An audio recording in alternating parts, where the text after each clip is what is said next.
Honourable members, the Speaker.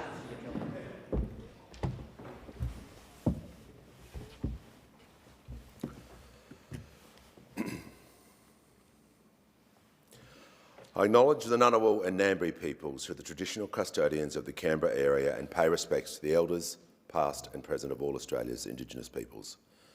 Almighty God, we humbly beseech Thee to vouchsafe Thy blessing upon this Parliament. Direct and prosper our deliberations to the advancement of Thy glory and the true welfare of the people of Australia. Our Father, who art in heaven, hallowed be Thy name. Thy kingdom come, Thy will be done on earth as it is in heaven. Give us this day our daily bread, and forgive us our trespasses, as we forgive them that trespass against us. And lead us not into temptation, but deliver us from evil. For Thine is the kingdom, and the power, and the glory, for ever and ever. Amen. I present report number 13 of the Selection Committee relating to the consideration of committee and delegation business and private members' business on Monday, 17 August 2026. The report will be printed in the Hansard for today, and the committee's determinations will appear on tomorrow's notice paper. Copies of the report have been placed on the table. I'll just call the clerk. Government business. Order of the day number 1. Governor-General's opening speech, resumption of debate on the proposed address in reply. The question is the address be agreed to. I'll put the question. Those opinions say aye. Against no. I think the ayes have it. I have ascertained that Her Excellency the Governor-General will be pleased to receive the address and reply at... Members can just resume while I read this statement to the House. I've ascertained that Her Excellency the Governor-General will be pleased to receive the address and reply at Government House at 5:30 p.m. on Monday, 17 August 2026. I understand the sitting will be adjourned at 4:30 p.m. I shall be glad if the mover and seconder, together with other honourable members, will accompany me to present the address. The call to the Honourable Leader of the Opposition. Mr Speaker, I move that so much of the standing and sessional orders be suspended as would prevent the Leader of the Opposition from moving the following motion immediately. That this House condemns the recent behaviour of the Prime Minister concerning the Prime Minister of Japan, Her Excellency Sanae Takaichi, which was deeply disrespectful and beneath the office of Prime Minister. 2. Notes the Prime Minister refuses to apologise to the Prime Minister, the Japanese Prime Minister, over his crass and demeaning behaviour. B. On Monday evening, reports emerged of diplomatic correspondence dated July 13 sent by the Japanese government which related to the Prime Minister's appearance on a podcast with Nikki Osborne. C. Given that communications between government can be classified, it is possible that this disclosure is a criminal offence under Division 122 of the Commonwealth Criminal Code. And in 2022, the Prime Minister said, when dealing with foreign governments, one of the things I will do, and a part of keeping faith, is keeping private conversations private. And 3, requires A, the Prime Minister to attend the chamber and make a statement of no more than 15 minutes, no later than 1:30 p.m. on Tuesday, the 12th of August 2026, to apologise to the Prime Minister of Japan and explain to the House whether the Prime Minister or the Prime Minister's office unlawfully disclosed confidential and sensitive correspondence received from the Government of Japan by the Department of Prime Minister and Cabinet or the Department of Foreign Affairs and Trade, and B, the Leader of the Opposition to be permitted to make a response to the Prime Minister's statement for no more than 15 minutes immediately after the Prime Minister's statement.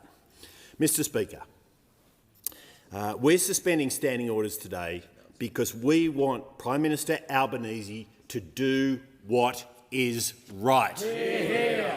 To do what is decent, to do what is in the national interest, to do what's necessary to make amends to a great female leader of a great democracy and a great friend of Australia. Speaker, Australians respect a Prime Minister who is firm, a Prime Minister who is resolved, But I tell you what Australians also respect. They respect a Prime Minister who can acknowledge his mistakes. A Prime Minister who, despite error, has the grace, has the humility, has the courage to say, I stuffed up and I'm sorry. Mr Speaker, Prime Minister Albanese has stuffed up. His comments on the Bush Deep podcast were ill-considered. They were crass. They were unstatesmanlike. His comments weren't befitting of the office he holds, an office which represents Australia and Australians. His comments were offensive, disrespectful and sexist, not only to the Japanese Prime Minister but to many women. Indeed, the podcast discussion was utterly distasteful in content, in innuendo, in gestures, and not only in relation to the Japanese Prime Minister, also in relation to Kylie Minogue. Speaker, this is not a matter of interpretation or misinterpretation, as some defending the Prime Minister like to say. Indeed, some of the Prime Minister's staunchest defenders are his female colleagues who at every opportunity accuse those on our side of politics of sexism and misogyny. And yet, when their own leader is sexist, they defend the indefensible. What hypocrisy, Mr Speaker. On any objective analysis, the Prime Minister's comments were wrong. Even if they were a gaffe, they were wrong, and there are serious consequences from the unserious podcast that the Prime Minister hosted at the Lodge. The Prime Minister has insulted a leader, and not just any leader, the Prime Minister of Japan, the Prime Minister of a key Australian trading partner and a key Australian ally in our region. Japan buys LNG from Australia, coal. It's buying frigates. We're buying frigates from Japan, of course. The bilateral relationship between our two democracies is deep, is abiding and is absolutely necessary, especially in a region where we are seeing more military adventurism, aggression and coercion from the Chinese Communist Party. Of course, the Japanese Prime Minister is a stoic woman. She's not called the Iron Lady for nothing. And any Australian who knows the Japanese people know they're incredibly polite and decent people. Where offence has been given, the Japanese are resilient, they're restrained and they're diplomatic. And that is clear in the Japanese cable of 13th July to the Australian government in response to Prime Minister Albanese's podcast. But how do we know about the contents of this cable? How do we know about that? It has been leaked to the press. Back in July 2022, soon after he came to office, this Prime Minister said, and I quote, "One of the things I will do, and a part of keeping faith, is keeping private conversations private." Speaker, the Prime Minister must come clean. Has his office or his department or someone in the Labor government leaked the Japanese government's cable to downplay a serious diplomatic disaster? Whatever it takes.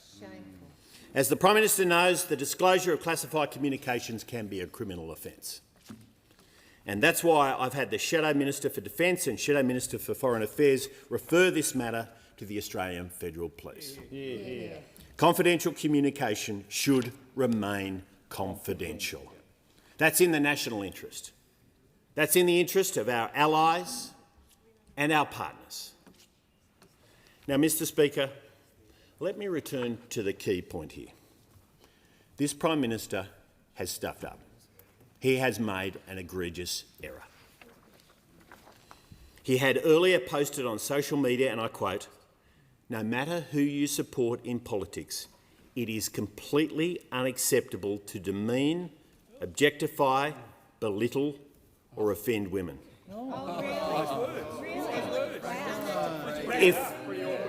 If this is the standard the Prime Minister sets for others, It's the standard he should also hold himself to. Exactly.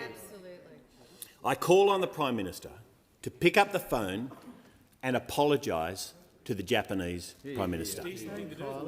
Pick up the phone and apologise to the Japanese Prime Minister. I call on the Prime Minister to be in this place by 1:30 p.m. and make a public apology.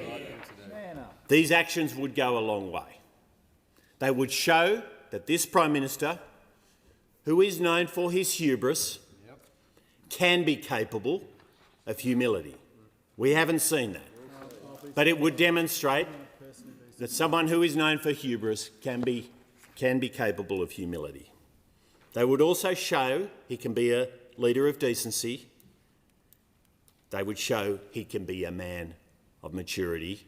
I call on him to act today. Motion seconded. Give the call to the honourable member for Fairfax. Thank you, Mr Speaker. I second the motion and I call on the Prime Minister to act in the national interest and not his personal interest. The Australia-Japanese relationship is a special strategic partnership. I fear that the longer this saga goes on, the greater we risk damage to that relationship, to a people who we call friends, a people who are themselves deeply respectful. This year we mark 50 years of a treaty of friendship and collaboration between Australia and Japan. Right now, we should be celebrating trust between the two countries. We should be talking optimistically about deepening that relationship even further for another 50 years and more. And ultimately, trust is the currency of diplomacy. And yet, what we see with an apparent leaking of a confidential diplomatic note is a breach of trust. And that is unacceptable. We are a serious nation that should be governed by serious people. And yet what we have here is a cheap and vulgar podcast comment from the Prime Minister morphing into an issue that compromises our national interest. And just as I call for the Prime Minister to act in the national interest and not his personal interests, I call on the Foreign Minister to remember that her responsibility is to be Australia's chief diplomat and not the Prime Minister's chief apologist. This is utterly unacceptable. It is becoming a national embarrassment. To hear that there has been a report on the Prime Minister's inappropriate comments in the Japan Times only worsens this. And then the response from the Prime Minister and his ministers to be one of defending the indefensible has only worsened the situation. The Leader of the Opposition was right to ask the Shadow Minister for Defence and me, as the Shadow Minister for Foreign Affairs, to refer this to the Australian Federal Police. We cannot have a situation where foreign governments do not know if the Australian government can be trusted with confidential diplomatic notes. We call on the AFP to investigate. And the Prime Minister needs to be held to his own standards. In addition to The standard he outlaid and the leader mentioned, where the Prime Minister said in 2022 that when dealing with foreign governments, quote, "One of the things I will do, and a part of keeping faith, is keeping private conversations private." Let me also mention a few other things he said. On the first day of the election campaign in 2022, the now Prime Minister said, "But when I make a mistake, I'll fess up to it. And I'll set about correcting that mistake. I won't blame anyone else. I'll accept responsibility. That's what leaders do," he said. Prime Minister, we ask you, for the sake of our nation, for the sake of our relationship with Japan, please be a leader, come into this House and make an apology. The question is the motion be agreed to, and I give a call to the Minister for Education. Mr Speaker, I move that this debate be now adjourned. The question is the debate be adjourned. Those opinions say aye. Against no. I think the ayes have it. Division required. Ring the bells for 4 minutes.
Lock the doors. The question is the debate be adjourned. The ayes will pass to the right of the chair and the noes to the left. Appoint the honourable members for Werriwa and Bean as tellers for the ayes, and the honourable members for Capricornia and Monash as tellers for the noes.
Good morning, good morning.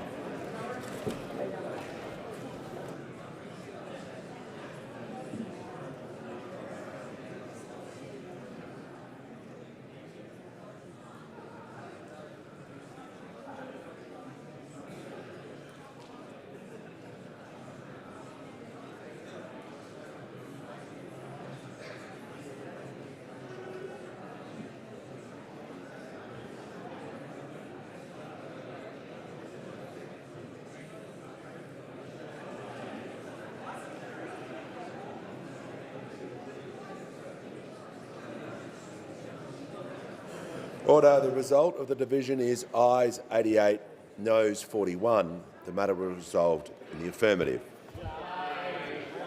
I call the clerk. Order.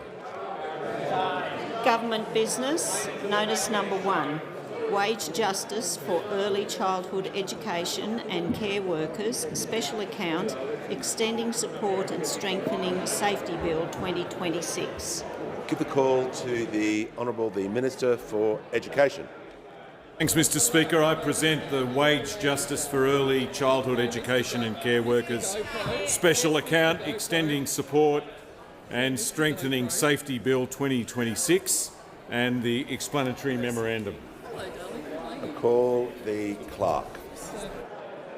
First reading, a bill for an act to amend the Wage Justice for Early Childhood Education and Care Workers Special Account Act 2024 and for related purposes. Give the call to the Minister for Education. Thanks, Mr Speaker. I move that this bill be now read a second time. Mr Speaker, early childhood education and care workers do one of the most important jobs in this country, but you wouldn't know it from what they have historically been paid. When we were first elected, childcare workers were leaving the job in droves, not because they didn't love the job, but because they couldn't afford to keep doing it, because they could get paid more stacking shelves than they could educating the most precious thing in our lives, our children. In some centres, the attrition rate was as high as 40%. That's 40% of the workforce leaving the job they love in any given year. That is a crisis. But that has now changed, and it's changed for a reason: the 15% pay rise that this government has delivered almost 2 years ago. When combined with the government's support for minimum wage rises, this means $255 more per week for a typical full-time educator and $410 more per week for early childhood teachers, compared to the December 2024 when we first implemented this pay rise. More than 215,000 early educators at more than 11,600 centres across the country are now benefiting from this. Job vacancies are now down 31%. Job applications in some places are up 30%, and there are now 20,000 more childcare workers doing this sort of life-changing work right across the country. In other words, it's worked. That's why on the 17th of June, the Prime Minister announced an investment of $3.6 billion over the next 2 years to lock in this historic pay rise. And this bill delivers on that commitment. It amends the Wage Justice for Early Childhood Education and Care Workers Special Account Act 2024, creating the special account and crediting the special account and extending the Act's sunset date from the 30th of June 2028 to 31 December 2029. The special account is used to administer the Early Childhood Education and Care Worker Retention Payment Grant to ECEC providers to fund higher wages for eligible workers. For the first time, all childcare subsidy-approved services will be eligible for funding as long as they meet the grant requirements. This includes that all educators are engaged under a workplace instrument. This is an important protection for workers to ensure the government's investment is passed on in the form of higher wages. But it's not just workers who will benefit from this legislation. To receive the funding, services have to limit fee increases, and this has a real impact for families. Over the first year of the program, fees at centres that have received the payment have increased by about half the amount of centres that didn't sign up. If this legislation does not pass, the advice of my department is that childcare fees could skyrocket by about 17%. We don't want this to occur, and that's why this legislation is important. It means childcare workers are paid what they deserve and that the costs are not passed on to parents. That will save the average family about $1,500 over the next 2 years. That's big. This bill does something else as well, something very important. It establishes a new object and condition of funding for the Act which puts service quality and the safety of our children at its heart. To receive the funding, services will now also be required to meet Quality Area 2 relating to children's health and safety under the National Quality Standard. And if they don't, their funding can be cut. About 95% of services already meet this standard, but I want that number to be higher. That's what parents have got a right to expect, and it's what our children deserve. This bill also allows for equivalent conditions to apply to services that are not regulated by the National Quality Framework, such as in-home care services. This is the latest in a raft of reforms that we've introduced to improve safety in our early education system. The legislation that we passed last year gives my department the power to cut off funding to operators that don't meet the quality, safety or compliance requirements under the national law. Since that legislation passed, my department has taken compliance action against 119 centres, putting them on notice to lift their game. These are centres that haven't met the safety standards for at least 5 years. And it's no accident that 55 of those centres have now suddenly fixed the problem that they have refused to fix in the past. The threat of cutting off their funding has forced them to act. And this is not an idle threat. In June, we cut off funding to a service for the first time, and 7 other centres have voluntarily decided to close.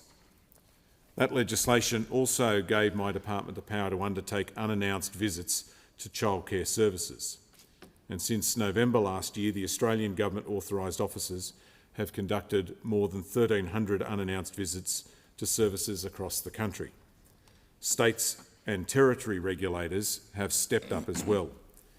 In the last quarter, regulators undertook 1,540 compliance actions, which is more than double the 735 at the same time last year. On the 27th of February, 2 other big reforms came into force. The first of those is the National Early Childhood Worker Register. The events of last year made clear how important this is, to know who is working where and to be able to track people from centre to centre and state to state. The second is mandatory child safety training. This is now a requirement for everyone who works in a centre, and not just them, everyone up to the CEO and the Board of Directors has to do it as well. They've got 6 months to complete that training, and we've seen more than 350,000 do that foundation training so far. The next stage of child safety training began 2 weeks ago. Deputy Speaker, we've also banned personal mobile phones in centres.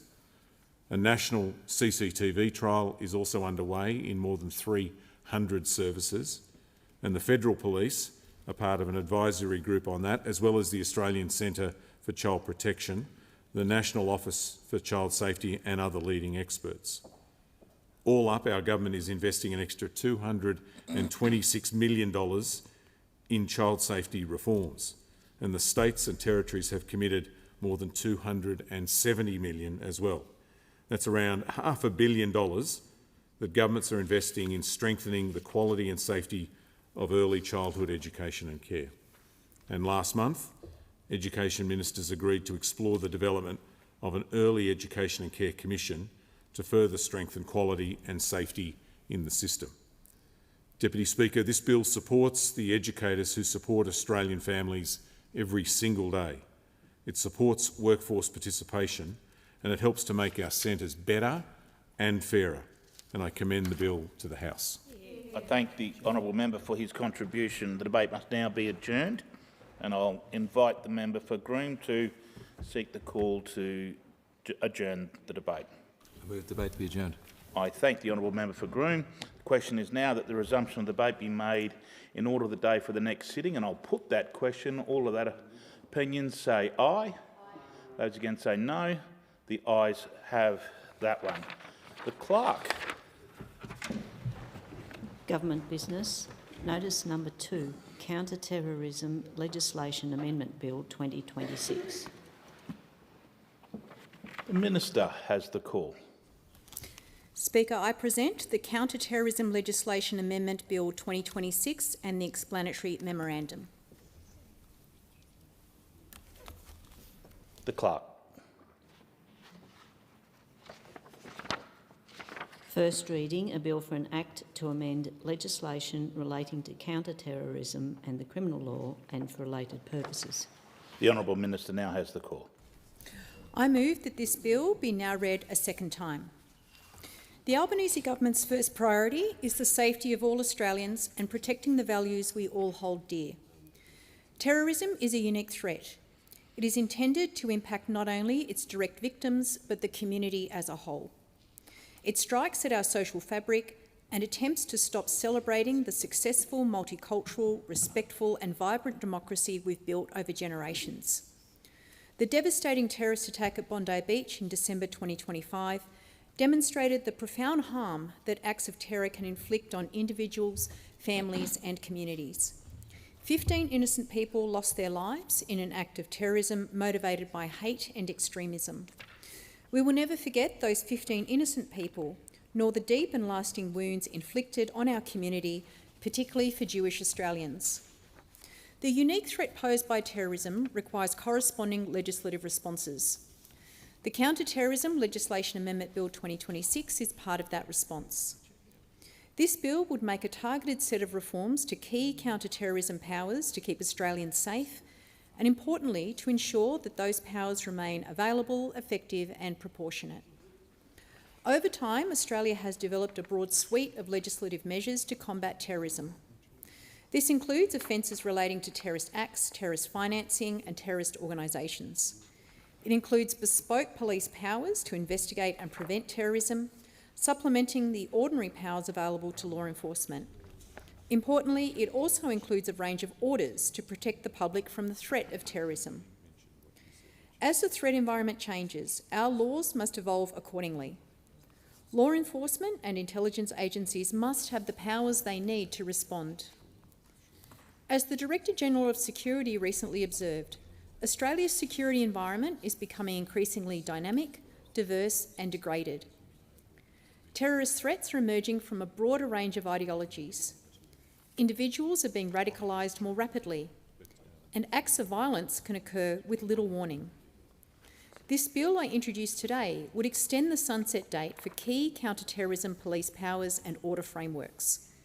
It would make amendments to streamline and rationalise the control order and post-sentence order frameworks and ensure those frameworks operate effectively to address the current terrorism threat, including the threat posed by high-risk terrorist offenders. It would also make technical amendments to the framework for listing terrorist organisations. Finally, the bill would also amend Division 71 of the Criminal Code to give effect to the optional protocol to the Convention on the Safety of United Nations and associated personnel. The bill would extend the sunset provisions for several critical counter-terrorism frameworks for a further 3 years until 7 December 2029. Specifically, the bill would extend the sunset date for the control order, preventative detention order and post-sentence order frameworks in Divisions 104, 105 and 105A of the Criminal Code respectively. It would also extend the sunset date for police powers in Division 3A of Part 1AA of the Crimes Act that support the prevention of and response to terrorism-related threats. These powers remain an important part of Australia's counter-terrorism framework.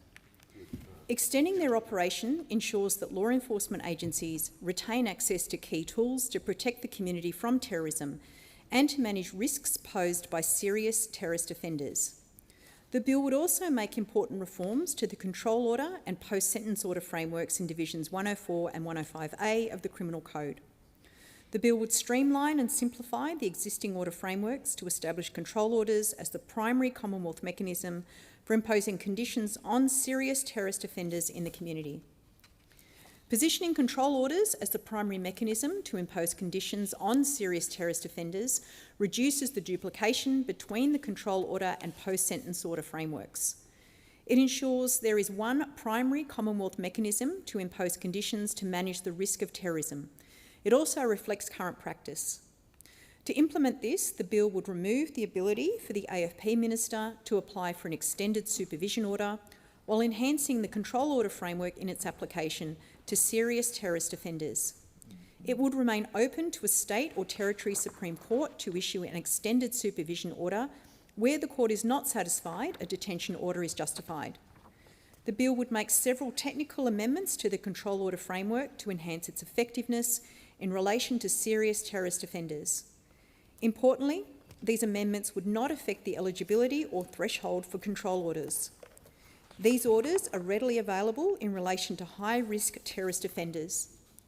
Instead, these amendments would align certain elements of the control order framework with certain processes that currently apply to extended supervision orders. The bill would also amend the Surveillance Devices Act 2004 and the Telecommunications Interception and Access Act 1979. The amendments would enable law enforcement agencies to obtain warrants for electronic surveillance when considering whether to request a control order in relation to a serious terrorist offender at the end of their custodial sentence.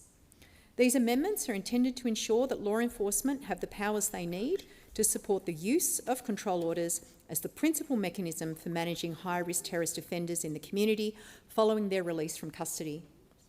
Warrants of this kind are currently available in relation to extended supervision orders. Enlivening these powers for a limited subset of control orders is not a significant expansion of powers. Instead, these amendments would ensure agencies maintain necessary investigative powers to inform the management of serious terrorist offenders at the end of their custodial sentence. In addition, the bill would strengthen information sharing provisions in the control order and post-sentence order frameworks to ensure decision makers have a more complete picture of the risk posed by an individual. The amendments in the bill would allow state and territory authorities to voluntarily disclose information to the Commonwealth for control order purposes. This would provide decision makers with access to relevant information to support them in making informed assessments about the risk a person poses to the community. These amendments would support the crucial relationships between Commonwealth, state and territory agencies that underpin Australia's efforts to combat terrorism. The bill would also expand the range of criminal information available to inform control order and post-sentence order applications and proceedings. Specifically, the bill would amend the Criminal Code and the Crimes Act to enable information about findings of guilt when no conviction is recorded to be considered for the purposes of the post-sentence and control order frameworks. Findings of guilt form an important part of a person's criminal history. This information is likely to be highly relevant to assessing the risk a person poses to the community and tailoring the approach to managing that risk. The bill would also strengthen the application of the control order framework in relation to young people. The Director-General of Security and the AFP Commissioner have both commented publicly on the disturbing trend of young people being radicalised.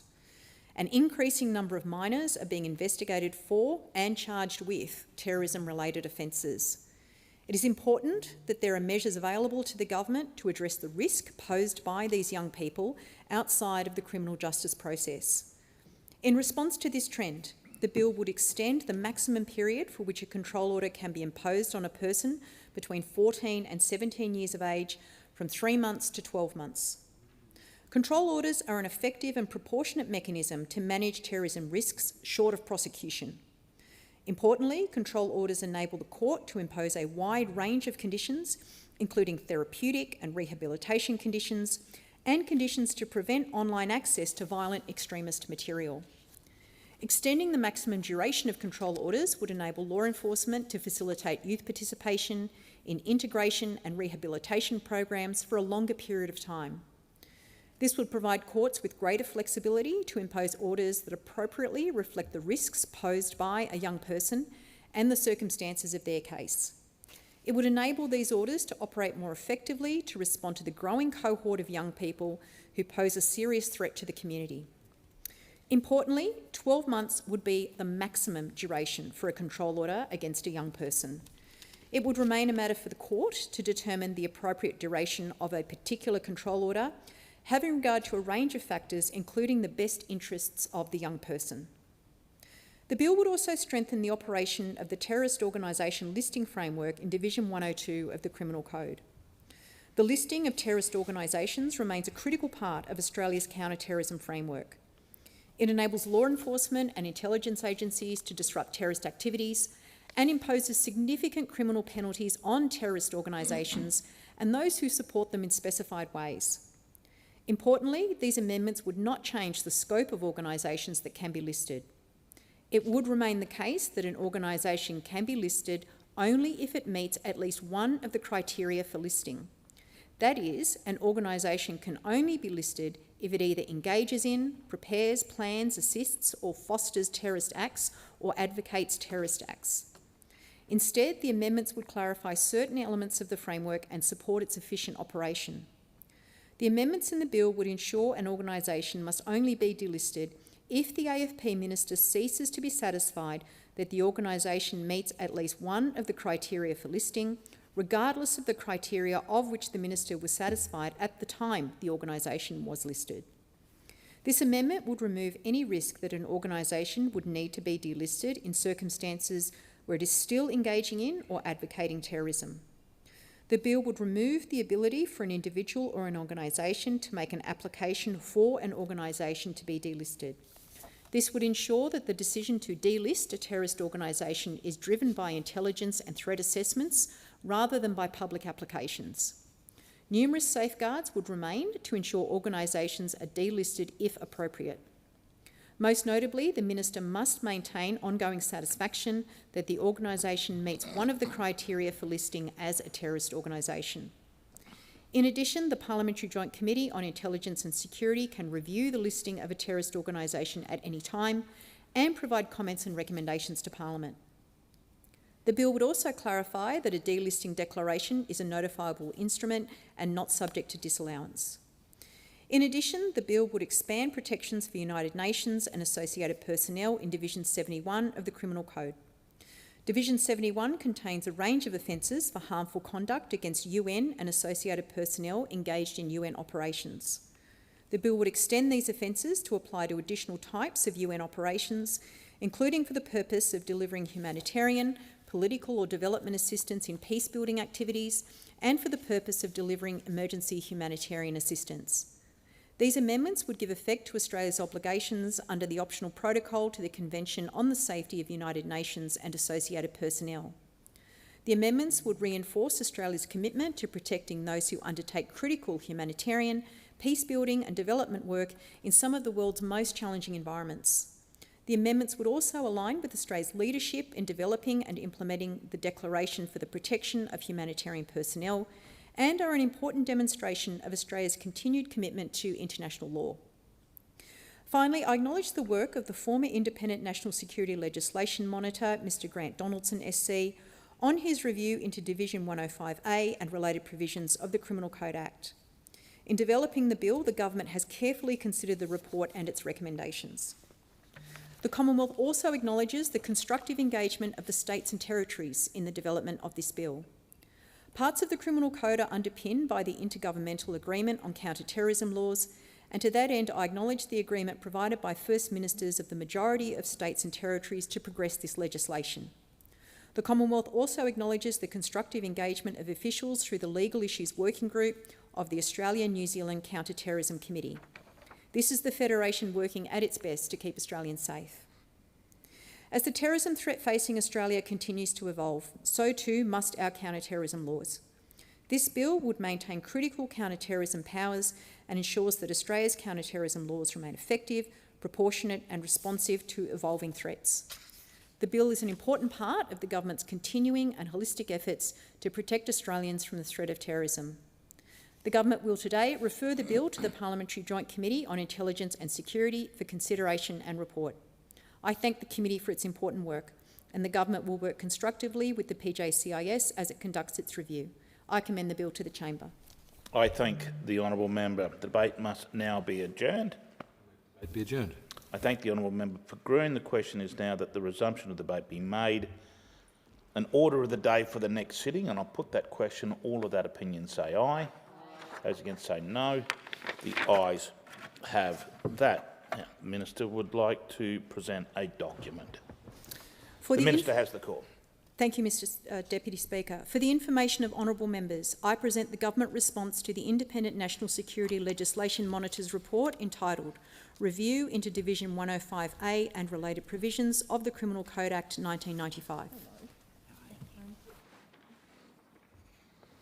I thank the Minister. Now, I will call the next Minister on the passenger movements charge. Minister has the call. Thank you, Deputy Speaker. I present the Passenger Movement Charge Amendment Bill 2026 in the explanatory memorandum. The Clerk. First reading, a bill for an Act to amend the Passenger Movement Charge Act 1978 and for related purposes. Minister has the call. I move that this bill be now read a second time. The Passenger Movement Charge Amendment Bill 2026 gives effect to one of the government's announced budget measures which will amend the Passenger Movement Charge Act 1978 to increase the passenger movement charge from $70 to $80 from the 1st of January 2027. The passenger movement charge is imposed on persons departing from Australia for another country and is usually collected by the carrier, such as an airline, at the time the ticket is sold and then remitted by the carrier to the Department of Home Affairs. The Passenger Movement Charge Amendment Bill 2026 will also support realignment of the calculation of the passenger movement charge to the date of departure of the passenger rather than the date of the ticket sale. This change will be supported by an 18-month transitional arrangement for carriers from the 1st of January 2027 to the 30th of June 2028. The current PMC of $70 will be due where tickets were sold prior to this bill receiving royal assent. This transitional arrangement is a responsible measure, Deputy Speaker, to support industry partners in adapting business process and enable carriers to continue to collect and administer collected revenue on behalf of the government. Revenue collection measures, such as the collection of the passenger movement charge, play an important role in advancing Australia's economic interests. The last increase to the passenger movement charge was in 2024, rising from $60 to $70. This bill is estimated to increase revenue by $755 million over 4 years from 26-27 to 29-30, with the final figures dependent on the passage of the bill, given agreements reached with the sector with respect to the start of the measure following royal assent. This is one of several measures the government announced in the 2026-27 budget as part of our economic and fiscal strategy to make the economy and budget stronger, more resilient and more sustainable over the medium term. The good news is Australia continues to see a steady increase in international visitors to our country, and the outlook for the visitor economy is positive. I also note, in that spirit, the recent announcements regarding the next phase of border modernisation to improve the traveller experience and productivity at airports and seaports, including the digitalisation of the arrival card following the successful trials with Qantas. This increase to the passenger movement charge will apply to persons departing Australia from the 1st of January 2027 with a ticket purchased after the date of the bill receiving the royal assent. This is a considered and responsible measure that will contribute to the continued economic prosperity of Australia, including continued support and investment in our travel and tourism sectors. Thank you, Minister. The debate must now be adjourned. I thank the member for Groom. The question is now that the resumption of the debate be made in order of the day for the next sitting, and we'll put that question. All of that opinion say aye. Probably need somebody else to help you. Aye. Aye. No. Ayes have it. And call the clerk. Government business. Notice number 3, suspension of standing and sessional orders relating to the presentation of the address in reply. Member for Government Business. Manager of Government Business has the call. Thanks, Deputy Speaker. I move the motion relating to the presentation of the address in reply in the terms in which it appears on the notice paper. For the information of members, what this one is about, and particularly for new members who, well, no one would feel new anymore, it's been a while now, but who might not have been through this procedure before. When Parliament first resumed after the election, we heard the address in the other place from the Governor-General, and then the Prime Minister moved a resolution establishing a committee to organise the address in reply. Everyone's first speech was given as part of the address in reply, and the two people to lead that committee were the member for Dixon and the member for Melbourne, and that's why their first speeches occurred before any of the others. Having completed all the first speeches and having had every member who wanted to speak on the address in reply having done so, we are now ready to present that to the Governor-General. So what will happen on Monday of next week is the House will adjourn at 4:30 p.m. The Federation Chamber will have adjourned at 1:30 p.m. and people will then get in cars to go across to Yarralumla to meet with the Governor-General, where the member for Dixon and the member for Melbourne on all of our behalves, will present the address in reply to the Governor-General. I'd remind members that we'll adjourn at 4:30. Cars will be going from 5 o'clock. Everyone will be pooling in cars. The special vehicles at the front for the Speaker and quite properly for the member for Dixon and the member for Melbourne, and the clerks, and then the rest of us get across. But because there's so many going across, please don't leave it late. It'll start at 5:30. Transport will start kicking off at 5 o'clock. And so for everyone's diaries, just remember. And then once the event with the Governor-General has concluded, Parliament won't be resuming that night. Thank you. Is there anyone else wanting to make a contribution to that? That's it. I'll put that question. All of that opinion say aye. Those against say no. I think the ayes have it. Manager of Government. No, the clerk. Government business, notice number 4. Suspension of standing and sessional orders relating to the consideration of the Interactive Gambling Amendment, Gambling Reform Bill 2026 and National Self-Exclusion Register Cost Recovery Levy Amendment Bill 2026. The Leader of the House has the call. Thank you, Deputy Speaker. I move the motion relating to the consideration of the Interactive Gambling Amendment, Gambling Reform Bill 2026 and the National Self-Exclusion Register Cost Recovery Levy Amendment Bill 2026 in the terms in which it appears in the notice paper. For the information of members, this is about doing a couple of things. One, making sure we do a late night sitting tonight to try to get through. There's a lot of people who want to speak, and people want these speeches to happen in the chamber, not the Federation chamber. So that will have a late night tonight through to 10 o'clock. But the resolution also makes sure that if we were to finish, we would not immediately go to the vote, that the vote on this won't happen until Tuesday of next week.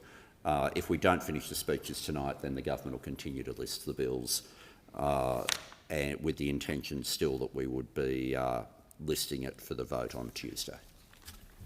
I thank the Leader of the House. I'll put that question. All of that opinion say aye. Those against say no. The ayes have that one. Leader of the House. Thanks, Deputy Speaker. I declare that unless otherwise ordered, the Cash Distribution Framework Bill 2026 and the Cash Distribution Framework Consequential Amendments and Transitional Provisions Bill 2026 stand referred to the Federation Chamber for further consideration immediately.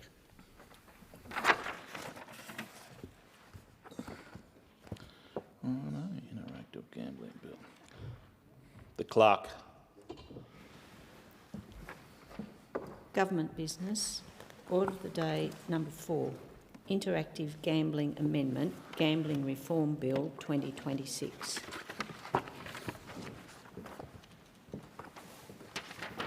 Resumption of debate on second reading. I understand that's the wish of the House to debate this order of the day concurrently with the National Self-Exclusion Register Cost Recovery Levy Amendment Bill 2026. If there are no objections, being no objection, the Chair will allow the course to be followed. And with that, I give the call to the most honourable member for Griffith. Thank you, Deputy Speaker. Gambling has harmed too many Australian families for too long. When I was first elected last year, a mother from my community came to see me in my electorate office in Griffith. She told me that her husband had been gambling behind her back and without her knowledge. He had lost all their money.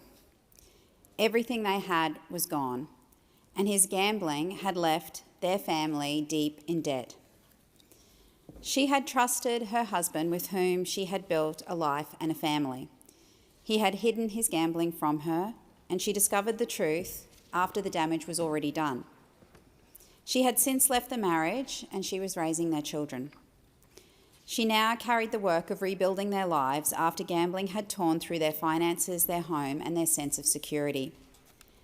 She brought something with her to our meeting. Out of her bag, she produced the jersey of her young son's favourite football team. On the back was one of the team's sponsors. It was a gambling company. She held up her little boy's jersey and said, we can do better than this. We must do better than this. That meeting moved me deeply and it has stayed with me.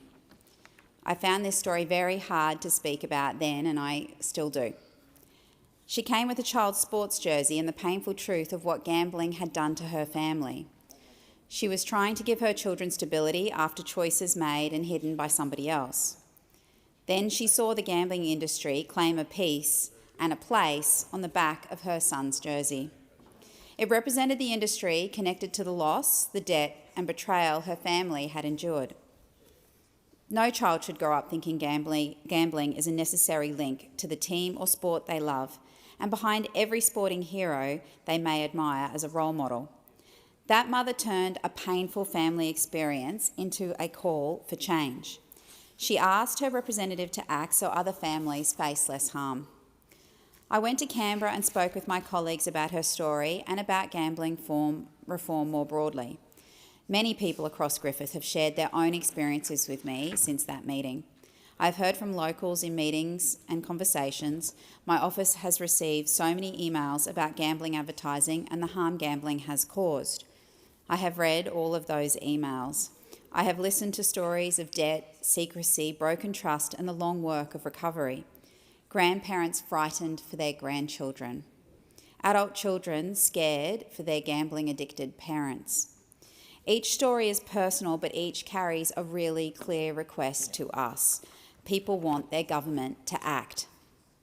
Today, I am proud to support reforms that answer those calls. These bills are a solid step, shaped by people who spoke up and asked us to do better and to do more. Australians love playing sport, Deputy Speaker, watching it and sharing it with our families. Yet gambling promotion now appears during broadcasts, around the ground, across the screens, in our hands and, yes, on uniforms. This bill, the Interactive Gambling Amendment Gambling Reform Bill, takes direct action to break that connection. From January next year, wagering ads will be banned during live television coverage of sport between 6 a.m. and 8:30 p.m. Broadcasters will face a ban on showing the odds during those events. Outside live sport, television can carry no more than 3 gambling ads each hour between 6 a.m. and 8:30 p.m. That cap is needed. In 2024, Australians could see as many as 8 gambling ads in a single hour. Radio ads will be banned during school drop-off and pick-up times, removing gambling promotions from the daily school run. The bill will remove gambling advertising from sporting venues and uniforms. The ban covers players, officials, training, press conferences, amateur competitions and grassroots sports. The reforms will ban athletes, celebrities and social media influencers from promoting gambling. These promotions often target young Australians, particularly young men, and that is something I have heard through my office again and again. A gambling company cannot pay a familiar face to carry its message into a young person's feed, regardless of the platform or numbers of followers. Please excuse me. Deputy Speaker, the bill will place strong restrictions on online gambling advertising. The rules will cover social media, news websites, podcasts, streaming services, YouTube and search engines. An online service can show a gambling ad only to logged-in users aged over 18 who have a clear option to opt out. A platform that cannot meet all these conditions cannot show gambling ads at any time or to any person. This gives Australians a power they currently do not have, ensuring they can prevent gambling ads from their screens. Parents can open a streaming service with their children without gambling promotions appearing between programs. People recovering from harm can use the internet without targeted promotions pursuing them. Our laws must meet that reality.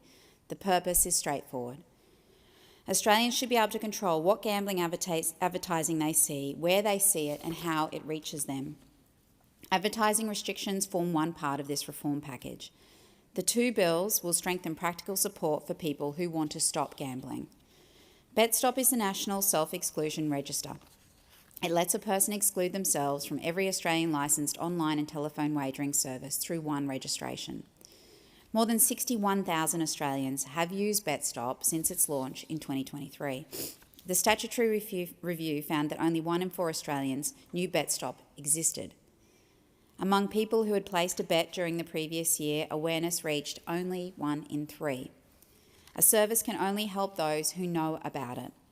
The government will run a national campaign to raise awareness of BetStop.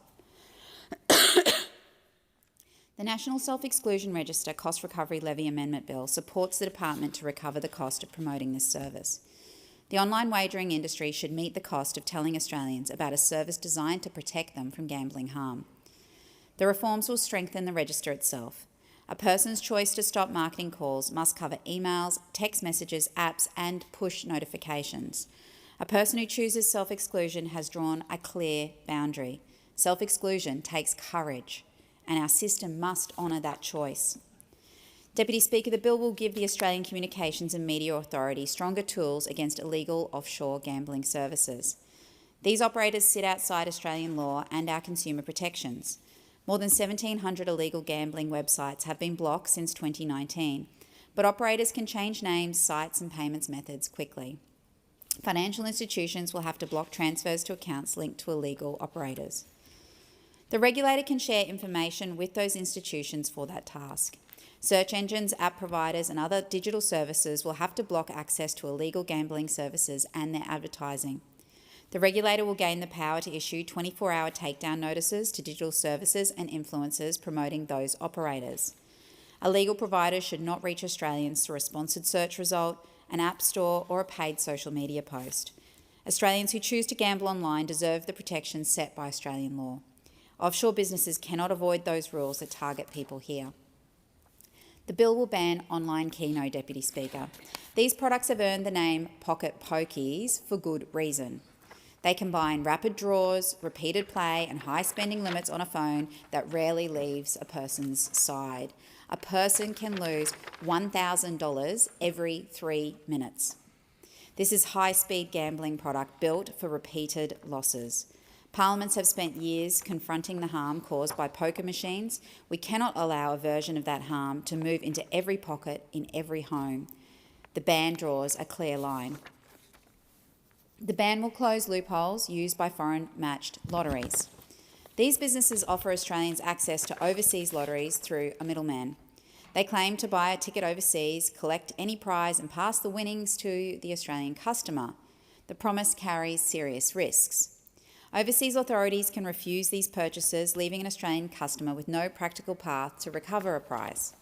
Foreign-matched lotteries take sales from regulated Australian lotteries. Australian lotteries support newsagents, pharmacies, pubs, RSLs, community clubs and state services. The bill will protect consumers from unclear overseas arrangements and back local small business. The bill will close gaps used by fake trade promotion lotteries. Genuine trade promotions support real goods and services. Fake models use discounts or membership clubs as a thin cover for selling lottery entries. Some operators lack the licences required under state law. Winners can discover that the promised prize is out of reach and the damage reaches beyond those entrants. Charity lotteries estimate that fake lotteries diverted more than $60 million from the charity sector in 2024. That $60 million represents funding taken away from charities and the communities they serve. Charity fundraising helps pay for health research, disability support, crisis services and local community programs. Every dollar diverted to a fake lottery is money a genuine charity cannot use for that work. For smaller organisations, lost income can mean less community outreach or a program reaching fewer people. Staff and volunteers must stretch limited funds further, and people seeking help feel the impact. Fake lotteries compete for the same public goodwill and household dollars. They risk weakening trust in the genuine charity fundraising sector. Closing this loophole will protect income charities use to support people in communities like my community of Griffith. These reforms build on the action the Albanese government has delivered, Deputy Speaker. We banned the use of credit cards for online wagering. We launched BetStop. We stopped gambling companies claiming research and development tax incentive. We put further protections in place through the National Consumer Protection Framework for online wagering. This bill takes the next steps. It reduces advertising, strengthens self-exclusion, disrupts illegal operators and bans harmful new products. No Australian government has brought forward gambling reforms of this breadth. The scale reflects a clear public expectation that governments must act. The government has listened throughout the legislative process.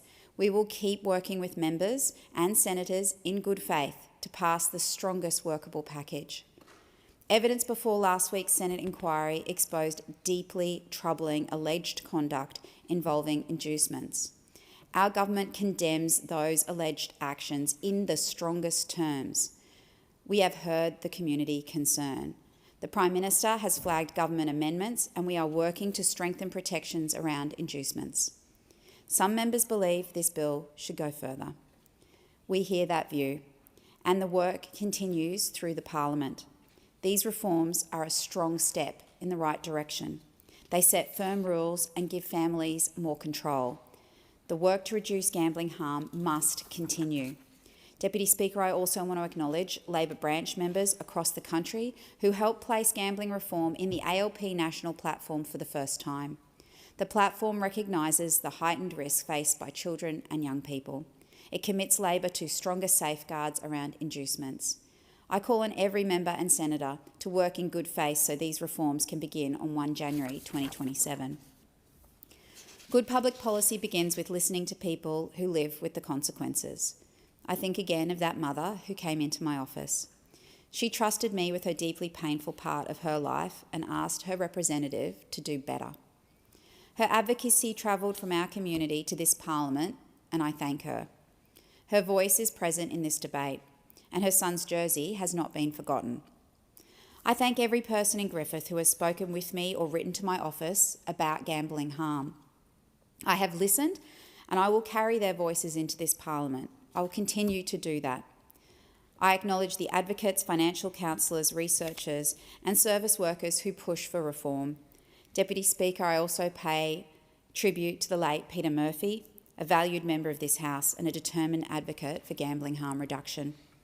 Peter chaired the inquiry into online gambling and its impacts on people experiencing harm. Her work helped build the case for change. I'm saddened that I never had the opportunity to meet Peter before her passing, but I am grateful for the work she did in this Parliament and in our country. Deputy Speaker, from the 1st of January next year, Australian families should be able to watch their favourite team without a flood of gambling ads. Children should see their sporting heroes play without a betting company on their jersey. People who do not want gambling promotion should have a clear choice online. People seeking to stop gambling should know where to turn. Every gambling company must respect the decision across every marketing channel. These bills will protect children, give families more control and strengthen support for people experiencing gambling harm. They will tackle illegal operators and dangerous products. They will protect Australian consumers, charities and small businesses. These reforms are a very, very good step in the right direction.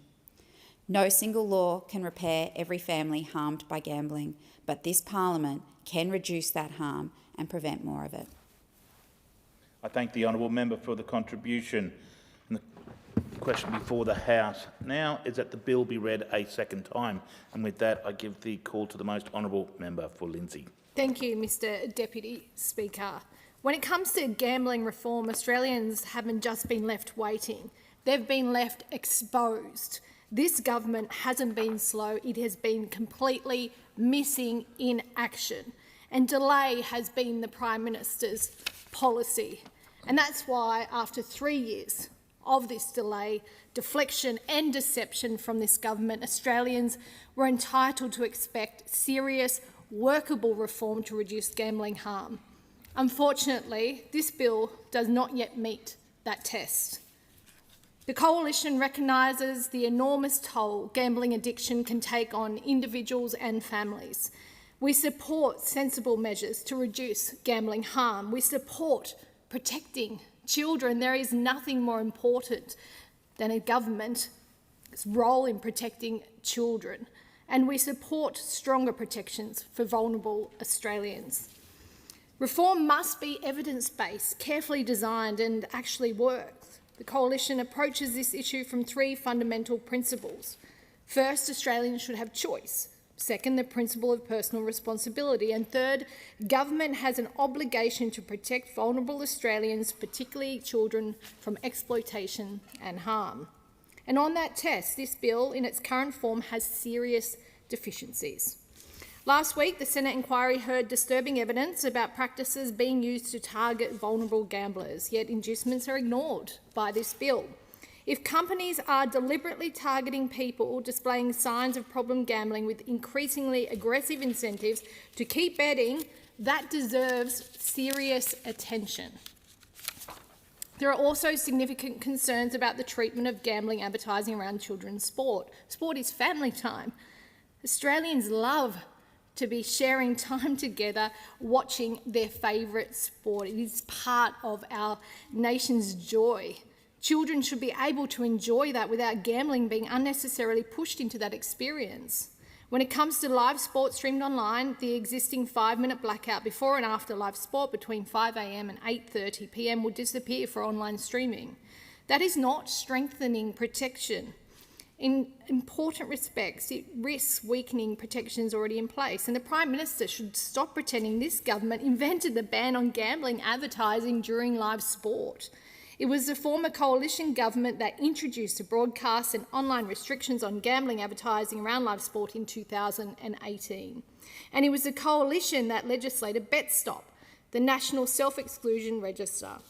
The coalition has made clear that we cannot support this bill in its current form, but we are engaging constructively with the government to strengthen it. Discussions are continuing between the Prime Minister and the Leader of the Opposition and between the Communications Minister and the Shadow Minister. We want Australians to know that their concerns are being heard. That includes Australians harmed by gambling.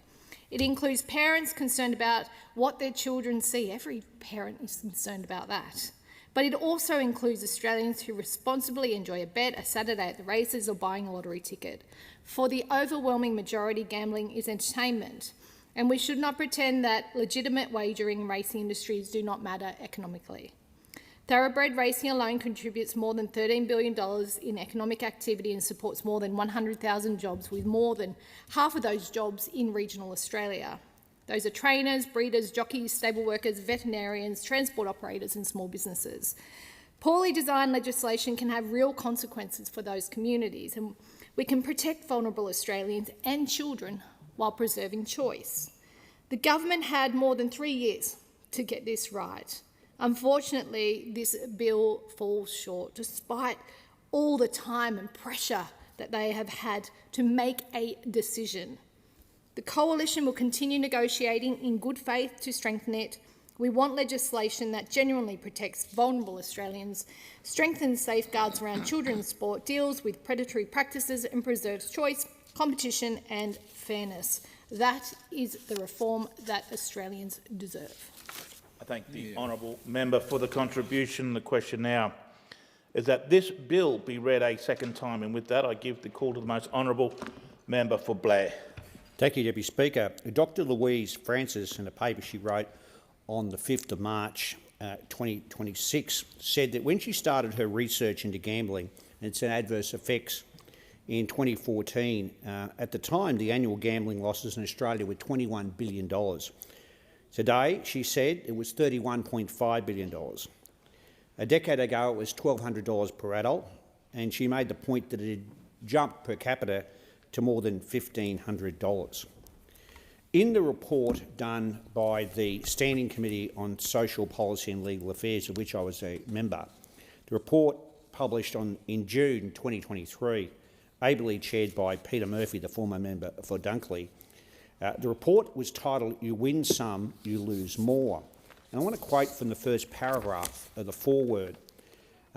You win some, you lose more. This government tagline on gambling advertising, adopted as part of the National Consumer Protection Framework, aptly sums up the evidence received during this inquiry. If the status quo of online gambling regulation, including but not limited to advertising, was to continue, Australia would continue to lose more money, more relationships, more love of sport for the game rather than the odds. Later on in the foreword, it says this: Australians outspend the citizens of every other country on online gambling. This is wreaking havoc in our communities. Saturation advertising ensures our future losses. In addition, it says, and Peter Murphy made the point, I'm proud to say this committee has delivered a unanimous report that says enough is enough. This committee has made 31 recommendations that apply a public health lens to online gambling to reduce harm across the whole of the Australian population. I was a member of that committee. I support the 31 recommendations and don't resolve for 1 minute from those recommendations. But I'm pleased to speak on the Interactive Gambling Amendment Gambling Reform Bill, the 2026, and the related Interactive Gambling Amendment Gambling Reform Bill, National Exclusion Register Cost Recovery Levy Amendment 2026. Now, through these bills, we are taking action in relation to the harm of online gambling. And we have put forward a detailed package of significant reforms in terms of gambling. We focus on passing and implementing with the support of other members and senators. We hope to get this legislation through, having had and in the process of negotiations and discussions. And we are taking seriously our responsibility to protect Australians, particularly children and young people, from the harms of online gambling. We know Australians love their sport and we're a sporting nation. You see that from World Cups in the Olympics and Paralympics. Indeed, my community of Ipswich is a famous sporting nursery, whether it's rugby league, football, hockey, AFL, cricket, athletics, they're sports mad in Ipswich. But what started as having an occasional punt has over time grown to be an industry that's taken over our sport, our TVs and our lives, and it's got to stop. People in my electorate want to be able to sit down and watch sport and their favourite show without being hammered with gambling ads and betting odds, either on TV or online. They should be able to sit down and enjoy a program with their families without being bombarded by betting odds. Gambling should not be normalised for children. Children should not be taught gambling is integral to sport. And just as we've introduced world-leading minimum age social media restrictions for children, parents want to know that their kids aren't being exposed to gambling ads online. Sadly, gambling touches too many Australian families and individuals. The impact doesn't stop with the person who's addicted to gambling. The reality is, for every person experiencing gambling harm, around 6 others. Family, friends, workmates and loved ones also can feel the effects through financial pressure, stress and strained relationships. And I've seen the devastating impact on families and have personally witnessed it in my own family. Behind every statistic is a person and a family. It's clear the advertising restrictions haven't kept pace with community expectations. So these reforms are about attempting to fix this by reducing gambling harm and making sure our children grow to love sport for the game, not seeing gambling as an essential part of it. The bill has a couple of pieces of legislation, as I said, a couple of bills. The Albanese government is delivering protections from the harms of gambling for Australians, particularly for children and young people. The Interactive Gambling Amendment Gambling Reform Bill contains some of the strongest measures ever brought in by any government. So it delivers a commitment in relation to severing that connection between wagering and sport, minimising children's exposure to gambling advertising, and stopping saturation of wagering ads on TV, radio and online. There's restrictions on gambling advertising on TV to no more than 3 ads each hour from 6 a.m. to 8:30 p.m, and with a complete ban across and during live sport broadcasting during those hours. Gambling ads from online platforms, unless people have logged on in account and are over 18 and have the option to opt out of gambling advertising. We're banning gambling ads on radio during school drop-offs and pick-up times, and banning the use of athletes, celebrities or influencers to promote wagering. Banning the broadcasting of ads promoting sporting odds and banning gambling ads in sporting venues and on players and officials' uniforms. And we're cracking down on illegal gambling operators by allowing banks and payment systems to block transactions and give the Australian Communications and Media Authority, ACMA, more powers to block these websites and to act faster to do so. As part of these reforms, online Keno pocket pokies and foreign matching lotteries will be banned. The bill also defines and regulates trade promotion services to protect Australians from dodgy operators, as well as small businesses like news agencies and genuine lotteries and charities to give back to the local community. We're acting to protect people from these iniquitous practices in terms of getting people towards addiction. Now, these changes would enhance sport integrity, reduce financial crime risks, as well as addressing harm. These reforms are about getting the balance right, and we want Australia to be in control of what and where and how they see gambling ads. The changes were proposed to come in the 1st of January next year, and Australians will be able to sit down with their families and cheer on their favourite team without being bombarded by gambling advertisers. As for kids, we want them to grow up without thinking that you have a punt in watch the Broncos play on TV. In addition, the legislation introduced reforms to strengthen BetStop, the National Exclusion Register, recognising the critical role it plays for vulnerable Australians in self-excluding from gambling. And to that end, the bill that's there with the National Self-Exclusion Register Cost Recovery Bill ensures the government can recover the costs of strengthening BetStop.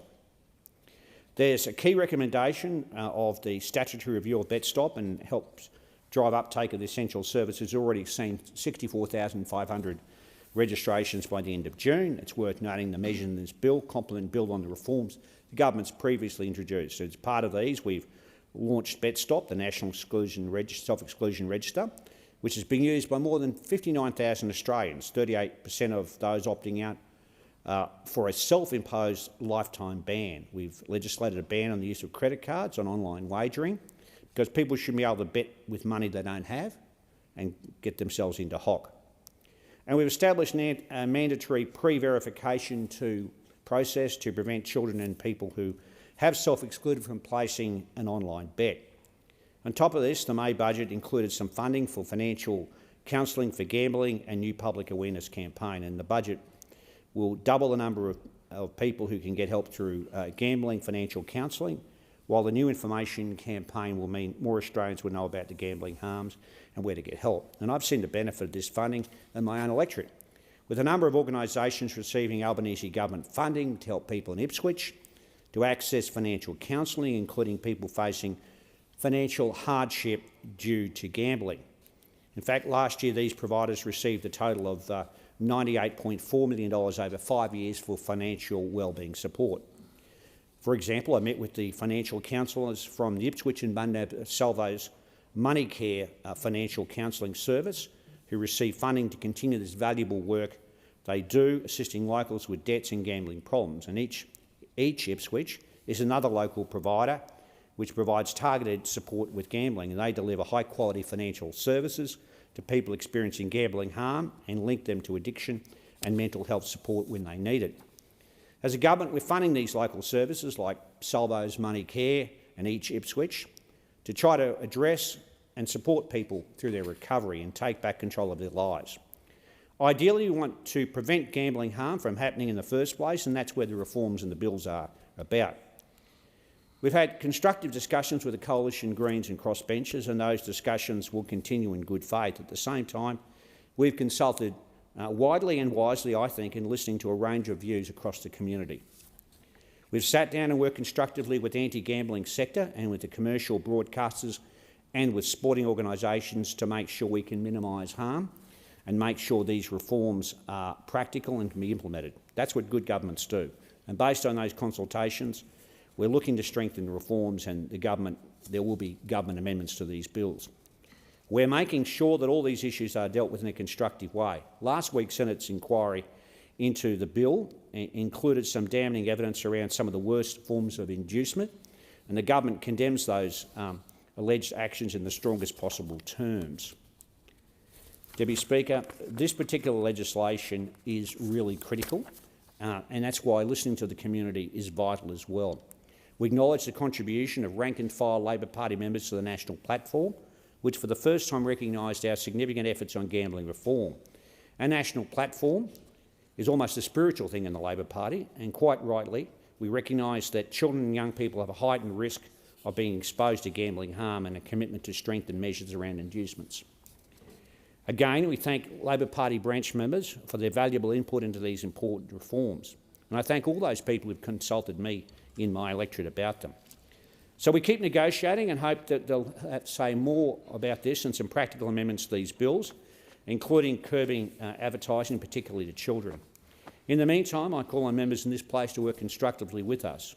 These reforms are good. It represents the most significant reforms to online gambling in Australia's history and will continue to minimise children's exposure and break that link between sporting and wagering. It's a major step forward, and I think the Parliament should vote for it.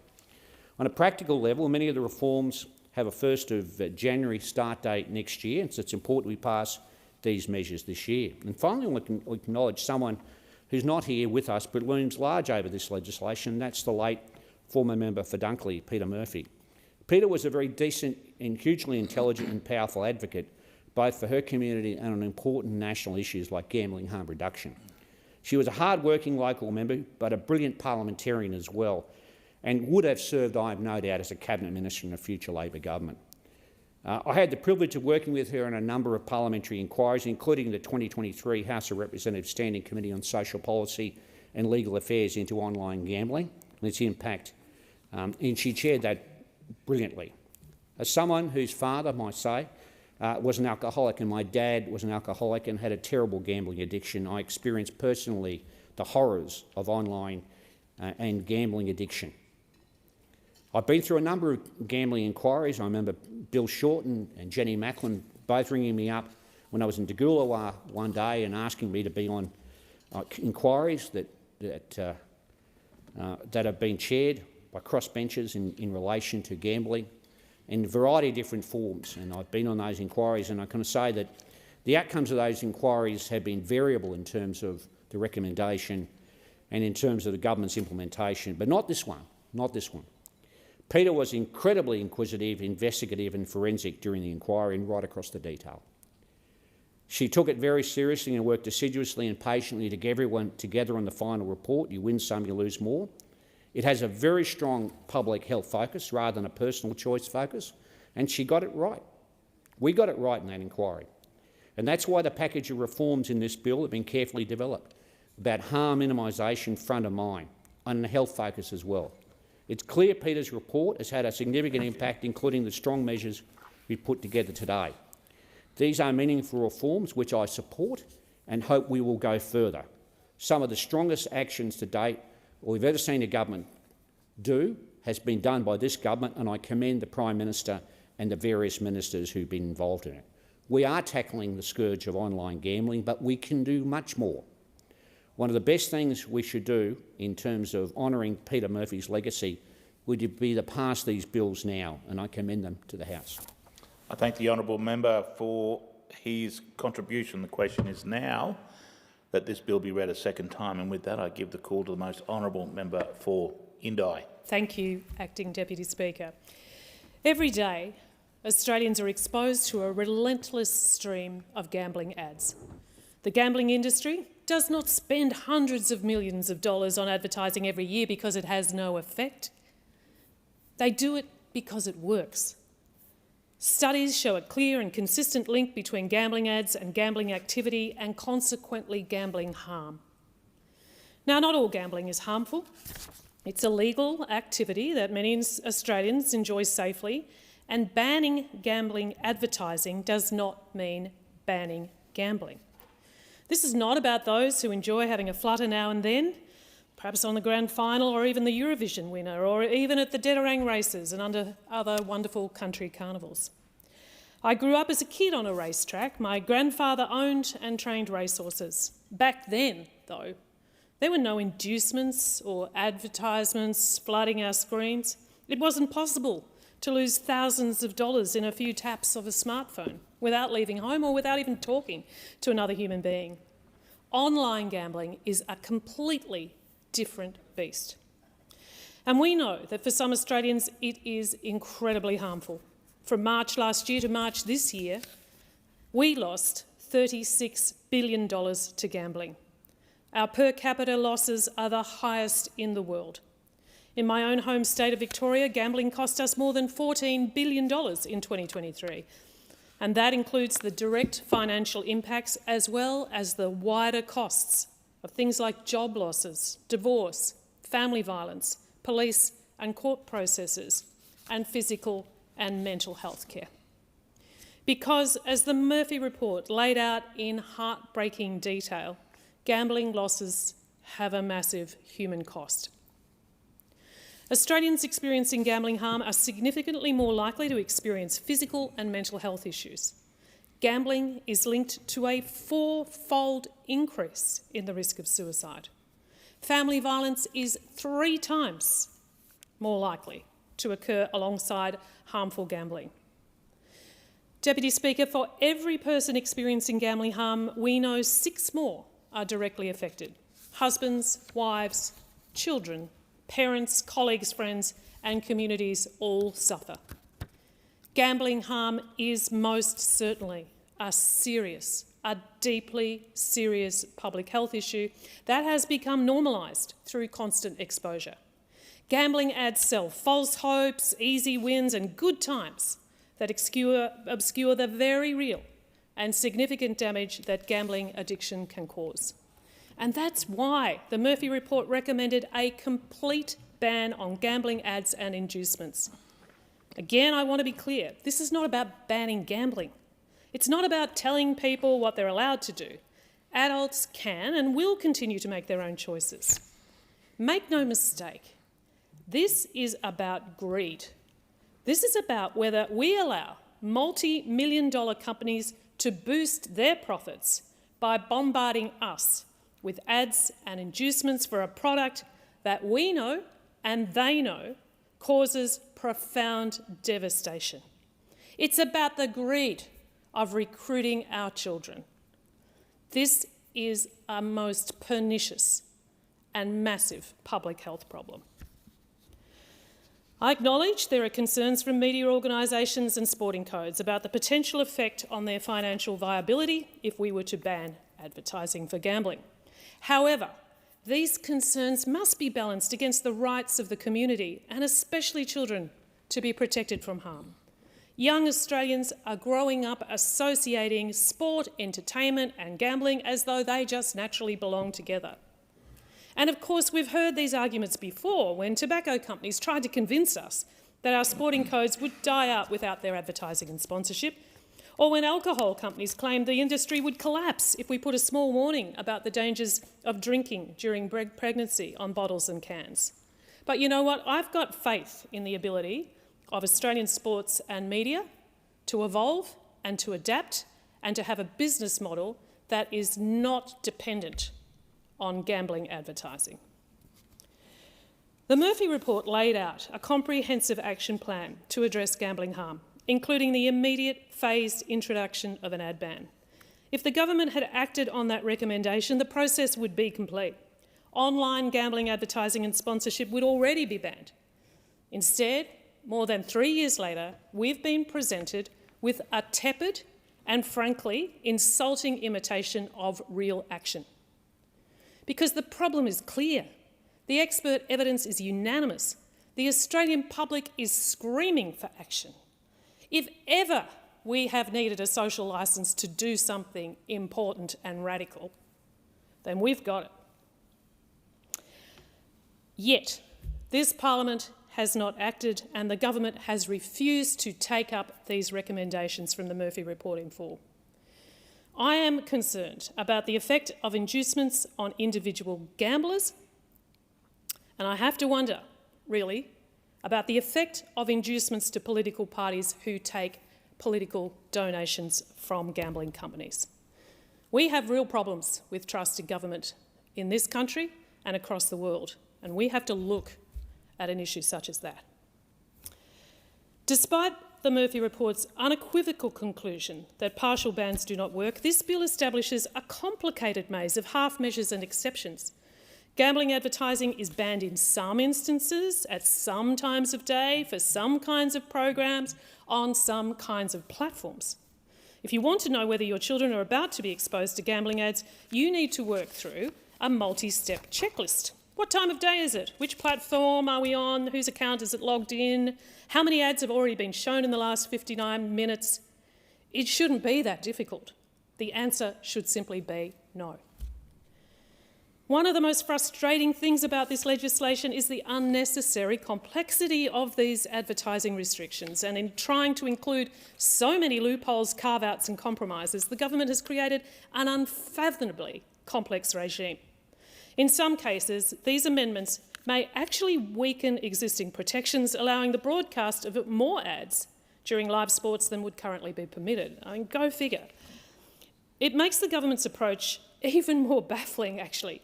It would have been so much easier to just implement a comprehensive ban. As well as the limited and frankly inadequate reforms to advertising, this bill makes some other changes to gambling regulation, and these include additional restrictions on illegal gambling, including new requirements for financial institutions to prevent related payments and transfers, improvements to the BetStop legislative framework in line with recommendations from the recent statutory review, and prohibition of online keno and foreign matched lotteries. Well, these are small, but they are welcome improvements.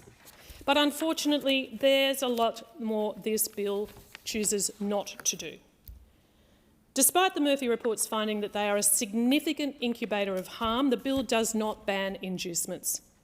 Bonuses and 2-for-1 deals might be okay in a supermarket aisle, but they have no place as a tool to exploit people at risk of gambling harm. Because let's be clear, these promotions are not intended to keep you winning. If you're making money from an online gambling, you'll get kicked off the platform, not flown to the Gold Coast. Gambling companies offer inducements as a calculated investment in the continued suffering of their most vulnerable customers. Make no mistake about that. And just last week, we heard extraordinary testimony about the lengths to which gambling companies will go to make sure that people keep losing money. And like the rest of Australia, I was absolutely gobsmacked by Luke Bateman's evidence about being offered flights, accommodation, alcohol and even illegal drugs. But the truly predatory nature of inducements was also illustrated by Russell North, who described repeatedly being offered inducements after closing his accounts. Now, Russell knew he was in trouble. He took steps to protect himself, and the gambling companies sought to actively undermine that. Deputy Speaker, it is unconscionable. The bill also does not establish a gambling regulator, despite the Murphy Report identifying a glaring need for a national regulatory framework overseen by a dedicated body with the sole objective of reducing harm. It reflects the reality that gambling companies operate nationally and should be regulated nationally. Right now, responsibility is fragmented across multiple regulators with different resources, powers and enforcement, and they face varying levels of criticism, some of it scathing. A regulator established for the sole purpose of reducing harm would, in the words of the Murphy Report, put people above profits and public health before commercial interests. Now, members of the crossbench have suggested a number of amendments to the bill, all of them seeking to bring it closer to being something that offers real protections from gambling harm. Consistent with the Murphy Report, I will be voting to implement a full ban on advertising, a full ban on inducements and the establishment of a dedicated national regulator. And I note it's the crossbench, not the government nor the opposition, that is carrying the torch for the Murphy Report, an inquiry that was grounded in the lived experience of people whose lives were devastated by this predatory industry practice. I've also circulated 2 small reasonable amendments to improve the bill. Firstly, a complete ban on gambling ads during G-rated television programming. Ratings are designed to help viewers make informed choices about what they and their families watch, and a G rating indicates a program is suitable for all ages, including very young children. A G rating is a green light for a family-friendly viewing, and that shouldn't change when the ad break starts. Secondly, I'm proposing a requirement for gambling companies to collect and publicly report on harm indicators, including aggregate customer losses, self-exclusion requests and complaints. It's information they already have, and it would provide a vital evidence base to help understand whether these reforms are effective in reducing and preventing gambling harm. And if this bill results in only limited improvement to industry practice, then the data will be even more important when it comes to reviewing our laws in the years to come. It's been widely reported that there will be further changes to this bill. In its current form, the bill is unpassable, so it seems the government will be dragged, kicking and screaming, to take stronger action to get it through the Parliament. I can't speak to any government amendments at this point because they haven't been circulated. Deputy Speaker, so often in this place, we're dealing with problems that don't have an obvious solution. This is not one of those times. The evidence couldn't be clearer. everyone in Australia except the gambling companies, and apparently this government knows what needs to be done. Since this bill was introduced, I have received hundreds of emails from people in my electorate who are not just disappointed that the government won't commit to a full ban. Deputy Speaker, they are outraged. Outraged. Now, I've grappled with whether I should support this bill because it falls so far short of what we know is needed. And as a legislator, I ask myself, when we know what good looks like, then how low are we willing to set the bar? It's a very important consideration. The Murphy report gave Parliament a clear roadmap, but this bill has chosen a shortcut. And make no mistake, Australians will pay the price for that. In the time I've been speaking, Australians have lost more than $500,000 to gambling. Just consider that. Acting Deputy Speaker, the clock is ticking. The opportunity is here. The moment is now. The time for courage is right before us, and I call on every member of this Parliament to do the right thing. Pass a law that fulfils the recommendations of the Murphy report and do the right thing for the Australian people. I thank the honourable member for the contribution. The question before the House now is that this bill be read a second time, and with that, I give the call to the most honourable member for Maribyrnong. Thank you, Deputy Speaker. There's no moment in an Australian football match you can't bet on. The result, the quarter, the margin, the next goal, like that kicks it. The game has been carved up into markets the way a butcher works through a carcass, and every one of those markets is live while the ball is in the air. That didn't happen by accident, and it didn't happen because we asked for it. It was built deliberately by an industry that had clocked how our sport could be the most efficient way, or the most efficient distribution network it could get its hands on. And it has cost the country a great deal more than money. Because for all the talk about apps and algorithms in this debate, gambling harm in Australia mostly wears the face of an adult. A man in his 50s who has not told his wife. A woman who has repaid the same debt 3 times over. Someone who has lost a house, a business, a marriage, or all three. And who has done it quietly because the shame attached to this particular harm keeps people silent longer than almost anything else that we deal with in this place. They are not weak people. They are not stupid people. They are people who have been sold a product engineered to take money from them by companies who measure success in exactly how much they can take. And every one of those stories begins in the same place, not with a bet, but with an advertisement. Deputy Speaker, my community is home to 2 of the most iconic racecourses in the country, Flemington and Moonee Valley. And between them, they carry the better part of the spring racing carnival, including the Melbourne Cup and the Cox Plate. On the first Tuesday of November, my community plays home to the race that stops the nation. The streets and businesses are buzzing, and a good many of my constituents either work the carnival or know someone who does. 20 years ago, having a punt on a race meant something fairly particular in this country.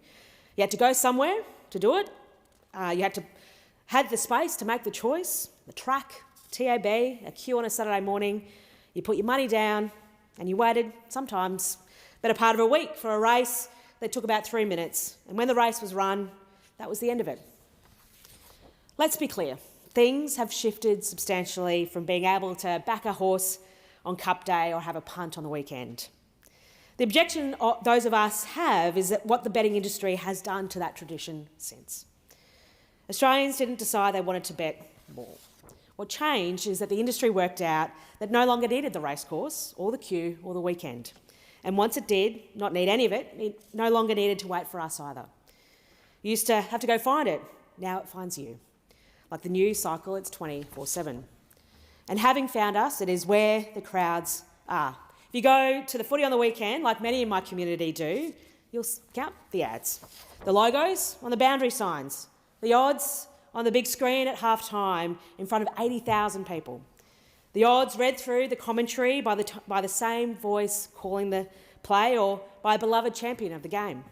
So the market and the match arrive in the same sentence. The sponsor on the ground, on the ticket, on the apparel, then the ad break, and then another ad break, and on the phone in the hand of the bloke who 2 seats down, who's not looked up for about a quarter and a half. That's the quiet list, Deputy Speaker, and it's non-stop. I think we can agree that it's not sport with advertising around it. It is a wagering product with a game of football inside it. So this bill goes after exactly the place it lives.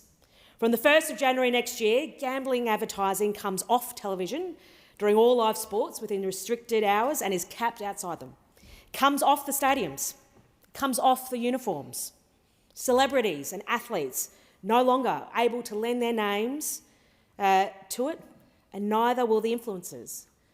Because when a young person is being sold a bet by someone they follow, someone they adore, someone they trust, they are not watching an advertisement, they're taking advice from a mate. And it comes to the radio, and it will come off the radio at school drop-off and pick-up, because those are hours we know children are captive in the back seat of the car, and this industry has worked that out long before we did. But the ground and the broadcast are only the start of it, because most of this advertising now reaches kids and parents somewhere else entirely, on the phone in their pocket. So the ban goes online, social media, news sites, streaming podcasts and search engines. And it'll be up to the platforms to put these restrictions in place, because they too carry the responsibility. Any platform that will not put these restrictions in place loses the right to carry gambling advertising altogether, at any hour, to any user. And this bill goes after the products that are online too. We are banning online keno, rapid draws, high frequency, high limits, and $1,000 gone in just 3 minutes. That is pokies in your pocket, and there is no version of that that is safe. We are also shutting down foreign match lotteries, which sell Australians a ticket in an overseas draw nobody overseas is obliged to honour. And we are closing the loophole on fake trade promotion lotteries, schemes with no product behind them, which the charity lotteries estimate have pulled more than $60 million out of the Australian charity sector in a single year. That was money raised for people who need it. Which brings me to the Australians this industry has already hurt and what we owe them. BetStop has helped more than 61,000 people shut the door on gambling since 2023. That is 61,000 acts of courage. And this bill strengthens that register so that the moment somebody makes that decision, the marketing stops. That is the heart of this bill, backing Australians to make the choice about gambling that was never given to them when the industry ramped up its activities. But, Deputy Speaker, only 1 in 4 Australians know about BetStop. Among people who have placed a bet in the last 12 months, it's 1 in 3. A service that saves lives is of no use to the person who hasn't heard of it. So this government will run a national campaign to fix it. And we are moving on the illegal offshore operators who sit outside our consumer protections altogether. Deputy Speaker, I've got 2 young daughters, aged 12 and 9. I've spoken about them before in this chamber. Most recently, when our government passed our world-leading social media reforms. And I think of them during this debate, because we know young children, mostly teenagers, are the target. They're not being sold a bet. A 9-year-old doesn't have money, and the industry knows that. What is being built is an 18-year-old, the one who already knows the brands, already knows the language, and already believes that a wager is a part of watching their team play. Children are not collateral damage in this business model. They are a pipeline. A company can wait 10 years for a customer. They will wait 10 years unless this parliament stops it. That is the same principle that that is the same principle that took this government to the minimum age for social media. When a company builds a business model off targeting children, we legislate to protect them. Deputy Speaker, Peter Murphy's name has been and will continue to be invoked many times in this debate, and it should be. She went after this industry in the same determination she brought to everything else that she cared about, and she did so whilst being very sick. I didn't get a chance to serve with Peter. I arrived after we lost her. But like many in the Labor Party, I had the great privilege of knowing her. In her first speech to this House, she told us that the hard things facing this country would require a willingness from all of us to persist with complex debates over sustained periods, certainly longer, she said, than any news cycle. She did not believe reform arrived in a single piece because somebody had shouted loudly enough. She believed you kept at it. She said something else in that speech. She said she wanted to belong to a generation of politicians who rejected the politics of division, who refused to treat the problems of our society as weapons to wedge political opponents. Peter was a proud Labor member who did this work inside a Labor government because she understood that is where things actually get done in this country. And she persuaded members of every party in this place to sign up to tackle this issue. That is who she was. She kept at it, and she wanted to bring people with her. Anyone reaching for her report as a weapon on this debate has picked up the wrong end of it. Deputy Speaker, this reform may be culminating in Canberra, but it didn't start here. There are people right across my community who have been making this argument for years, longer before it was in the headlines and longer before I was elected. They've not been shy with me since, and I wouldn't have it any other way, because they are the reason a bill of this size is in front of this House at all. Our government is tackling gambling advertising off the TV during all live sport within restricted hours and capped outside of them, off the stadiums, off the uniforms, off the radio when kids are in the car, banned across every platform online, with any platform that won't comply losing the right to run the ads at all. Keno gone, the lottery rackets gone, Bet Stop strengthened with a national campaign to make sure people know it is there. This is the strongest action ever taken to tackle the harms of gambling that any government in Australia has ever undertaken. The Prime Minister has been clear that further reform is coming and has flagged amendments to the bill, and I welcome that. And at our party's national conference, rank and file members, including those in my local branches, put strengthening these protections in our party platform. And I thank every one of them for doing that.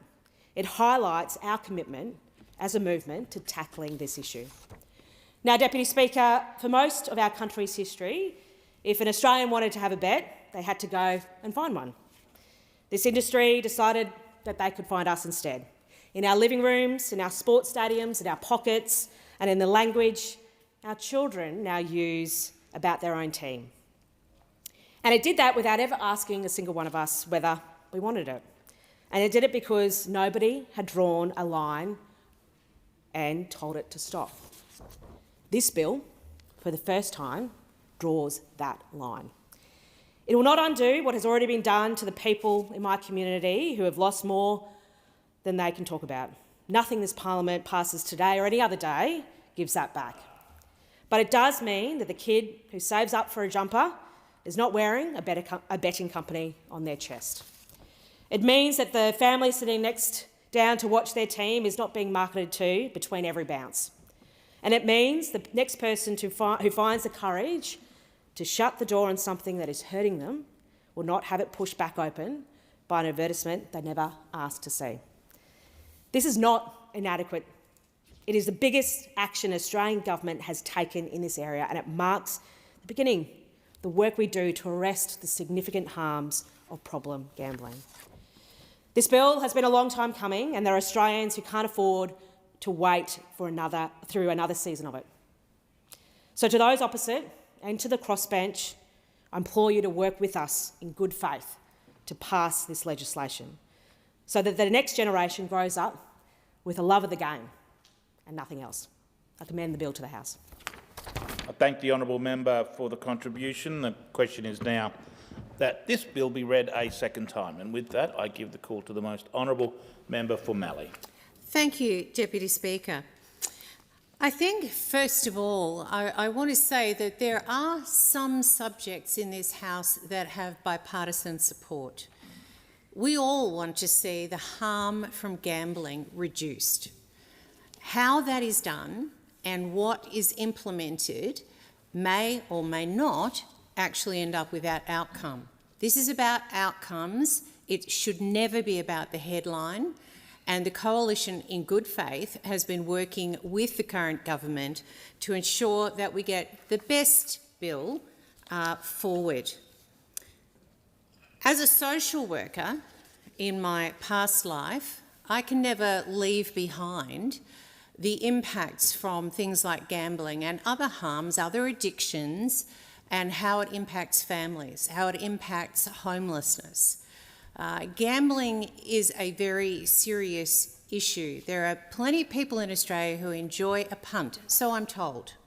I personally don't go down that track myself, but there are plenty of people who do without causing them to lose their home or put their families in dire straits where there is no food on the table. But we must take those risks very, very seriously, and we do.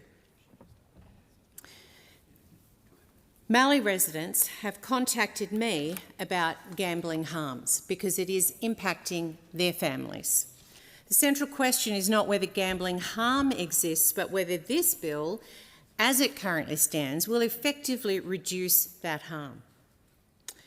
I want to, as has occurred already in this first hour of debate, acknowledge the contribution of the late Peter Murphy, the prior member for Dunkley, and her incredible commitment to ensuring that gambling is dealt with in a serious and responsible manner by the government.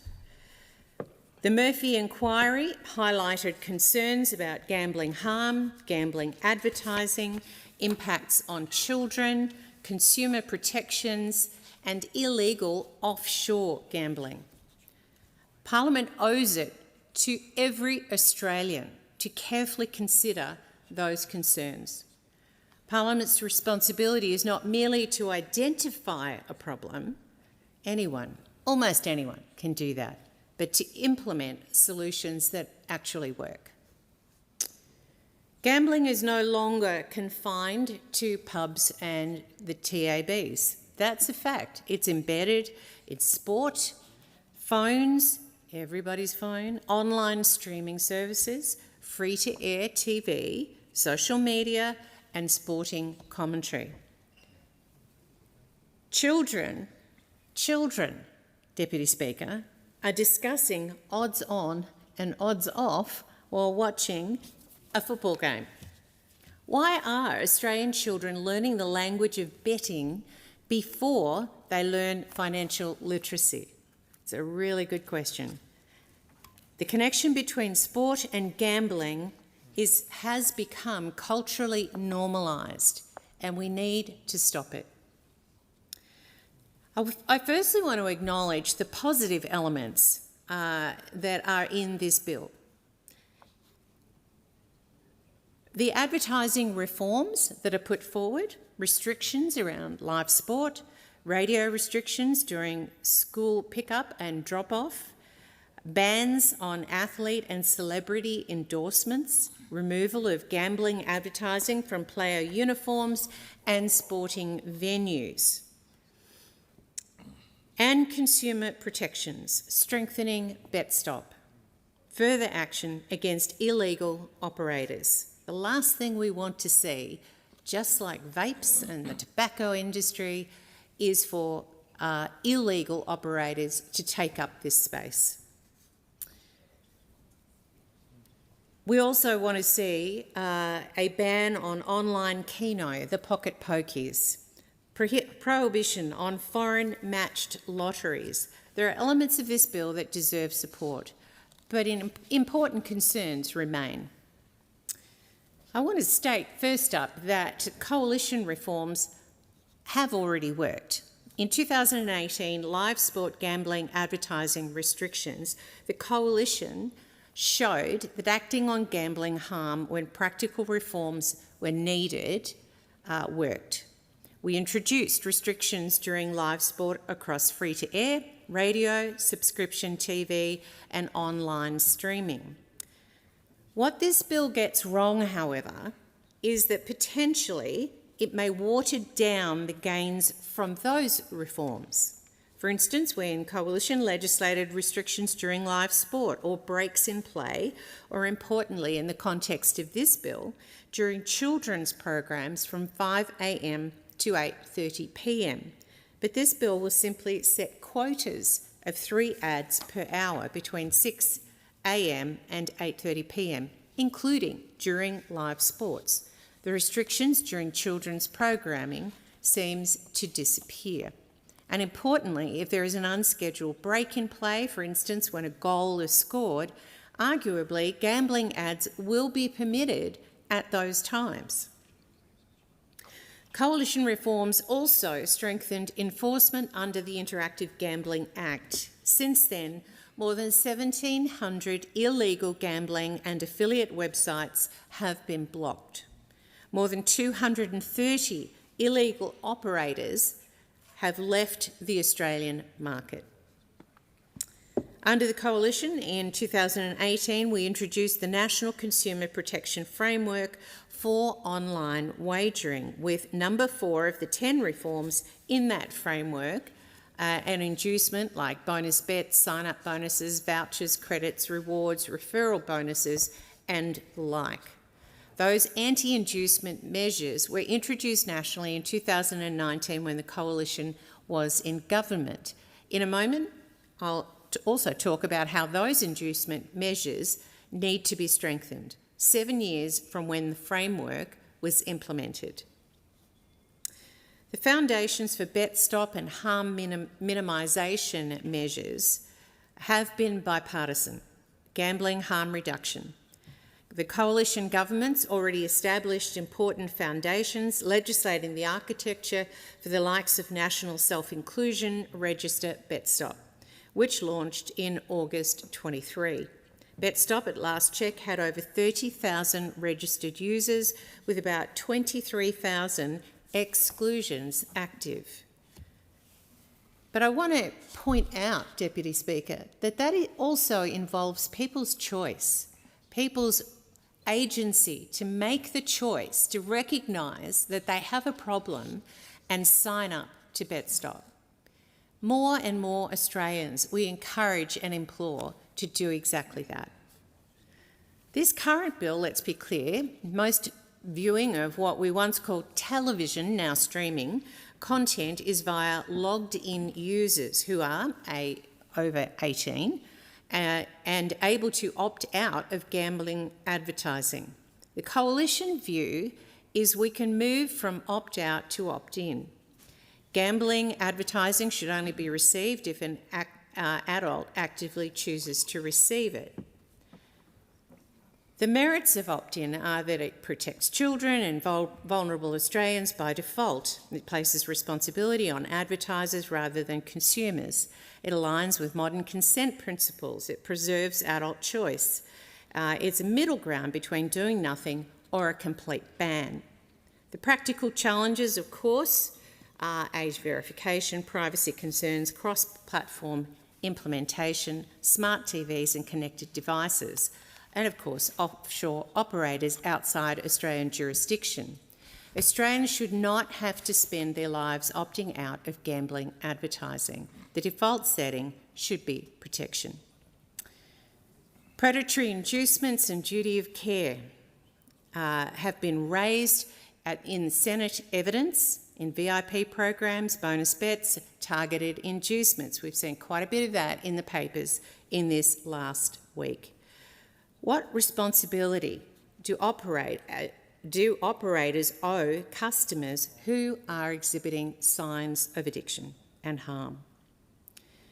There is a duty of care to support consideration of a statutory duty of care. identifying vulnerability, intervening early, reducing harm, acting before crisis occurs. Harm reduction is not simply about advertisements, it's also about industry responsibility. Offshore gambling, of course, remains the next big challenging. I want to acknowledge our support on this side and the work of ACMA, that there are 1,751 offshore sites blocked, 230 plus operators exited, as I said earlier. Many operators sit outside Australian jurisdiction. Examples cited in recent enforcement actions include operators associated with Curie Osao, and I don't think I've said that correctly, Union of Comoros, Costa Rica and Ireland. And enforcement is difficult. Websites change domains, mirror sites emerge, cryptocurrency can bypass traditional controls, and operators are internationally dispersed. With regard to the Pocket Pokies online Keno, it illustrates the movement of casino-style gambling products onto smartphones. Foreign matched lotteries are the example of gambling products entering Australia from outside the traditional regulatory framework. And then, of course, the illegal offshore operators, which require stronger enforcement tools and international cooperation. Neil from my electorate says he agrees fully with me about offshore gaming sites. And he says, and I quote, "We should also be legislating to protect our children and adults from overseas gambling sites, or they will become the norm." Parliament can regulate Australian broadcasters and Australian bookmakers. It is much harder to regulate offshore operators. Reform should reduce harm, not simply push Australians into less regulated offshore markets. I was pretty horrified, I have to say, to visit an RSL in my electorate and to see a 19-year-old at 9 o'clock in the morning with his work shirt on playing the pokies. Clearly meant to be at work, but he was in there at 19 years of age. To see that in front of your face is incredibly confronting. Now, I know this bill doesn't go to that, but it does point to gambling addiction and the harms that are for life if you can't get out of it. It's not abstract. It's about real people in every one of our electorates. So in conclusion, there are three overarching principles. Adults should remain free to make lawful choices. Children deserve stronger protection. And gambling providers should bear greater responsibility for reducing harm. The test of this legislation is not whether Parliament passes it. The test is whether fewer Australians experience gambling harm in the future, whether fewer children grow up associating sport with betting, whether fewer vulnerable people are targeted with inducements, and whether fewer Australians are drawn into the unregulated offshore gambling space. Thank you, Deputy Speaker.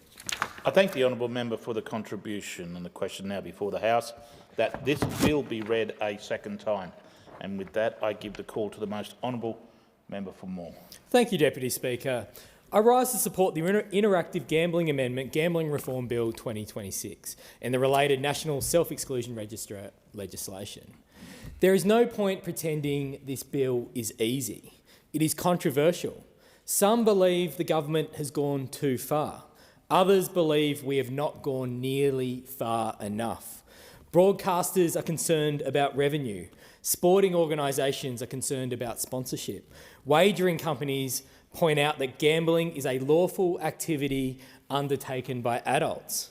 On the other side, many Australians look at the sheer volume of gambling advertising, particularly around sport, and ask how we allowed it to get this far.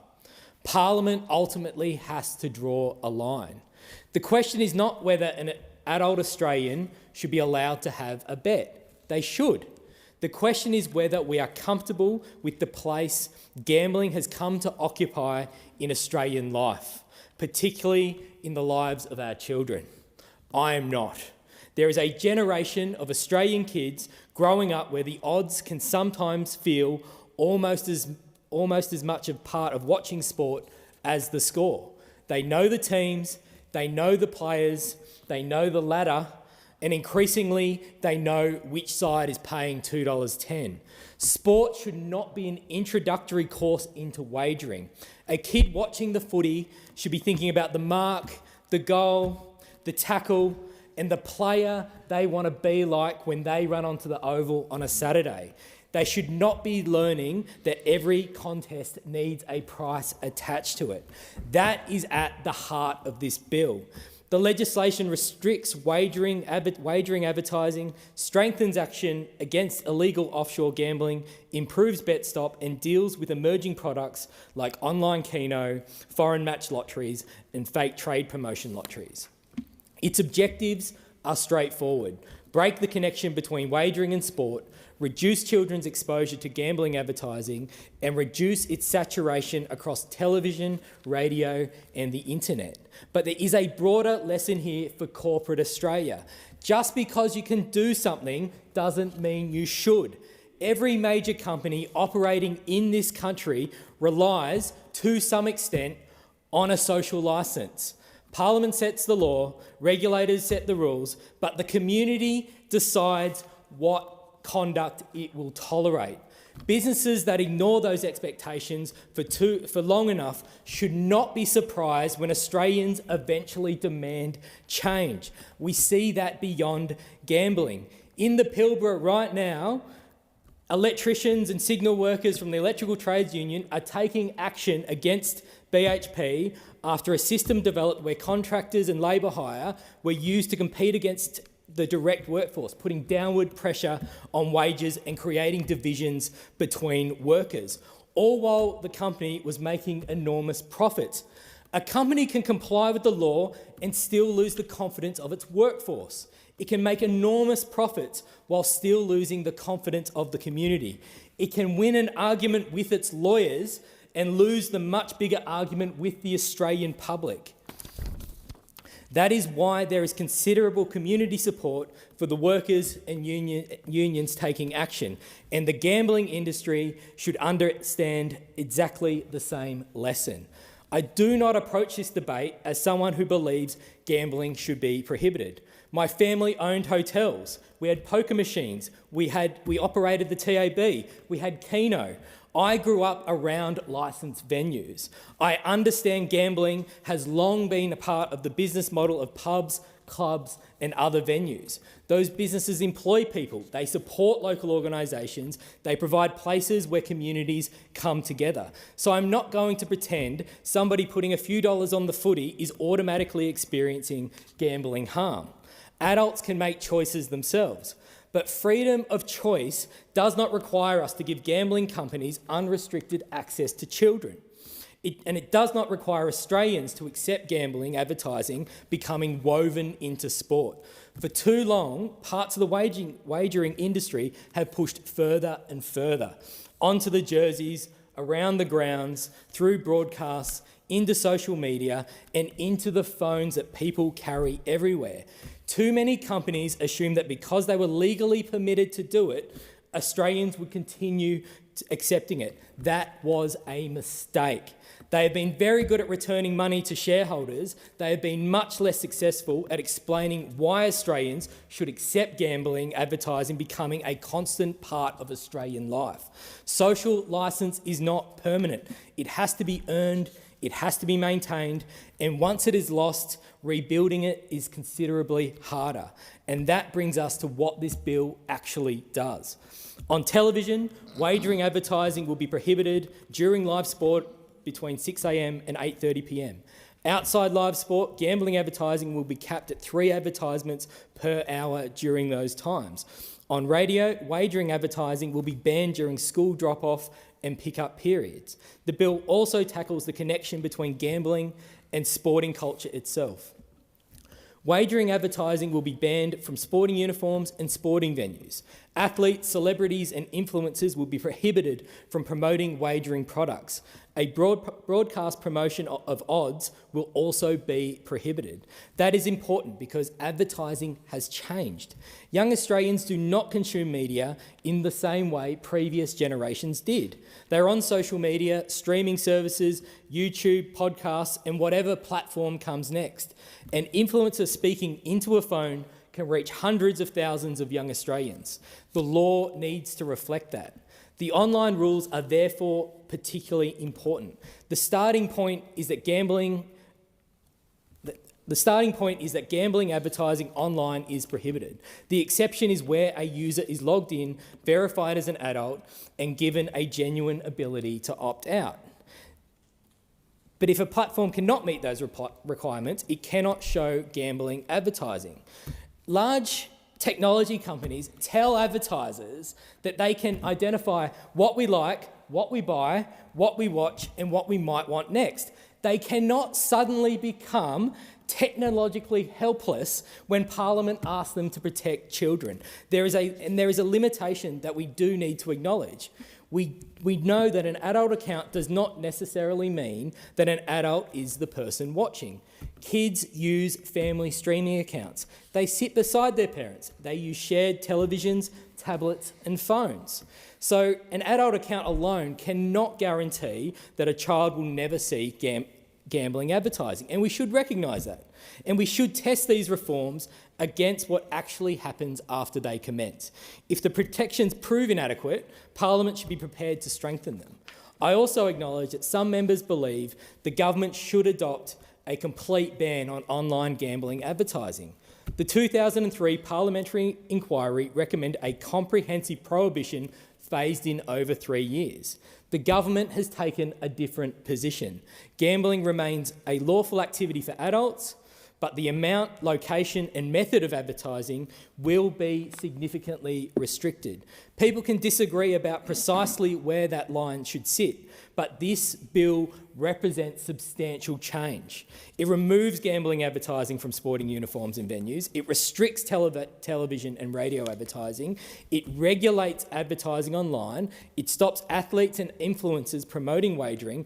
It prohibits the promotion of odds, and it backs those provisions with substantially stronger penalties. The bill also strengthens action against illegal offshore gambling. Australian licensed wagering companies operate under Australian law. Illegal offshore operators do not.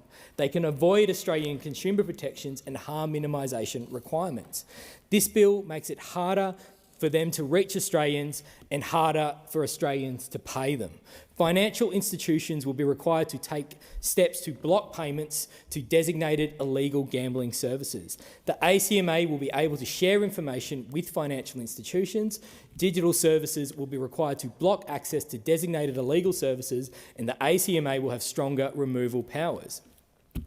If an offshore gambling company wants Australian customers but does not want Australian laws, we should make it difficult for them to find them, difficult to access them, and difficult to pay them. The internet cannot become a jurisdiction-free casino. The next part of the legislation strengthens BetStop.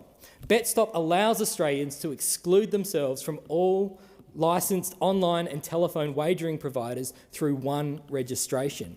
More than 63,000 registrations have been made by early June, with more than 39,000 active exclusions at that time. Those numbers tell us something extremely important. Tens of thousands of Australians have actively said, I do not want access to this anymore, and we should respect that decision and make it effective. The changes will strengthen BetStop so protections extend beyond email and text messages to apps, push notifications and emerging technology. Self-exclusion should mean self-exclusion, not we stopped emailing you, but here's a push notification instead. The related levy legislation will also support greater promotion of BetStop. That is important because a service cannot help someone who does not know it exists. The bill also prohibits online keno. The concern here is easy to understand. Traditional lotteries involve buying a ticket and waiting for a draw. Online keno can involve rapid repeated draws, high-frequency play and high spending limits. Under some products, a person can lose as much as $1,000 every 3 minutes. A rapid play gambling product available every minute of every day on somebody's phone presents a very different risk from buying an occasional lottery ticket. The legislation also bans foreign matched lotteries. These businesses effectively operate as middlemen for overseas lotteries. Australians pay an operator, somebody overseas supposedly acquires a ticket, and if that ticket wins, the Australian relies on that chain of arrangements, ultimately delivering the prize. There are obvious risks to that model. Overseas authorities have taken action against some of these arrangements, and if something goes wrong, an Australian consumer may have limited a practical ability to recover a major prize. There is also an effect here at home. Australian lotteries support newsagents, clubs and other small businesses. Charity lotteries fund community organisations. And that brings me to the fake trade promotion lotteries. There is nothing wrong with genuine promotion. Buy your groceries, enter a competition, purchase a product, go into a draw. But that is different from designing a business where the lottery is effectively the product and calling it a membership scheme or trade promotion to avoid regulation. Some charge recurring membership fees. Some make it extremely difficult for customers to leave. Charity lotteries estimate that these operations diverted more than $60 million from the charitable sector in 2024. The bill closes that loophole while preserving genuine trade promotions. Deputy Speaker, there will continue to be debate about how far gambling regulation should go, and there should be. But we are balancing personal freedom, business interests, sport, media, technology and public health. But some principles should be clear. Adults may choose to gamble, but children should not be recruited into gambling culture. Australians who do not want gambling advertising should have greater control over where they see it. People who choose to exclude themselves should be protected, and companies seeking Australian customers should obey Australian laws. There is also a lesson here that reaches beyond gambling. Do not confuse what you are legally entitled to do with what Australians will indefinitely accept. Do not take your customers for granted. Do not take your workers for granted. Do not take the communities that allow you to operate for granted. The gambling industry has had years to see where public opinion was heading. Too much of it continued pushing. More advertising, more integration with sport, more targeted online, more ways to reach people wherever they happen to be. And then some wondered why Australians demanded change. If an industry continually pushes right up against the boundary of what the law allows, eventually the community may decide to move that boundary. And that is what this Parliament is doing. From 1 January, families watching sport will see fewer gambling ads. Kids will not see wagering brands on their Sporting Heroes uniforms or around the grounds. Influencers will not be paid to push betting products to their followers, and Australians will have greater control over gambling advertising online. Illegal operators will face stronger barriers, BetStop will be strengthened, online Keno will be banned, and loopholes around foreign match and fake lotteries will be closed. Some will argue we should go further. That debate will continue, but the existence of an argument for going further is not an argument for doing nothing. This legislation substantially changes the relationship between gambling, advertising and Australian sport. Most importantly, it gives our kids more room to simply enjoy the game. The siren should not mean the game is starting, not that it is time to place a bet. I commend the bill to the House. I do thank the honourable member for his contribution on the question before the House now is that this bill be read a second time.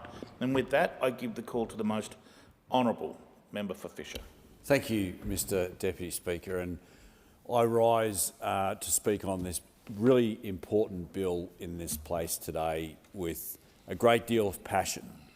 And it's clear that today is a day where reasonable minds will differ about how we should best go about changing the scourge that is gambling and its impacts on our local communities across this country. But before I go into the bill, I want to tell you and my colleagues here and those in the chamber, anybody who might be watching or listening to this, a little story about why I have become so passionate about gambling, or rather anti-gambling. I was about, in my early 20s, I was a carpenter by trade. I was on a building site, and it was morning smoko, and a new block layer turned up to site, and we were sitting around at smoko, and this gentleman, for those of you who don't know, a block layer, laying blocks is incredibly hard yakka. It's not laying bricks, it's laying blocks. Block probably weighs 4 or 5 times the weight of a brick. It's hard, physically demanding work. And this gentleman would have been in his late 60s or early 70s. Most definitely the oldest block layer I've ever seen in my working life. And at smoko, I got talking with this gentleman and I said, mate, do you mind if I ask, like, why are you here? What are you doing laying blocks at your age? And he said, yeah, I'll tell you. He said, my wife has a gambling problem and we lost our house, we lost all our savings, I was retired, and I had to go back to work. So here's old mate. I estimate, in his late 60s, early 70s, busting his guts, laying blocks. And that had a profound impact on me as a young man about the scourge that is gambling in this country. Now, around $36 billion is lost in this country by Australian gamblers. Just to put that into perspective, that's $36,000 million each and every year. Not gambled, lost. We are the world's worst gamblers in every respect. $36,000 million. To put it in another way, that same $36,000 million would build 6 tertiary hospitals in this country each and every single year. Blown. Gone. Never to be seen again. Paid to some foreign gambling company who does not give a damn about Australians or Australian families. Just, Madam Deputy Speaker, just think what that money could do for your communities if that money was invested in rural, Indigenous health, for example. $36 billion. And I went home that night. I was only a young fella. I went home that night, and I hope Mum won't mind me saying this, but Mum had shares in a publicly listed gambling company. And I said, Mum, you've got to sell these shares. This is terrible. Lives are being impacted by this stuff, by these companies that just don't care. Now, I'm pleased to say I was successful in my advocacy because she did.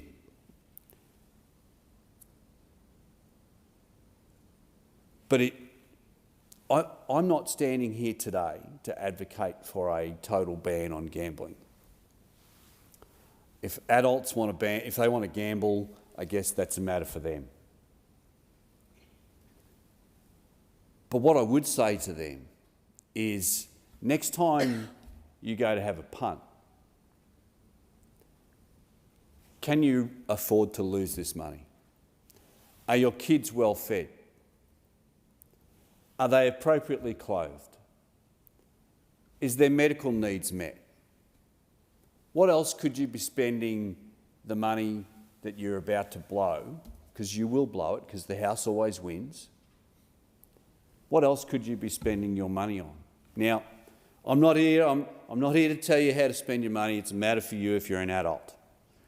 But what does concern me is that this becomes a societal problem when we know, without a shadow of a doubt, that there are links between problem gamblers and domestic violence,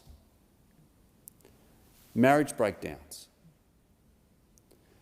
That's when a person's individual problem becomes our collective problem. Substance abuse. The list goes on. Now, I want to acknowledge the great work that our Shadow Minister, Sarah Henderson, has put in, the really hard yards. I want to acknowledge my colleague Simon Kennedy, who I can't remember his seat. Someone help me out. Cook, thank you. The member for Cook, the great work he's been doing in working with our colleagues to try and see some meaningful reform here. And I'm not for a second suggesting that I or anybody on my side has got some sort of philosophical licence on all of this stuff. I know that, as I said, as I started out with this speech, this is an issue where reasonable minds differ. We have to get that balance right between protection of personal freedoms and protecting vulnerable Australians, like kids, like problem gamblers. But I, in my heart of hearts, do not believe that the government has that mix right with this bill. And I'll tell you why. Young kids have, because of the explosion of gambling ads, particularly during sport, have become incapable of differentiating sport from gambling. It's all about the odds now. When I was a kid growing up on a Monday morning and you're exchanging footy cards, you're talking about your favourite player, who kicked what goal. Now kids are talking about odds. Why? Because gambling companies have preyed upon them. The explosion of gambling ads during sport, that's not just some, that doesn't happen by some coincidence. This is a deliberate strategy to hook young Australians in to become high-risk gamblers. Now, lots of people can gamble and stop and not become a problem gambler. I'm not concerned about them. I am concerned about our kids. I am concerned about our problem gamblers. I'm concerned that we see when a goal is scored, every LED screen light up in a stadium with the name of a gambling company. I'm concerned that wherever I see a jersey or sport or shorts being worn by our sportsmen and women, you can bet your bottom dollar, pardon the pun, that there's a gambling company patch on it. It's this proliferation of gambling ads that are so problematic in this country. I believe some sensible reforms should be in this bill. We should have a ban on gambling ads, sports gambling ads, an hour before the game, totally during, and an hour after. Not this half-hearted approach of the government's of 5 minutes before, 5 minutes after, and still being able to see gambling ads when there's a goal or an unexpected stoppage in the game. That's crazy. What do they think? Kids are not going to watch it? And I think that should be on live sport as well as replayed sport. I want to see specific opt-in arrangements in this bill so that if you want to receive inducements, you're an adult, and you want these inducements from gambling companies to gamble more, you should have to say, I want that, please send it to me, rather than I don't want it, because that's what the arrangement is now. The arrangement is that's now is that you have to opt out. I think you should have to specifically, expressly opt in for this stuff, for these inducements that we heard so much about in the Senate inquiry last week. I think if you want to receive gambling ads on your streaming services, you should have to opt in. These are simple reforms, simple measures that this government could change today with some amendments that would protect our kids, protect our vulnerable Australians. Who's it going to impact upon? It's going to impact upon the bottom line of gambling companies. Yes, there will be the sporting codes that will jump up and down. I'm a big believer, Madam Deputy Speaker, that nature abhors a vacuum. When the smoking laws came in that changed that you couldn't have smoking advertising, and everybody jumped up and down, cricket in particular jumped up and down and said, this is terrible, this will be the death of cricket. Nature abhors a vacuum. If the gambling companies are prevented from being able to spend their billions of dollars on gambling ads, someone else, some other organisation, some other industry will fill it.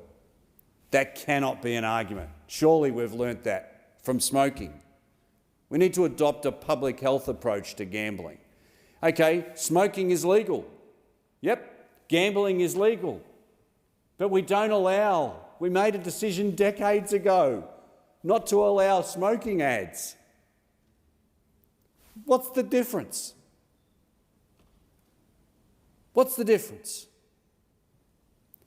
The difference is this is a strong, powerful, well-heeled lobby group. We need to stand up. This is an opportunity for Australians. This is an opportunity for us as parliamentarians. This is why we were here.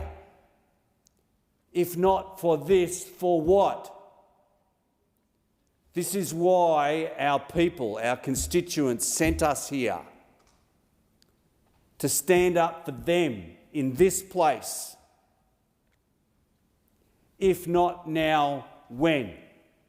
If not on this, on what?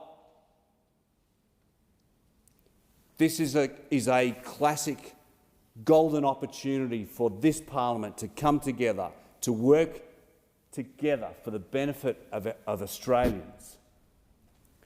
Let's not squib this opportunity. Let's not take the easy road. Yes, it's a difficult decision. Yes, there will be lobby groups, there will be industries that will be upset about what I'm saying. But you know what? I read a recent poll that said somewhere around 70, it may have been even higher, 70 to 80% of Australians want to see significant reform in relation to gambling. Name me another issue where you get such broad-scale support in Australia for reform. It is a no-brainer. We've got political support from our people. All we need now is the political gumption to deliver on that and to deliver for the Australian people. Thank you. The question is that this bill be now read a second time, and I call the member for Sturt. Thank you, Deputy Speaker.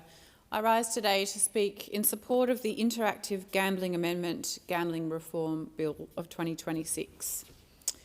Deputy Speaker, it was not until my mid-30s that I realised just how addictive, how harmful and how toxic online gambling could be.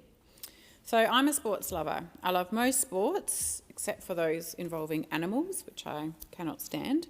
But sports is for me, and I wish I had been good enough to play sport at a truly elite level. I was a pretty good swimmer, but not really elite, and B-grade netball was the highest standard I ever achieved.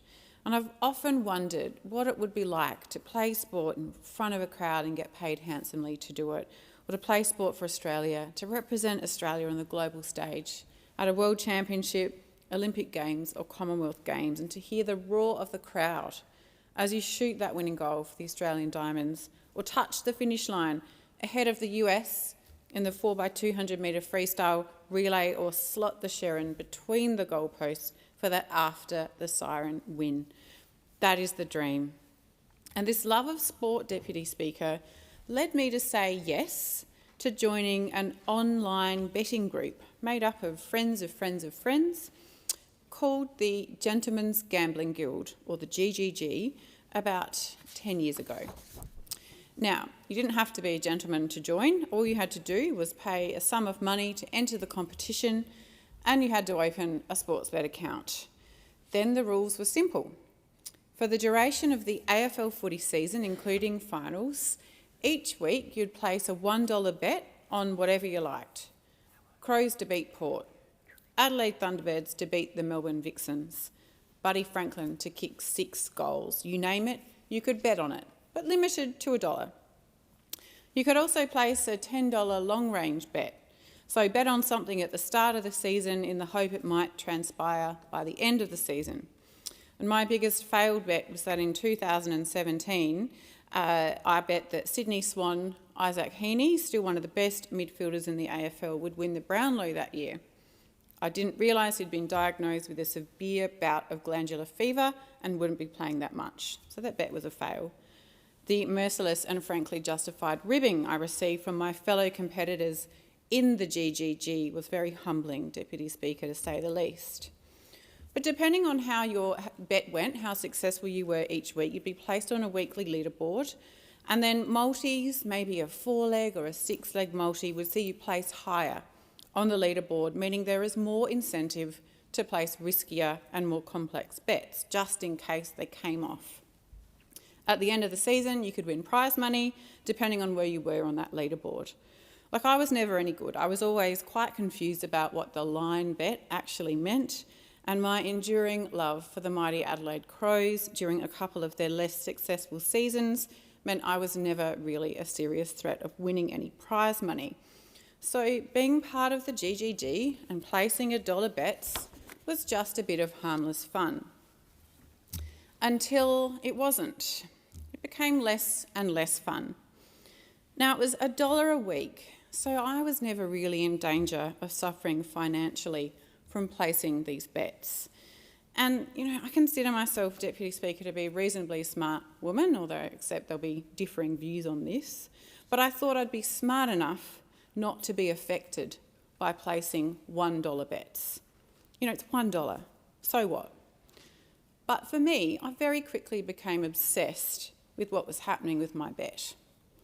A 6-leg multi meant the entire weekend could be consumed by obsessively watching matches and checking scores, impatiently waiting for the results to see if my bet came up.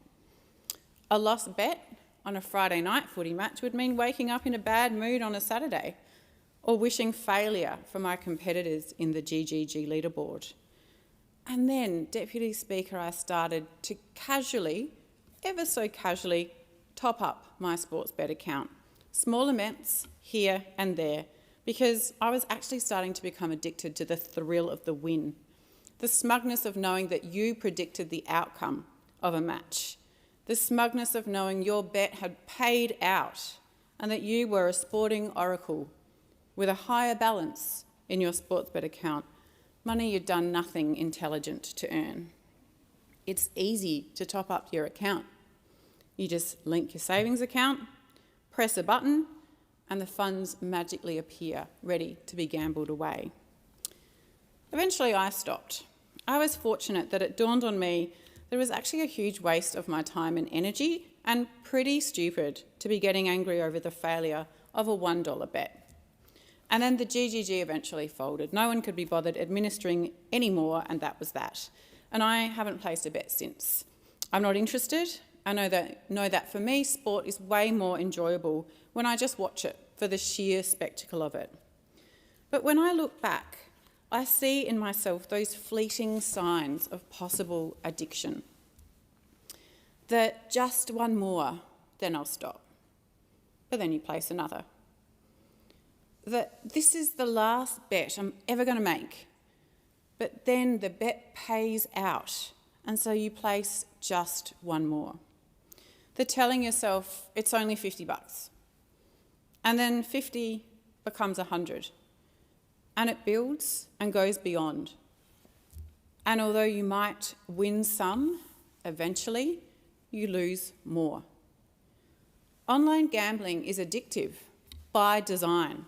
It plays on human nature, the innate desire to win, to make money, to be in control of something, to be good at something, and particularly for me on my multi-bets, to take a bit of a risk. Online gambling plays on the camaraderie that having a drink with your mates in the pub whilst watching sport can bring. It's easy, again by design. Set up an account, link your savings, and away you go. Now, not everyone succumbs to the addiction. Plenty of Australians have a flutter with very little consequence. But for those who do succumb, the addiction can be devastating. Irreversible financial devastation, the loss of employment, the breakdown of family relationships, increased drinking, drugs, violence, self-harm, suicide. We need to talk about addiction to remove the stigma associated with an addiction to online gambling so people feel comfortable reaching out for support. Addiction is a chronic health condition when someone just cannot stop doing something, even though it hurts their family, their health, their work, themselves. Addiction is real, and talking and listening, starting a gentle conversation, expressing concern without judgment and letting someone know you're there to help can make a difference. Trying to understand addiction and offering support, not criticism, can make a big difference in someone's journey from addiction to recovery.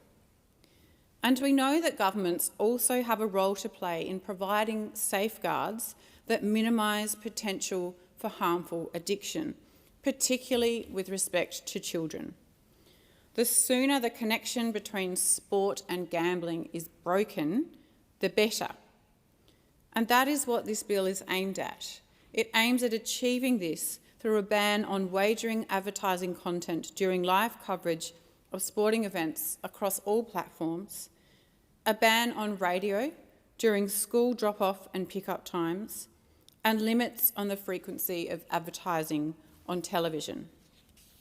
Kids don't need to see or hear gambling advertisements.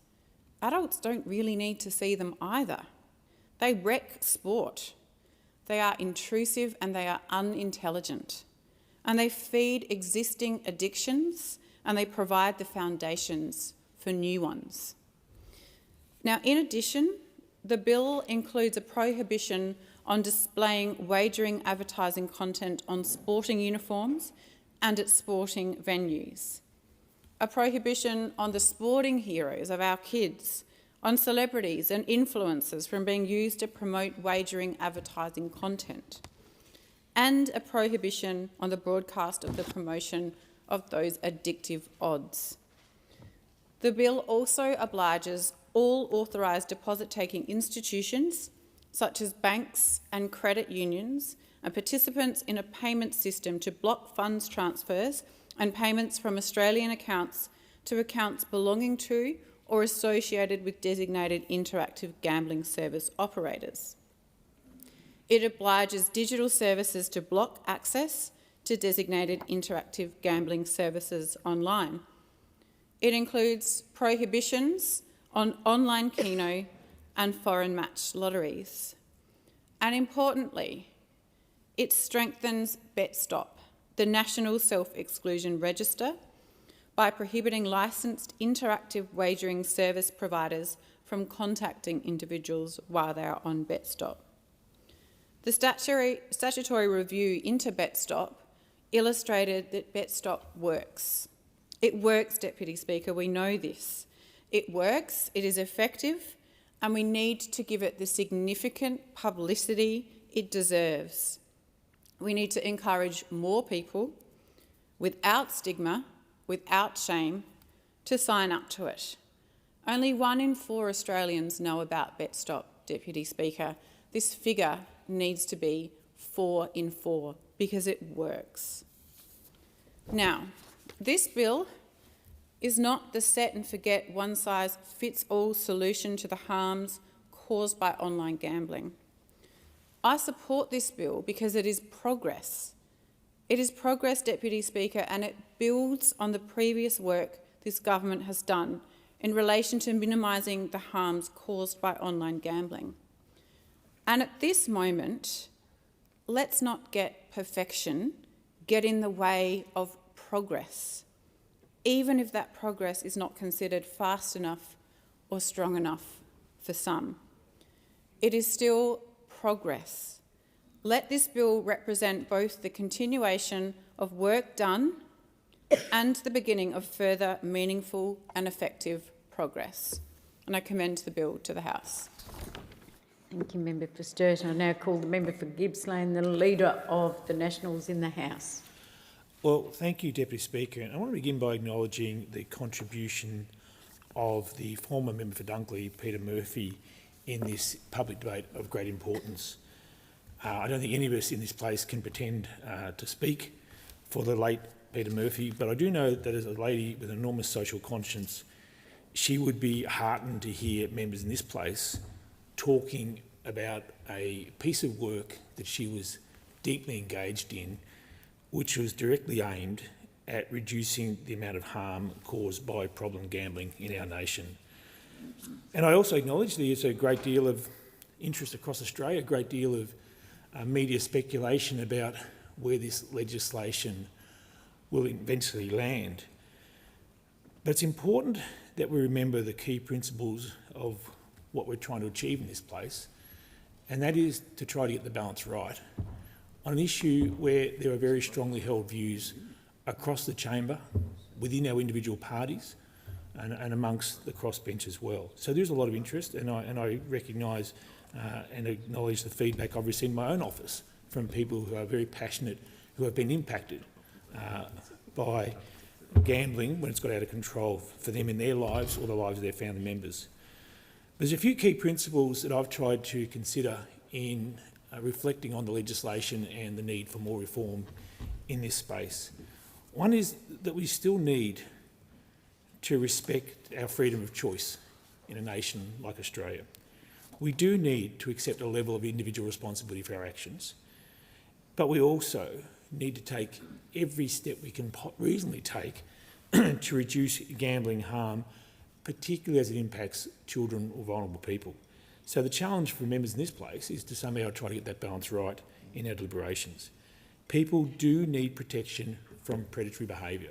People do need protection from illegal activities, particularly those younger Australians who are at the risk of becoming addicted by saturation of gambling promotion in our community. Because the world has changed, Deputy Speaker. Quite obviously the world has changed in only a short amount of time. The amount of exposure to advertising in our own lounge rooms, on our screens, has changed dramatically from what previous generations experienced. And the legislation that we're seeking to implement here is designed to try to, in some respects, catch up and minimise that harm, particularly, as I said, for younger people. There wouldn't be a member in this place who hasn't been personally touched in some way by the issues in their own community, or perhaps even in their own families when it comes to gambling addiction. It goes without saying, but it's probably worth repeating that as members of Parliament, we are approached by people whose lives have spiralled out of control as a direct result of their gambling addiction.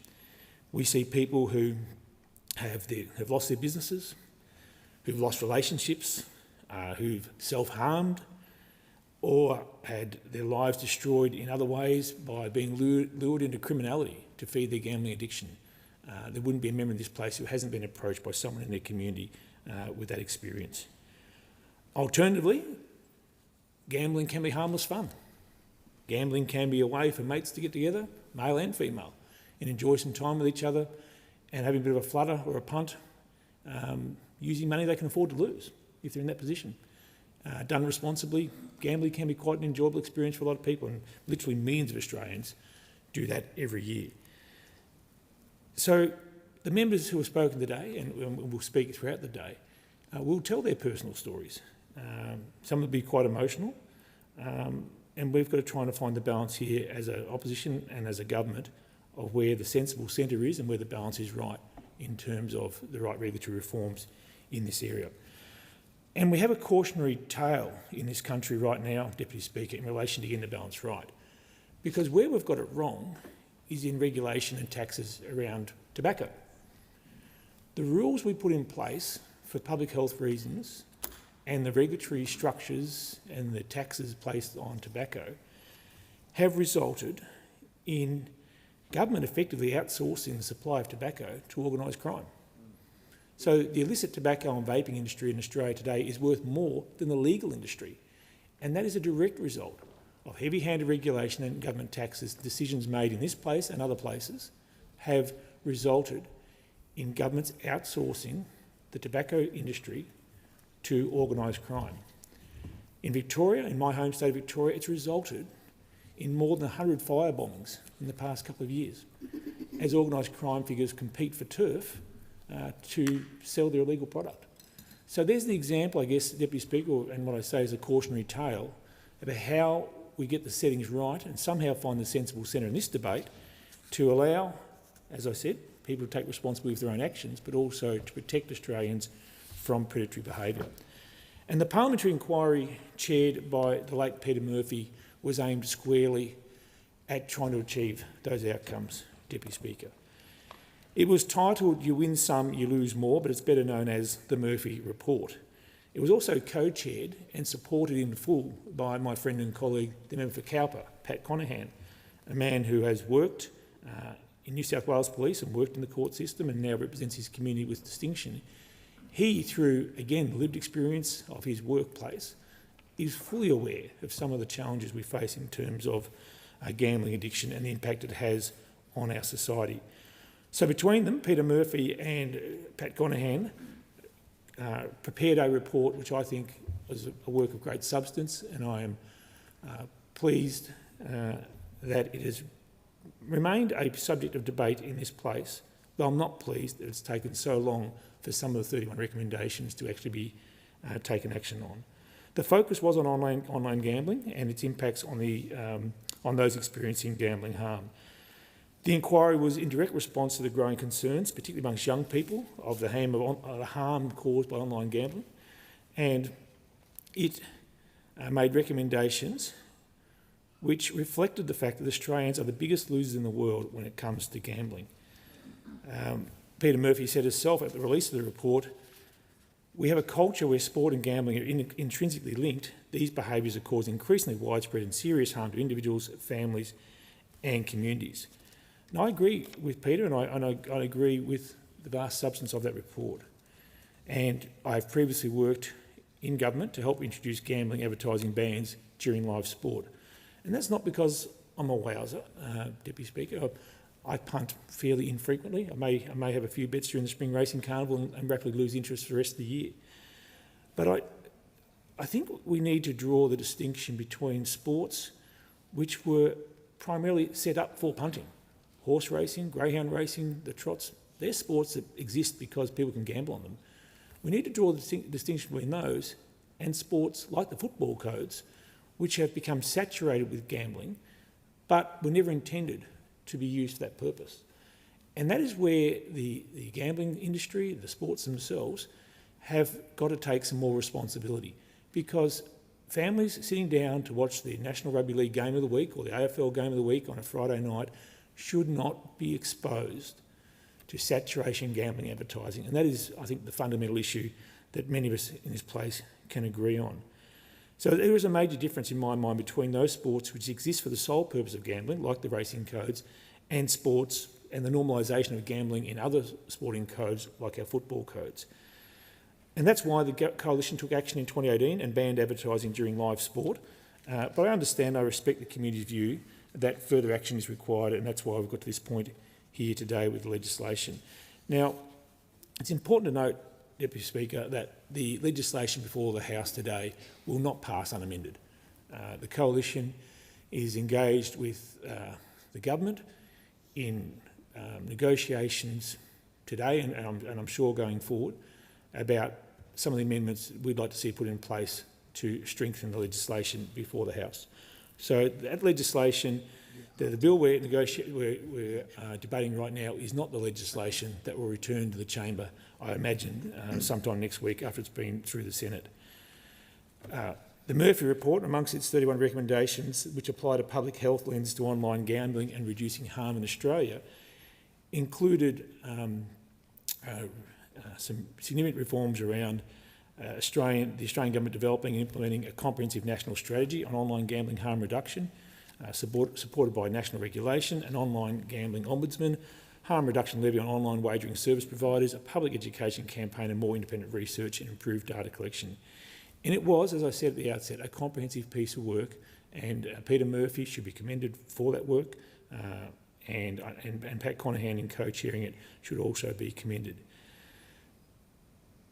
For reasons that only the Prime Minister can explain, Deputy Speaker, the Murphy report has not been acted on with the level of urgency that members in this place expected.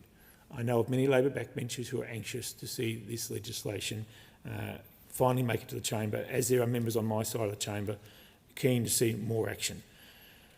We do need stronger protections for vulnerable people. We do need to stop the predatory behaviour.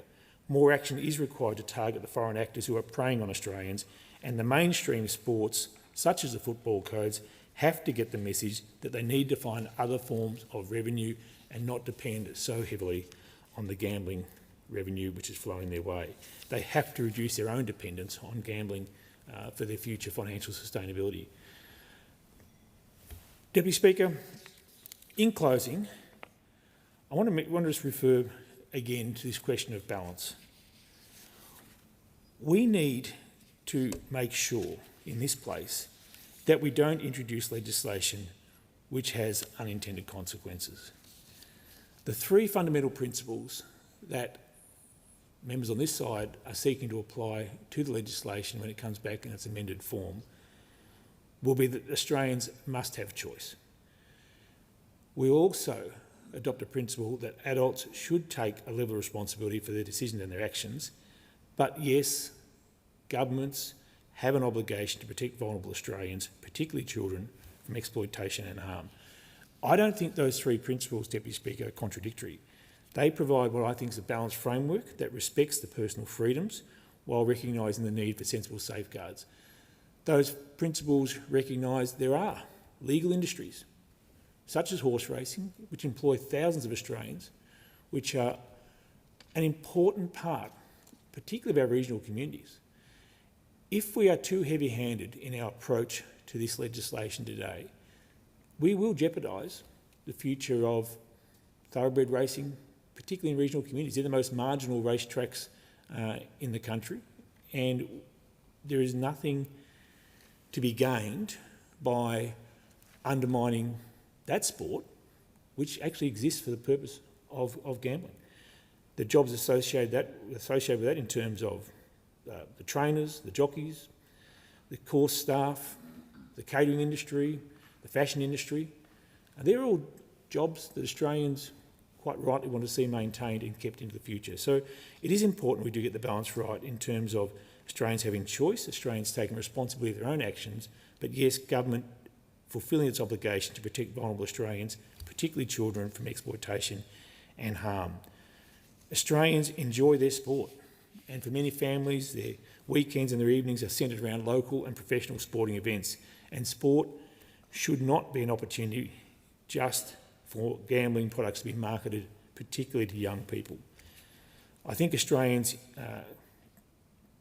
understand The governments can't remove all risk from life, but they do expect us to step in when businesses or criminal figures target vulnerable Australians in order to try and make money. So we do need to avoid unintended consequences, but the Coalition will support reasonable measures to reduce gambling harm. We do support protecting our children, we do support protecting vulnerable Australians, and we do support evidence-based reform, but we will not be supporting legislation if it weakens the existing safeguards, if it ignores the available evidence or creates unnecessary economic consequences. Now, the government has had 3 years to get this right. They've got another 4 or 5 days in negotiation with the Coalition to fix this legislation. Unfortunately, the bill as it stands today falls short of what the community expects and won't be supported by the Coalition, but we do stand ready to work with the government to support some amended legislation so it genuinely protects vulnerable Australians. I thank the House. Thank you. It's my understanding that the member for Pearce would like to present a copy of her speech for incorporation in the Hansard. So in accordance with the resolution agreed to on the 6th of November, the member for Pearce can table her speech. That's correct. Thank you, Deputy Speaker. Thank you. The question is that the bill be now read a second time. Sorry? Oh, sorry, the member for Mayo. Thank you, Deputy Speaker. Well, there's a saying in politics, and that is that you shouldn't let the perfect be the enemy of the good. With this bill, though, I kind of feel like it's don't let the woefully inadequate be the enemy of the good. And I've got to say I'm torn between supporting this inadequate legislation and voting it down, which is warranted, but this would result in potentially more damage and a further lack of action. This underwhelming bill puts members like myself who care about the harm that gambling causes, who care about their constituents, between a rock and a hard place. And it's galling to know that eventually this legislation will pass. And it's galling to know that so many in government are going to be high-fiving each other. Look what we did. We fixed gambling harm. When you didn't, when you won't, when you have for so long ignored the recommendations of the Murphy report. And it's so galling to think of the late Peter Murphy and the tremendous work that she did in this place in such a short period of time, knowing how terribly sick she was in those last months and how she still kept coming in here knowing her time was finite, because she thought that tabling the report was important. She thought it would make a difference. So on the one hand, we have what's known as the Murphy report. What we had was unanimous bipartisan support from the government, from Coalition and from independent members who were on that committee that found that gambling was harming Australians, and then we continue to do so without a concerted effort to address gambling harm, that made 31 recommendations to reduce gambling harm, including a phase-in of a complete ban of advertising of online gambling, a minister and national regulator dedicated to reducing gambling harm and a public health priority, and a banning of predatory inducements. And on the other hand, what do we have? Well, we've had pressure from the major sporting codes and broadcasters that profit and will continue to profit directly from gambling. The Australian Football League, which reported a net profit of $45.4 million in 2024 with a reported betting agency income of around $30 million. $30 million the AFL got from their loyal fans that turn up every day, that are so induced to bet. You know, Deputy Speaker, I think of when I was a young person and watching sport. I was thinking when I was a child and watching sport, and then what our children have to be subjected to today, the constant bombardment of betting, advertising. It just never ends. It's pernicious. I think of the National Rugby League, which earned $744.9 million revenue in 2024, with an operating surplus of around $62 million, which reported around $50 million of its revenue from betting agencies. The major broadcasters who profit from around $239 million worth of advertising online and on metropolitan radio. State governments that benefit from gambling taxes and groups like the Canberra Labor Club, whose gambling revenue from pokies benefits the Labor Party. It's really quite obscene that we have a political party in Australia that has pokey machines.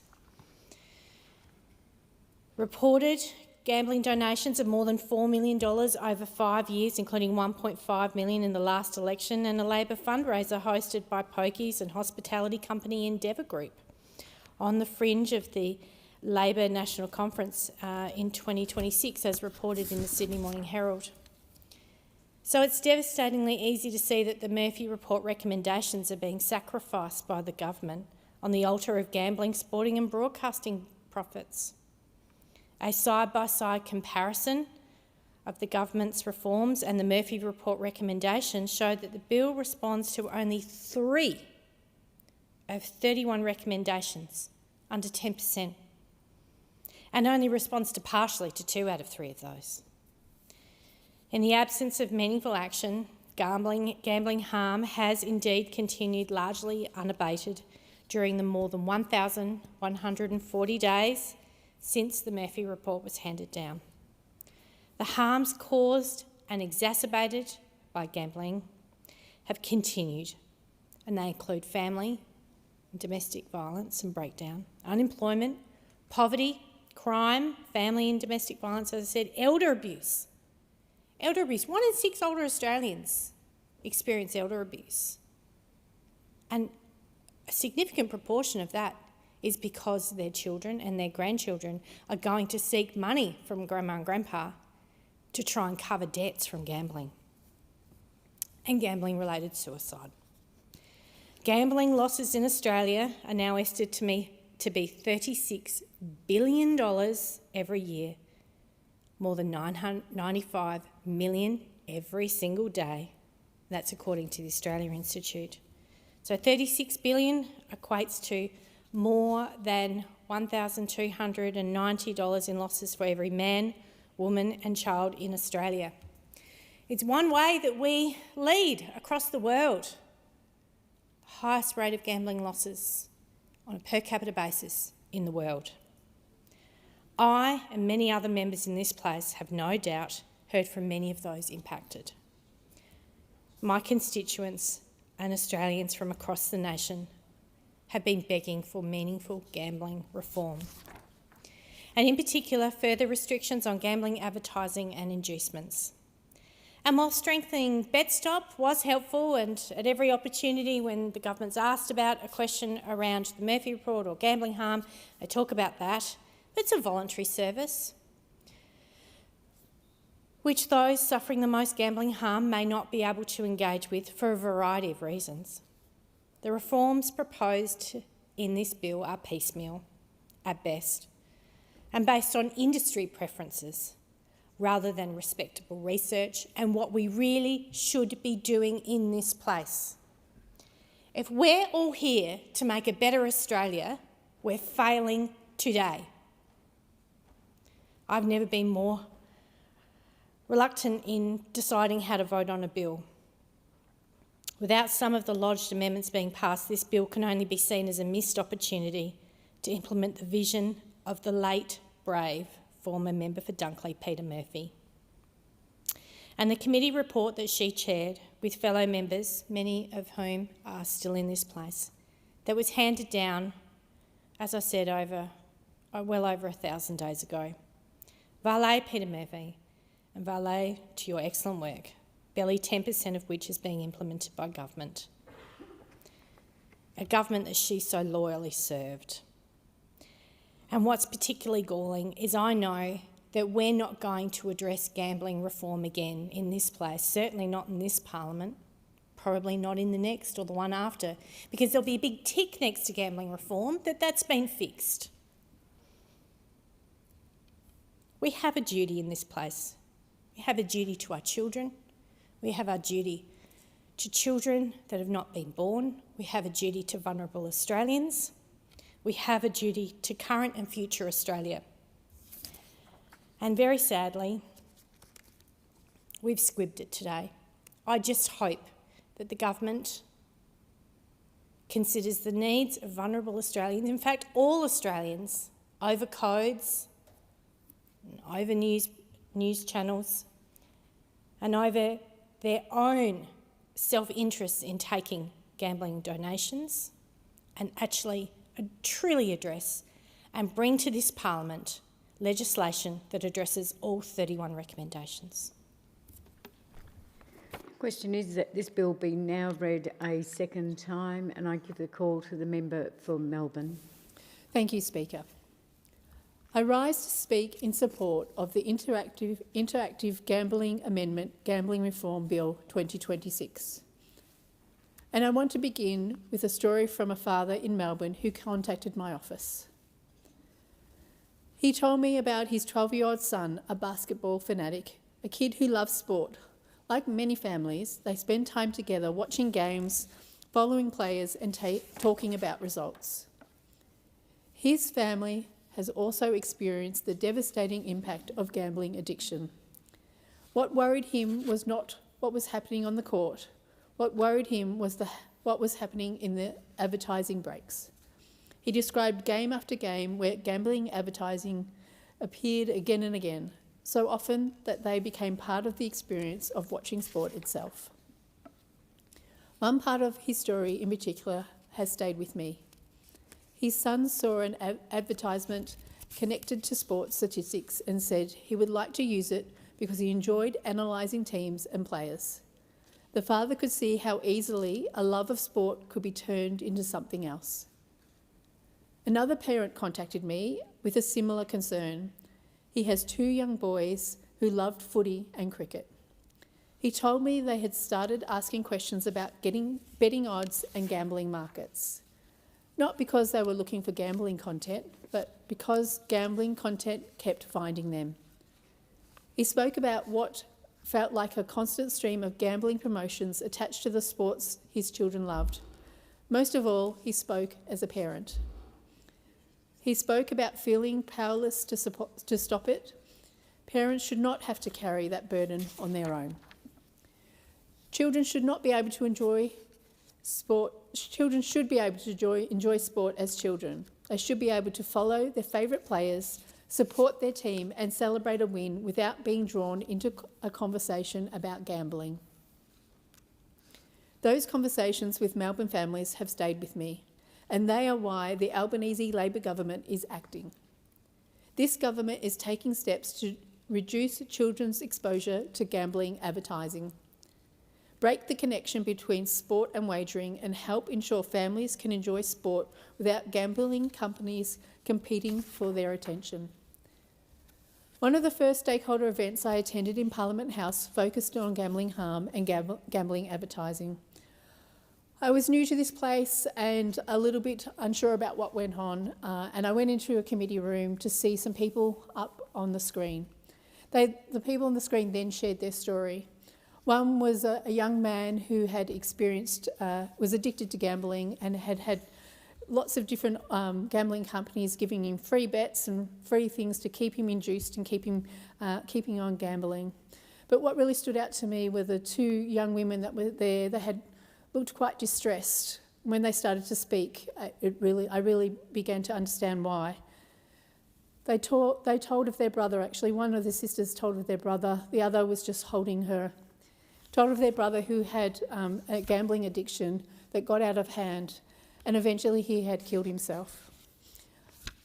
You could see the pain on the face of the 2 sisters as they described their brother. This was something that I never even thought about until hearing those stories. When we debate legislation in this place, it is easy to focus on clauses, schedules and technical provisions. Behind every reform are real people. People trying to rebuild their lives, parents trying to protect their children, families dealing with financial pressure, mental health challenges, relationship breakdowns and the stress that gambling harm can cause. That reality is reflected in my own community. Across the City of Melbourne, Yarra and Stonington, more than $150 million was lost on pokie machines alone in the last financial year. That is a staggering amount of money. Money that could have gone towards rent, money that could have gone towards groceries, money that could have gone towards school costs, savings or everyday household expenses. Every dollar lost tells part of the story. The greater story is that the impact that gambling harm has on families and communities. In Melbourne, we are fortunate to have organisations such as Turning Point, working every day to reduce gambling harm in our community. Turning Point provides treatment and counselling services, supports people and families affected by gambling harm, conducts leading research and helps build the evidence that informs better public policy. I've met with their team and heard firsthand about the experiences of people seeking support, trying to regain financial stability, repair relationships and rebuild confidence in their lives. Their continued work in my community shows how gambling harm rarely affects just one person. It affects partners, children, parents and entire families. The people working on the front line see those impacts every day. They also see the difference that prevention, education, early intervention and support can make. Their experiences reinforces why measures that reduce exposure to gambling advertising, particularly for children and young people, are so important. For too many Australians, gambling advertising has become deeply embedded in the way sport is consumed. As representatives of our community, we hear the growing concern about the sheer volume of gambling advertising appearing across television, streaming services, social media platforms, podcasts, online services and radio broadcasts. Many Australians have felt there was simply no escape from it. The parents who contacted my office were asking for their children to be able to enjoy sport without constant exposure to gambling promotions. They were asking for some balance to be restored, and that is what this legislation will do. The Albanese Labor government's reforms are built around a simple principle. Australians should have more control over what, where and how they are exposed to gambling advertising. Children should not be the audience of gambling companies. Sport should not be a pathway into gambling. And families should be able to enjoy time together without being overwhelmed by gambling promotions. The reforms in this bill take practical action to achieve that.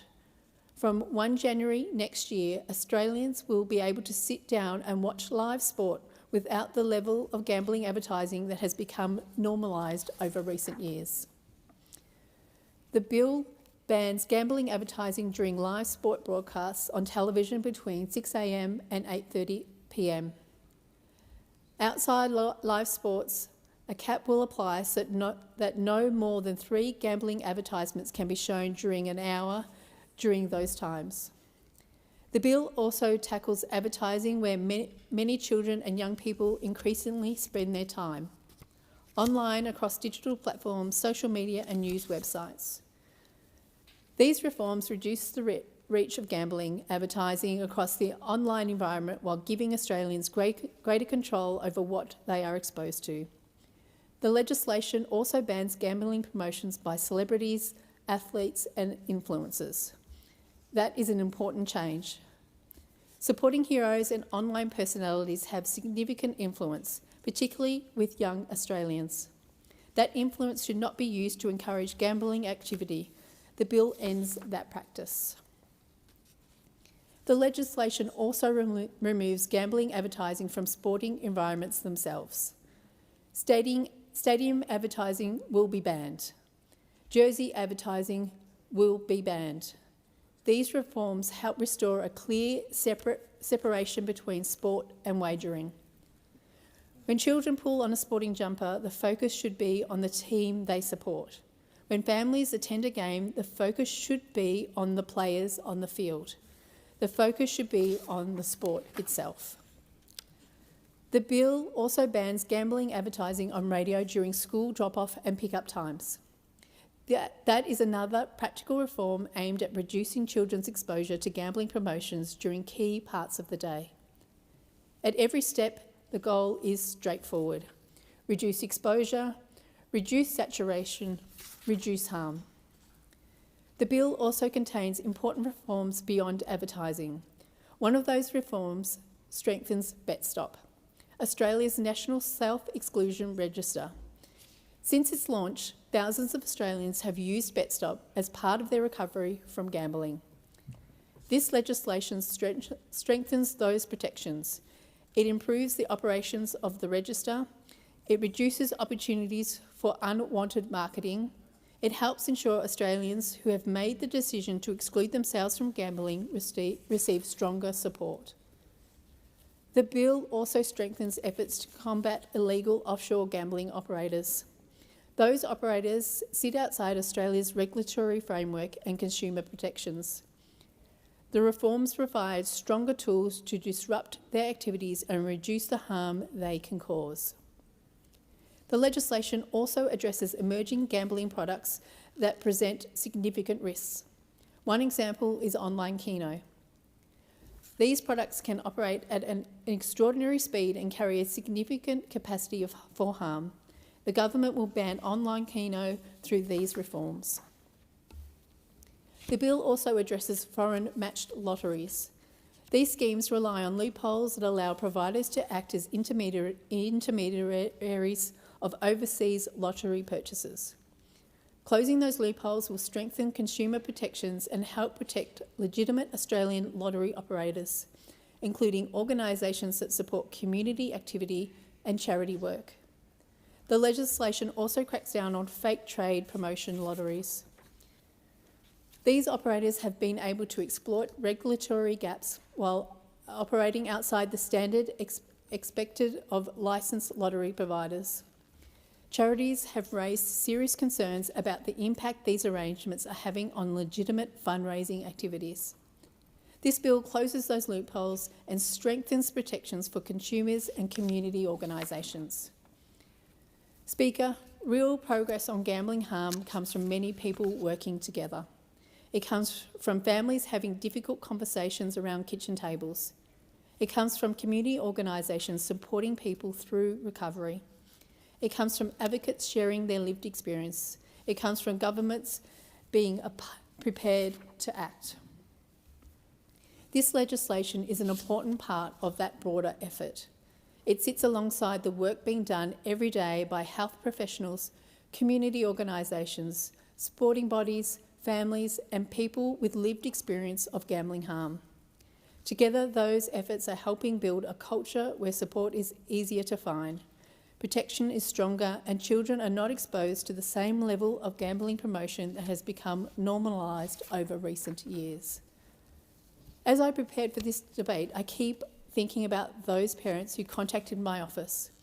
I thought about the father watching basketball with his son. I thought about the parents who told me his young boy were already asking questions about odds while trying to watch footy and cricket. They wanted their children to enjoy sport as children. They wanted to sit down together as a family and watch a game without a constant stream of gambling promotions competing for their attention.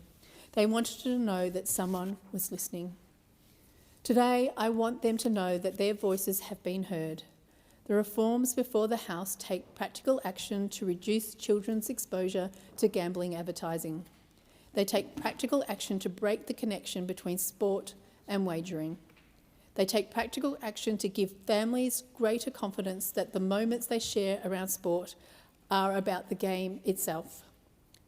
The stories that shaped my contribution to this debate did not come from boardrooms. They came from lounge rooms, kitchen tables, from parents doing their best to raise healthy, happy and confident young people.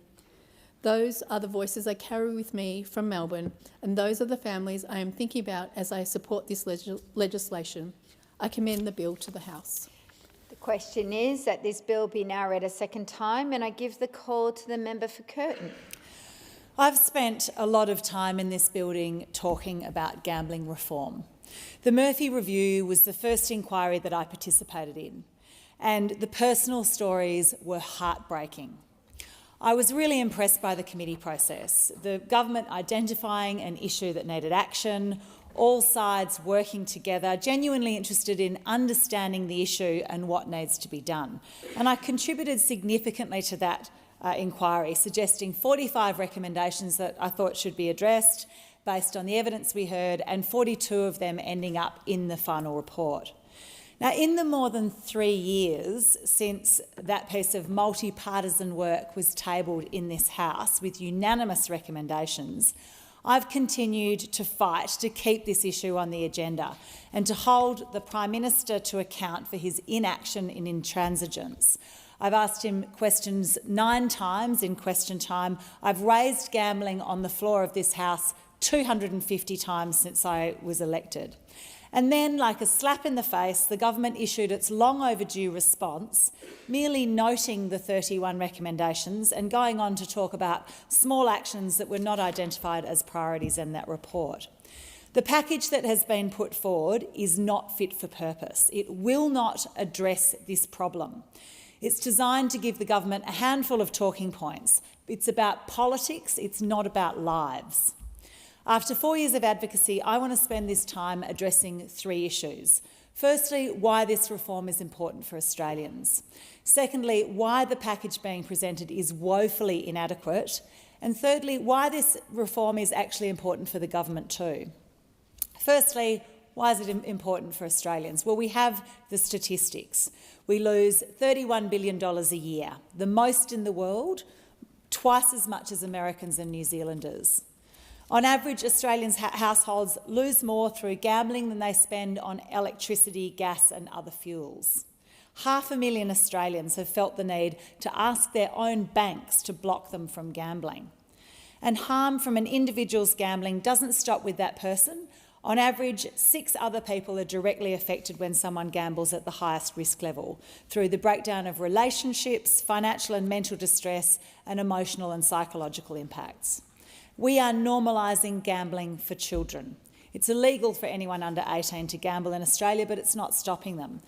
It's not illegal to market gambling to them, and there are few restrictions preventing it. More 12 to 17-year-olds gamble than play soccer, basketball, netball, AFL, cricket or rugby. This is our blind spot. This is like guns in the United States. Now, this reform is not, as the Prime Minister has suggested, about stopping someone from having a punt on a Saturday. This is about protecting Australians, particularly our kids, from gambling harms. So that's the statistics. Then there's the stories. And since 2022, I have been contacted by more than 400 constituents in relation to excessive gambling advertising. I've heard heartbreaking stories from parents, family members, partners and ex-gambling addicts. I've really struggled to choose which stories to tell the House today about the scourge of addiction and the normalisation of gambling as part of sport because of the ever-present ads. There were so many stories and they all have weight. I've heard from a woman whose nephew committed suicide in the face of gambling debts and whose son is now struggling with a gambling addiction. He is trying so hard to get away from it, but she knows how hard he finds it when he's bombarded with ads everywhere he looks. I've heard from a Year 12 student whose teacher puts the class's weekend gambling wins and losses up on the whiteboard in their maths class. I've heard from a woman who's worked in the advertising industry on gambling ads and has seen how the algorithms are designed to maximise losses. Everyone who speaks to me about gambling shares a common message: stop the ads. I want to quote 2 people who've been willing to tell their stories. The first says, "Just over 2 years ago, my son lost everything, including his wife and kids, all due to easy online gambling. He also tried to take his own life. When I see these gambling ads constantly on TV, I literally either change the channel or close my eyes and block my ears. My son loves his football, so he constantly sees this thrown in his face as well. The second said, over a period of 25 odd years, I gambled away my family, a multitude of friends and other relationships, and my home, before I realised what I'd really done and what I was still doing. Then I nearly gambled away a second family before a close friend with different addictions helped me to realise that I was addicted to this pastime. Now, seeing the gambling ads shoved in my 12-year-old daughter's face every time we want to enjoy time watching our favourite teams playing, I nearly cry thinking how close I came to losing her. But I don't. Instead, we have discussions about how I and many of my friends fell for the marketing. Now I want to talk about what's wrong with this package. The main issue here is the wagering advertising. And the stated objective from the government of the wagering advertising measures is to firstly break the connection between wagering and sport, secondly minimise exposure of children and other vulnerable people to wagering advertising, and thirdly reduce its saturation across the internet, radio and television. And I want to go through these three objectives and explain why they will not be achieved by this package. The bottom line is that partial bans don't work. We heard this in the inquiry. The 2018 ad restrictions resulted in a 131% increase in ads after 8:30. It just moves the ads around. The ads work, so gambling companies will be incredibly creative finding any loopholes. They've done it before and they will do it again. A phase out of these ads is the only thing that makes sense. The government's own impact assessment was damning. It showed that a full ban would not only be more effective, it would also be easier to implement and cheaper for taxpayers. All the tinkering around the edges in negotiated amendments between the government and the coalition will make no difference. We need to phase out the ads. So looking at those three stated objectives, firstly, will this package break the connection between wagering and sport? No, it will not. Currently, there are restrictions about showing gambling ads during live sport online, but they're so ineffective that no one really talks about them. Under this package, on any streaming platform, there will actually be more ads allowed during scheduled and unscheduled breaks in sport, as long as there's an opt-out option buried there somewhere on each separate platform. How can allowing more gambling ads during sport broadcast online, which is increasingly how people watch sport, be presented as breaking the connection between wagering and sport? And this package does nothing about establishing a national regulator. Gambling companies will continue to find loopholes. They'll seek the lowest common denominator regulation in the Northern Territory and find new ways to build that connection between gambling and sport. The second question, will it minimise exposure of children and vulnerable people to wagering advertising? No. It allows 3 ads every hour throughout the day on TV. So if you sit down with a family to watch Lego Masters or MasterChef, you'll see a gambling ad every 20 minutes. And after 8:30 p.m, ads are unlimited. Yet 83% of children aged 11 to 16 continue watching sport after 8:30 p.m. The most vulnerable cohort of people we should be protecting here is people who are struggling with a gambling addiction. This bill ignores the Murphy recommendation to ban inducements, or generosities, as the gambling companies chillingly call them, so they will keep being bombarded. We'll keep bombarding vulnerable people with offers of free money. And quibbling about VIP flights and accommodation, as we've heard some of these amendments might do, is such a pathetic attempt to reduce inducements that it must have come from the gambling companies themselves. Third question, will it reduce saturation across the internet, radio and TV? No. The internet is providing an opt-out model. The only evidence we have is that 0.12% of SBS subscribers have found and used the opt-out option. That's about 1 in every 800 subscribers. That will not reduce saturation. And the government knew that statistic when it decided that this was the solution. It is completely dishonest, or at least disingenuous, to call this a triple lock, to say that this will protect people, knowing that the best evidence that we have shows a fraction of 1% of people will find and use that option. At the very least, it should be opt-in, so the default option is no ads unless you specifically want them. And then we have TV. No, there are still 3 ads an hour. Now, it must be pretty bad now if an ad every 20 minutes throughout the day is seen as a step forward. And after the magical time of 8:30, the ads are unlimited. There is absolutely no evidence to support this piece of policy.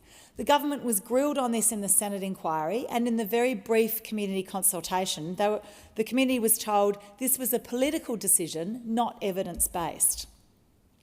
Now, why is this reform package important for the government? Well, the government has decided that this is not an issue that people are willing to change their vote over. People might not like the ads, but there are other things that matter more when it comes to voting.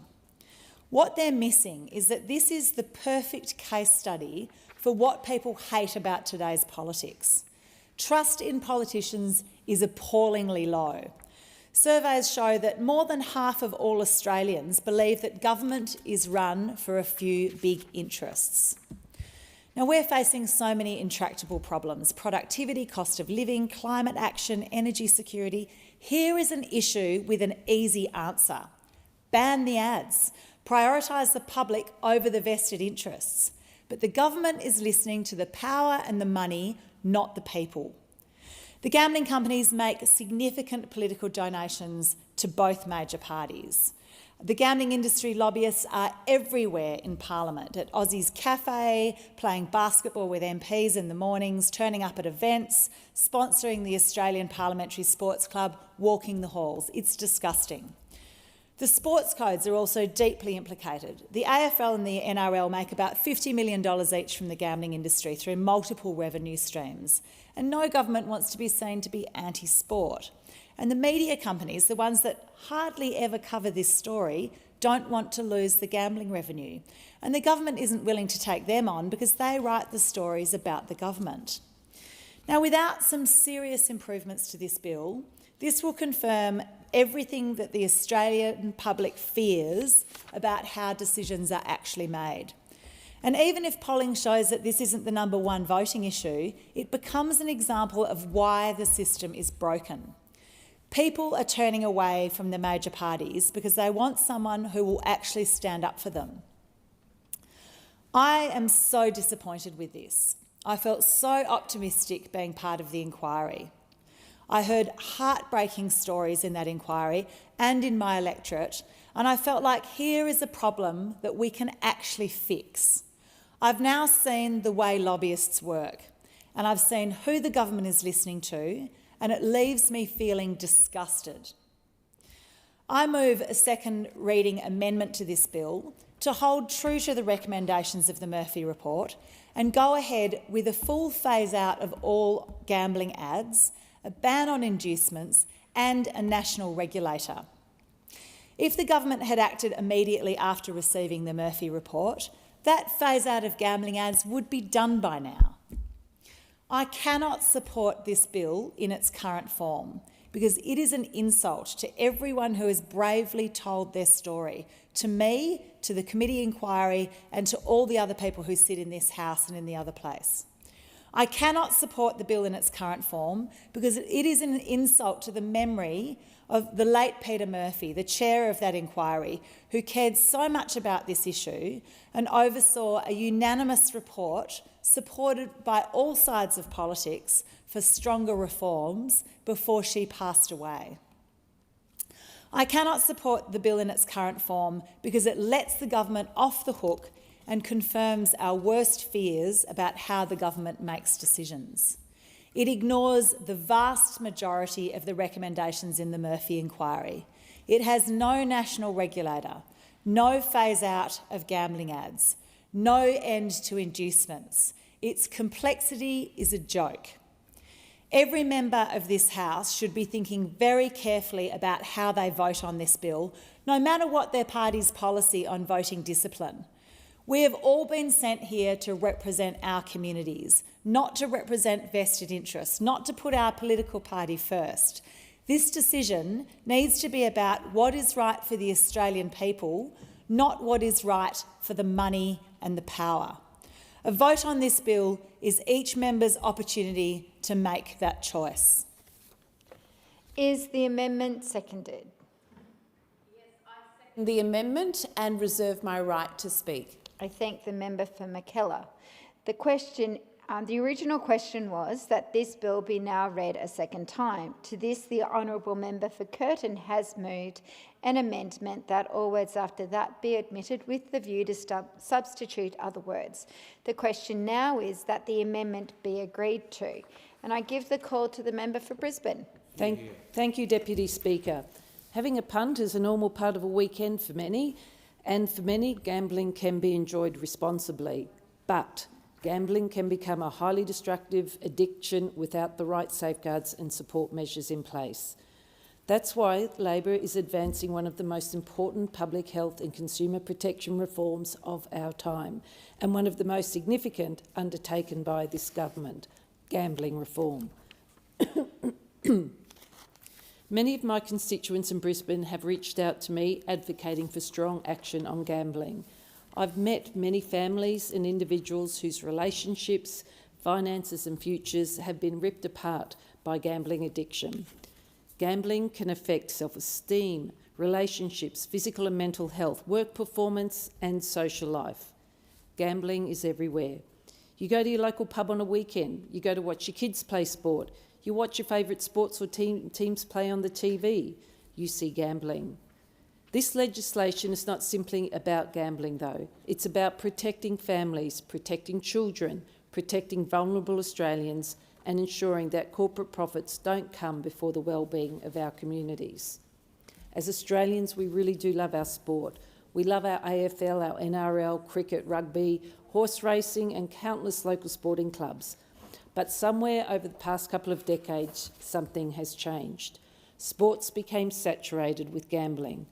Children can barely watch a football match without being exposed to betting odds before kick-off, gambling advertisements during the break, and commentators discussing markets as though betting was simply another part of the game. Labor recognises that this normalisation has gone too far. The Albanese government has responded with the strongest national gambling reforms Australia has ever seen, introducing this legislation to dramatically reduce the exposure of Australians, particularly children, to gambling advertising, while strengthening protections for those experiencing gambling harm. We need this balance. We need both sides. They acknowledge that gambling is a legal activity enjoyed responsibly by many adults, while recognising that governments do have an obligation to minimise harm in exactly the same way we regulate alcohol, tobacco and financial services. Now, one of the centrepieces of Labor's reforms is restricting gambling advertising. For years, Australians have complained that gambling advertisements have become impossible to avoid. We have heard that this morning in this House again. Schedule 1 introduces a comprehensive reform package of reforms designed to reduce the prevalence of gambling advertising and better protect children and families from exposure to wagering promotions. The measures include legislating a ban on wagering advertising during the live broadcasts of sporting events between the hours of 6 a.m. and 8:30 p.m, as well as prohibiting the broadcast of betting odds during these times. It's clear there is community concern about the volume of gambling advertising on television. In 2024, viewers could be exposed to as many as 8 gambling ads within a single hour of programming. To address this, the government, through this Act, will introduce a cap of 3 gambling ads per hour between 6 a.m. and 8:30 p.m, ensuring that Australians are no longer inundated with wagering promotion. The reforms will also protect children during the daily commute by prohibiting gambling advertising on radio during school travel times. In addition, all gambling advertisements that are permitted to be broadcast will be subject to stricter requirements, with harmful or misleading advertising practices prohibited. Children should grow up admiring athletes, Deputy Speaker, not betting companies. Parents should be able to watch football with their kids without gambling advertisements appearing every few minutes. And sports should be about teamwork, it should be about competition, it should be about community, not encouraging people to place another bet. Deputy Speaker, the government is committed to addressing the growing connection between Australia's love of sport and the increasing promotion of gambling. Today's gambling advertising is deeply embedded throughout the sport experience. Gambling logos, they appear on player uniforms, they're at game venues, while gambling promotions are, they're predominantly displayed at sporting venues and broadcasts. Australians are passionate about sport, that's a great thing. However, we really do not want to be constantly exposed to gambling advertising while we're watching our kids or participating in the games that we love. This legislation will change that. The bill introduces rules on that gambling advertising cannot be shown during live play, regardless of the time of day. It also makes Australian sports a gambling advertising-free environment by prohibiting gambling promotions on sporting uniforms and at sporting venues. And these restrictions will extend to training sessions, press conferences, and amateur and grassroots sporting events. By taking these steps, we will help restore sport as a space focused on community, on competition, on team building, on self-esteem, rather than gambling promotion. The government is also introducing a ban on online gambling. Digital platforms have become one of the fastest growing sources of gambling advertising.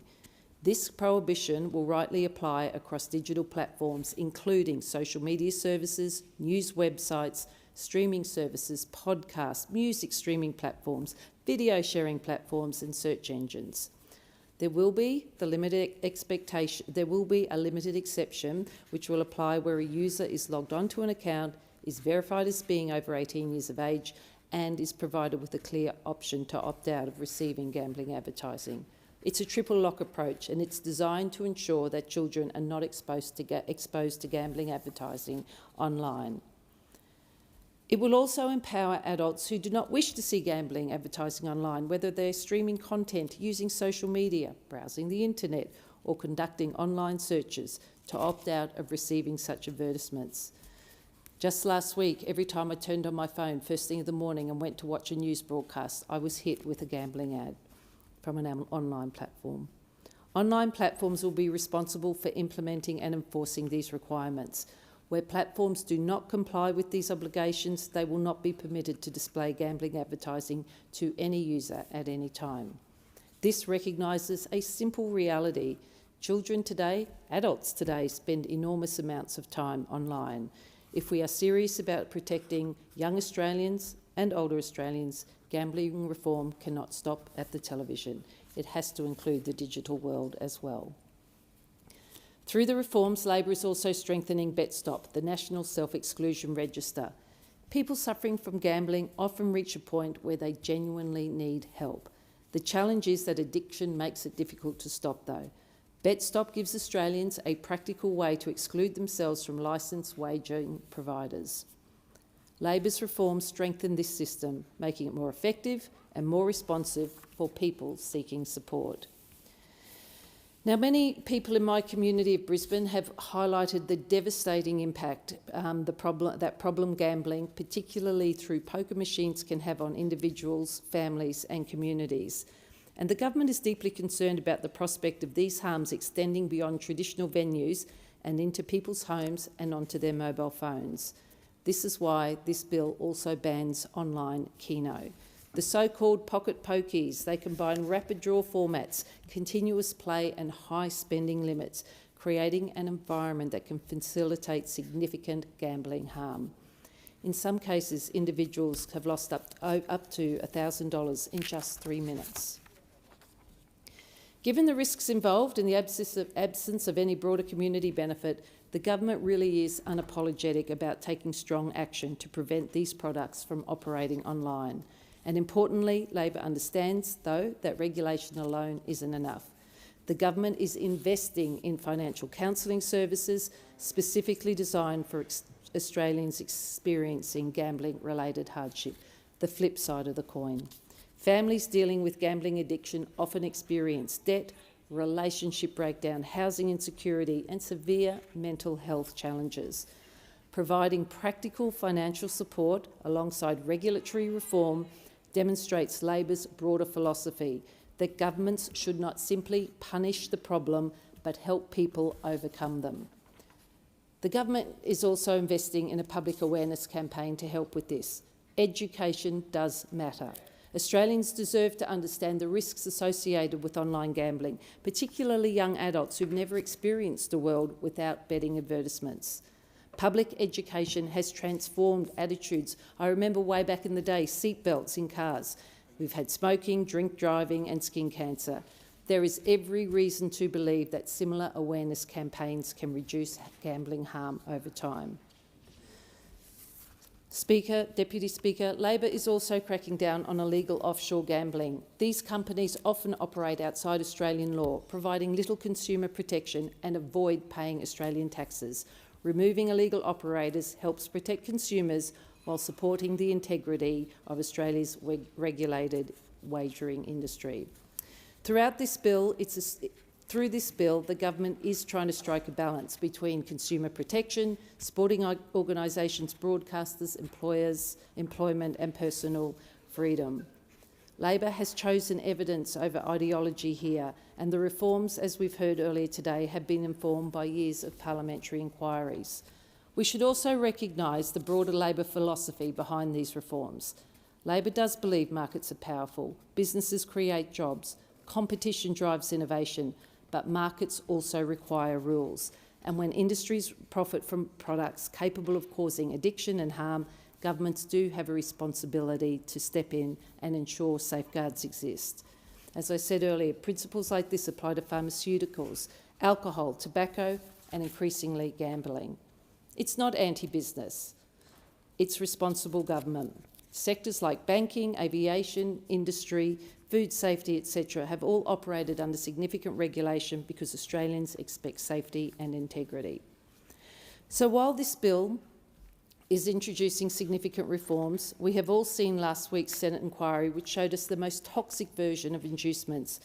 And really, at the end of the day, our government condemns those alleged actions in the strongest form. And I want to thank the people of Brisbane who reached out to me about this as well, and the need for gambling reforms to go further. The government is listening to you and will work with those opposite to strengthen protections, and this will be flagged in amendments to this bill. We will continue negotiating in good faith, and I really do call on all members in this place to work with us to get this bill passed for the betterment of our nation. One particular important aspect of these reforms is breaking the link between gambling and sport, and many young Australians today struggle to imagine professional sport without betting sponsorship, and that should concern all of us. Sports really should inspire participation, teamwork, healthy competition, not encourage financial risk-taking before kids are even old enough to understand probability and then the harm it can cause. Reducing that constant association is an investment in future generations. These reforms also send an important cultural message, Deputy Speaker. Just because something is legal doesn't mean it should be aggressively marketed everywhere. Australians increasingly recognise this distinction. We regulate alcohol advertising, we regulate tobacco, we regulate prescription medicines. Reasonable limits on gambling advertising simply recognise the potential harms associated with excessive gambling. What Labor is changing is the relentless marketing that has normalised betting across almost every sporting event and media platform. It's an important distinction, and it's about informed choice, not prohibition. Ultimately, governments are judged not only by the economic statistics, but by the well-being of the people they serve. A government that protects children, a government that supports families, a government that helps those experiencing addiction, a government willing to stand up to powerful industries where necessary. Those are Labor values, and the Albanese government's gambling reforms reflect a belief that economic success and social responsibility should go hand in hand. They recognise that freedom must be accompanied by responsibility, that prosperity should benefit communities, and that vulnerable people deserve protection. As implementation continues, there will undoubtedly be further discussion and improvements and refinements to this legislation. But what matters, Deputy Speaker, is that Australia is finally moving in the right direction. After years of community concern, Labor is doing something about it. Labor is acting. These reforms present meaningful progress towards reducing gambling harm, protecting children from relentless advertising, strengthening support services, and ensuring Australia's gambling industry operates with greater responsibility and accountability. We need to continue to work together to get these reforms right. The question is that the amendment be agreed to, and I give the call to the member for Bradfield. Thank you, Deputy Speaker. We know the statistics and they're frightening. Australia has less than 1% of the world's population, but 18% of its poker machines. We gamble the highest amount per capita globally, and we lose more money per person to gambling than any other country on earth. How much money? Well, together, Australians have lost over $107 billion to gambling since July 2023, which is when the Murphy Review, the landmark government report into gambling harm prevention, was tabled. $107 billion. That's $35 billion a year. Now, $35 billion lost a year, that's more than the government spends on the pharmaceutical benefit scheme. It's more than it spends on childcare subsidy, and it's more than it spends educating our children in schools. What are the consequences of all of these losses? As many as 20% of the suicides in Australia are caused by gambling harm.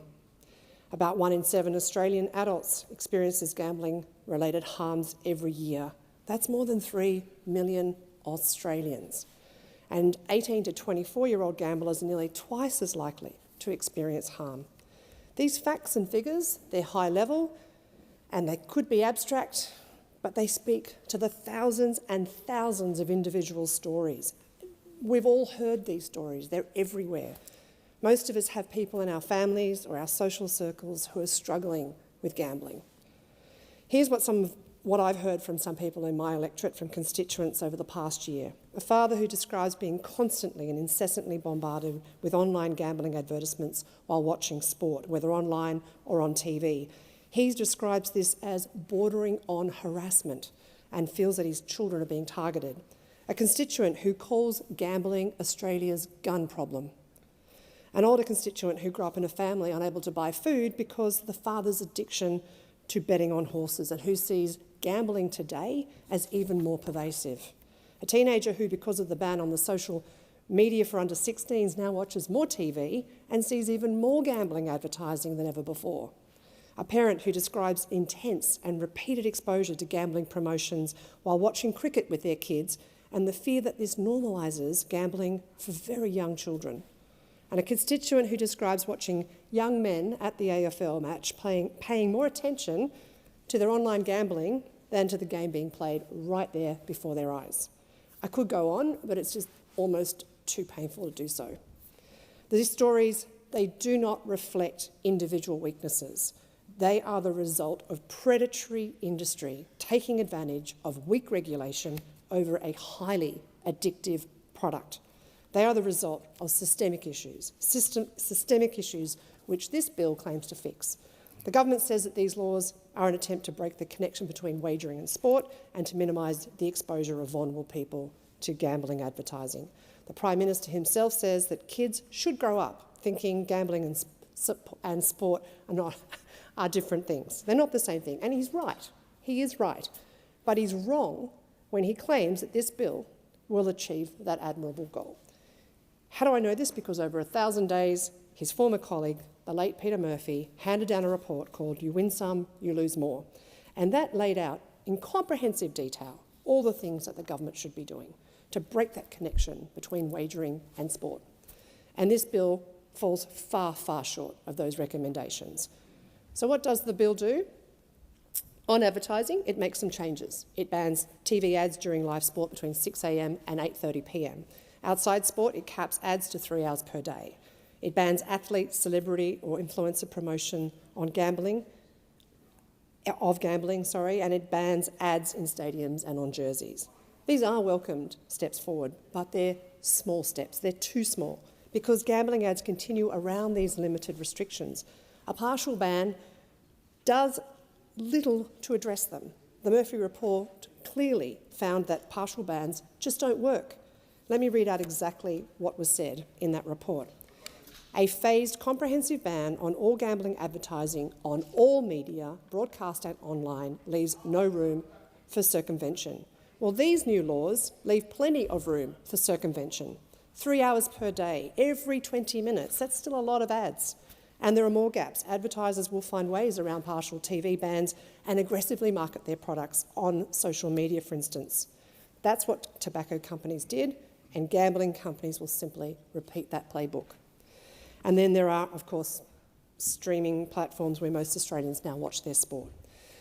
Look, this new bill will require platforms to have an opt-out function to allow people to self-select out of gambling ads.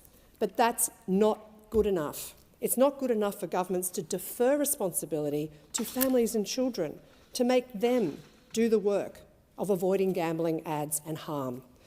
And we know that the opt-out model only works if people know they exist, they know how to change their settings, and they're motivated to change them. I want to tell the House about organ donations. The top deceased donor countries in the world per million population for organ donations are Spain, the United States, Portugal, Belgium and Croatia. What do all these countries have in common? A presumed consent to donate. And for these countries, their donation rates are as high as 50%. By contrast, here in Australia, where people need to change their default settings from no, I'm not an organ donor, to yes, I want to be an organ donor, that rate is just 20%. And one example closer to home, when the SBS introduced an opt-out feature for gambling advertising on its streaming services, it was reported that only 0.2% of active subscribers used that option over almost 2 years. We see this across a very broad range of public policy areas. People very rarely change their default settings. And as gambling harm prevention expert Professor Samantha Thomas wrote in her submission to the Senate inquiry, young people and parents should not be expected to navigate sophisticated commercial marketing systems to continuously identify and block novel gambling promotions. The government's own impact analysis assessed that a full advertising ban would deliver twice greater net public benefit than a partial ban and at half the administrative cost. Our kids just really shouldn't be forced to endure the flood of ads. Look, this bill, it does reduce that flood or that flow a little bit, but it's just still not enough. Ads teach kids that the only way to enjoy sport is to throw money at it, and gambling is not a normal part of sport. Professor Thomas, she poses an excellent question. If gambling promotions are deemed harmful enough to be removed from stadiums and players' uniforms, then why are they still acceptable across other forms of media that children consume daily? These inconsistencies, to me, don't make sense. And that's because I think they simply aren't about logic and rationality. They're about caving to corporate pressure over and above the public interest. Free tickets to the AFL and NRL games, to the Australian Open, the Melbourne Cup, direct access to politicians through the Parliamentary Sports Club. That corporate pressure was enough to ensure that the other key recommendations of the Murphy Review were left out of this bill altogether, like a ban on inducements, where gamblers are encouraged or even rewarded with free money to keep gambling. Inducements, they're abhorrent, and they drive compulsive gambling and target our most vulnerable.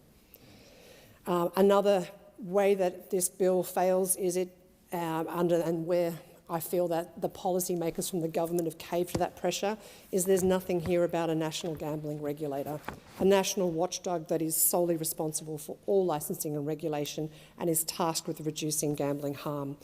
Without a national regulator, we cannot have consistent monitoring and enforcement. It's just not possible. And any changes to the law will only be effective if they're supported by strong national oversight. As submissions to the inquiry have explained, there's already evidence of the gambling industry engaging in regulatory shopping across state and territory borders. The NT Racing Commission's become a de facto regulator because it offers the lowest taxes and the least stringent regulation. It's just simply unacceptable. This process has been flawed from the start. We've had to wait over 1,000 days to get the government response to the Murphy Review, and then that response was released on the afternoon of budget night, when the nation's political journalists were quite literally locked up in Parliament House without their laptops and phones, so they couldn't properly report on it. And then the response and the legislation that followed was grossly inadequate. But that's not all. The consultation process on the new legislation was flawed. Some gambling harm prevention stakeholders were invited with less than 24 hours' notice, and then that consultation was short and crowded, without opportunities to meaningfully engage and to raise concerns. The department has been unable to provide evidence for multiple parts of the bill which diverge from the recommendations of that Murphy report, and the likelihood is that they can't. They can't, because there is no solid evidence. The Murphy Review was the solid evidence, and this bill just doesn't stack up. These decisions, in my opinion, are purely political. They're about serving corporate interests and protecting party revenue provided by the gambling industry. The government says that what it's doing is sensible, and they're landing somewhere in the middle between the two opposing sides and entrenched views. But when one of those sides is the gambling lobby and the other side is people who are dying because of gambling addictions, landing in the middle does not make sense whatsoever. The sensible centre is arbitrary when it comes to issues like gambling. And where the choice is clear between public harm mitigation and corporate profit, because 4 in 5 Australians support a ban on gambling ads. 4 in 5. And there's major support across all voting intentions. The government needs to listen to this public opinion and be brave, to stand up for Australians and to keep them safe. It has an opportunity here to do that by improving these laws before they are passed, and the crossbench will not wave this bill through in its current form. We will keep pushing for Peter Murphy's, what she actually recommended in that report, a total ban on gambling advertising, regardless of whether it's delivered online or broadcast on platforms. At the very least, and I mean at the very least, the government should change the opt-out requirement for online ads to opt-in. That would mean that people wouldn't see ads unless they actively choose to, and I'll be moving an amendment to that effect. But the crossbench wants the government to implement all 31 recommendations of the Murphy report in full. We want a national regulator. We want a ban on inducements, and we have proposed a raft of amendments to make that happen. And watch the government. They'll try to ignore them all or try and find some middle ground for what is clearly never going to happen when people are literally dying in Australia from harm and addiction from gambling. But with your help, we can keep the pressure on and make this bill the strongest that it can be. Question is that the amendment be agreed to, and I give the call to the member for Spence. Thank you, Deputy Speaker. The Interactive Gambling Amendment, Gambling Reform Bill 2026 and the National Self-Exclusion Register Cost Recovery Levy Amendment Bill 2026 are important reforms. They are legislative changes that recognise a simple reality. Gambling in Australia has changed dramatically over the past decade, yet our laws have struggled to keep pace. Once upon a time, if someone wanted to place a bet, they made a conscious decision to do so. They might have gone to a TAB, picked up the phone or visited a venue. Today, gambling sits in every pocket. It's available 24 hours a day, 7 days a week, through a device that millions of Australians carry with them everywhere they go. That unprecedented accessibility has brought unprecedented harm. This is a new reality that we cannot ignore. The Albanese government takes seriously its responsibility to protect Australians, particularly children, young people and vulnerable Australians from the harms of online gambling. This legislation is about ensuring that Australians remain in control of what they see, when they see it, and how often they are exposed to gambling advertising. Most importantly, is about making sure that children can grow up loving sport without believing gambling is simply another part of the game. Deputy Speaker, I've spoken to teachers who have told me some of their students are already using gambling apps. Think about that for a moment. Teachers are now raising concerns not simply about excessive screen time or social media, but about children engaging with gambling products. That should concern every member of this House. Because if young Australians are interacting with gambling before they're even old enough to place a legal bet, then something has gone seriously wrong. We cannot pretend this has happened by accident. It is the result of years of gambling becoming normalised in Australian life. It's become woven into our sporting broadcasts, our entertainment and our online experiences in ways that would have seemed unimaginable only a generation ago. Now, I love Australian sport. Like millions of Australians, I enjoy sitting down with family and friends to watch the footy or the cricket. Sport has always been one of the great unifiers of our country. It brings communities together. It teaches teamwork, resilience and respect. It gives young Australians heroes to look up to and dreams to chase. But today it is becoming almost impossible to turn on a football match without being bombarded by sports gambling advertisements. Before the opening bounce, there are betting odds. During the breaks, there are gambling commercials. At half-time, there are gambling promotions and live bet trackers. As soon as the final siren sounds, the advertisements begin again. If you're watching online, they follow you there too, through streaming services, social media, news sites, podcasts, search engine results. Quite frankly, they've become unavoidable. That constant saturation has consequences. When children repeatedly see gambling promoted alongside every major sporting event, it sends a dangerous message. It tells them that betting is simply part of supporting a team. It tells them that gambling is as normal as buying a ticket, wearing a Guernsey or cheering from the stands. That is not the message we should be sending to the next generation.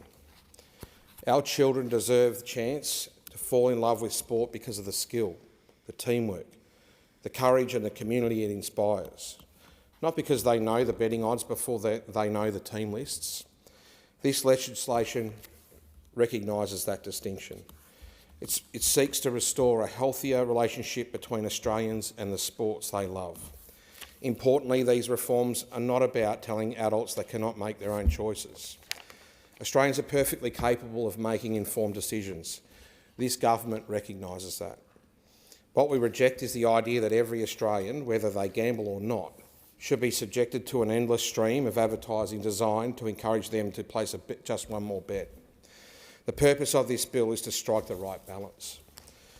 It protects individual choice while recognising that governments have a responsibility to reduce harm, where harm is clearly occurring. And it reflects the expectations of Australian families who simply want to watch their favourite sporting team without gambling being pushed into their living room every few minutes. This Parliament has an opportunity to reset that balance, and I believe we have a responsibility to do so. This legislation achieves that balance through a comprehensive package of reforms that recognise gambling harm cannot be addressed by a single measure alone. Instead, it tackles the issue from multiple angles, reducing unnecessary exposure to wagering advertising, strengthening consumer protections, disrupting illegal operators, and closing loopholes that have allowed harmful products to flourish online.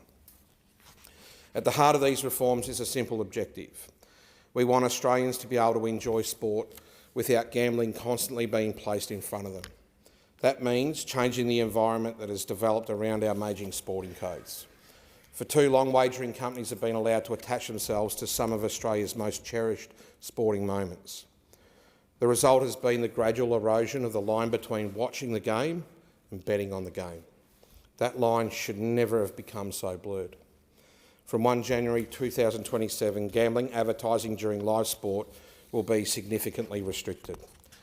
Television advertising will be prohibited during live sporting broadcasts between 6 a.m. and 8:30 p.m, ensuring that children and families watching weekend football, cricket and other major sporting events are no longer subjected to a relentless stream of wagering promotions. Outside live sport, strict limits will apply to the volume of gambling advertising shown during daytime and evening viewing hours. These are sensible reforms. They recognise that Australians should not have to accept gambling advertisements as the price of enjoying free-to-air television. The legislation also addresses another growing concern. Increasingly, wagering companies have relied on celebrities, current athletes and online influencers to promote betting products. This has been particularly effective in targeting younger audiences. Many young Australians spend far more time watching content creators online than they do watching traditional television. Those personalities carry enormous influence. When gambling is promoted by sporting heroes or internet personalities that young people admire, the advertising becomes more persuasive and far more difficult for younger audiences to critically assess. That is why this legislation prohibits gambling promotions by celebrities, athletes and influencers. Sporting stars should be remembered for their achievements on the field, not for encouraging young Australians to download betting apps. Likewise, influencers should not be used as a backdoor to market gambling products to audiences that include children and teenagers. The connection between sporting success and gambling promotion has become far too close. This legislation begins to untangle that relationship. It also extends beyond our television screens. Australians increasingly consume entertainment through streaming services, podcasts, social media platforms, music applications and online news. The advertising industry knows that. Gambling companies know that. They have followed Australians wherever they spend their time online. That is why these reforms include comprehensive restrictions on online wagering advertising, whether someone is watching a video, scrolling through a social media, listening to a podcast or searching for information online. The expectation should not be that gambling advertisements are waiting around every corner. Online platforms will have a clear responsibility to comply with these reforms. If they choose not to implement the necessary restrictions, then the consequence is equally clear. They simply cannot display gambling advertising. The responsibility rests with the platforms because they are best placed to control what appears before Australian users. Importantly, the legislation also provides users with greater control over their own online experience. Australians who maintain wagering accounts will have access to improved opt-out functionality and family-friendly account settings, giving individuals more say over whether gambling advertising appears in their digital environment. Technology should empower consumers, not manipulate them. Australians deserve greater control over what enters their homes, appears on their phones and reaches their children. Deputy Speaker, another welcome reform contained within this legislation is a prohibition on gambling advertising appearing on sporting jerseys and within stadiums.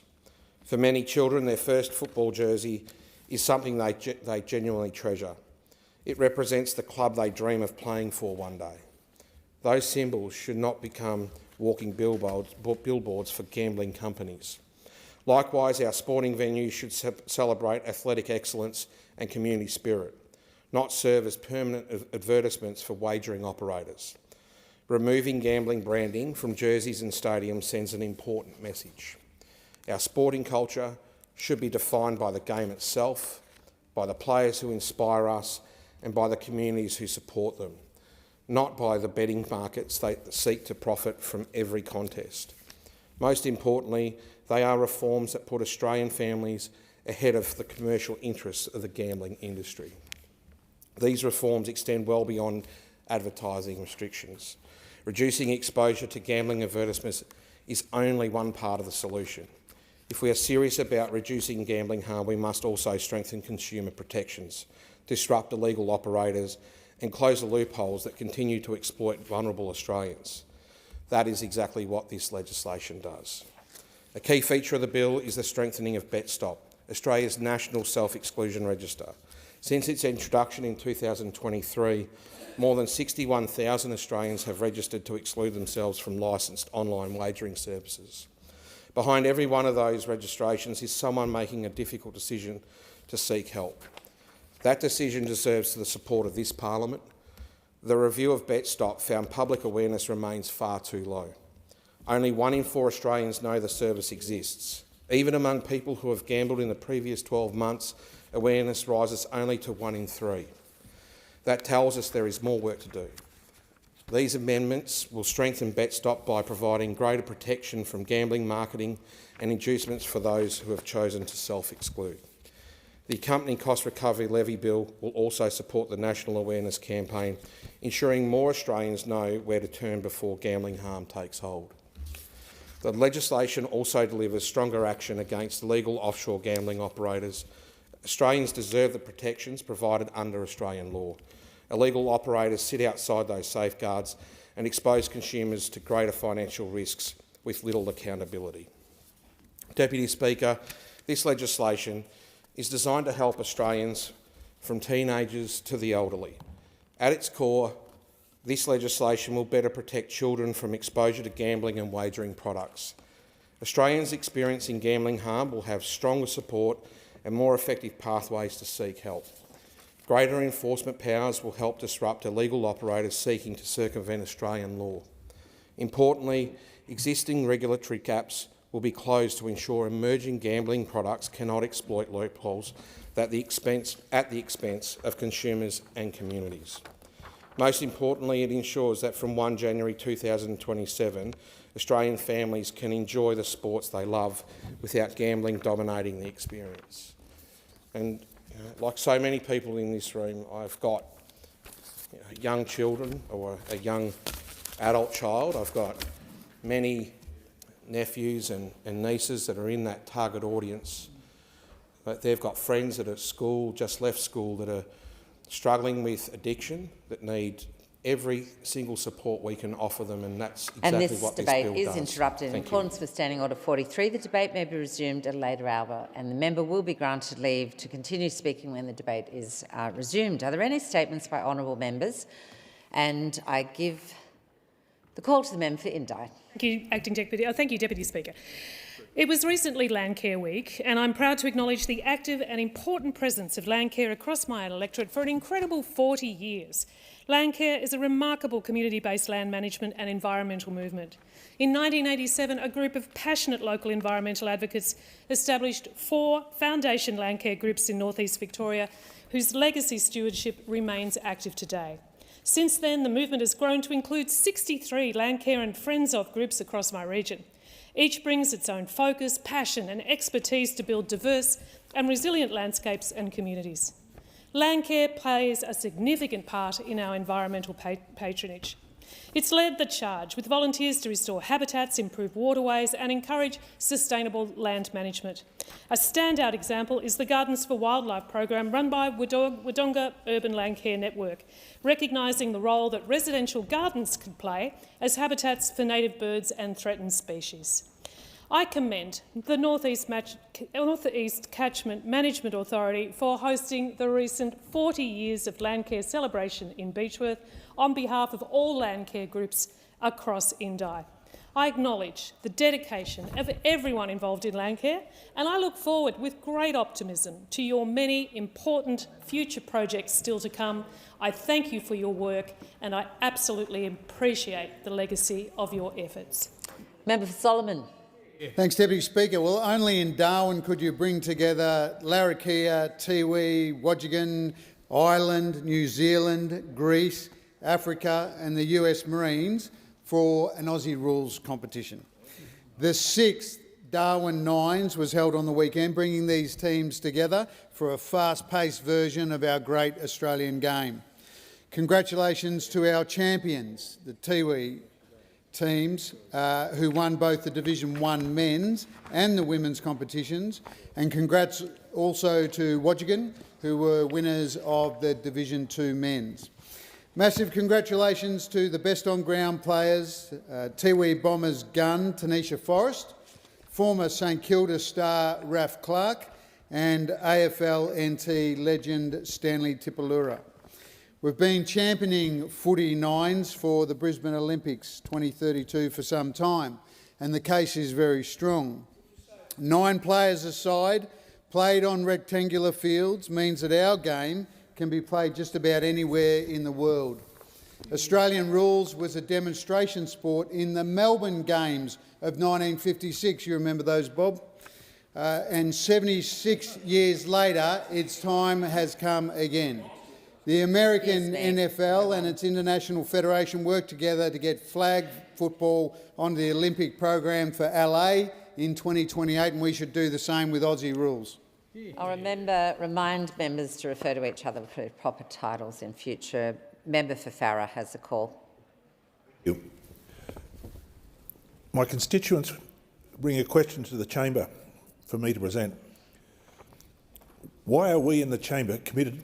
Are we in the committed to productivity for Australia, regional employment, growing and exporting to the world? If not, why not? And why aren't we debating this?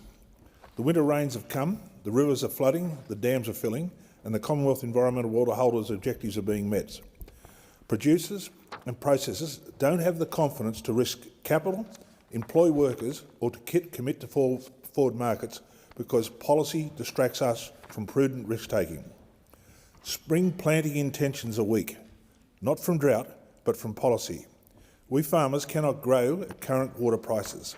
Water is being sold not to grow crops, but for speculation.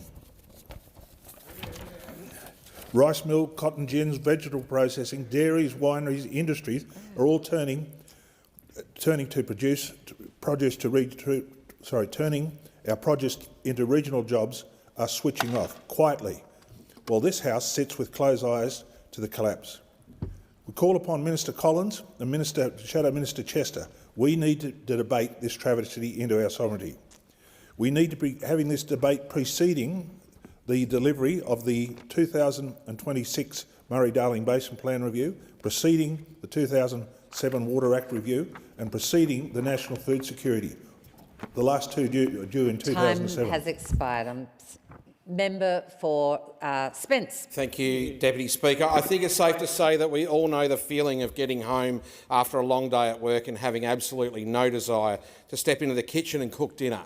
For some, these days a meal can be only a few taps away, with Australians able to open an app, place an order and have food delivered directly to their door.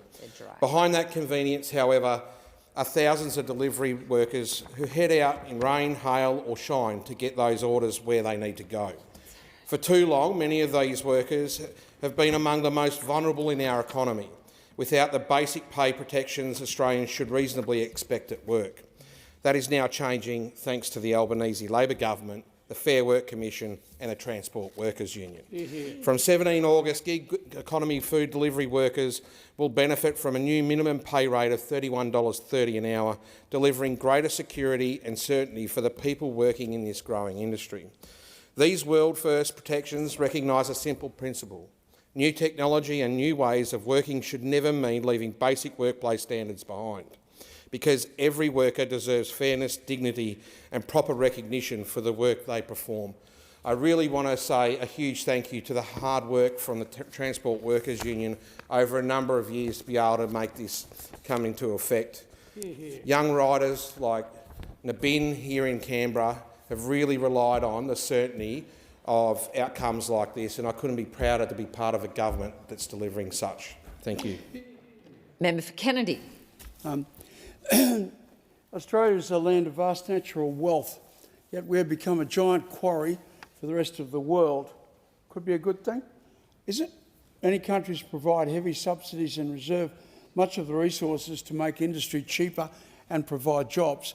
For example, Iran and Algeria, consistently the cheapest industrial natural gas price in the world. Industrial natural gas costs 40 cents, whereas in Queensland we are paying between $14 and $17 a unit. They're paying $4.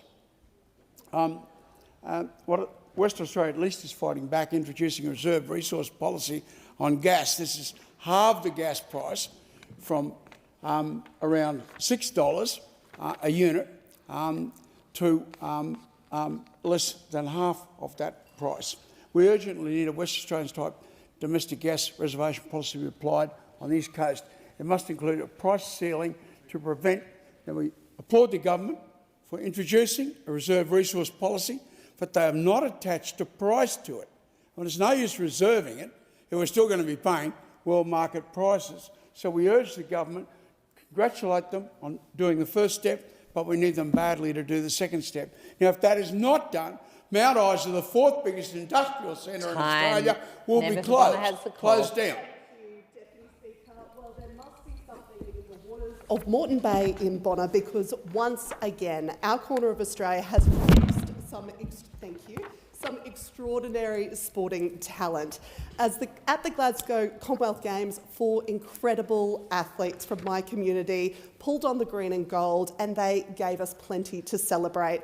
Amelia Webber made her Commonwealth Games debut in the 400-metre freestyle and finished an incredible 4th. What a way to announce yourself on the international stage and earning her place on her first Open Australia team and becoming Dolphin number 886.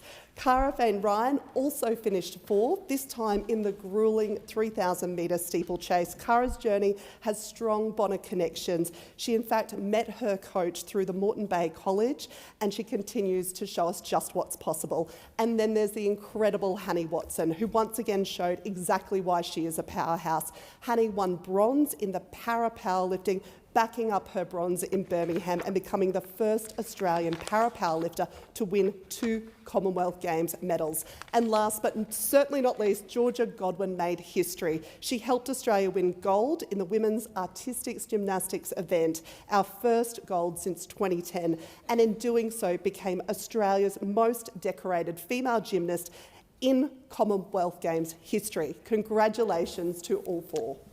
Member for Lyne. Deputy Speaker, my electorate is outraged over the Albanese government's decision to cut the higher private health insurance rebate for older Australians. I've received countless phone calls, letters, emails and personal appeals on the street and at my mobile offices from people citing their disgust at the government for this grave betrayal. A betrayal because these people have been paying for private health insurance for decades, only to be told that they now need to cough up more money or drop their coverage altogether at a time when they need it most. The government is saying around 44,000 people will drop their private health insurance, but this could be as high as 270,000 based on National Seniors Australia research. That's 270,000 more people that will pile into our overburdened public health system. Deputy Speaker, the outrage was so strong that I launched a petition to reverse the decision. Over 3,300 people have signed it online and over 1,000 signatures have been collected so far. This is proof that the Albanese government does not care about Australia's seniors. It does not care about our public hospital system and the workers within it. Labor is stabbing Australia's seniors in the back. It's robbing Peter to pay Paul. And Australia's seniors will not forget, and they will certainly not forgive. They will not forget how this Albanese government turned their back on them. And unless this government rights this massive wrong, they will not forgive them for it either. Member for Menzies. Thank you, Deputy Speaker. Alkira Disability Services is an amazing NDIS provider who have been supporting my community in Box Hill for over 70 years. I've been fortunate to visit Alkira a number of times in the past few months, and I had the great pleasure of visiting recently with the Minister for Health. I'd like to give a special shout out to Matthew and his red panda Fluffy for acting as our official tour guides.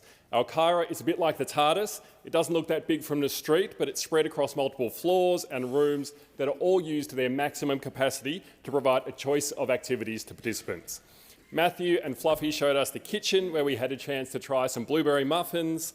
There was a music room where people were singing along to Bryan Adams, the art room with sculpting and painting. We met a group playing Dungeons and Dragons, and we were shown the op shop, staffed by participants and where members of the public could get a bargain and a new outfit. Afterwards, Minister Butler and I had a chat with Alkira's CEO, Julia, as well as members of the board and staff about how we can support them to have another successful 70 years. Thank you again to Alkira for having us and for providing an inclusive, respectful community for people with disability. Member for Wide Bay. Thanks, Deputy Speaker. I condemn the Albanese Labor government's appalling $11 billion attack on older Australians through its cuts to the loading on the private health insurance rebate. At a time when people are struggling with Labor's cost of living crisis, this cut to the rebate loading for Australians aged over 65 makes private health insurance less affordable for those who need it most.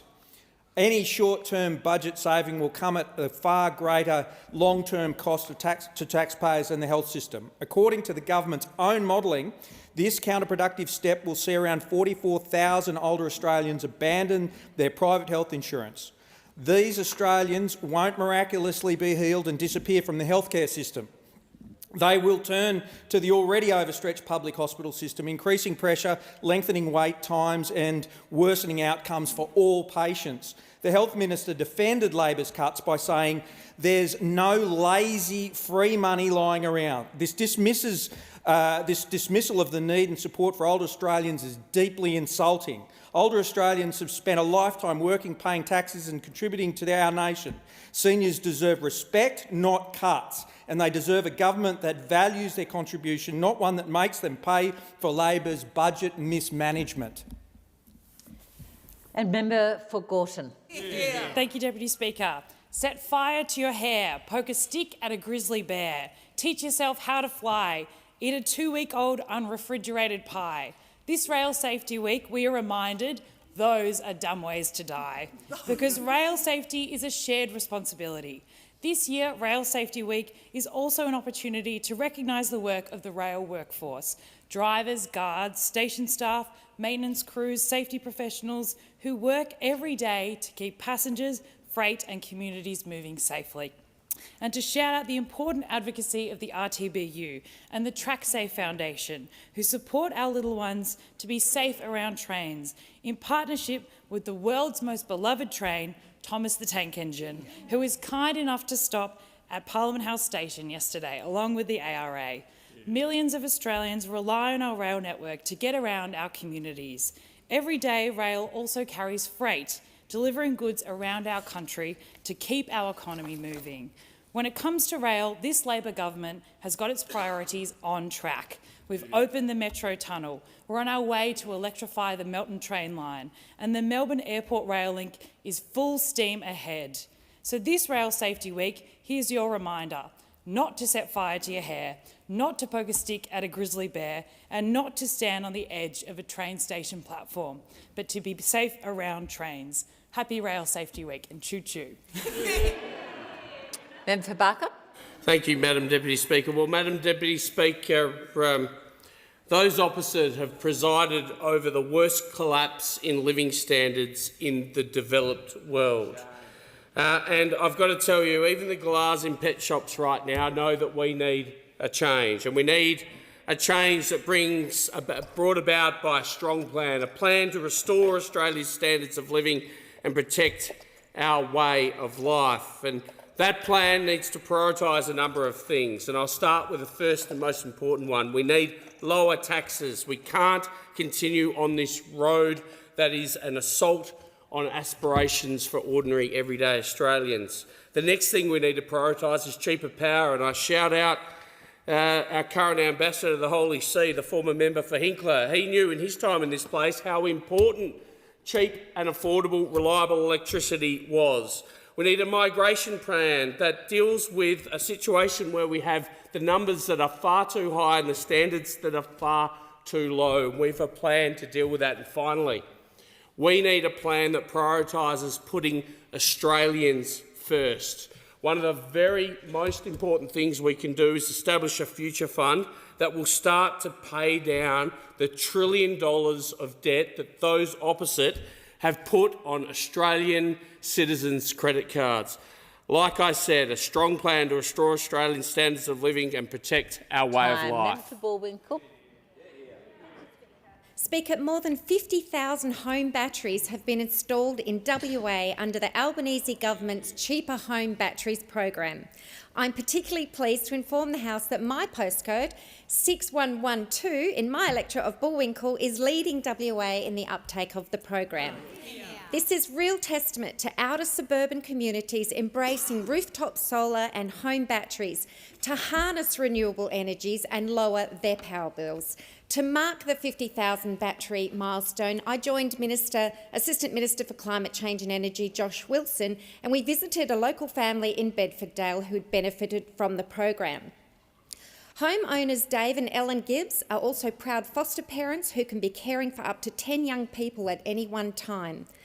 For a family of 12, this can understandably put pressure on household energy costs. They told us their bills could be as high as $1,400, which is why they installed a home battery system, and they've seen a reduction in their power bills to more than half, at just over $600. And the savings began before they even switched on the battery, with the total cost of installing this system reduced by 50% thanks to the Albanese Labor government and the WA Cook State Labor government. Speaker, I'm proud that our government is making it easier for families like Dave and Ellen's to make the most of free, clean energy generated from their rooftops. Member for Grey. Thank you, Speaker. Labor's $11 billion private health tax grab is nothing short of a disgrace. It lands hardest on people who can least afford it. In my electorate of Grey, more than 23,000 residents face increases of up to $807 per year just to keep the cover that they have. Labor's own department admitted in writing what happens next. Pensioners will cut, downgrade or drop their cover. Many will cut back on essentials. Some will go without treatment, and everyone will be worse off. That is life under this Labor government. The Health Minister claims that 44,000 pensioners will be affected, yet new data says almost 40% of seniors in outer suburban and regional Australia are ready to walk away from their cover. When will the Minister tell the House which hat he pulled that number from? Nearly 90,000 people in Grey hold private health insurance. It pays for over 26,000 hospital admissions a year, almost 1 in 5 being cancer-related. Take that away, and it is our regional hospitals, doctors and nurses who will be left to pick up the pieces. This government cannot find the money to keep a pensioner in their health insurance, but it can find billions for their corrupt mates in Victoria. Member for Griffith. Thank you, Deputy Speaker. The mental health of young people is an issue very close to my heart. Prior to entering Parliament, I served as the CEO of a national youth mental health charity, and I saw every day how early intervention and prevention, alongside expert care, can change a young person's life. But I also saw gaps in our care system for young people with more complex needs. That's why I'm so proud to serve in an Albanese Labor government that is investing more than $149 million to upgrade 30 Headspace centres to the Headspace Plus model to respond directly to that need.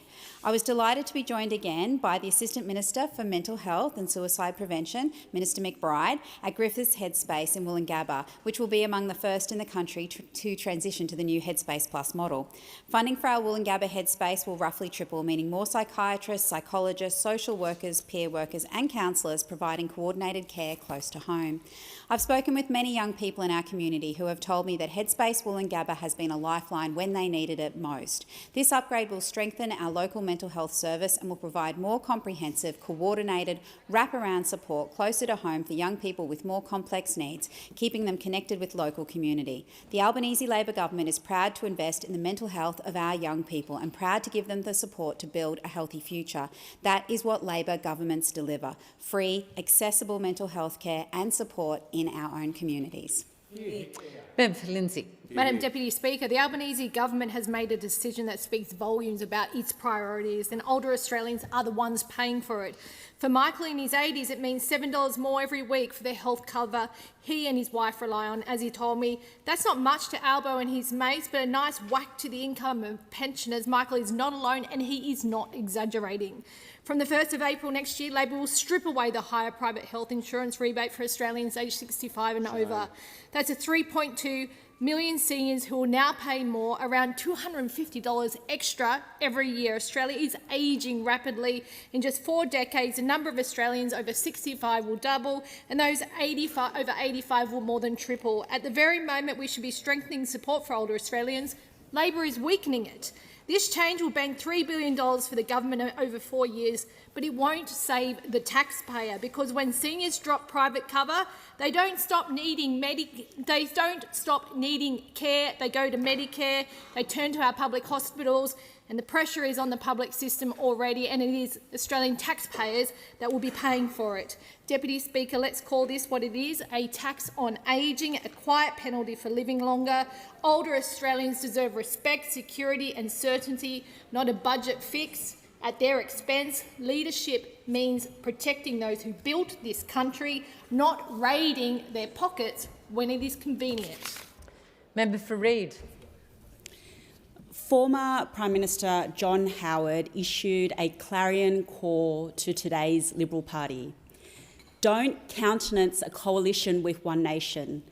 Find your principles and oppose their divisive politics. Pauline Hanson has loomed large over much of my political life. As a teenager, I remember hearing her first speech, and it was the first time I questioned my place in this country. As the daughter of migrants, I knew it was my family and my community that she was targeting. And she has spent almost 3 decades stoking fear and division in Australia, providing glib solutions to challenging issues, blaming and demonising migrants. And during all those years, there have always been members of the coalition who are willing to take a stance against her divisive politics. John Howard disendorsed her. National Party Senator Ron Boswell ran against her and won. Malcolm Turnbull rejected her anti-immigration policies. This time, it's time the Liberal Party found its principles again. It's time they stopped flirting with One Nation. It's time the Leader of the Opposition stood up against some of his colleagues and ruled out a coalition with One Nation, because that's the position of the Labor Party.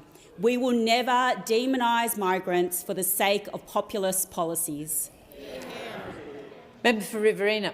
Thank you, Deputy Speaker. I just want to read to the House something that is very stark and very sobering, and it comes from realestate.com.au, dated 8 August, and it says, Australia has hit its highest risk of mortgage defaults in 25 years, and a looming interest rate hike threatens to leave many families teetering on the edge of crisis.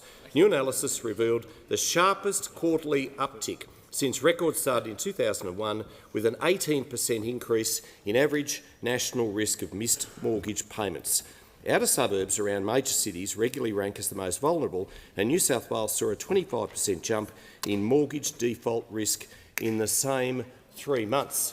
And amongst the default mortgage areas hardest hit is Turvey Park, a suburb in Wagga Wagga. And so, this being the case, why are Labor members, including the member for Bennelong, out celebrating a crash in the property market? Why is this so?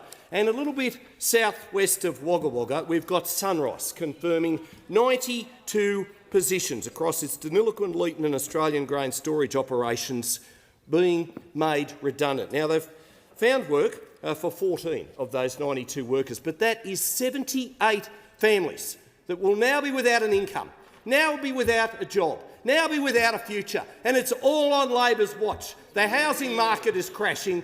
Those people are out of work because of the water policy. Shame, Labor, shame. When my predecessors speak. John Alexander told us how to fund high-speed rail. Maxine McHugh was part of the education revolution, modernising school halls across the country. John Kramer was a quintessential local politician. And then there's John Howard.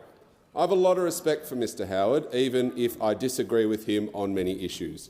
But today, Deputy Speaker, John Howard and I are on a unity ticket. Today it has taken John Howard to intervene in that rabble over there, calling on the Liberals to cut their ties with One Nation. So devoid of a spine are the modern Liberals that it has taken someone out of politics for 19 years to show them how to find one. Howard knew in 1996 that Pauline Hanson was bad news, and he was right. In 1998, he put One Nation last on the ballot paper, and he was right. And in 2026, John Howard knows that the Liberals should have nothing to do with One Nation, and he is right. And despite his wise counsel, all bar one of them over there are happy to cosy up to that chaos, to wreck our economy, to attack migrants, and to be partners in the division that One Nation brings. From the former member of Bennelong to the current one, stop waltzing with ruin over there and put One Nation last. Leader of the Opposition. Deputy Speaker, on the one hand, Labor hands out welfare and home deposits to non-citizens. On the other hand, Labor is cutting the private health insurance rebate to older Australians. What a disgrace. The rebate's an important discount that reduces costs for older Australians. These are older Australians who will have to pay higher premiums because they want to be able to get access to a knee replacement, a cataract surgery, see a heart specialist in a timely way. But Labor doesn't give a damn about older Australians. Australians who have worked hard, paid their taxes all their life, raised families and helped to build this great country. Well, with Labor's policies, millions of Australians will pay more for private health insurance. Millions. According to new research, some 40% of Australians over the age of 65 will drop their private health cover altogether. And where will they go? Into the public system, Deputy Speaker, and that will be in more queues, more ambulance ramping, and of course more state taxes and more state debt as a result of this. More pressure on stressed public hospitals.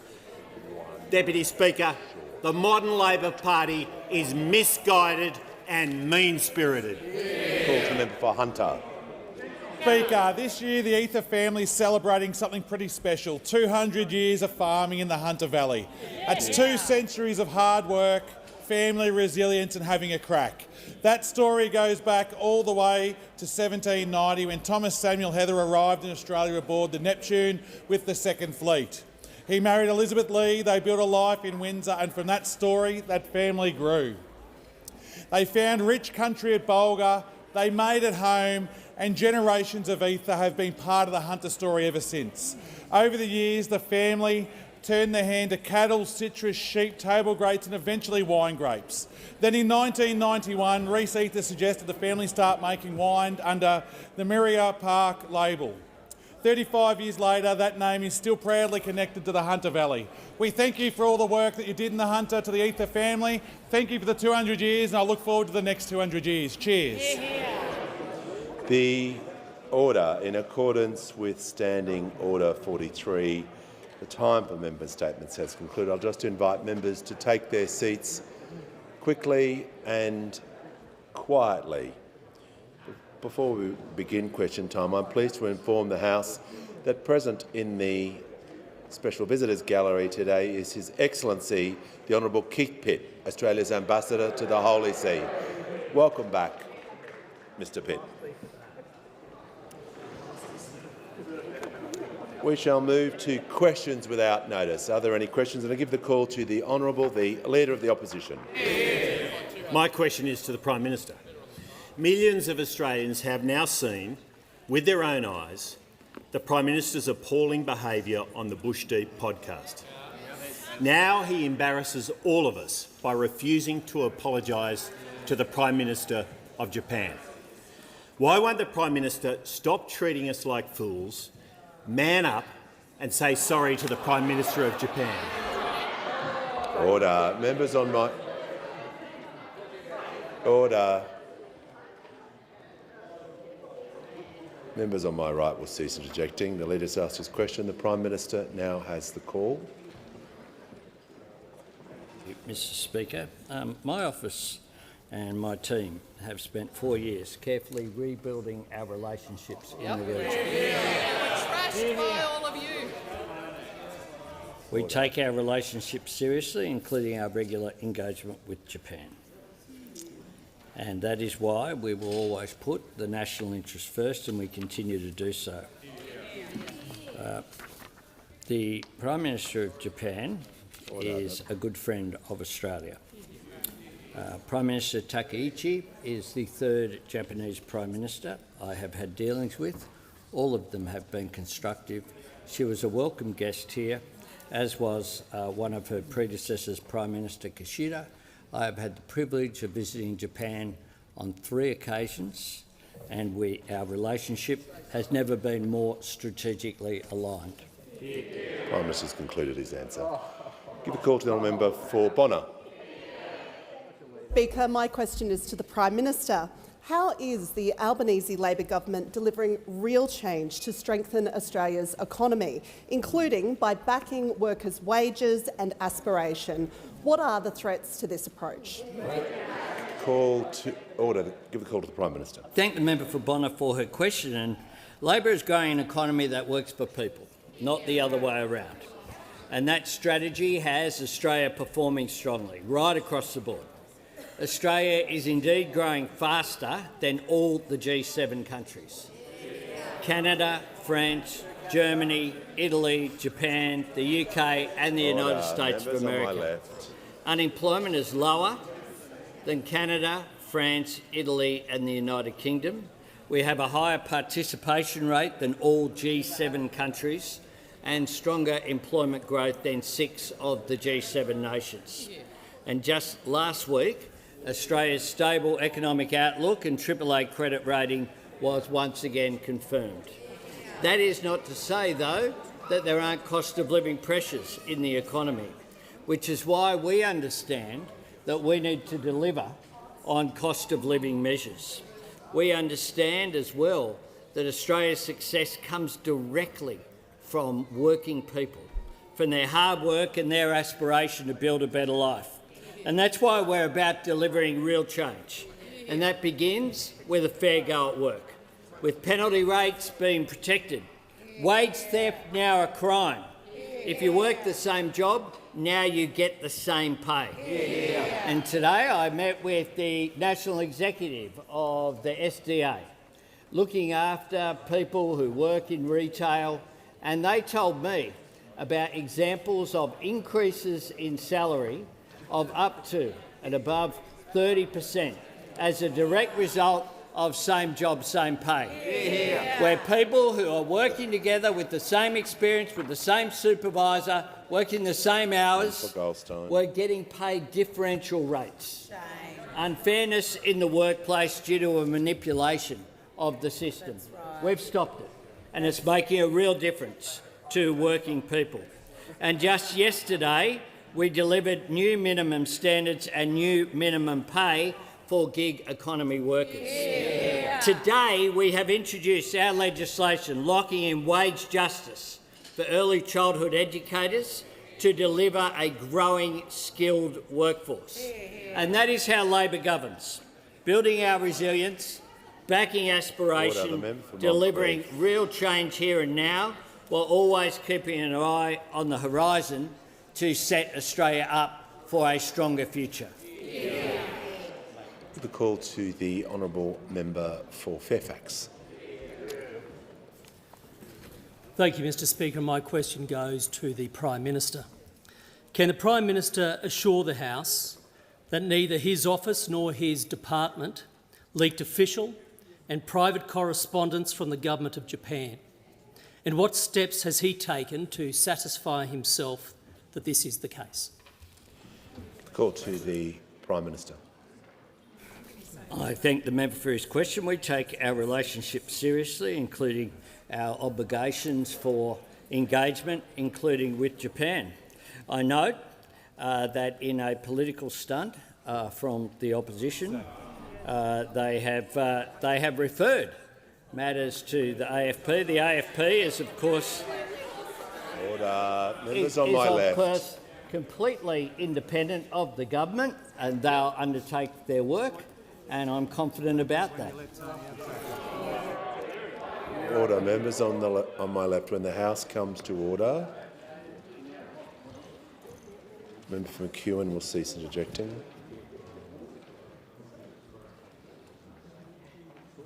We'll hear from the honourable member for Ford. My question is to the Minister for Education.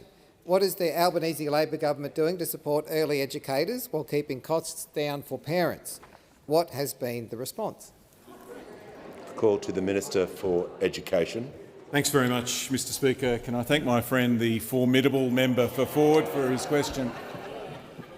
Mr Speaker, childcare workers do one of the most important jobs in this country, and when we were elected 4 years ago, many of them were leaving the job. They were leaving in droves, and that's not because they didn't love what they were doing.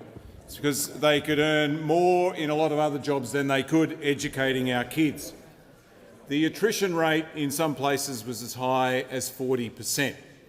That's 40% of the workforce out the door in any year. That's a crisis, but that's now changed, and it's changed for a reason. It's changed because of the 15% pay rise that we have delivered. Mr Speaker, as proof of that, there are now 20,000 more childcare workers right across the country. Job applications in some places have jumped by 30%. Job vacancies are down by 31%. In other words, it's worked. It turns out that if you pay people more people want to do the job. And Mr. Speaker, in the legislation that I introduced this morning, it locks all of this in. It's good for workers because they get paid more, but it's also good for parents too, because part of the legislation here is that childcare centres only get the funding if they also cap their fee increases. And that'll save the average family about $1,500 over the next 2 years. As part of the legislation this morning, I've also added another condition, and that's this, that childcare centres only get this funding if they meet the minimum safety standard. 95% of centres do this already. I want to get that to 100%. It's the sort of thing that I think every parent across the country would expect. It's certainly what all of our children deserve. So this is the trifecta. It's good for workers, it's good for parents, and it's good for kids. It's why everyone across the country is backing it, everyone except the Liberal Party and One Nation. But that shouldn't be a surprise, because whether it's cutting student debt or whether it's expanding paid prac or whether it's fixing the funding of our schools or whether it's paying childcare workers what they deserve, this only happens because of this Labor government and because of this Labor Prime Minister. I think it's the crossbench. It's okay. Order. It happens to everyone. So, all right. Give the call to the member for Bradfield. Thank you, Speaker. My question is to the Minister for Agriculture, Fisheries and Forestry. We know that Australia's species extinction crisis is due to habitat destruction, invasive species and runaway climate change. And now 1 in 5 Australian bird and mammal species are at high risk from H5 bird flu, including seabirds, black swans and seals.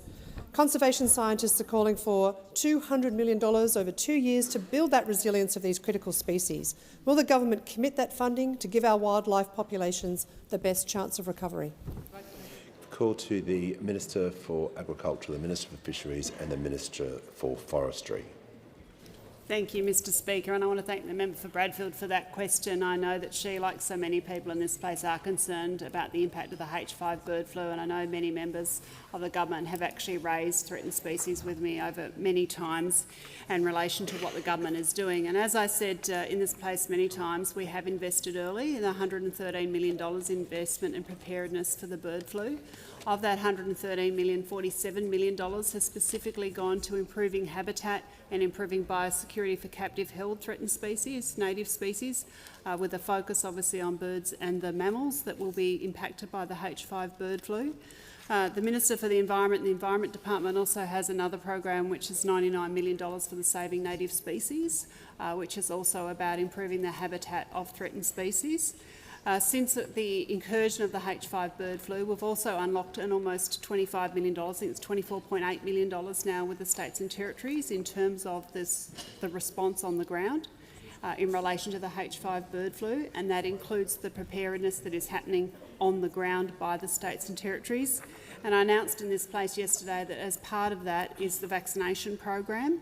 And I'm pleased to be able to say to the honourable member that the Victorian government has actually announced today that their state will begin vaccinating penguins, little penguins, and that vaccines from the Commonwealth have now arrived at Phillip Island, with little penguins both at Phillip Island and St Kilda to be vaccinated starting as early as next week.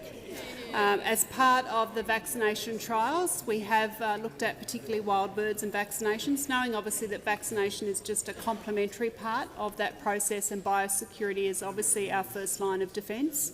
As part of the original $47 million investment, that biosecurity improvement has been really important, particularly for those threatened species that are held in captivity. So at lots of wildlife parks, including my own electorate, I've seen at Raptor Refuge, where they have protected wedge-tailed eagles, for instance, and masked owls, and made sure that they've improved their biosecurity and the separation from native wild birds to protect them, particularly in relation to their food and water supplies as well. So there has been a lot of preparedness done to make sure that as a government we are doing everything we can do to protect our threatened species.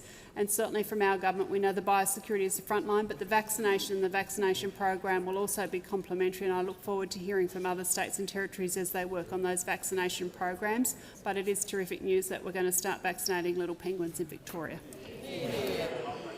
Call to the honourable member for Chisholm. Thank you so much, Speaker. My question is to the Minister for Aged Care and Seniors. How are pay rises delivering real change for aged care workers and the older Australians they care for? Why is this change needed after a decade of neglect? Call to the Minister for Aged Care and the Minister for Seniors.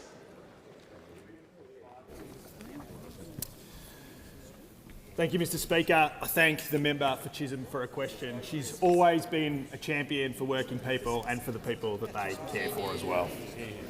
Mr Speaker, on the 1st of August, aged care nurses got their 5th pay rise under this government. It means a registered nurse on the most common classification is now more than $36,000 a year better off than in 2022. An enrolled nurse on the most common classification is almost $32,000 a year better off. That's the type of money that helps people buy a home, take their kids on holiday, or just set up their family for a better future. All up, this Labor government has invested almost $18 billion into aged care wages in the past 4 years, the biggest investment in the history of our country. The Fair Work Commission determined that aged care work had been undervalued for decades. And let's be honest, Mr Speaker, a bloody big part of that was because it's mostly done by women. Better pay isn't just giving nurses what they're owed. It actually means better care for the older people who built our communities. We need those nurses, so we need to pay them properly. It seems fairly self-explanatory, Mr Speaker, a bit of a no-brainer. And yet, in a cosy speech to the Sydney Institute last month, the Leader of the Opposition didn't quite agree. He said the care economy has exploded. He said that this workforce is disproportionately unionised. He said it's been awarded hefty pay increases. And he said Labor then backed those increases with billions in additional taxpayer funds. Mr Speaker, I've read that passage a bunch of times now. And Forrest. Maybe for once, the Leader of the Opposition might actually be onto something, because you know what? That's all right. That's all correct. It's all true. When he says the care economy has exploded, he means we hired the nurses that Australians need. When he says they were awarded hefty pay increases, he means we gave them the pay rise they deserve. The Leader of the Opposition calling nurses disproportionately unionised, I can assure him, will be a badge of honour for the mighty ANMF. And when he says Labor backed it with billions in taxpayer dollars, yes, we did. That's not an attack, Mr Speaker. That is our record. He put care economy in inverted commas in his transcript. Inverted commas. Around the word care, like it's a rumour going around the place. Then he told us that the country is in a death loop. He had aged care nurses in the frame when he said it. When an aged care nurse's pay goes up... The Minister's time is concluded. Order. Before I call the member for pay, order. Just take your seat. Order. The member for Lyne. When the House comes to order, I'm pleased to inform the House that present in the gallery today is Mr Ben Goldsborough, MP, the member for South Norfolk in the UK Parliament. I'm also pleased to inform the House that present in the gallery today is a delegation of congressional staff from the United States Congress, including the Speaker's office, who I had the pleasure of meeting earlier today. And also we have Mr Connor Paul, a social worker, author and survivor advocate who is working to transform the family violence system to prioritise the unique needs of children and young people. At just 22, Connor's advocacy is helping shape national conversations on family violence to ensure young victim survivors receive the support they need. Welcome, Connor. We give the call to the honourable member for Page. Thank you, Speaker. Speaker, my question is to the Prime Minister. Yesterday, the Prime Minister accused millions of Australians who have used capital gains tax and negative gearing to get ahead of taking, and I quote, taxpayer-funded landlord welfare.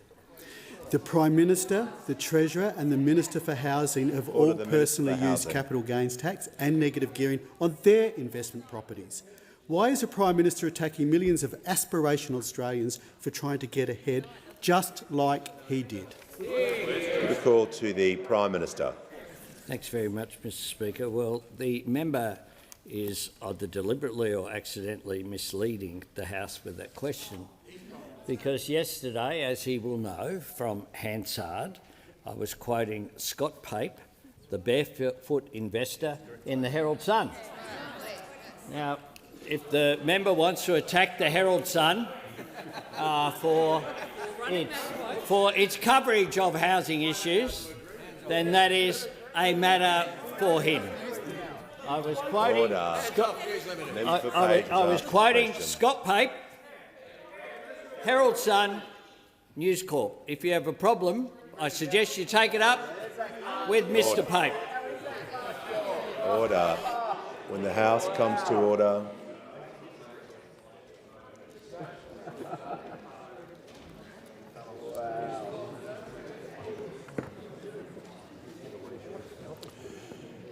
The House comes to order. We'll hear from the honourable member for Canberra. Thank you, Speaker. My question is to the Treasurer. What is the Albanese Labor government doing to help with the cost of living, ease pressure on Australians and improve the budget? How does that compare to other approaches? Call to the Treasurer. Thanks to the member for Canberra for the wonderful job she does representing her community, but also the influential role she plays in our economic policy as well, Mr Speaker. Member for Canberra would know that inflation has come down now 3 months in a row.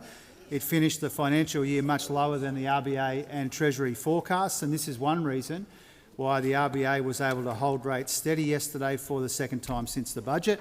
And they also put out new forecasts for lower underlying inflation and slightly stronger growth. Now, these are welcome developments, Mr Speaker, but we know that there are still substantial challenges in our economy. We know inflation is still too high, productivity is too low, and that we know that people are under pressure. And that's why we are helping with the cost of living by cutting income taxes again and again and boosting wages. It's why we're expanding paid parental leave, strengthening Medicare, making medicines cheaper, delivering real change to make the housing market fairer for first home buyers and young people, Mr Speaker. And we're doing this all at the same time, as the Prime Minister said, as we are managing the budget more responsibly than those opposite did. 2 surpluses, 2 updates in a row with more savings than spending, $200 billion less debt than the trajectory we inherited from those opposite. One of the 3 strongest budgets in the G20, Mr Speaker. And this is why the global ratings agency, S&P Global, reaffirmed Australia's AAA credit rating just last week, pointing to our sound public finances and modest debt by international standards, Mr Speaker. It now means we are one of only 9 countries with a stable AAA from all 3 major ratings agencies, a feat never achieved in any year of the Howard and Costello government, Mr Speaker. We are managing the budget responsibly in the face of inflationary pressures and global uncertainties. Now, those opposite, Mr Speaker, have announced commitments totalling $110 billion in bigger deficits over the next 4 years and $530 billion more debt within the next 10 years, Mr Speaker. By their own logic, their announced policies would push up inflation and push up interest rates. And when the member for Goldstein was asked about this by Andrew Clennell on Sunday, he said that he would offset it, Mr Speaker, and that's before Senator Bragg said today that the benchmark is another almost $500 billion in budget cuts, Mr Speaker. They can only offset numbers that big by coming after Medicare again like last time, or pensions and payments again, or jobs and wages, Mr Speaker. And this is another reason why the divisive and dangerous anti-worker agenda shared by the Liberals, the Nationals and One Nation would make cost of living pressures worse, not better. This side of the House is delivering real change. We're delivering cost of living relief. We're delivering tax cuts that those opposite opposed and voted against. Once again, the member for Gippsland has been pushing the behaviour, which is unacceptable. He's warned, just like yesterday, and like the member for Goldstein, any more interjections, and the member for Goldstein was yelling during that answer as well. Order. The member for Cornwall is warned. And everyone giving their commentary.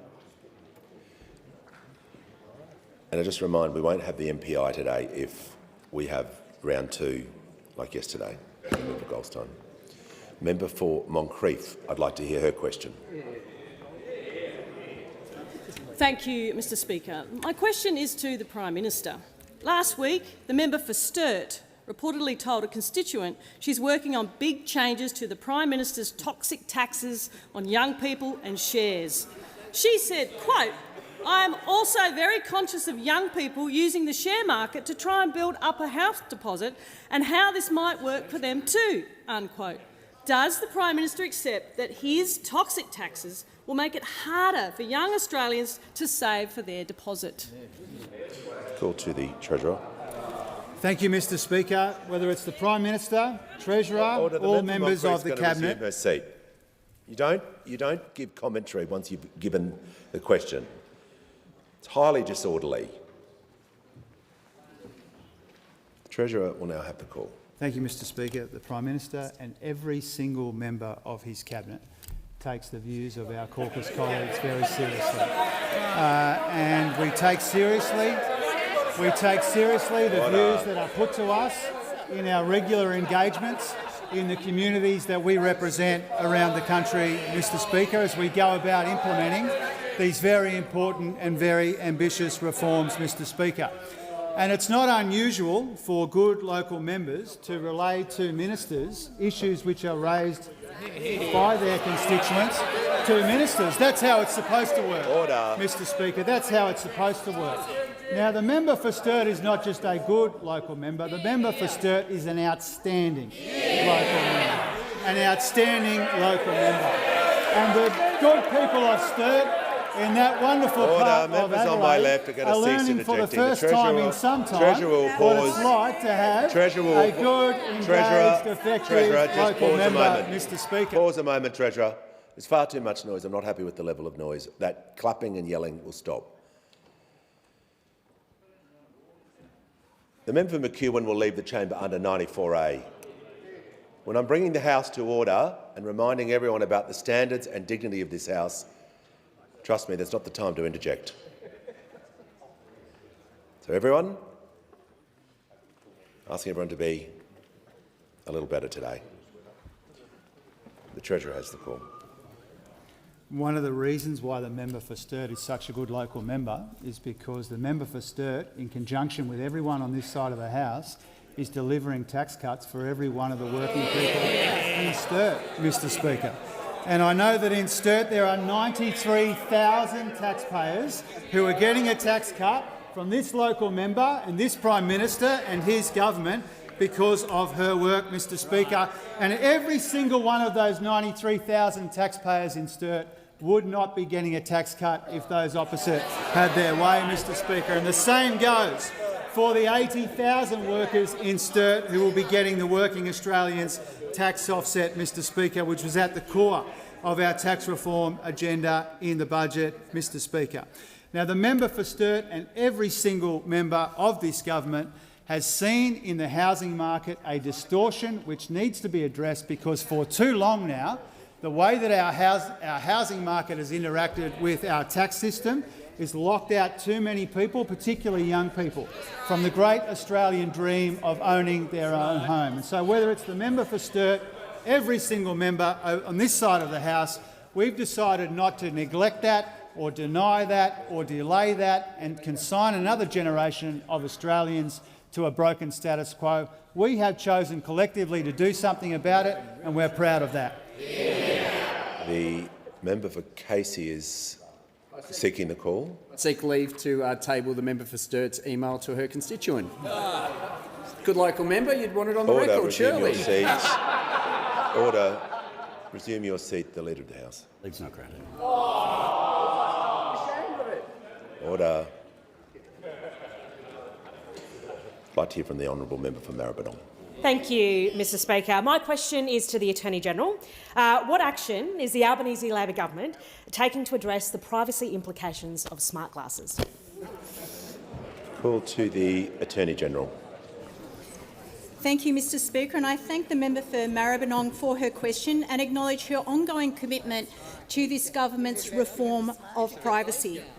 As smart glasses capable of capturing images and recording video become more affordable and accessible, community concerns are also growing about privacy, surveillance and the potential for misuse. Recent media reports suggest a discounted AI-enabled version has sold out across Australia. Last week, I asked the Privacy Commissioner to prioritise consideration of the privacy implications associated with this technology. The potential for these devices to be used to covertly record, track, stalk and harass requires prompt and careful consideration. Their discreet design can make it difficult for people to know when they are being filmed, increasing the risk of unwanted surveillance and undermining Australians' ability to control how their personal information and images are collected. The increasing availability of this technology could have significant implications, particularly for women and children, who may be disproportionately exposed to inappropriate recording, harassment, intimidation or other harmful conduct. Research from the University of Sydney found many women are being filmed in gyms, workplaces, shops and university campuses, despite expressing discomfort or refusing consent. Analysis of hundreds of Instagram videos captured using these devices found a staggering 60% of point-of-view content contained behaviour classified as potential harassment. Mr Speaker, let me be clear. This government stands against the use of smart glasses for nefarious purposes. While state and territory laws already restrict the use of recording devices in some circumstances, the Commissioner's expertise is critical in identifying emerging privacy risks and appropriate safeguards. The Commissioner has noted that where technology companies receive and store personal information collected through wearable devices, they must comply with privacy laws, but there are real questions as to whether they will be able to do so. Mr Speaker, robust privacy laws are essential to Australians' trust and confidence in the digital economy and the services provided by governments and industry. In our first term, we created a new statutory tort against serious invasions of privacy, we outlawed doxing and we significantly increased penalties for breaches. The government will continue to progress work on a second tranche of legislative reforms to ensure our privacy laws are fit for the digital age. Mr Speaker, Australians rightly expect their privacy to be respected, and that is exactly what this government is focused on delivering. Before calling the member for line, I'm pleased to advise the House that on the floor of Parliament today is a historic delegation from the National Parliament of Timor-Leste, led by the first female President of the National Assembly and the first time a President of the Assembly has ever sat on the floor of our Parliament, Her Excellency Ms Maria Fernanda Ley, and an all-female parliamentary delegation. Welcome to Question Time. Welcome to Australia. Give the call to the honourable member for Lyne. My question is to the Prime Minister. By bringing 1.5 million migrants into Australia over the past 4 years, Labor's record of migration has killed the Australian dream of home ownership. How many more migrants does the Prime Minister intend to bring into Australia before his government builds enough homes to house them? Give the call to the Prime Minister. Thank you very much. I thank the member for Lyne for her question. And I do want to state that it is just a fact that under this government we have cut net migration by around 45% from its peak. The number of people arriving now is lower than it was under the Coalition. And indeed, the former Immigration Department Deputy Secretary under the Coalition has said this: the Coalition stomped on the accelerator. They did all sorts of things we've never done before in order to increase the numbers. Indeed, the Grattan Institute as well, Brendan Coates, has said that the Coalition is wrong to suggest record migration is the result of policy decisions by the Albanese government. The single biggest policy change contributing to record migrant numbers is the pandemic-era decision by the former Coalition government to first relax and completely uncap working hours for international students from January 2022. Thirdly, some more facts. Population growth is expected in the population statement that was released in January. Order. Is expected to slow to 1.3% in 2025-26 and 1.2% in 2026-27, which is lower than the average of 1.4% that was experienced during the decade of the 2010s. By 2030-31, Australia's population is expected to be 754,000 smaller than what the former Coalition government was forecasting prior to the pandemic. Order. Member for Swan is warned. Give the call to the honourable member for Macquarie. Thank you, Speaker. My question's to the Minister for Climate Change and Energy. How is the Albanese Labor government delivering real change for Australians when it comes to energy? What policies would put a stop to this change? Call to the Minister for Climate Change and the Minister for Energy. 504,470, Mr Speaker. That's how many Australians have put in a cheaper home battery in the last 12 months. Australia is now the home battery capital of the world, Mr Speaker. To put this in perspective, the member for Barker. Australians have put in 14.1 gigawatt hours worth of home battery capacity in just over 12 months. The United States has a total of 9 gigawatt hours of home battery capacity. Australians have put in more home batteries in the last 12 months than the United States has put in history, Mr Speaker. That is the Albanese government and Australians working together to reduce their bills and emissions, reducing bills for themselves and reducing bills for everyone else. And batteries have played a huge role in seeing the 47% reduction in wholesale prices in Australia over the last 12 months. Now, as the House knows, Mr Speaker, this is a transformation which is being led in our outer suburbs and regions. When the House last sat, I was able to tell the House that there are 5 federal electorates where more than 10% of the households have put in a cheaper home battery. I congratulated the Leader of the Opposition for the people of Hume having 10% of that electorate having put in cheaper home batteries. I can update the House over the break. It's now 12%. So a big congratulations to the Leader of the Opposition. That's a great result. Not as good as the member for Wright, who now has 14% of the households in Wright have a cheaper home battery, Mr Speaker. Or the member for Greenway at 13%, or the member for Mitchell at 13%, or Mayo at 13%. But there's other news, Mr Speaker.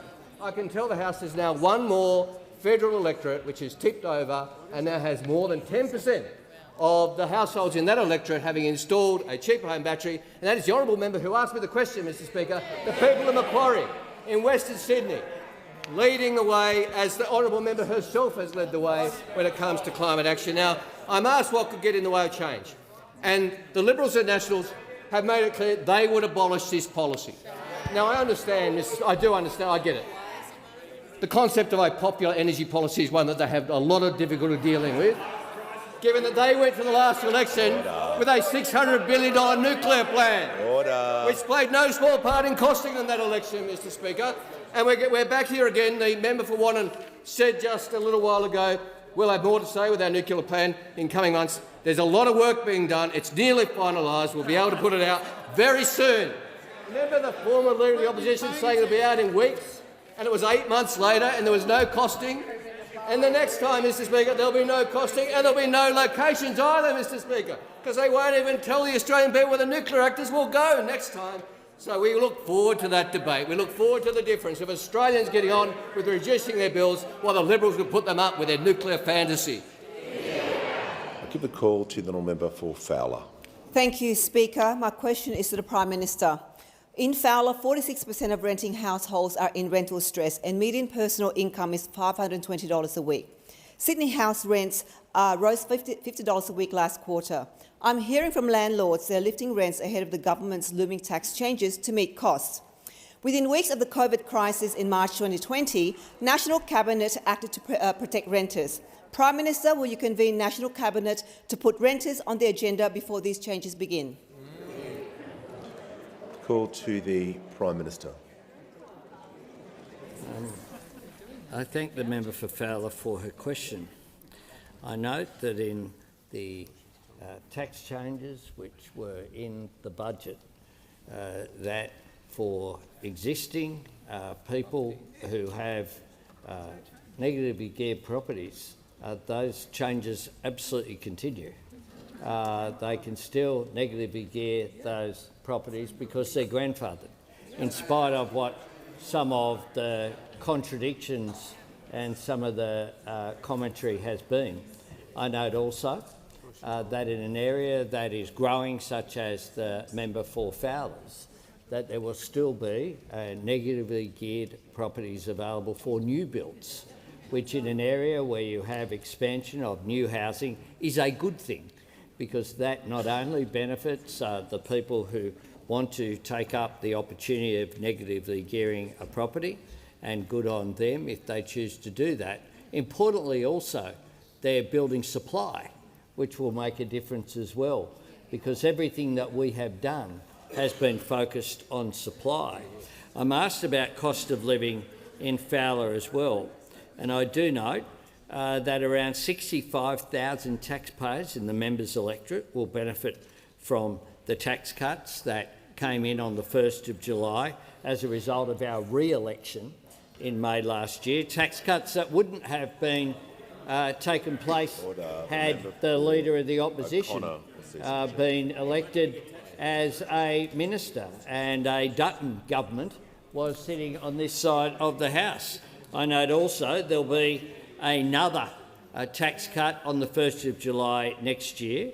I note as well, in terms of Listo, that around 8,500 could benefit. In terms of student debt relief, some 24,000 people in Fowler have benefited, and the Liverpool Medicare Urgent Care Clinic has seen 21,900 presentations. The Prime Minister has concluded his answer. Give the call to the honourable member for Moreton. Thank you, Mr Speaker. My question is to the Minister for Pacific Island Affairs. How is the Albanese Labor government working to help make our region safer, more prosperous and more resilient? How will the network of agreements with Pacific nations deliver for Australia and the region? The call to the Minister for Defence Industry and the Minister for Pacific Island Affairs. I thank the member for her question and her deep interest in this area. Speaker, we're in a permanent contest in the Pacific, and the Albanese government is strengthening relationships with our neighbours to deliver in the national interest. We turn up, we listen and act on Pacific priorities. We do this because the Pacific is our home, and our security and prosperity depends upon the security and prosperity of the region. Yesterday we tabled two landmark treaties with Fiji, the Ocean of Peace Alliance and the Vivale Union. The Ocean of Peace is Fiji's first alliance and only our fourth. Through 125 years of federation, Australia has had two allies. In the last year, under this Prime Minister, we've doubled that number. Speaker, entering an alliance is the greatest act of trust possible between two countries, promising to come to each other's aid at a time of existential danger. But assuming this responsibility with Fiji was a natural step. We have a proud history of serving together and will now cooperate even more closely and develop even deeper levels of interoperability. The alliance also creates an obligation to consult on security threats to the sovereignty, peace and stability of either party. The Vavale Treaty sets out ambitious commitments across the breadth of our bilateral relationship. The Vavale Union will be a multi-generational endeavour to integrate our economies, our security and our peoples. And Speaker, this is only natural given Australia proudly has the largest Fijian diaspora in the world, including the first Cabinet Minister of Fijian heritage in the Attorney-General. This treaty commits us to combat transnational crime, to work together on health issues like HIV, to address the impacts of climate change and build infrastructure like ports to connect our region and grow the Fijian economy. Speaker, these treaties build on a network of agreements which seek to protect our interests and keep Australians safe.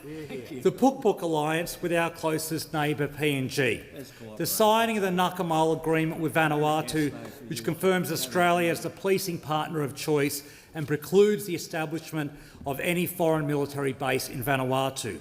Our treaties with Nauru and Tuvalu that respond to their priorities. Speaker, we're also pursuing comprehensive treaty negotiations with the Solomon Islands to reset the relationship with them, as well as a treaty with Tonga. So, Speaker, from Prime Minister Albanese walking the Kokoda track with Prime Minister Marape to the DPM's energetic engagement, to Foreign Minister Wong's visits to the PIF countries and my 37 visits to the region, we're working tirelessly to deliver a stronger region in our national interest, and I commend the two treaties to the House. Before I call the honourable member for Mallee, I'm pleased to advise the House as members as guests of the member for Groom, Jim Rawlings, Tony Beaverland, Tom Carroll from the Toowoomba Chamber of Commerce. Give the call to the honourable member for Mallee. Order. The Minister for Agriculture is warned. The member for Mallee will begin her question. My question is to the Prime Minister.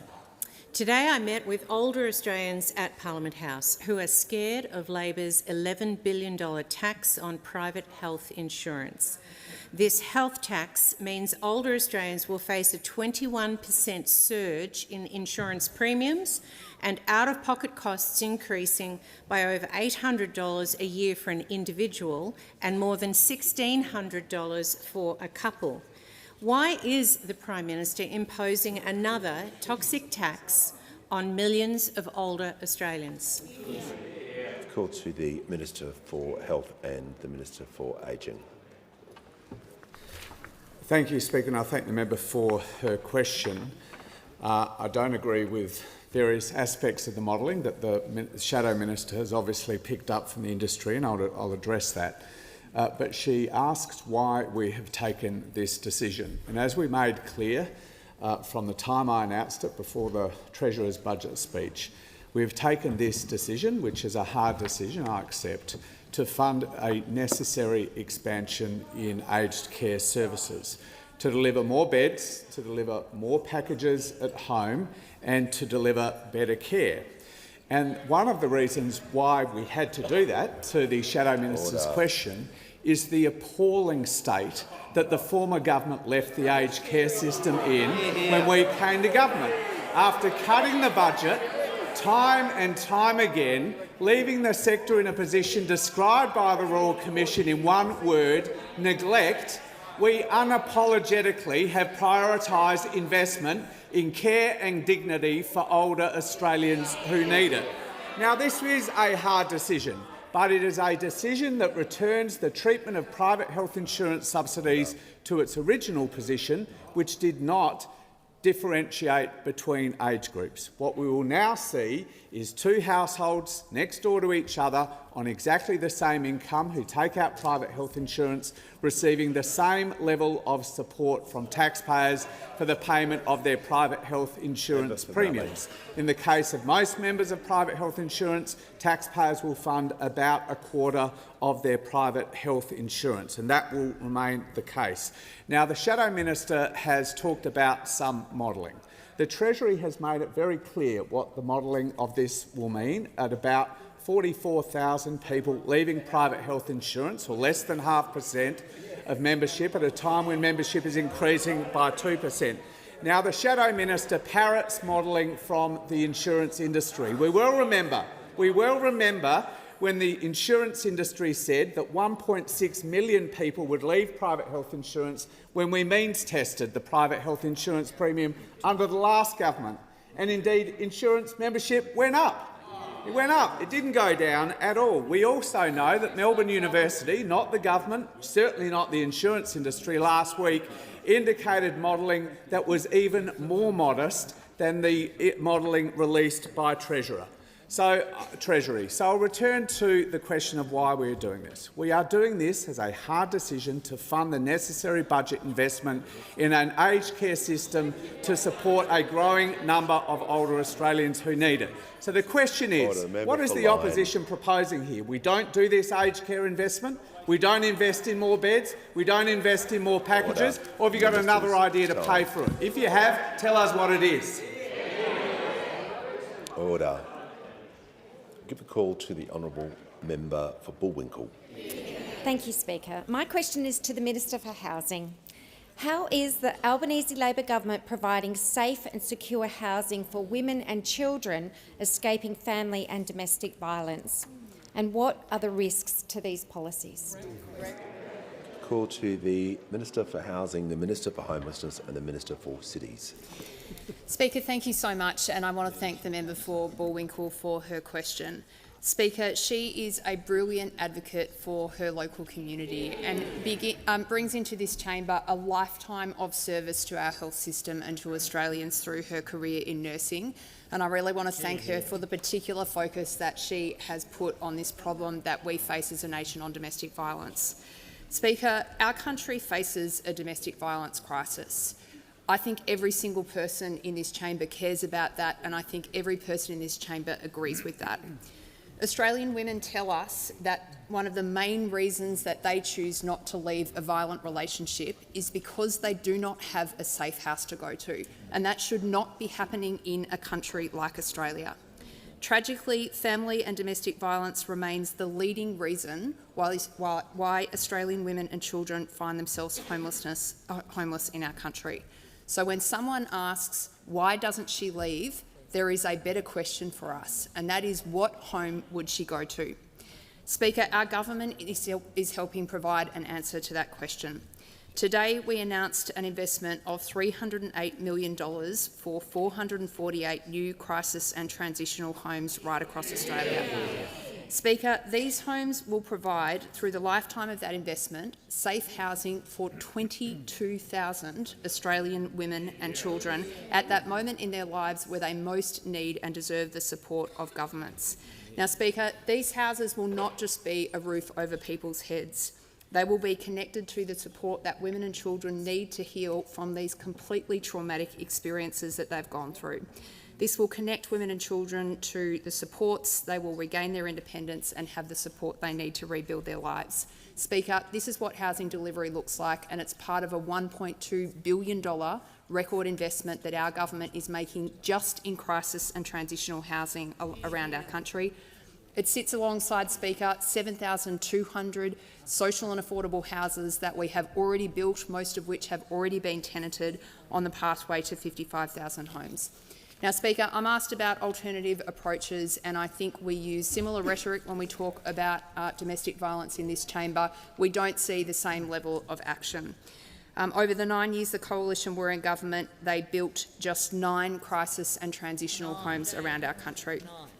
Speaker, I don't want to politicise an issue like this, but the parliament does need to be accountable. And Speaker, I hear the guffaws and I hear the laughter on the other side of the chamber, but you can't hide from these numbers, Speaker. 9 crisis homes delivered over a 9-year period in government, and that is a disgrace. Speaker, under this Labor government and under this Labor Prime Minister, we take a different view. We're delivering real change and we're making a real difference to the safety and security of Australian women and children. Time has concluded. The call to the honourable member for Clark. Speaker, my question is to the Prime Minister. Prime Minister, I've referred to the National Anti-Corruption Commission my concern that individuals in the federal government, when formulating gambling policy, have been improperly influenced by individuals in the private sector. Clearly, donations, gifts, hospitality and personal relations have resulted in a gambling policy diametrically opposed to research, public opinion and the public interest. Do you agree this constitutes corruption? Do you understand how the donations, etc., have compromised your government and its judgment? I'll hear from the Leader of the House. Speaker, ordinarily the reflections contained in a question like that could only be done by direct motion, not through a question. Yeah, there's part of the reflection at the end of the question regarding that part of the question. I'm going to rule that part out, as previous speakers have done before in that kind of topic. But the question, the Prime Minister can deal with parts of that question, not just the reflection at the end.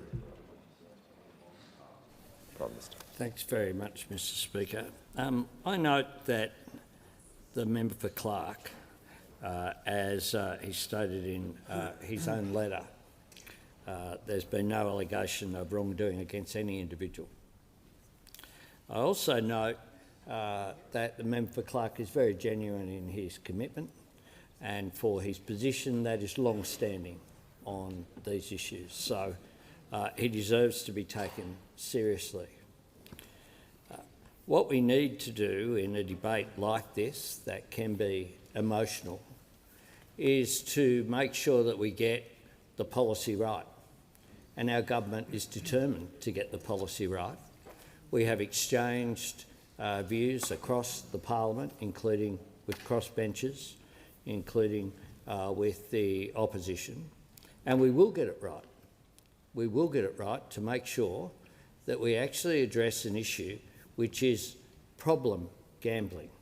I've said before, and some have been critical of it, but I stand by my view that there is nothing wrong with someone having a punt on a Saturday in the pub. What there is something wrong with is if people are addicted to any form of activity of which you could put drinking, the difference between having a beer and being addicted to alcohol that has consequences, the issue of a range of other areas. Now, the member refers to the NAC. I note this point, that the National Anti-Corruption Commission was promised for a long period of time. It took the election of my government to deliver one. It took the election of my government to deliver one. We established it. When it comes to political donations, of course, they're a matter for the party in the organisation in accordance with the relevant laws. And of course, anyone is entitled to make a referral. But I would say to the member with respect, have a consideration of the debate based upon substance rather than motives. This is a government, and I know in the exchanges I've had with members of the opposition, with members of the crossbench, people come to these issues with a genuine perspective. And we have genuine differences as well on some of these issues. But to question people's motives is, I think, undermining the civil debate that is required on these issues. We'll continue to promote. The legislation is before the parliament today. It hasn't been influenced from, certainly my position has not been influenced in the way that is suggested, I'm sure, of all of the members on this side, and I don't suggest members on any side of this debate have been influenced, other than by how do we deal with an issue that is complex, it isn't simple. Overwhelmingly, as the member full well knows and was experienced in the last parliament, the major issue of addiction and problem gambling is poker machines, which are not dealt with by this jurisdiction but are dealt with by state and territory governments. So we will have a debate on our legislation. Constructive discussions are continuing. I expect there will be amendments to the legislation that I hope receive the support of the entire parliament. The call to the member for Bass. Hear, hear. Thank you, Speaker. My question is to the Minister for Health.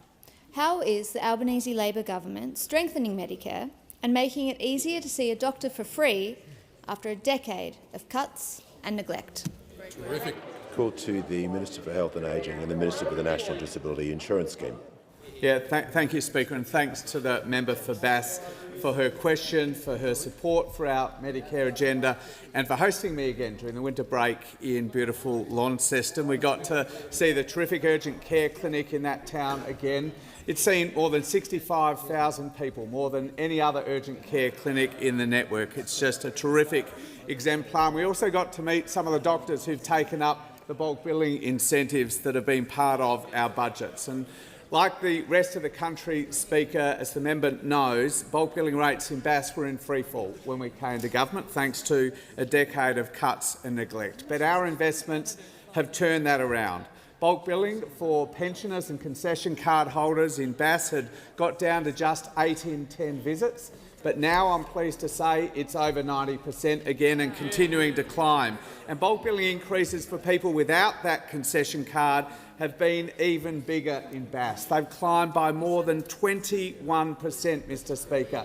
We've seen similar increases right across northern Tasmania. Indeed, Speaker, bulk billing is up in every single state and territory, thanks to our record investment, delivering literally millions and millions of additional free visits to the doctor every single year. And that's delivering real change for Australians, Mr Speaker. It's delivering real cost of living relief in their household budgets, and it's delivering a stronger Medicare.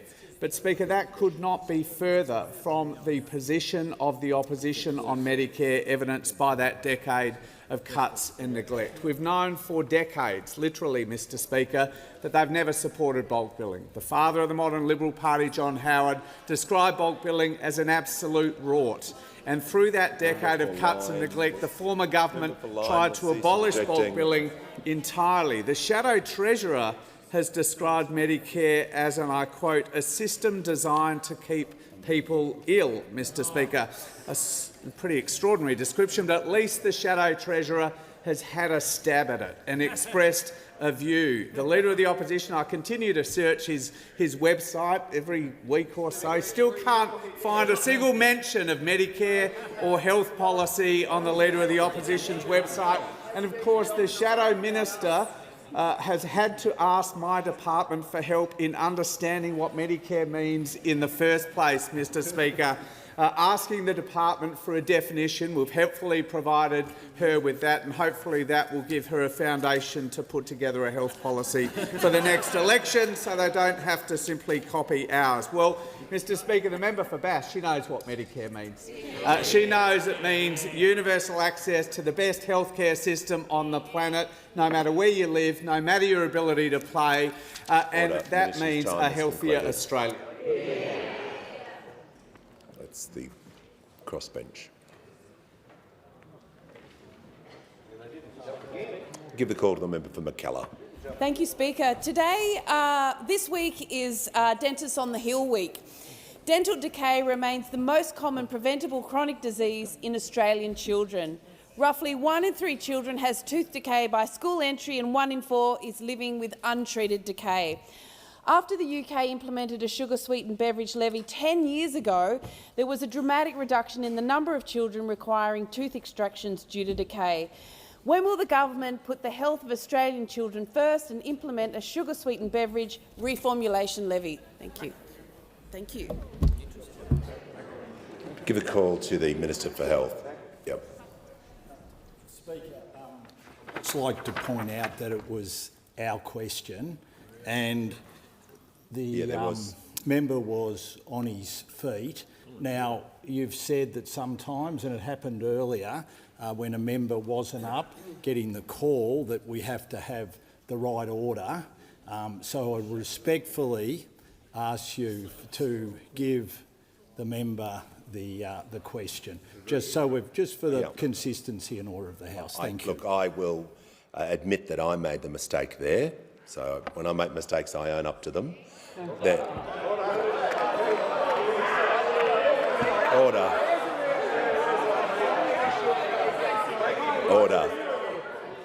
So, order. No, we're just going to deal with this. I like to treat everyone fairly, and I'll treat the opposition fairly. So I apologise to the member for McKellar that I had the wrong order list here, so I'll take that responsibility. So with the House is indulgent, I will give the call to the member for Fairfax. And before that, the Prime Minister. Yeah, just point of order, Mr Speaker. It might be just efficient to say, given we've heard the question, if we get the answer and then the member for Fairfax next, and then we'll conclude question time. If that's concurrence with the manager, we can do this in a as long as the member for Fairfax gets to answer his question, we're happy to oblige. Order. Okay. All right, order, order, order, order, order. Teamwork is the dream work. So we'll go. The member McKellar has asked her question, the Minister for Health, and then we'll go to the member for Fairfax. Thank you. Minister for Health. Thank you, Speaker. I'm happy to take the question on behalf of the government, and I acknowledge the member's interest in this area and our many conversations about public health issues around obesity, but the way in which the members framed it today around childhood teeth decay.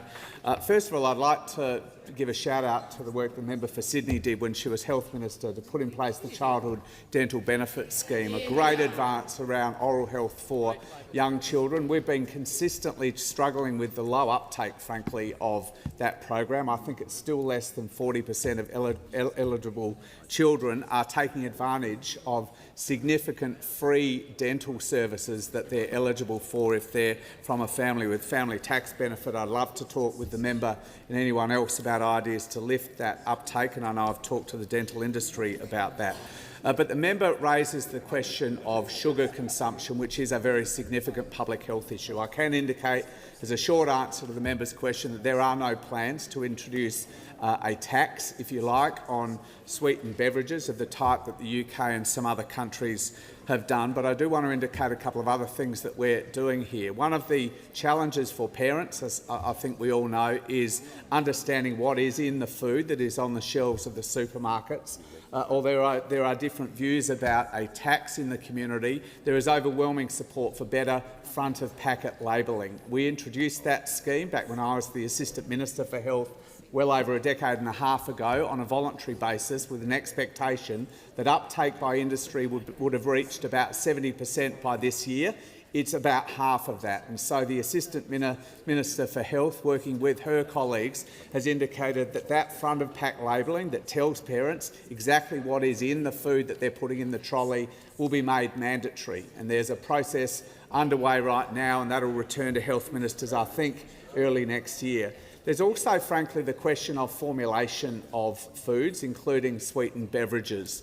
And one way of changing that is through a tax. And we are conscious of the fact, for example, that a can of Fanta in Australia might have more than 6 teaspoons of sugar in it. It now has less than 4 teaspoons of sugar in the UK. But we want to continue to talk with industry about whether there are different ways to skin that cat. I would like to see a reformulation of a range of products that have high levels of sugar in them that particularly children consume. The Assistant Minister will be meeting again with industry later this month to put together a work plan to work through some of that.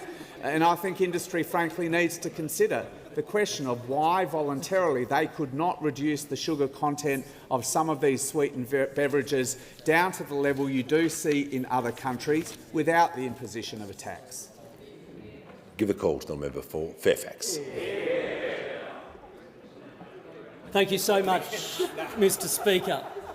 My question goes to the Prime Minister. The Prime Minister has now been asked 3 times why he will not apologise to the Prime Minister of Japan for his appalling behaviour on the Bush Deep podcast. 3 times he has refused to give a straight answer. My question to the Prime Minister is whether or not he will follow the example of someone else in this House who's made it very clear when he makes a mistake, he owns up to it.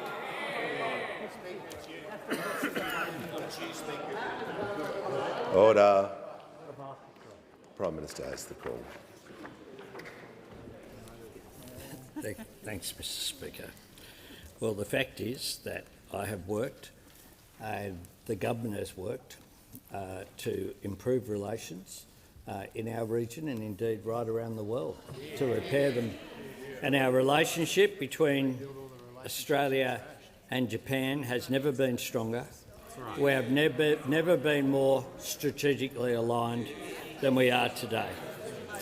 And my government's made the significant decision to procure the upgraded Mogami-class frigates for Australia's General Purpose Frigate Program, a reflection of the trust between our two nations. Our enhanced defence and security cooperation increases the interoperability between our defence forces, and indeed one of the activities that I've done as Prime Minister is to welcome the naval fleets from all of the Quad countries into Sydney Harbour for the joint operations that is occurring. And indeed, throughout the visit of the Japanese Prime Minister as well, one of the things that we did then was to establish the Australia-Japan Leadership Dialogue. This is a 1.5-track dialogue which will bring together leaders and experts from across government, academia, business and civil society to help address the most important issues in the Australia-Japan relationship. I look forward to continuing to have a very good and positive relationship with the Prime Minister, as I have with leaders in our region. Order. Give a call to the honourable member for Leichhardt. My question is to the Minister for Skills and Training. How is the Albanese Labor government's free TAFE program backing Australians, including in the Torres Strait, to get the skills they need to support their community? Does anything stand in the way of more of these opportunities?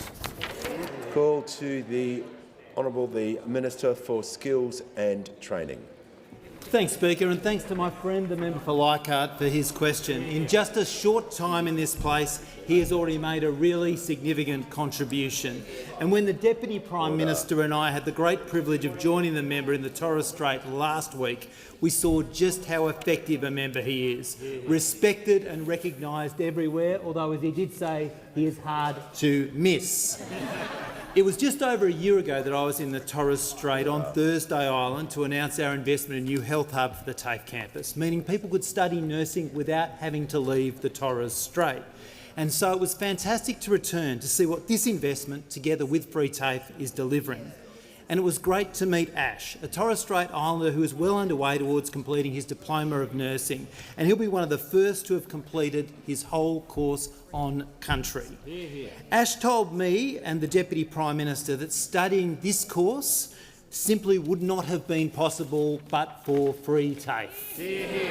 So, Speaker, Ash is one of the hundreds of thousands of success stories that have come from Free TAFE. And Ash symbolises why Free TAFE is so important. Free TAFE is changing lives. It's backing more Australians into good, secure jobs that our communities need right around the country. It's also backing more First Nations people to learn and to train on country, which we know means more course commencements, more completions, and also engages more people around those students in learning.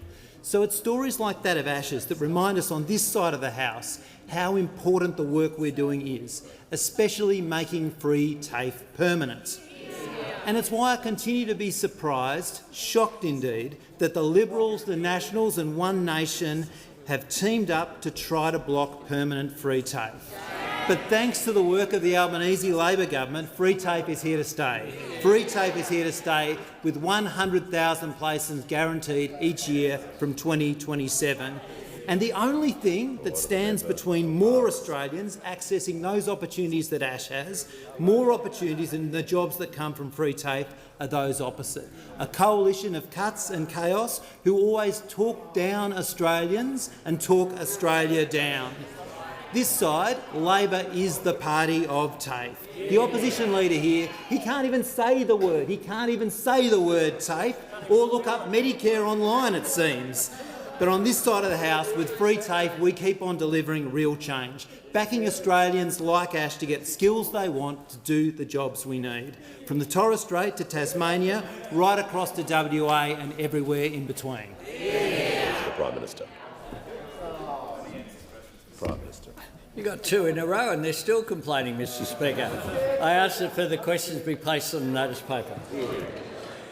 Order of members can leave the chamber quickly and quietly. The member for Goldstein has indicated he is seeking a call on a personal explanation. Does the member for Goldstein claim to be misrepresented? I do, Speaker. You may proceed. Thank you, Speaker. During question time, the Minister for Health, as he walks out, made a series of claims which were false. He said he abbreviated a quote, removing all context. The quote said, "I think we should run a health system focused on patient outcomes that actually empower Australians to be able to get the health and support and community through primary care, to mobilise long-term dependency on tertiary care, and more importantly, to make sure that people can live their best full lives as healthy, engaged participants in the community and the workforce so that they can be happy, not a system designed to keep people ill to feed the benefits of the unions and the people that they are paid to represent and to maintain the political control by the Australian Labor Party." End quote. There is no mention of Medicare. Thank the member for Goldstein. I call the Leader of the House with papers. Speaker, these documents are tabled in accordance with the list circulated to honourable members earlier today. Full details of the documents will be recorded in the votes and proceedings. I have received a letter from the honourable member for Goldstein proposing that a definite matter of public importance be submitted to the House for discussion, namely the government's deliberate stoking of inflation, leaving Australian families to pay more at the supermarket. I call upon those honourable members who approve of the proposed discussion to rise in their places, and I give the call to the honourable member for Goldstein. Yeah. Well, thank you, Speaker. Speaker, Australians around the country are wondering why it is they're going to the supermarket, they're swiping things into their trolley or their basket, and they seem to always be paying more and getting less. Well, we know why that's happening. Because the Albanese government has an active inflation agenda that enables them to go on and make sure they take more out of the hip pockets of Australians by stealth and, exactly as the Leader of the Opposition has correctly said, through forms of taxation. Australians are living right now with the consequences of an active inflation agenda from the Albanese government. You just need to look at the numbers. Eggs are up 36.5%.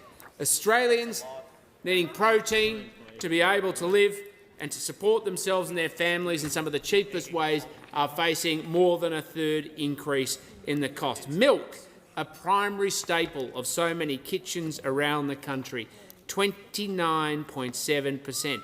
Bread, 22.7%.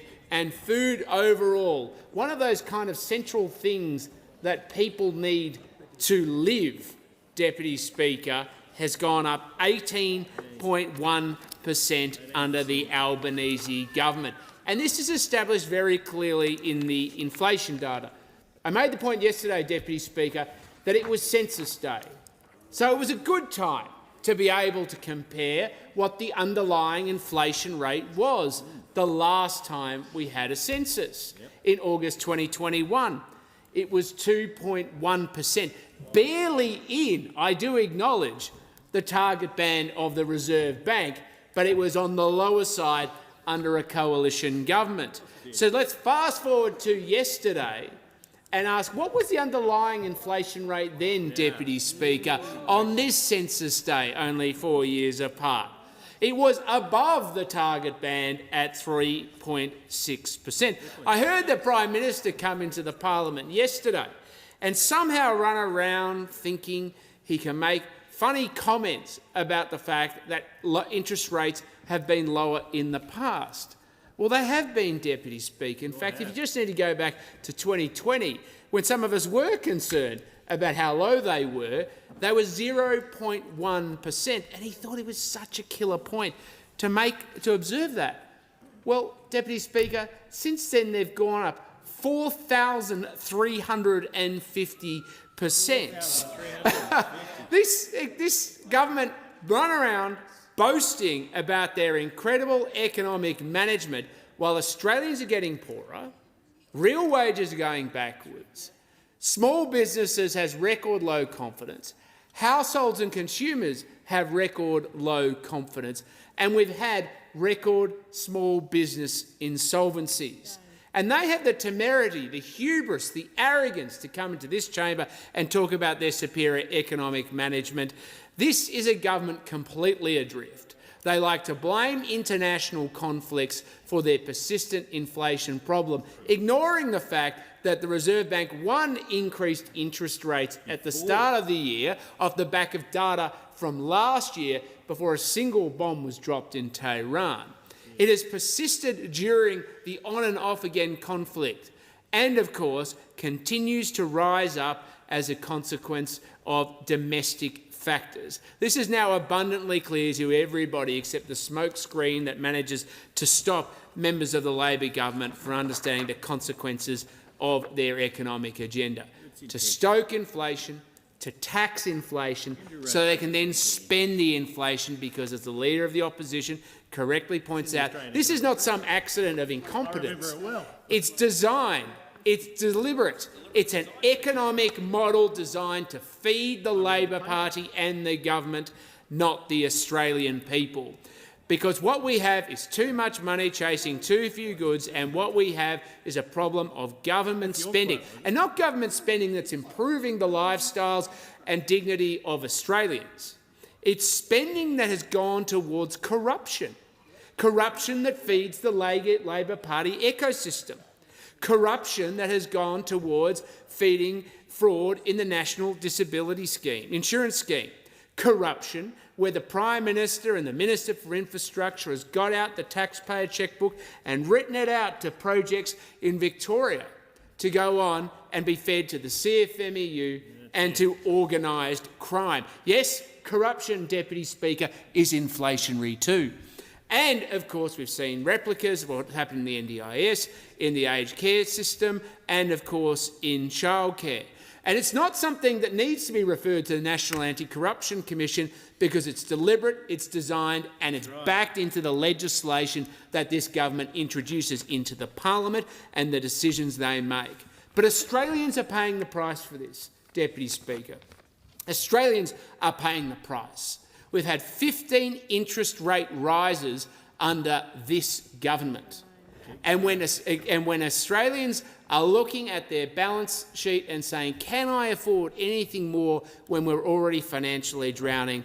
Yesterday, at their statement of monetary policy after the decision of the Reserve Bank to hold interest rates, in answers to a question, a journalist asked simply, at the last meeting you didn't even think about an interest rate rise, but at this one you're saying the only debate was whether you hold interest rates or do you increase them? And the Reserve Bank Governor has confirmed that they are still looking at further interest rate rises and 15 may not be the end. What we have is a government, through its active inflation agenda, is playing a game of chicken with the Reserve Bank, seeing whether if they keep spending, handing over money and doling out cheques to corrupt interests, it won't lead to further interest rate rise. They're daring the Reserve Bank of Australia to continue to increase interest rates. And I think this is one of the problems with this government, and particularly this Prime Minister. He's forgotten where he came from. He's forgotten where he came from. He's lost empathy or understanding about what this means for people in places like public housing. He's forgotten what the impact of his policies have for young Australians who are aspiring to do better than their parents. Instead, we've seen this, and we saw this in the budget, Deputy Speaker, where we have Housing Commission mums that save what little they have and put them in things like term deposits, and he's come along and said, that's not yours, that's mine. This is the problem. The government has lost sight of the consequences of their agenda and, more importantly, who they are and who they're there to serve. Because what we've seen is an export of the Victorian corrupt model under Dan Andrews, and we've seen it under this Prime Minister brought to Canberra, where they stoke inflation. And we know that where this ends, Deputy Speaker, the numbers speak for itself. In Victoria now, the business confidence and consumer confidence is so low that 1 in 10 jobs is created by private investment. The rest comes from direct and indirect public expenditure. Not to be outdone. Well, it's not even socialism, Leader of the Opposition, though it is that. It actively stokes inflation and makes Australians poorer because it does not attract the investment to grow the economy and to actually enlarge the pie. It turns Australians against each other, feeds social division and eats into the equity and opportunity that young Australians feel and the hope and aspiration they have for their future. And not to be outdone, the Albanese government has achieved 2 in 10 jobs being created by private investment and 8 in 10 being created by public and direct and indirect expenditure. This is the export of the corrupt Dan Andrews model brought to Canberra by the Prime Minister, and Australians will become poorer every step of the way because it stokes inflation, it feeds inflation, and that means higher interest rate rises on anyone who is trying just simply to get ahead. What Australians need now more than ever is a sense of hope. What Australians need now, particularly those households and small businesses, is to be able to look to the horizon and believe that things can get better. But there is no good economic news so long as the Albanese government continues to stay in charge. We need a change of government, and particularly our plan that has things like the tax-back guarantee to back Australians, to make sure that inflation is not the silent tax thief in the night, where the Treasurer can just rely on inflation to slowly increase the revenue that he gets to monopolise and spend. What we need is a government that understands that the strength of this country comes from families, households, communities and small businesses that are strong and confident and believe in a better future. Give the call to the Assistant Minister for Competition, Charities and Treasury. Thank you, Deputy Speaker. Well, 9 years of the former coalition government left Australia with too much market power and too little consumer power. I could not be happier than to be debating the Shadow Treasurer and this MPI about which side of this House stands up for consumers against the power of oversized corporations. Because we have to take the House back to what the situation in 2022. When we came to office, competition and consumer penalties were too low. They were being treated by firms as a cost of doing business. The maximum dollar penalty was $10 million, a tenth of what that figure is today. When we came to office, the former government had left payday lending reforms on the shelf. They'd accepted recommendations from a review back in 2016. They released exposure draft legislation the next year. But by 2022, they hadn't done a thing on payday lending reforms. Under the former government, they fought the Banking Royal Commission for ages. Throughout 2016 and 2017, most of 2017, they were fighting a Banking Royal Commission, and they only agreed to have a Banking Royal Commission when the banks themselves called for it. It was the 4 major banks that called for a Banking Royal Commission before the then coalition government. And of course, that Banking Royal Commission found widespread misconduct across banking, insurance, financial advice, making 76 recommendations. Under the former government, we saw buy now, pay later explode outside credit regulations. Providers didn't need a credit licence or to comply with responsible banking obligations. Under the coalition, it was buy now, regulate later. They didn't stand up for consumers. Under the former government, when we came to office, unfair contract terms were legal. Courts could declare them invalid, but there was no offence on a firm that put an unfair contract term in a standard form contract. And that meant small business was getting hurt. Under the former government, they had failed to revive national competition policy. They'd commissioned the Harper Review, and it had called in 2015 for a revitalisation of national competition policy. But those opposite, big on reviews, small on reform, had done nothing to work with the states and territories on competition reform. Under the former government, they'd failed to tackle growing market concentration. We know now that market concentration and markups rose steadily during their time in office, with competitive pressures decreasing in sectors like supermarkets, banking, aviation and digital platforms. The Coalition failed to tackle the issue of growing market concentration. And while those opposite, particularly those in the National Party, say that they stand up for farmers, they fail to do so in their dealings with the big supermarkets. They put in place a toothless voluntary code of conduct with the Food and Grocery Code. And then they reviewed it with the member for Maranoa as their Agricultural Minister, and they decided to keep it a toothless voluntary code. And it remained toothless throughout the Coalition's time in office, despite repeated calls from farmers, from growers, to get a fair deal in their dealings with the major supermarkets. And when we came to office, those opposite had rejected merger reform. Rod Sims' major speech in August 2021 called for merger reform, and it took just a matter of hours for then Treasurer Frydenberg to rule it out. The ACCC had sounded the alarm, the Liberals pressed the snooze button. They didn't believe that we needed to do merger reform. They didn't believe in the kind of merger reform that would speed up approvals for low-risk mergers and focus more scrutiny on the high-risk mergers. And those opposite had failed to ban unfair trading practices, including subscription traps. We'd had a report from the ACCC back in 2019. The ACCC had been warning about subscription traps since at least 2016. But again, despite a repeated ACCC advocacy, the Coalition left office without doing a thing on unfair trading practices, subscription traps and drip pricing. And since Labor's taken office in 2022, we have put in place the biggest suite of competition and consumer reforms that Australia's seen. We've overhauled our merger laws, merger reform that had been necessary for half a century, getting rid of that largely voluntary system and replacing it one with mandatory notification and an ACCC-led administrative regime. That sees greater focus on the areas where the ACCC needs it, and it was supported by business because it allows those low-risk mergers to go through more rapidly. Previously, the ACCC wasn't even seeing 3 out of 4 mergers. Now it's seeing the mergers it needs to see and stopping the mergers it needs to stop.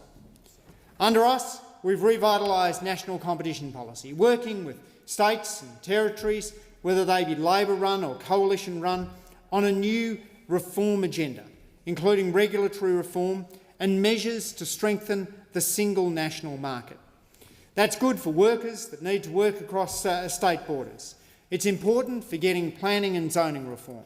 It's vital that states and territories work together on the kind of competition reforms that turbocharged productivity in the 1990s and have been foreshadowed to boost household incomes by up to $5,000 a household if we get them right. We're banning non-compete clauses for most workers.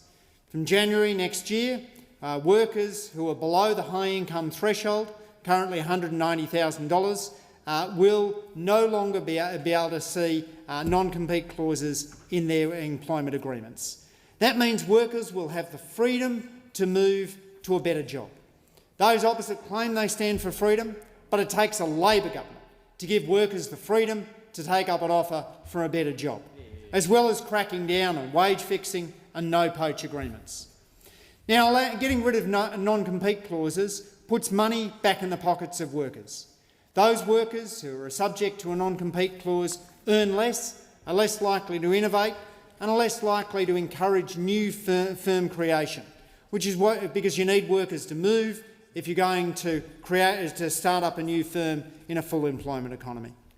Under Labor, we're putting in place supermarket competition reforms, not only making the Food and Grocery Code mandatory so farmers get a fair deal, but also raising the penalties to $100 million for competition and consumer misconduct in the supermarket sector and across the economy. We've banned price gouging, we're strengthening unit pricing, we're tackling shrinkflation. Putting in place that ban on price gouging is something that those opposite didn't have the gumption to do. And it takes a Labor government to make clear with large supermarkets that they can't charge prices that are excessive relative to supply costs plus a reasonable margin. We have overseen the introduction of right to repair in the automotive sector, supporting independent mechanics. And we're now building on the motor vehicle information sharing scheme to make sure we've got independent repairers able to fix agricultural machinery. Another reform strongly supported by the National Farmers Federation, but which it takes a Labor government, not a National Liberal government, to deliver. In the area of consumer protections, we've made unfair contract terms illegal, not simply allowing courts to void them, but putting in place substantial penalties for businesses that are using them. We are regulating buy now, pay later as credit, bringing buy now, pay later providers into the consumer credit framework, including the licensing and the responsible lending requirements. That massive increase to penalties doesn't just apply to firms that are breaching competition laws, but also to firms that are doing the wrong thing by consumers. We banned unfair trading practices, including taking specific action against subscription traps and drip pricing, which will take effect from the middle of next year, passed in the last sittings of Parliament. We've got a scams protection framework that imposes stronger obligations on banks, telcos and digital platforms. We've created stronger aviation consumer protections, including the new Aviation Consumer Protection Authority. And we're strengthening consumer guarantees and product safety, including stronger supplier accountability and reforms dealing with product safety risks, such as e-mobility devices. Only Labor is the party of competition. Only Labor is the party of consumers. Only Labor will stand up for the kind of reforms that boost dynamism, put downward pressure on prices and help Australian households. Member for Casey. Thank you, Deputy Speaker. You should always listen to the Minister opposite's speech, because sometimes it's not what they say, it's what they choose not to say. And in that 10 minutes, the Minister chose not to defend or mention the disastrous budget handed down by the Treasurer.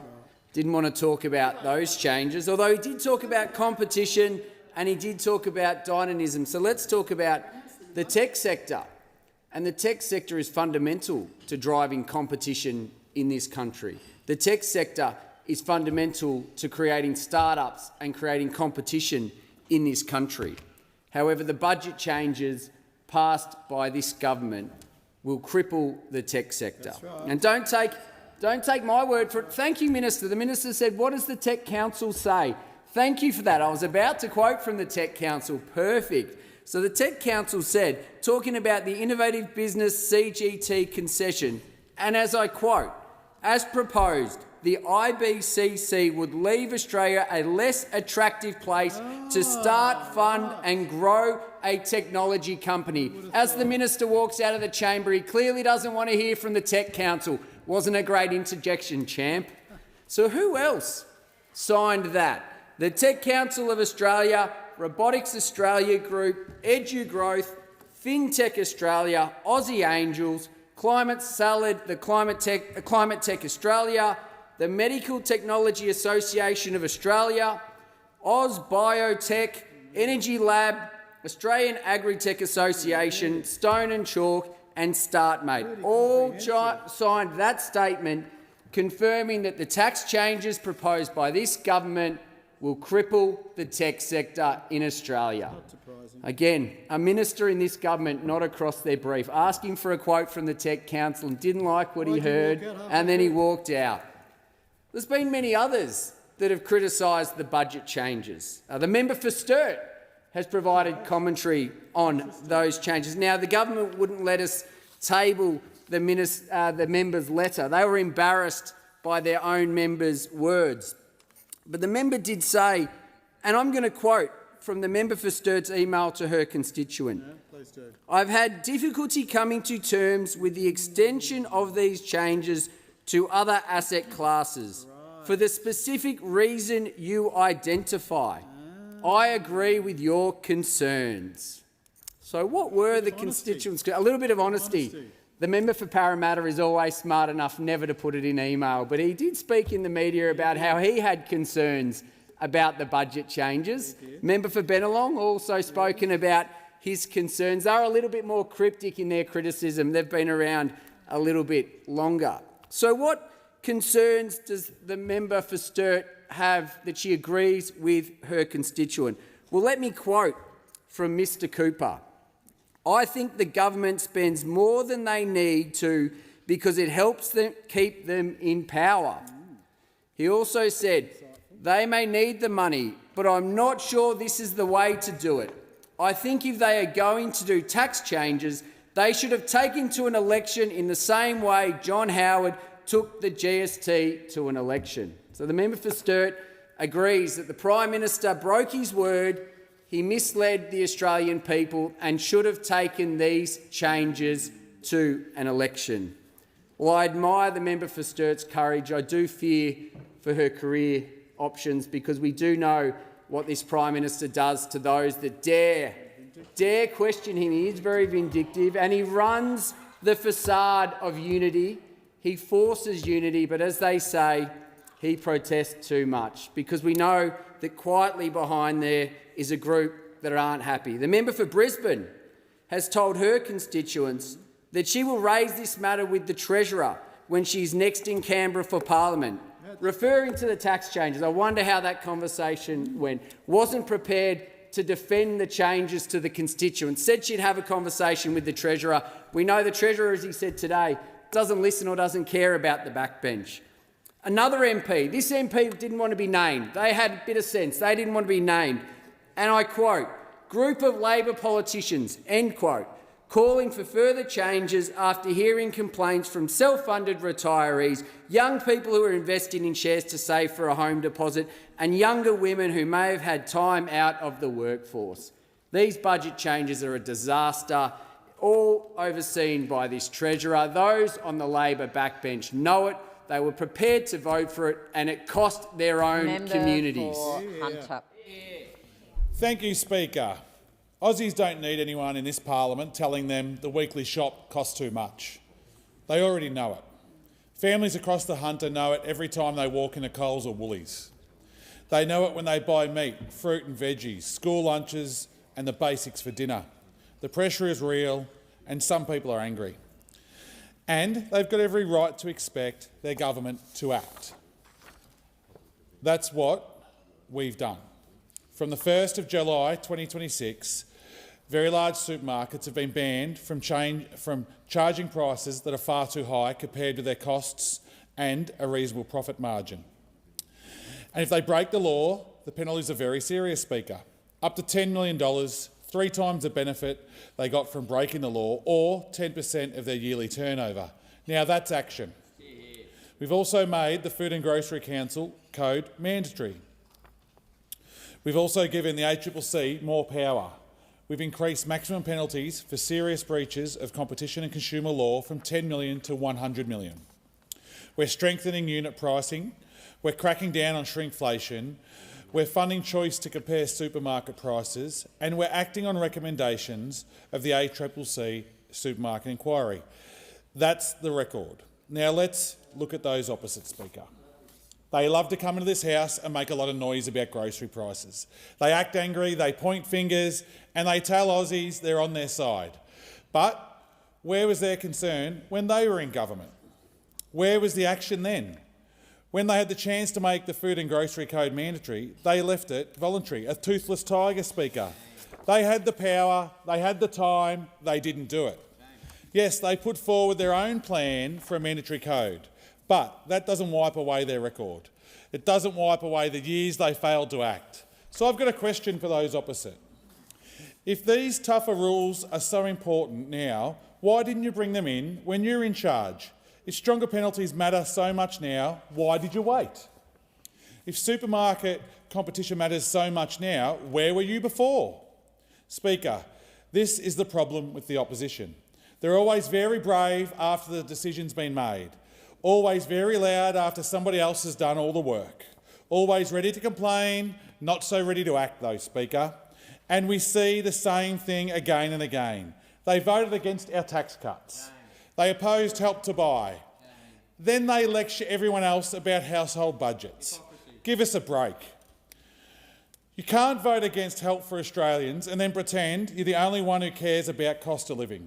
You can't spend years doing too little on supermarket power, then turn up later pretending you're leading the fight. People can see straight through it. People in Cessnock see through it. People in Singleton see through it. Families across Lake Macquarie and the Hunter can see straight through this. And I'll keep reminding them of that record, Speaker, because this isn't about who can shout the loudest. It's about what you actually do. It's about how you actually vote. It's about whether you stand up when it counts. Families want less pressure on their budgets. Farmers want a fair price.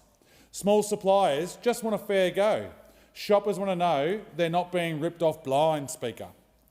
And the biggest supermarkets need to know there are consequences for when they break the rules. That's what government is meant to do. Are families still under pressure? Of course they are, Speaker. No one on this side's pretending everything is fixed. People are still counting every dollar, they're still checking every price, and they're still making hard choices at the checkout. But there's a big difference between trying to fix the problem and dog whistling about it. There's a difference between action and barking out noise, Speaker. There's a difference between doing work and standing on the sidelines and simply complaining. We'll keep backing the ACCC, we'll keep pushing for stronger competition, and we'll stand up for farmers and suppliers. We'll keep working to give shoppers a fairer deal, and every time those opposites stand up and start shouting, Aussies should ask them 3 questions. What did you do when you were in government? How did you vote when it mattered on cost of living relief? And what are you actually offering now? Because Aussies deserve more than angry speeches, Speaker. They deserve action, they deserve stronger rules, they deserve real penalties, and they deserve a government that is prepared to do the work, not just sit on the sidelines and complain time after time again, like those opposite have done ever since we've been in government. That's what we're doing, and that's what we'll keep doing, Speaker, and thank you all. Member for Monash. Thank you, Madam Deputy Speaker. I'm very pleased to rise to speak on this motion because, having spent the last 4 or 5 weeks in my electorate speaking with people in the Latrobe Valley, Bass Coast, South Gippsland and West Gippsland, one thing's clear: Australians have never worked harder for less and faced more challenges than right now. And it's been interesting listening to the shopping list of self-congratulatory acclaim that members opposite have listed. I've got a couple more that perhaps they could consider addressing, which have gone on for far too long, including superannuation death benefit payouts, big super lagging in service standards, that's holding on to money that Australians have worked very hard for, that big super are not letting go, not putting back where it belongs. This government's taken 18 months of soon, we're going to legislate soon, but we haven't seen anything yet, and Australians right across this country are suffering deeply because of that. Cuts to the private health rebate for older Australians. Speaking to those in my electorate right now, they are making some very tough decisions. I was speaking with a lady who was telling me about her husband. He's a bricklayer and a landscape gardener. He has worked very hard all his life. They don't have a great deal of income, but what they have, they've worked hard for. They've put away some money for private health care precisely because of the circumstances that they're looking at right now. And the lady I was speaking with is really heartsick with worry right now because she's not going to be able to afford, under the cuts made by this government that they're looking at, she's not going to be able to afford that private health care going forward. And that is a great indictment on this Prime Minister.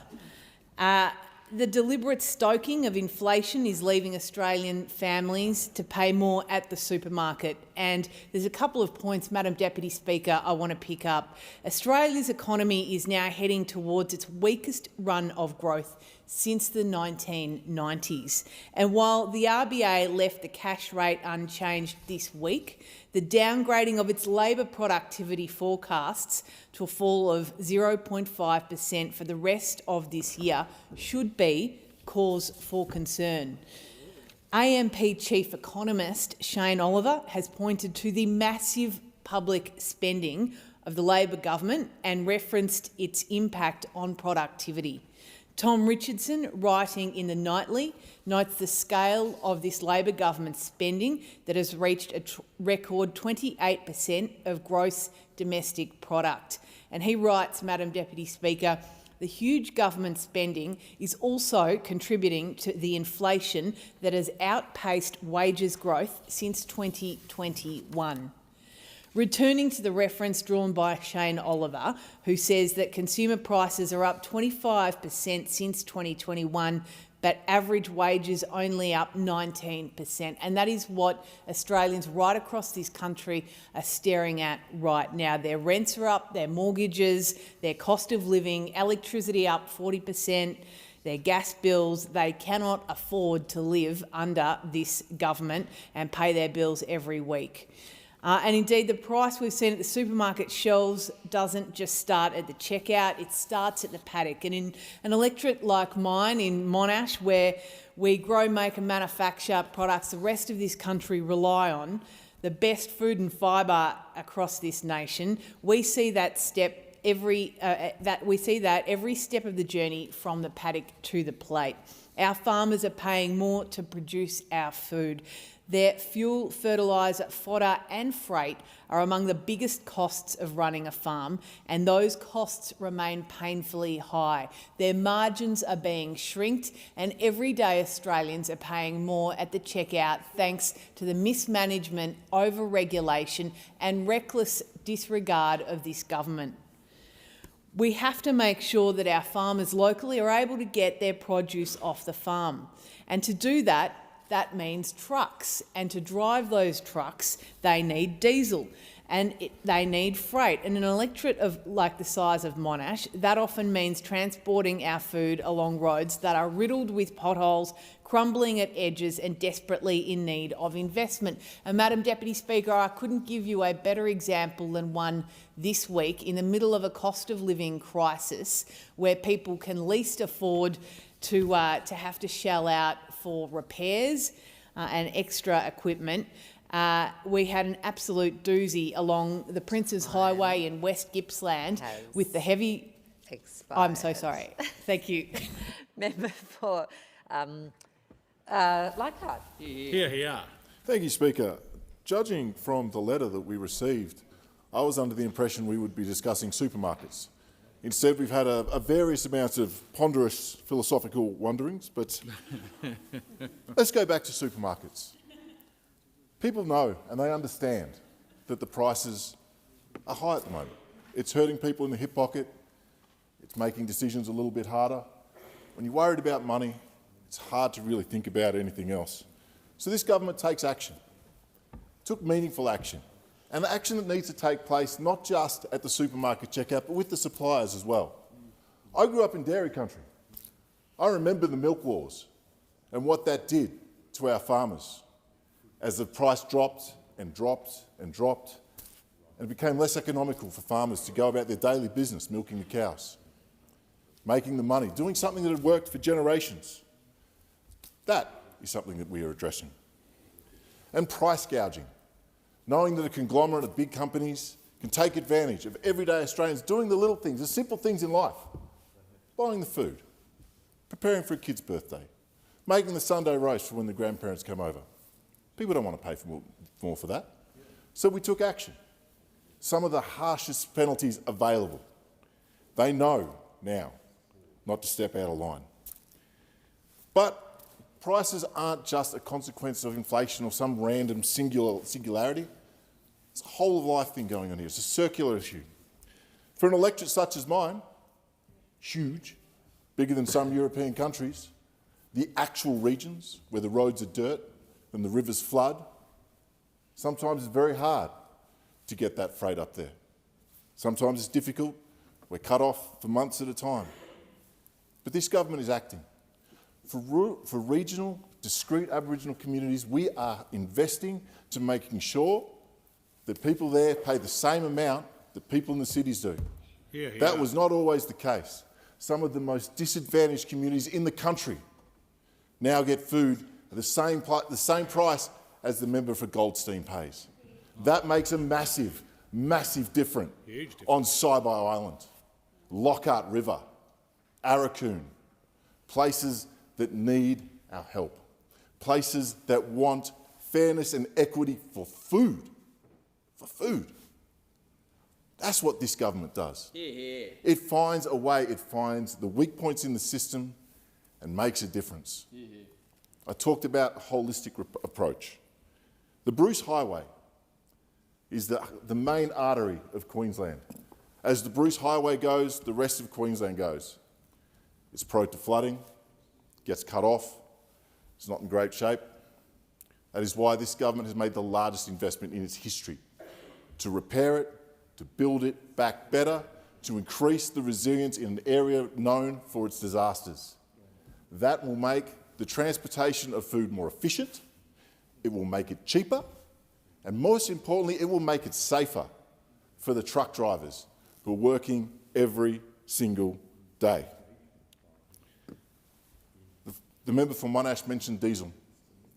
We know what's been going on with the price of diesel. We know why the price of diesel has gone up. That's right.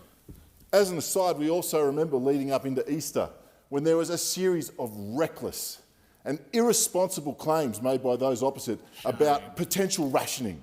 Are we going to run out of fuel? Will farmers have enough fertiliser? That damaged the far northern economy.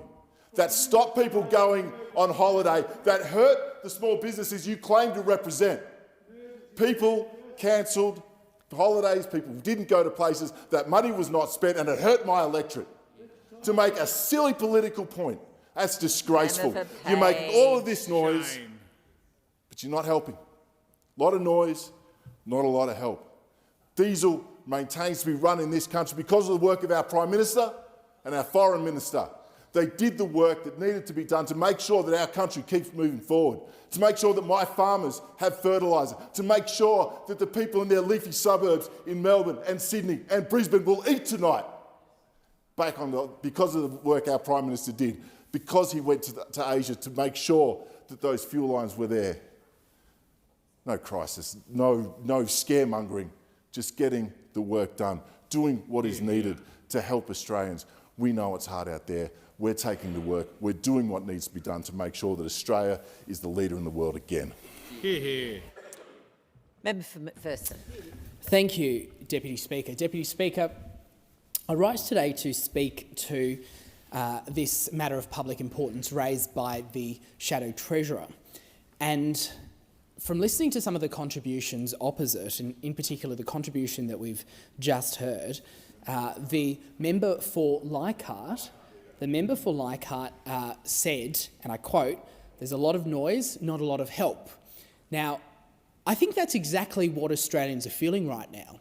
They're hearing a lot of noise from Canberra, from this government, but they're not feeling the help, they're not seeing the help, and they're not hearing the help. And that is something that is hurting Australia at the moment, because the people that I speak to on the southern Gold Coast and across the country, they're telling me that they're at breaking point.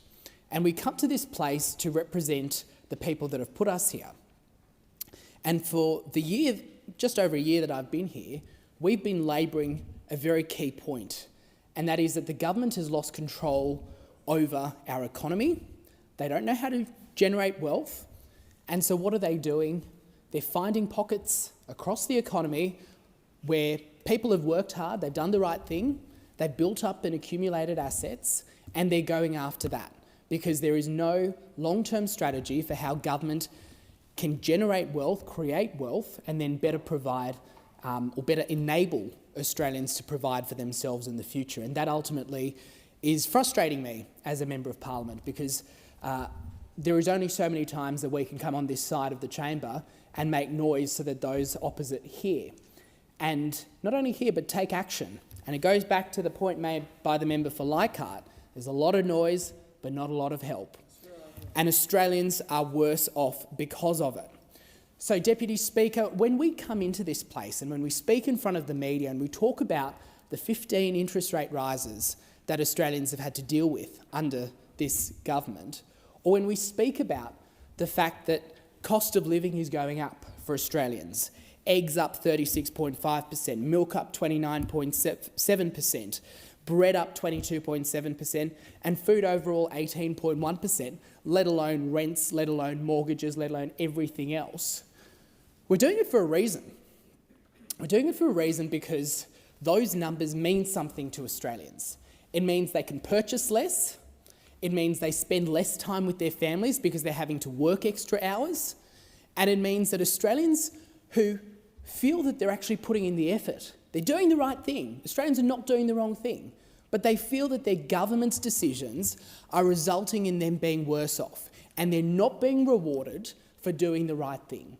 And if that is the precedent, if that is what we are setting Australia up for, we're setting Australia up to fail. And the fact that those opposite not only don't understand it, but they're not prepared to engage in it. And I listen to some of the comments made by those opposite. They're still focused on us. After being in government for 4.5 years, they're still focused on us. That's something that's really concerning to me. And I know that when we see and when we hear Australians across the country saying, we're sick of the politics in Canberra, this is what they're sick of. Because they want Australians, they want government to be actually making their lives easier.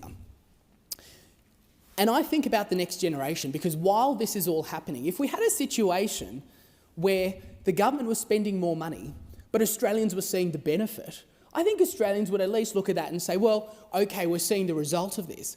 But we're seeing the opposite. We're seeing a government that is spending record levels. Australians aren't feeling worse off. They're not feeling the pressure taken off them when they're looking at their monthly bills. But instead, they're also being told that we've got a debt that is accumulating for our future generations. So on all fronts, this government is failing. Now, it is absolutely important that this is discussed today, and very often we overlook the fact that this is a matter of public importance. This is important, and if the government can't see that, people in the galleries, the people watching, I assure you they will be making the noise between now and the next election, because Australians deserve better from this government. They deserve a government that's actually going to stand up for them. They deserve government that's going to recognise their concerns and act on them. Because, to use the words of the member for Leichhardt again, there's a lot of noise out of this government, but not a lot of help. Member for Griffith. Thank you, Deputy Speaker, and I thank the member for Goldstein for raising the matter on pressures facing Australian households at the checkout. The Albanese Labor government recognises the pressure. Families expect practical action to keep supermarket prices fair and hold the major chains to account. We have responded with stronger protections for shoppers, farmers and suppliers across the food and grocery sector. Last month, from the 1st of July, excessive pricing by Australia's very large supermarkets became illegal. We amended the Mandatory Food and Grocery Code and gave the ban force of law. Major retailers can recover their supply costs and earn a reasonable margin, but they cannot charge an excessive amount above those costs. The ACCC now monitors prices and enforces the ban. The supermarkets must retain pricing records for at least 3 years.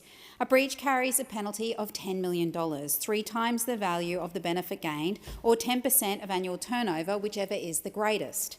Labor made the Food and Grocery Code mandatory from the 1st of April 2025. It protects farmers and suppliers from retribution and carries multi-million-dollar penalties. We funded a $2 million education program so fresh food produce suppliers can understand their rights and stand up to the major chains. Powerful retailers should never squeeze farmers at one end and families at the other. The Albanese Labor government is cracking down on shrinkflation too, Deputy Speaker. Shoppers know the trick. The packet looks familiar and the shelf price stays the same, but there is less food inside. That is a hidden price rise. A family pays more per gram, per litre or per item. We are strengthening the unit pricing code and introducing shrinkflation notices. Shoppers should see clearly that a pack has become smaller and compare its real unit price. We've given the ACCC almost $100 million in extra funding for stronger enforcement. We fund Choice to publish independent quarterly comparisons of grocery baskets. Food waste also belongs squarely in this debate about supermarket costs and pressures on families. Food bought and not used also comes out of the household grocery budget. End Food Waste Australia puts that loss at up to $2,500 per year, or close to $50 a week for a household. It costs the Australian economy $36.6 billion annually and drains 1.4% of GDP. Across Australia, we waste 7.6 million tonnes of food each year, and households account for about 2.5 million tonnes of that. Every year, land the size of Victoria is used to grow food that ends up wasted. Farmers absorb losses from rejected produce, businesses bear handling costs, and councils fund collection and landfill. Those costs flow through to household budgets, businesses and public services. Cutting waste must remain part of this work. At Labor's National Conference recently, I moved an amendment calling for exactly this: stronger national action on food waste, which was seconded by my friend, the member for Reid. The amendment was adopted unanimously by delegates at the conference, and it's now part of Labor's national platform. Labor believes good food should reach people rather than fill bins and landfill. Prevention must come first, and safe surplus should reach families who need it. Unavoidable surplus should go to its highest value use. And I note here that the government's consultation on Feeding Australia, our first national food security strategy, has been completed, and the strategy is due to be released next year. Deputy Speaker, the government has banned excessive supermarket pricing and made the grocery code mandatory.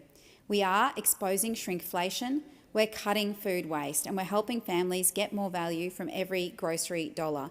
Just on that, I do want to note the incredible work of our food relief charities and our food rescue charities. In my patch, we have Oz Harvest, we also have Second Bite as well, and Fair Share and Food Bank, who help us in my electorate office in Griffith supply a community pantry where we've distributed 2 tonnes of fresh produce through the doors of my office.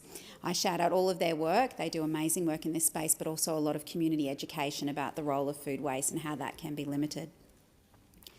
The Coalition voted against Labor's Supermarket Code of Conduct and tried to block multi-million-dollar penalties for supermarkets doing the wrong thing. Labor chose I'm so sorry, to put those penalties in place.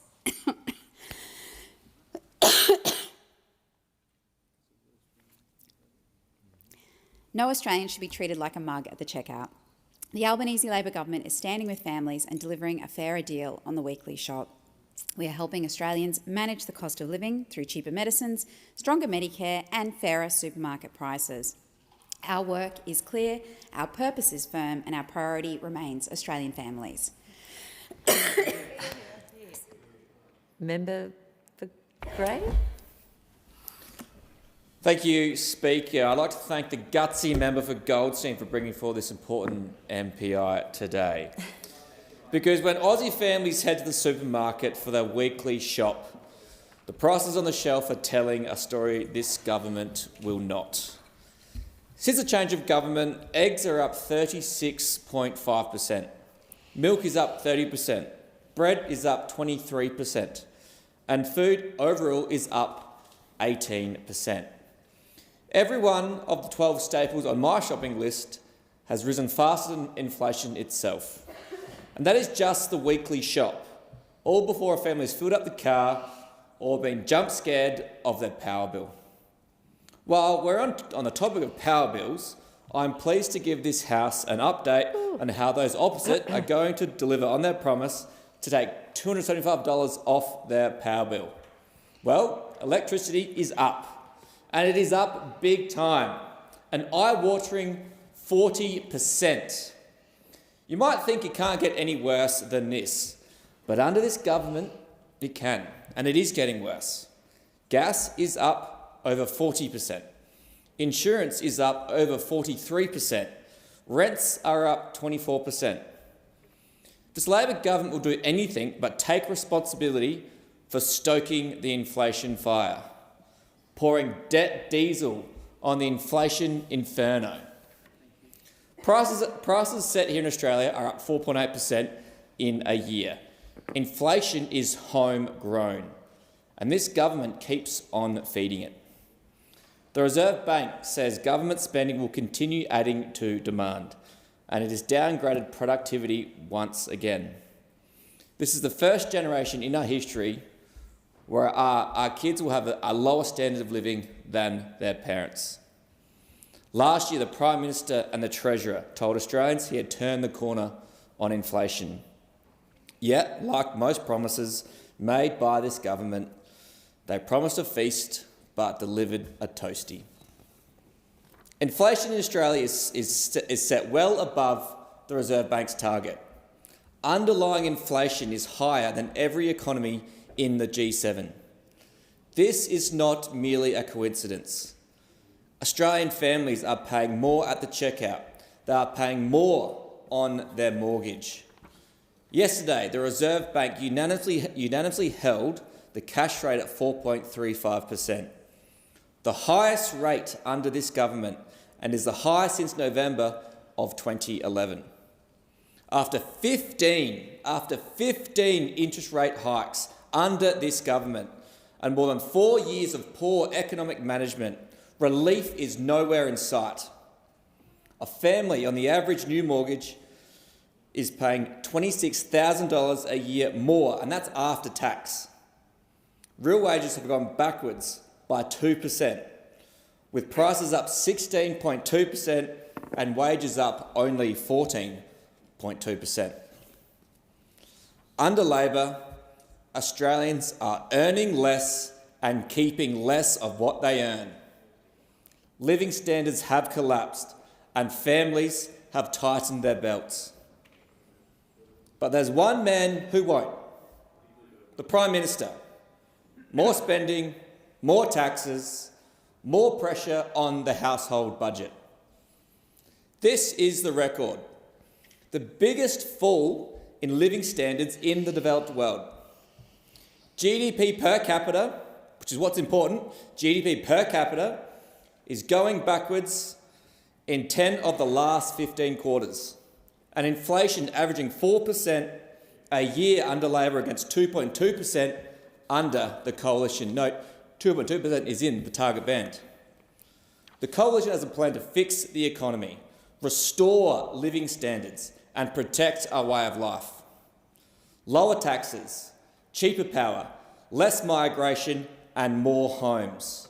It starts by cutting Labor's waste and delivering on our tax-back guarantee so Australians can keep more of what they earn. Australians have a clear choice at the next election: a coalition government with a plan to fix the economy, restore our living standards and protect our way of life, or a Labor government that lowers your living standards, hikes your taxes and has lost control of the economy. Member for Hughes. Speaker, I welcome the opportunity to speak to the impact of this government's efforts to assist Australian families at the supermarkets where Australians need our support, but not just at the supermarket, at the pharmacy, at the doctors, at services upon which Australians rely right across the country, including my electorate of Hughes, from Mayan Bar to Macquarie Fields, from Moorebank to Menai. And we're doing this to combat cost of living pressures because we know Australians are feeling it at the supermarket. And the most significant combatant to cost of living is wages. Wages are what Australians are using to pay the rent, their bills and their groceries. Under this government, the national minimum wage and award wages have continued to increase. From July 2024, minimum and award wages increased by 3.75%. From July 2026, the national minimum wage increased again to $26.44 an hour, while award wages increased by 4.75%. This is a government that backs increases to wages because we want Australians earning more and having that flow through to what they can get at the checkout. But we don't just want Australians earning more. We want them keeping more of what they earn. That's why, on this side, we voted to cut income taxes for working Australians last year and again this year. What did Liberals and Nationals do? They voted against it, both times. The Leader of the Opposition called it a cruel hoax when he was Shadow Treasurer, and senior Liberals said it was a handout. On this side, we don't believe that keeping more of the money that Australians have earned is a handout. These wage increases and income tax cuts matter because the people most exposed to cost of living pressures are those on the lowest incomes. A government that ensures workers receive higher wages is making sure that people have more capacity to meet rising costs, not making families poorer. Under those opposite, inflation was out of control. In 2022, when this government came to office, inflation got as high as 7.9%. We've been disciplined. There is more work to do on inflation, but we are acting responsibly. And now inflation has a 3 in front of it. I want to focus on one word that the member has used in bringing this MPI, and that's deliberate. This government has deliberately supported wage rises for our lowest paid workers. This government has deliberately cut income taxes for working Australians. This government has deliberately helped with cost of living pressures with measures like cheaper medicines and greater access to seeing a doctor for free through Medicare bulk billing. There are now 23 bulk billing clinics in Hughes, 53% of total practices. That's because this government is delivering on the single largest investment into Medicare in its history. That is deliberate. We slashed the cost of PBS medicines to $25, saving Australians over $99 million as of today. Millions of Australians with multiple conditions or prescriptions across their family, saving thousands on essential medicines. That's a deliberate design feature of the Albanese Labor government's health policy. And this government is cracking down on supermarket price gouging. We're banning large supermarkets from charging excessive prices compared to their cost of supply and normal margin, with $10 million in penalties for breaches. But what did those opposite do deliberately when they were in office? When those opposite were in office, they identified low wages as a deliberate design feature of the economy that they ran. When those opposite brought in a GP tax, that was a deliberate policy to introduce price signals in healthcare and make families think twice before accessing the care that they need. When our government proposed tough price gouging penalties for big supermarkets, those opposite floated thought bubbles about divestiture powers not supported by a single review of competition in the sector. When Australians rejected those opposite at the polls in the last election, they sent a message about the kind of government they want leading this country.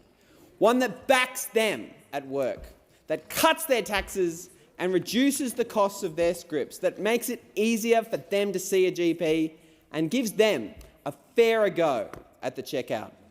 The adage is true, that empty vessels make the most noise. But despite all the noise, the composition of the benches opposite is no accident. It's a deliberate design feature of their policies. And this discussion has now concluded. I give the call to member for Hinckliffe. Deputy Speaker, on behalf of the Parliamentary Joint Committee on Law Enforcement, I present the committee's report entitled Capability of Law Enforcement to Respond to Money Laundering and Financial Crime. And I ask leave of the House to make a short statement in connection with the report. Is leave granted? Member for Hinckliffe. Thank you. Thank you, Deputy Speaker. I rise as Deputy Chair of the Parliamentary Joint Committee on Law Enforcement to present the committee's report for the inquiry into the capability of law enforcement to respond to money laundering and financial crime. Money laundering is a serious and pervasive threat to Australia's national security, economy and community well-being. It enables criminals to reinvest illicit profits into further criminal activity while undermining the integrity of Australia's financial system. The ACIC conservatively estimates that approximately $38 billion in proceeds of crime was available for laundering in Australia in 2023 and 2024. This inquiry was initiated in the 47th Parliament and re-referred in the 48th Parliament. The inquiry examined the scale and forms of money laundering, Australia's legislative framework, law enforcement capabilities and challenges, information and intelligence issues, and the role of the private sector. The inquiry heard from federal law enforcement, intelligence, regulatory and prosecutorial agencies, state and territory police, the private sector, academics and others.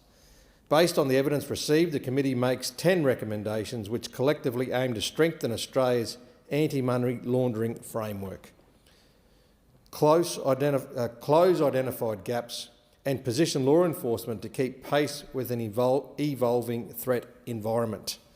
Several challenges face law enforcement in combating money laundering. Technology is increasing the scale of the problem. Digital payment platforms are being exploited by criminal networks to move and conceal illicit funds at speed. Information sharing between federal agencies and the private sector, while improving through existing platforms, remains constrained. The availability of timely, accurate and shareable information is central to effective anti-money laundering efforts. The committee recommends a significant government investment into implementing a secure, real-time, public-private information sharing capability that allows banks, regulators and law enforcement to share financial crime intelligence instantly and respond to suspicious activity faster. A public beneficial ownership register, which would make it harder for criminals by eliminating corporate anonymity, is underway but will not be operational until 2028-29. The committee supports expediting this work.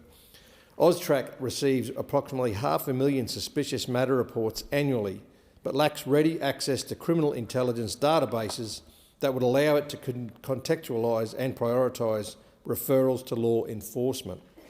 The committee recommends improving AUSTRAC's access to criminal intelligence databases to enhance the quality of actionable intelligence flowing to enforcement agencies.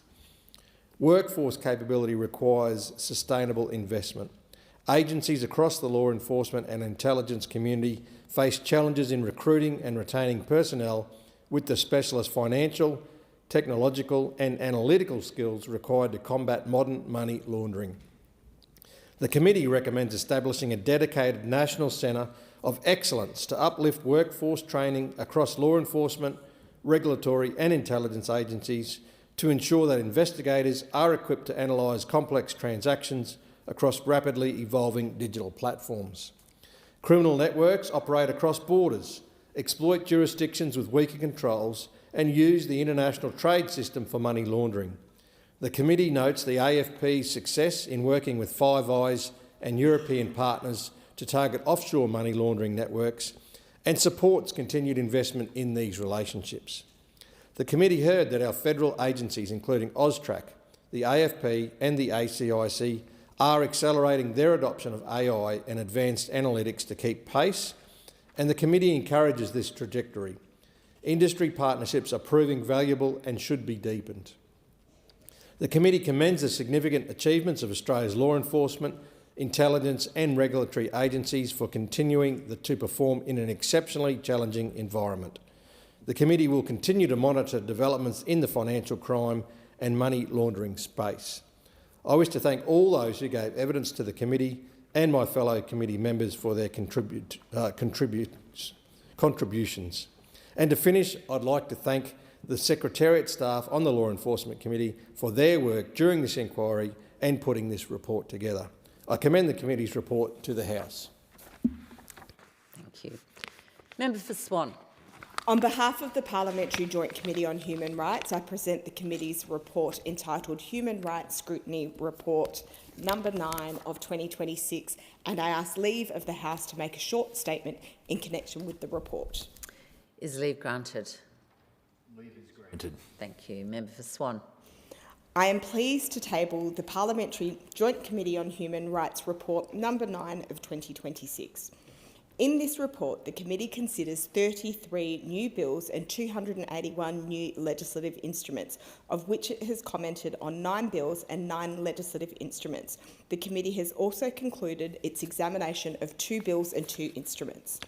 In particular, the committee concluded its consideration of the National Disability Insurance Scheme Amendment Securing the NDIS for Future Generations Bill 2026.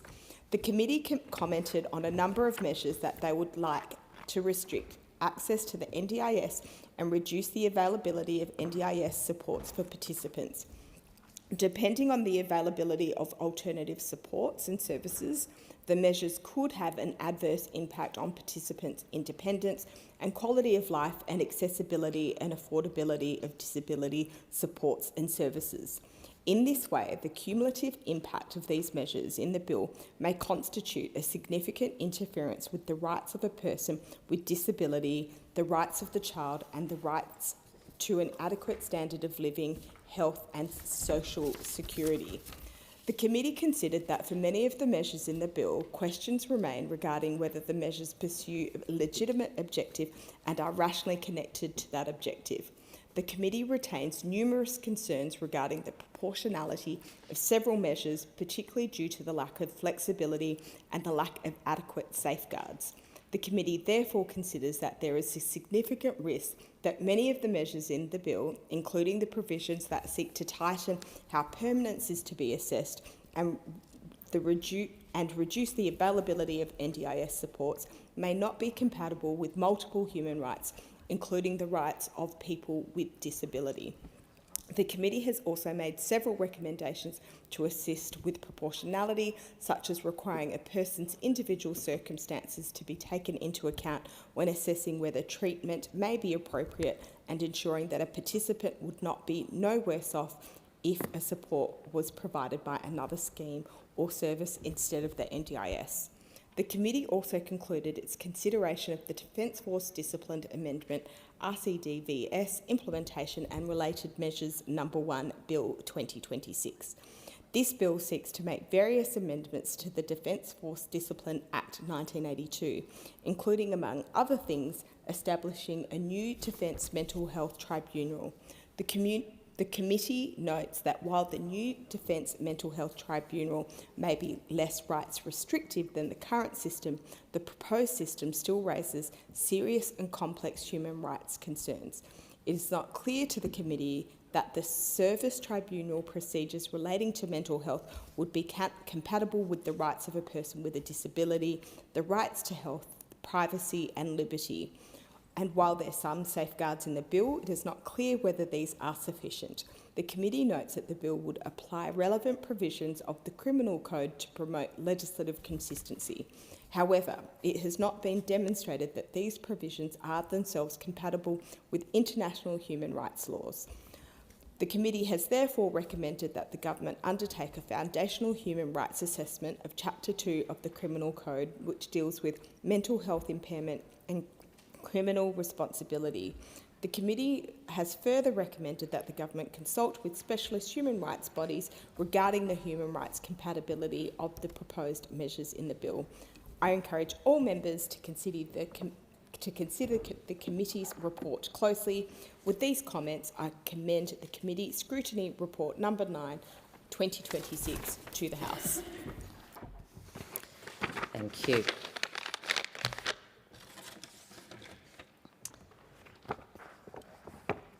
I have to report that the Federation Chamber has been unable to complete its consideration of the Cash Distribution Framework Bill 2026 and has returned the bill to the House with an unresolved question. I present a certified copy of the bill together with a schedule of the question which the Federation Chamber was unable to resolve. I understand that it is the wish of the House to consider the bill immediately. The unresolved question is that the amendment moved by the member for Clare be agreed to. The question is that the amendment be agreed to. All those of that opinion say aye. To the contrary, no. I think the noes have it. Is a division required? Then a division is required. We'll ring the bells for 4 minutes.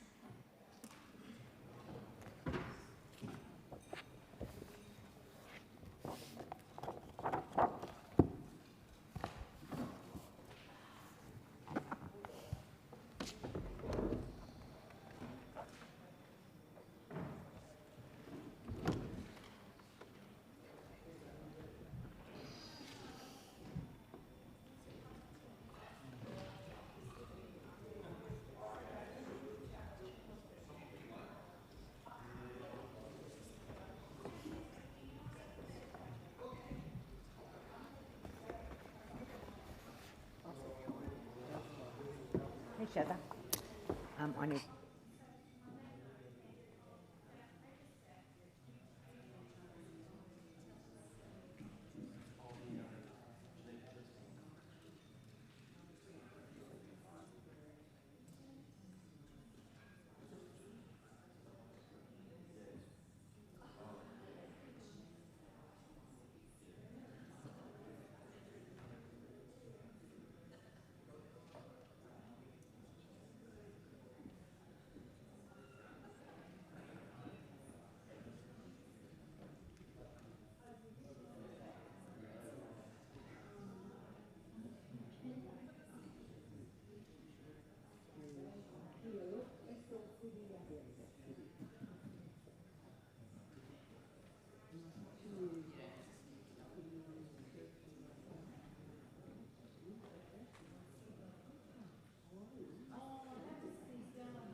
Lock the doors.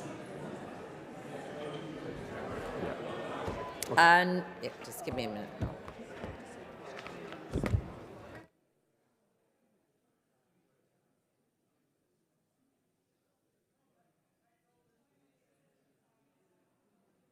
All right. As there are fewer than 7 members on the side for the ayes in this division, I declare the question negatived in accordance with Standing Order 127. The names of those members who are in the minority will be recorded in the votes and proceedings. The question now is that the amendment moved by the member for Page be agreed to. I'll put the question. All those of that opinion say aye.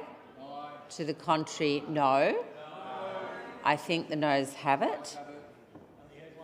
Is there more than one voice? Is a division required from those 2 loud voices? Thank you. Then we will ring the bells for 4 minutes.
Lock the doors.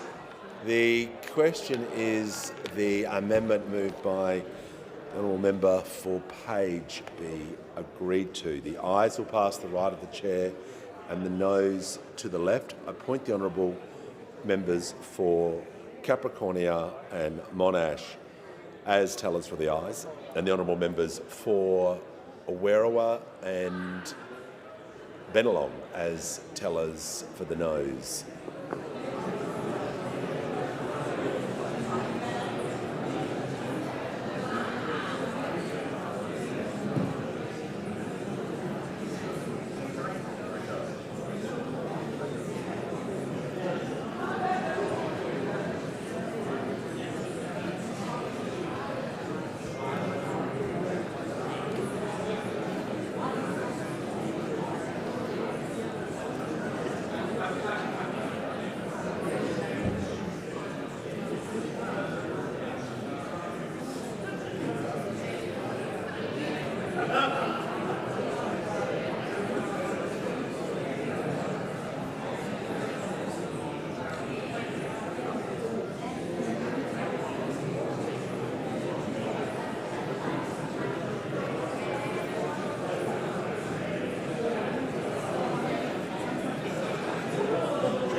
The result of the division is ayes 40, noes 83. The matter was resolved in the negative. The question now is that this bill be read a second time. I'll put the question. Those opinions say aye. Against no. I think the ayes have it. I call the clerk. Second reading, a bill for an act to support and regulate the provision of cash distribution services and providers of those services and for related purposes. I have received a message from Her Excellency the Governor-General recommending, in accordance with Section 56 of the Constitution, appropriation for the purposes of this bill. I give the call to the Assistant Treasurer and Minister for Financial Services. I present a supplementary explanatory memorandum to this bill and the Cash Distribution Framework, Consequential Amendments and Transitional Provisions Bill 2026. Leave of the House. I ask leave of the House to move Government Amendments 1 to 23 as circulated together. Is leave granted? The member for Cook has granted leave. The Minister may now proceed. I move Government Amendments 1 to 23 as circulated together. question is that the amendments be agreed to. I'll put the question. Those opinions say aye. Against no. I think the ayes have it. The question now is that this bill as amended be agreed to. I'll put the question. Those opinions say aye. Against no. I think the ayes have it. This bill as amended has been agreed to. I give the call to the Assistant Treasurer. I ask leave of the House to move the third reading immediately. Is leave granted? Leave is granted. Cook. The member for Cook has granted leave. I call the Minister. I move that this bill be now read a third time. I'll put the question. Those opinions say aye. Against no. I think the ayes have it, and I call the Clerk. Third reading, a bill for an act to support and regulate the provision of cash distribution services and providers of those services and for related purposes.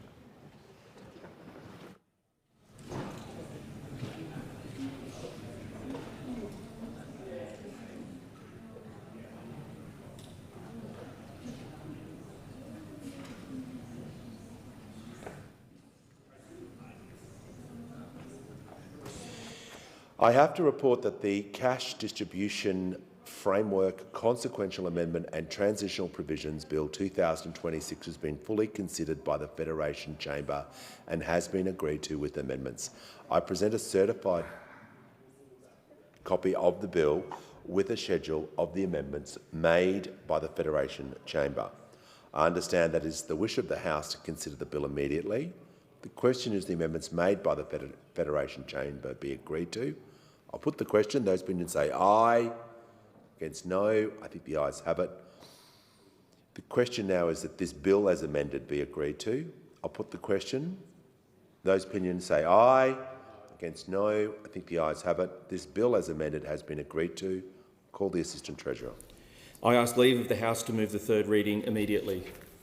Is leave granted? I give the call to member for Cook. Leave is granted. Leave is granted. I call the Minister. I move that this bill be now read a third time. I'll put the question. Those opinions say aye. Against no. I think the ayes have it. I call the Clerk. Third reading, a bill for an act to deal with consequential and transitional matters arising from the enactment of the Cash Distribution Framework Act 2026 and for related purposes.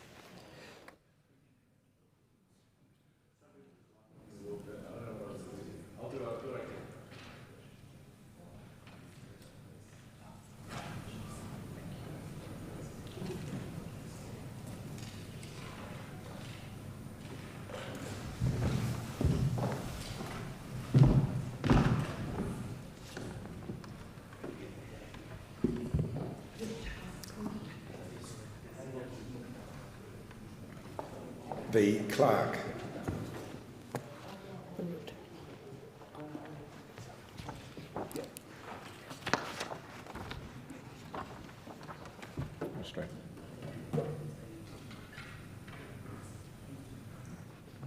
Thank you.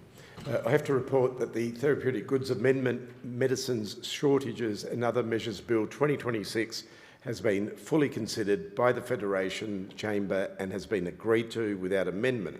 I present a certified copy of the bill. The question is that the bill be agreed to.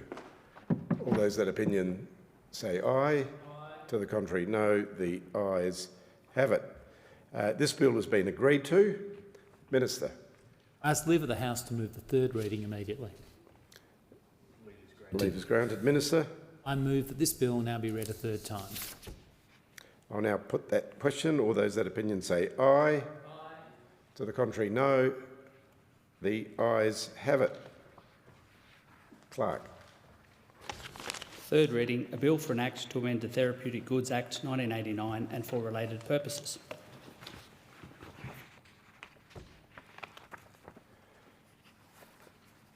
Clerk.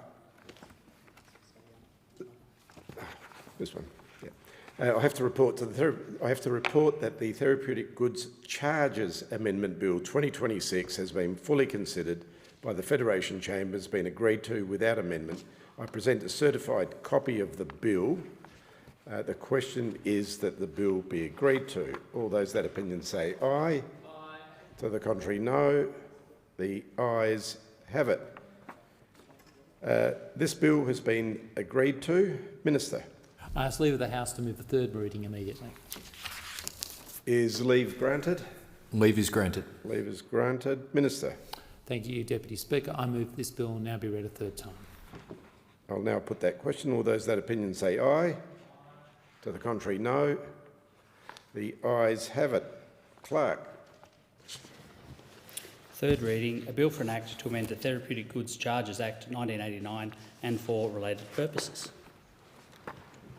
Clerk. Was it number one? Sorry. Thank you. Yep. The question, sorry, Clerk. Yeah. Government business order of the day. Number 4, Interactive Gambling Amendment, Gambling Reform Bill 2026, resumption of the debate on second reading and the amendment moved by the member for Curtin. The question is that this bill be now read a second time. The member for Groom. Oh, there was no, sorry. Gordon. That's okay. Deputy Speaker, there's 4 problems that remain in this bill. Firstly, the bill allows unlimited gambling advertising online. The bill leaves predatory inducements untouched. Thirdly, on social media, it allows personalised, repeated, predatory advertising when no one is watching. And lastly, it's missing any future review to look at the consequences of this bill on both gambling harm victims, but also the media industry and sports codes. Now, Australia has the highest gambling losses on planet Earth. That means this government, our government, does the worst job on planet Earth of protecting vulnerable people from gambling harm. Now, in the Coalition, we believe in 3 principles: freedom of choice, protecting kids, and protecting the vulnerable. And we want to apply these 3 principles to the bill and those 4 problems I just outlined. Now, I want to be very clear. No one on our side or even the other side is talking about doing anything to how you can gamble. It has never been easier to gamble in anyone's lifetime. You can gamble in question time, you can gamble in party room, you can gamble in the bathroom. All you need is your phone. And no one is talking about doing anything to do that. No one is even on our side talking about banning gambling advertising. Not even talking about banning the ads. What we're talking about is protecting kids and vulnerable Australians from predatory advertising with choice. Not bans, with choice, and just the advertising. I think it's very clear for the public listening to understand that. Now look, I've socially punted, and I occasionally still do, and so do many, many Australians. And there's nothing wrong with that. And anyone who socially punts, they know over time you lose, but you do it for entertainment. But that's not what we're talking about. We are not talking about that at all. What we're talking about is the parents of a young man I met who read me a letter from him. A letter of how he was walking down the beach and he talked about the addiction he had and the pull he had, that he had to pull his phone out, even though he was walking with his girlfriend and their dog. And he talked about the shame and self-hate he felt to look at the phone, to look at the odds to put on a bet at the beach, a woman he wanted to marry. He talked about the shame he had that his mum had to take another job in retirement to pay off his gambling debts. And then them and their sister looked at me and cried when they told me he killed himself. And that was his suicide letter. That's what we're talking about. What we're talking about is a young footballer with a gambling addiction in his early 20s who has a VIP manager looking after him. An older man trying to be his mate, but this man is paid a percentage of what he gets this footballer to lose. The more he gets this footballer to lose, the more money this man takes home, performance pay. And so what does this man do? He buddies up with him, asks him what drugs he wants, asks him if he wants cocaine, introduces him to the betting executives. Let's do a few lines with the CEO and the founder. That's what we're talking about. We're talking about the man in my office who was given hundreds of thousands of dollars in bonus bets to lose millions, who was told, if you turn over $1 million in the next month, we'll give you this big chunk of bonus bets. A man who loses his houses, his life and his livelihood. Or we're talking about the teacher I idolised at school. And I watched gambling take everything from that man over 15 years. We're talking about protecting the vulnerable from advertising. That is it. The vulnerable and kids. And it's surprising if anyone can disagree with that. We're talking about watching the World Cup recently, where 850 kids from a local primary school in my electorate were watching Australia play Paraguay.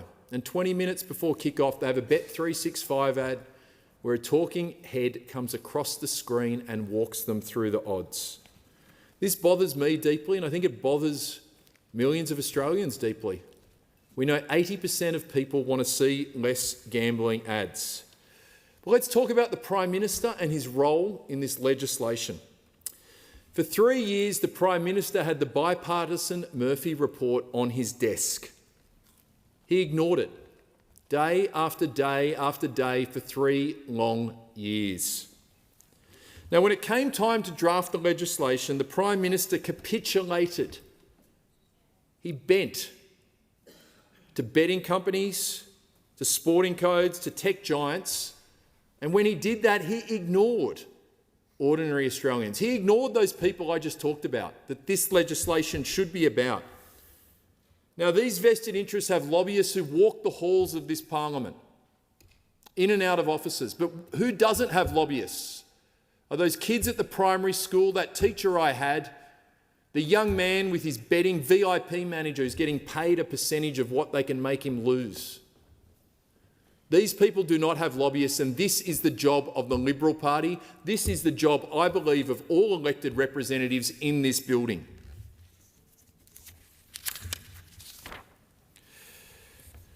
The Prime Minister tried to stop this bill going to a Senate review, personally. Told the Senate and every Labor there to vote against the Senate review. Now, they lost that vote because the Liberals teamed up with the Greens, and that inquiry exposed exactly why scrutiny was needed. Now, what did we learn in this Senate inquiry that the PM didn't want us to hear? We learnt he didn't touch inducements. We learned about these VIP predatory managers paid on a percentage of losses or turnover, giving illegal drugs to people. We learnt about the unlimited gambling advertising online. We also learnt the department was unable to explain where the 3 ads per hour came from or the gambling broadcasting windows. Why couldn't his department, the elected officials, explain this? Why? The Prime Minister then said, in this very dispatch box right in front of me, take it or leave it. His words were, this is a major step forward and the Parliament should vote for it. If they don't, he went on to say, you then have the option of the status quo. A threat unfitting of the office of Prime Minister. A threat of a small man, a schoolyard bully.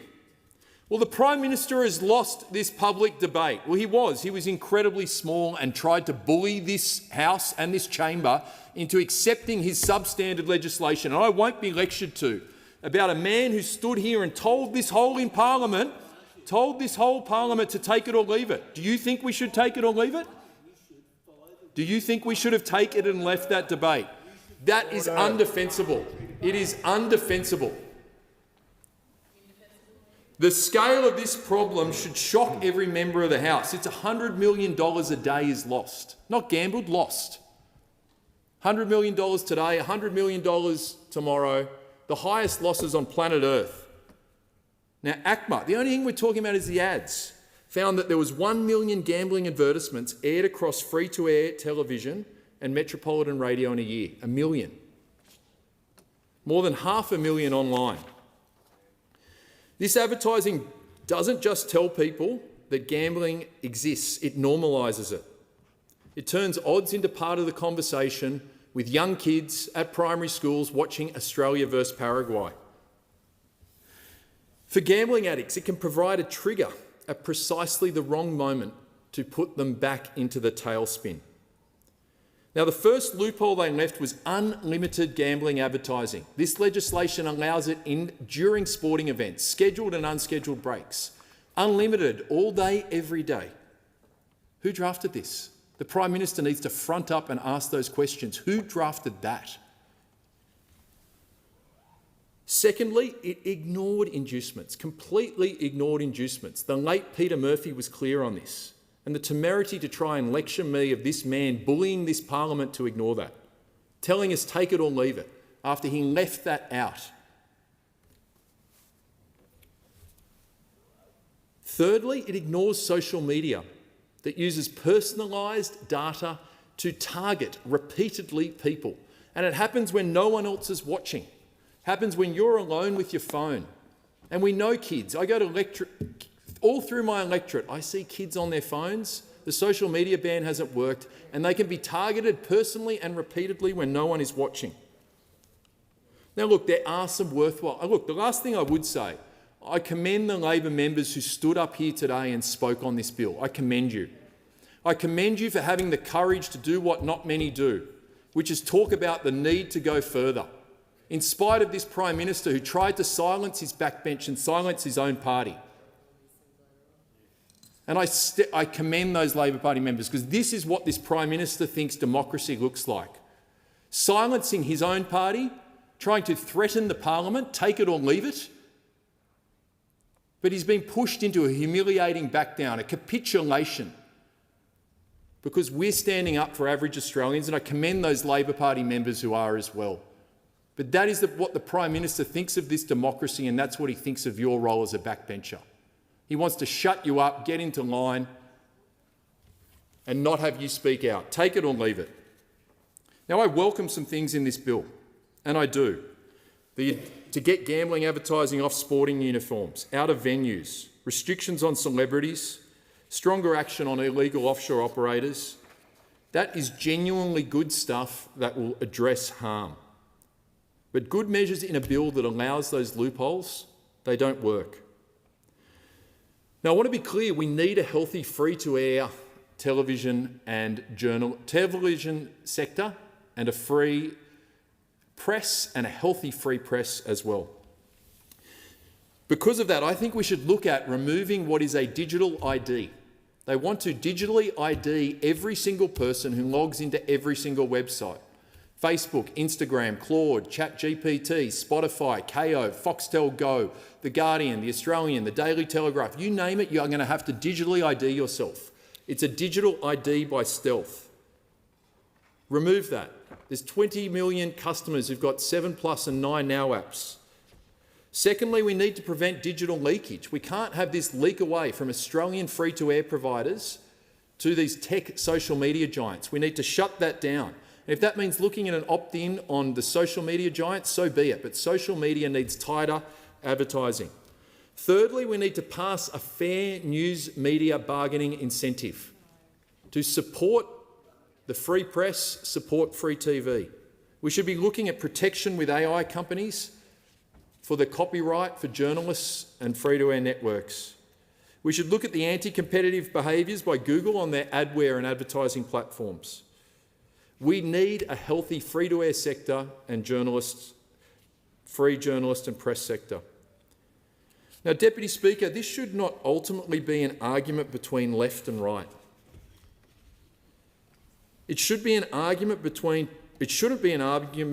people who gamble and those who do not. It should be a contest to see which industry lobby can get the most meetings in Parliament House. It should not. This is about whether we are prepared to acknowledge the enormous harm that gambling advertising, just the advertising, can cause. And can we design laws that genuinely reduce the harm? We want the next generation to grow up loving sport without being taught to gamble on it. We may not be able to undo the damage that gambling has already done to families in Australia.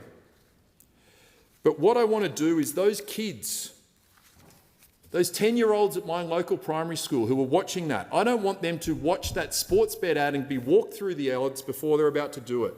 Those 10-year-olds want to watch the Socceroos. They want to think about the players, the country, have pride in this country, the green and gold.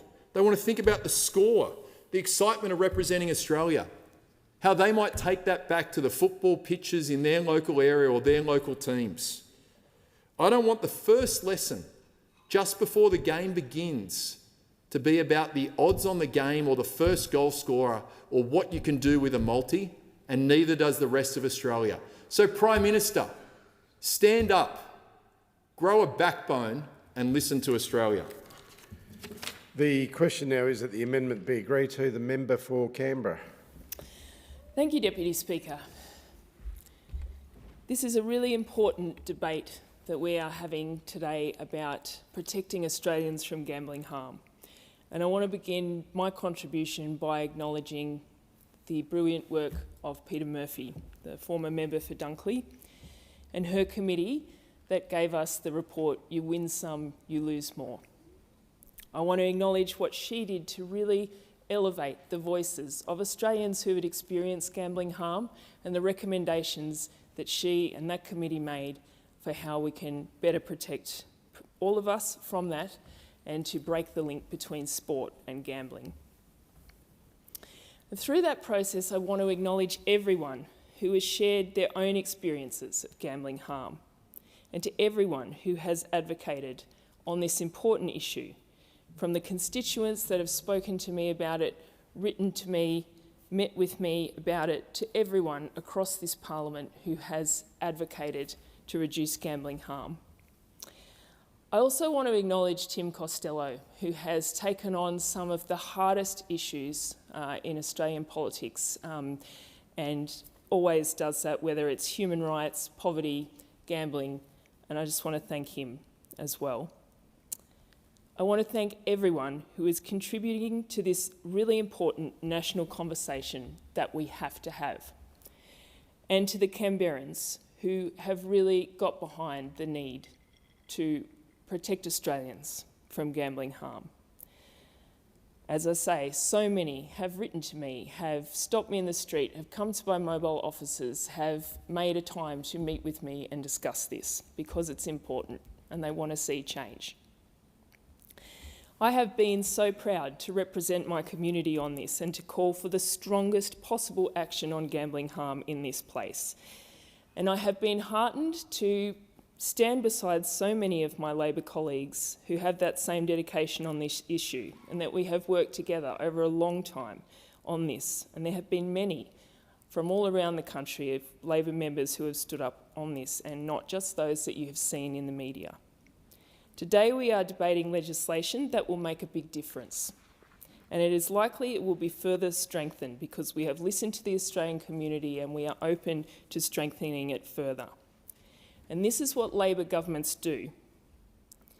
This is what I, as your Labor representative, have done. I have listened and I have raised your voices in our government and in this place.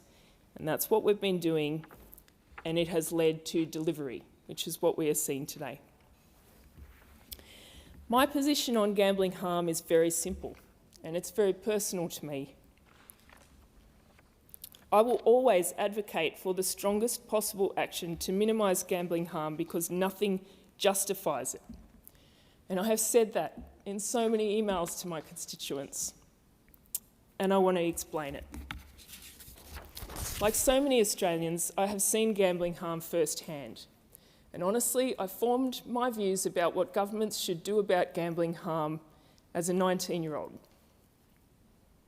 And I want to share a little bit about my personal experience, not because it's extraordinary, quite the opposite, because it is a common Australian experience and it shouldn't be.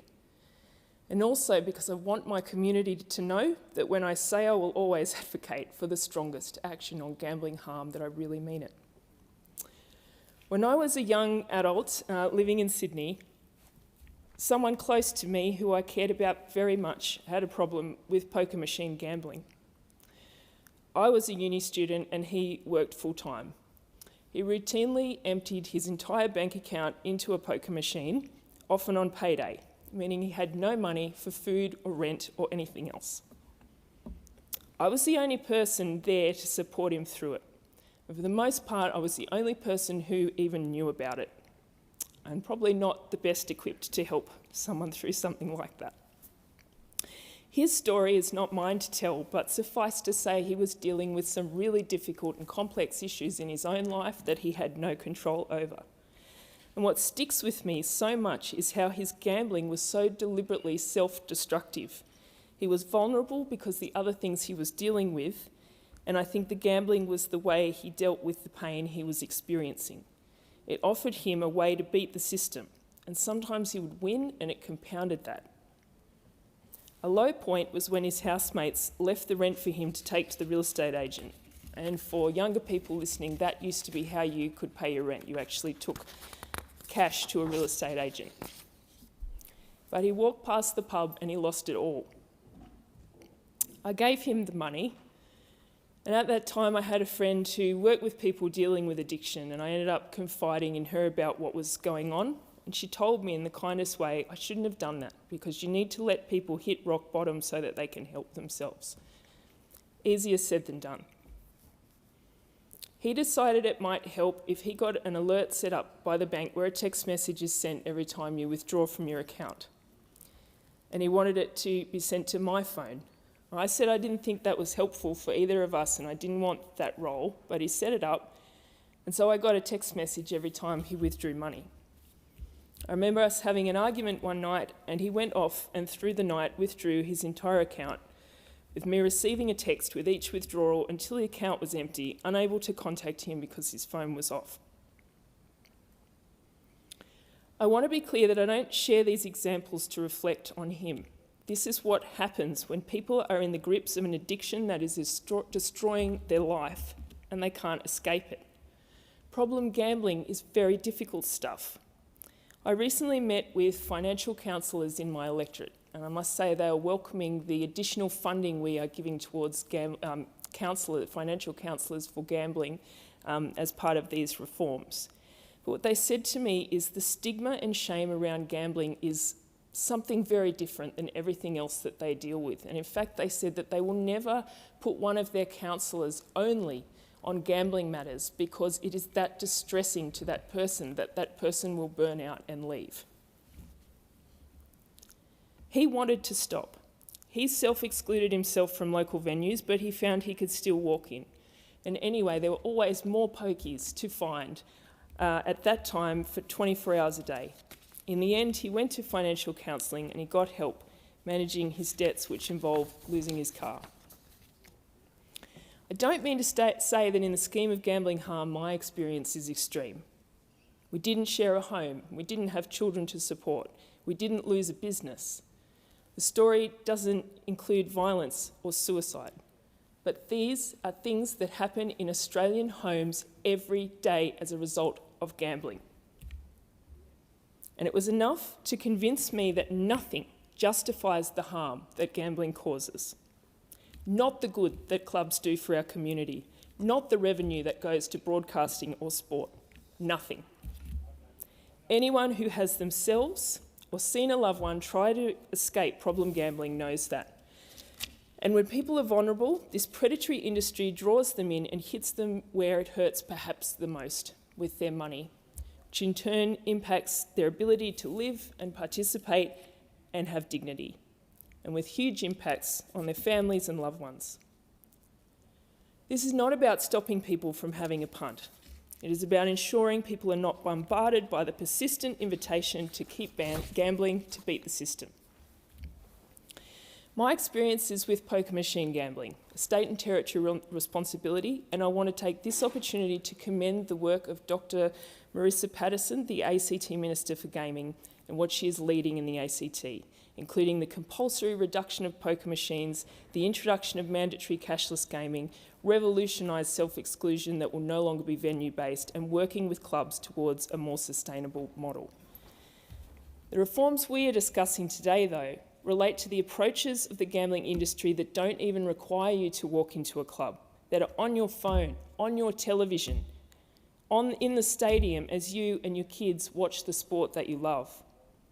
As it stands, this legislation is going to make a big difference, and I think we don't want to lose that fact. This legislation introduces important new restrictions, including on restricting gambling advertising, strengthening BetStop, banning online keno and foreign match lotteries, and closing the loophole that allowed fake trade promotion and reward club lotteries. Gambling advertising will be banned on TV during all live sport in set hours and limited outside of those hours. Celebrities, athletes and influencers will be banned from promoting gambling. Online advertising will only be permitted if online platforms to implement restrictions, including an opt-out function, and if they choose not to, then the rules are clear. They can't show ads at any time to anyone. It will tackle illegal offshore gambling providers to ensure that Australia's consumer protections apply for any gambling activity. And BetStop will be strengthened to ensure that anyone recovering from gambling addiction can easily and reliably opt out of gambling, marketing and inducements. BetStop is an essential service that is actively improving the lives of Australians every day, introduced by this Albanese Labor government. And since its launch in 2023, it has supported 61,000 Australians to exclude themselves from gambling, many of whom have spoken about the positive impact it had on their lives.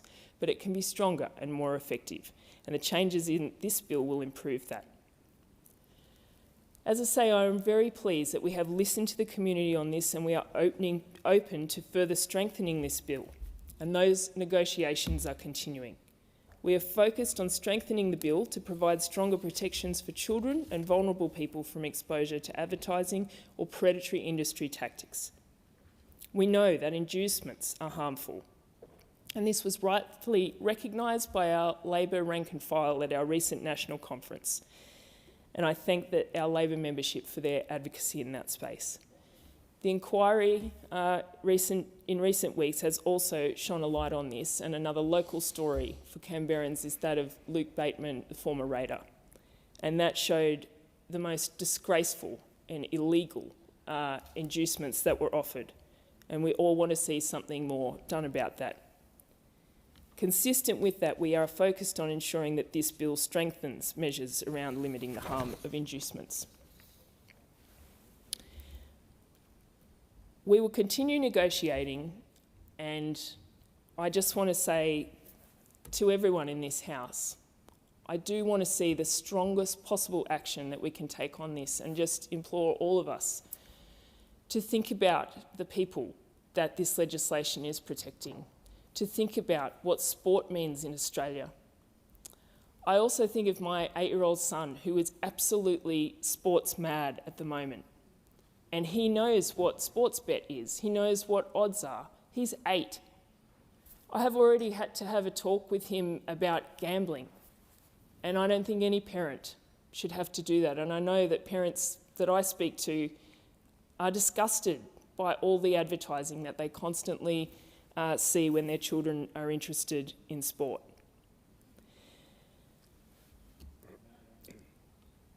I am really pleased that we are acting in this space, and I commend the Minister for the role that she has had in this. This is not easy. This is difficult stuff.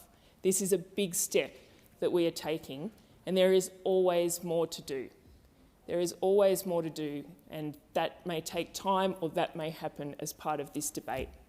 What I say, again, is I mean it when I say I will always advocate for the strongest action on this, because nothing justifies it. I know that my friend and my 19-year-old self deserve better, and so does every Australian. Thank you. The question now is that the amendment be agreed to. The member for Kooyong has the call. Thank you, Deputy Speaker. This is a line in the sand moment, a day in which the Australian government can decide to act with integrity in the best interest of all Australians, or whether it will continue to serve the best interests of its donors, of lobbying groups, of sporting codes and media organisations.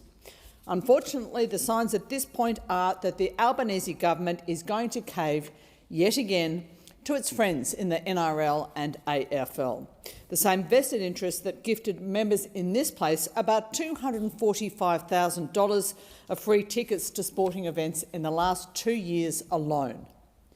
3 years ago, every member of the Murphy inquiry agreed on 31 steps to protect Australians from gambling harm. In the 1,000 days since the Murphy report was delivered, the Albanese government has blown an opportunity for legacy reform. Today is possibly its last chance to redeem itself on what has become a defining issue for this government. 1,000 days of inaction, 1,000 days of harm, $104 billion in gambling losses, countless lives lost to suicide.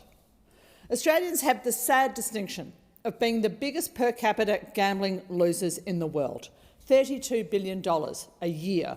About 40% of that comes from people who are experiencing significant gambling harm.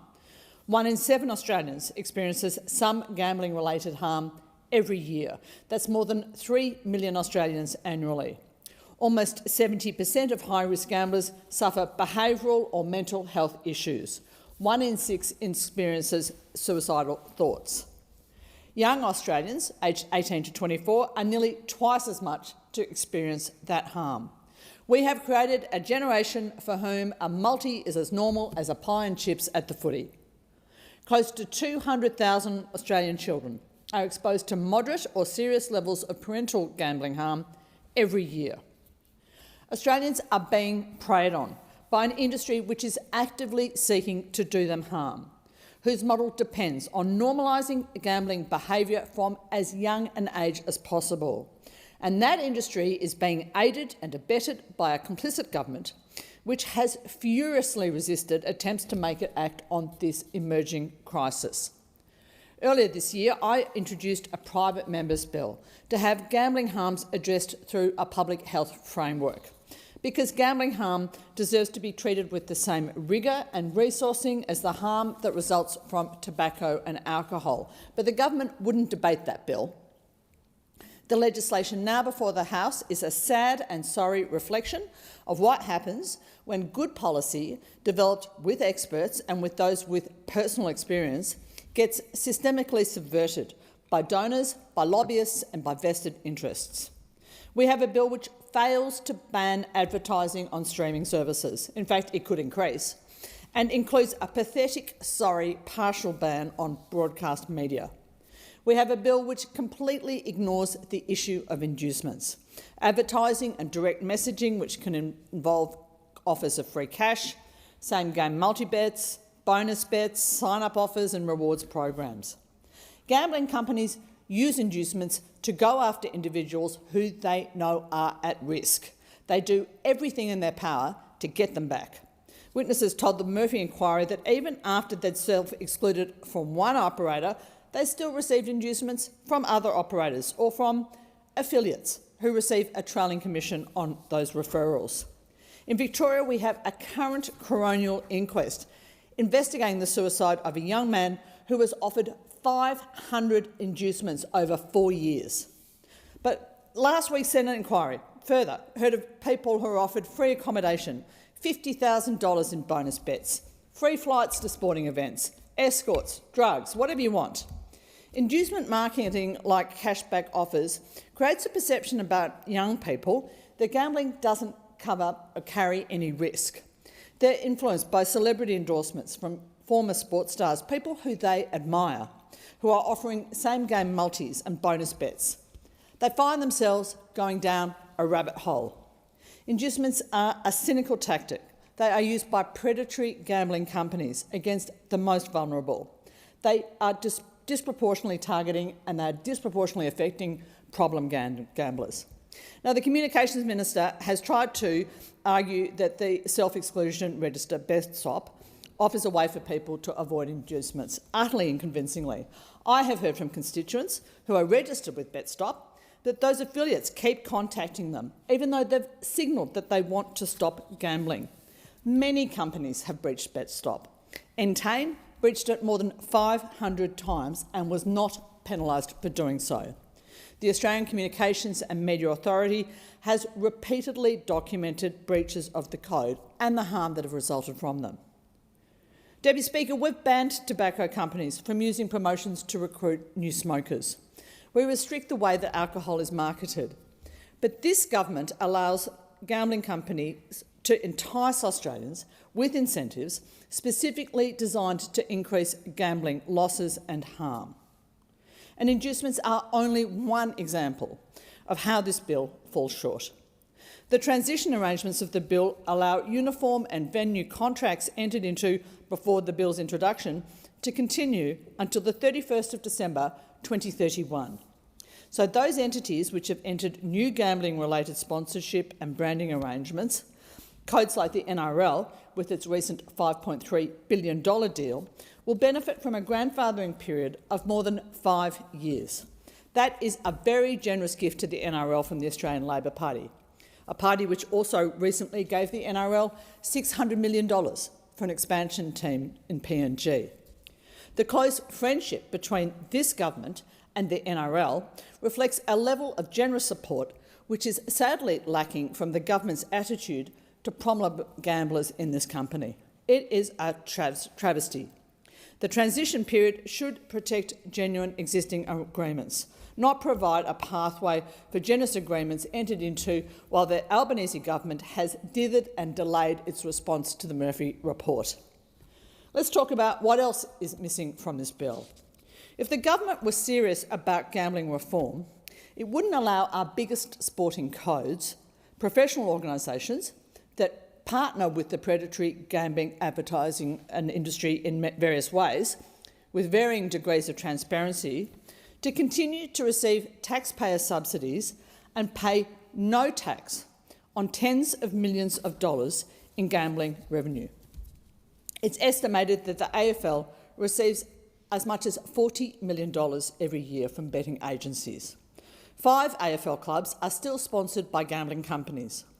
The NRL receives an estimated $50 million from gambling companies.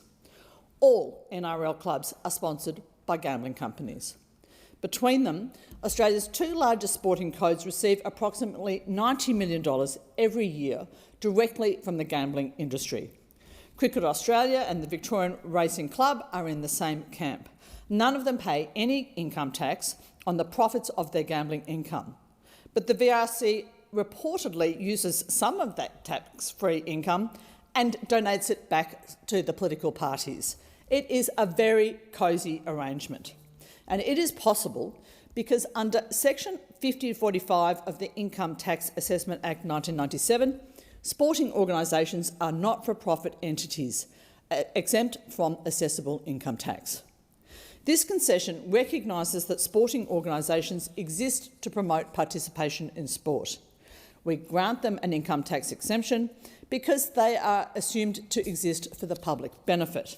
But many of these same organisations derive tens of millions of dollars from their commercial arrangements with the predatory industry, whose business model relies on harm, loss and addiction. Now, the AFL's turnover last year was over $1.2 billion. The NRL's $845 million. The Victorian Racing Club, $225 million. Those turnovers, that income is derived from profitable commercial relationships with betting companies. Which means that in a cost of living crisis, with 3 million Australians harmed every year from gambling, the Australian government is happy for taxpayers to subsidise professional sporting organisations as they profit from commercial relationships with an industry that harms those taxpayers and hurts their sporting codes supporters. And we don't even know the scale of this relationship. While some direct sponsorship arrangements are disclosed, there's no comprehensive public reporting of gambling-related income. So Australians don't know how much revenue the AFL, the NRL, Victoria Racing Club, Racing Australia and other codes receive from clipping the ticket on every bet placed by supporters, from betting sponsorships, wagering partnerships, integrity agreements, gambling advertising, product and data fees, electronic gambling machines and other commercial and broadcasting arrangements.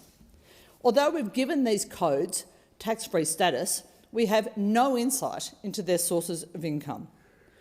I will be moving amendments to this bill to deliver reporting obligations on professional sporting organisations with a turnover in excess of $50 million, not on the local cricket or netball club, on those billion-dollar sporting codes.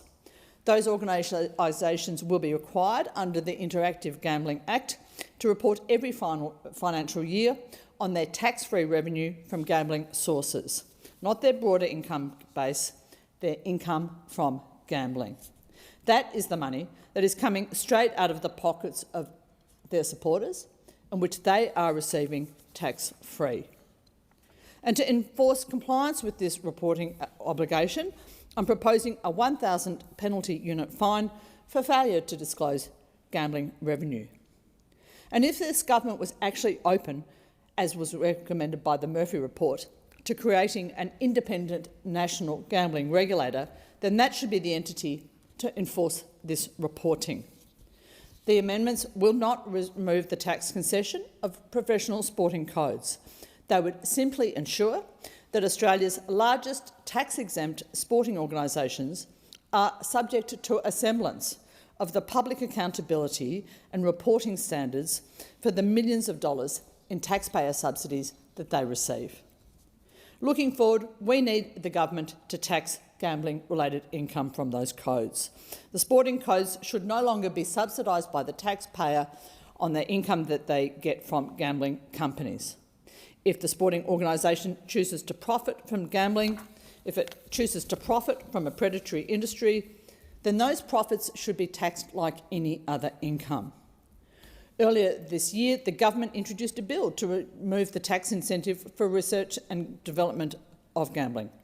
It recognised then that taxpayer money shouldn't subsidise the gambling industry.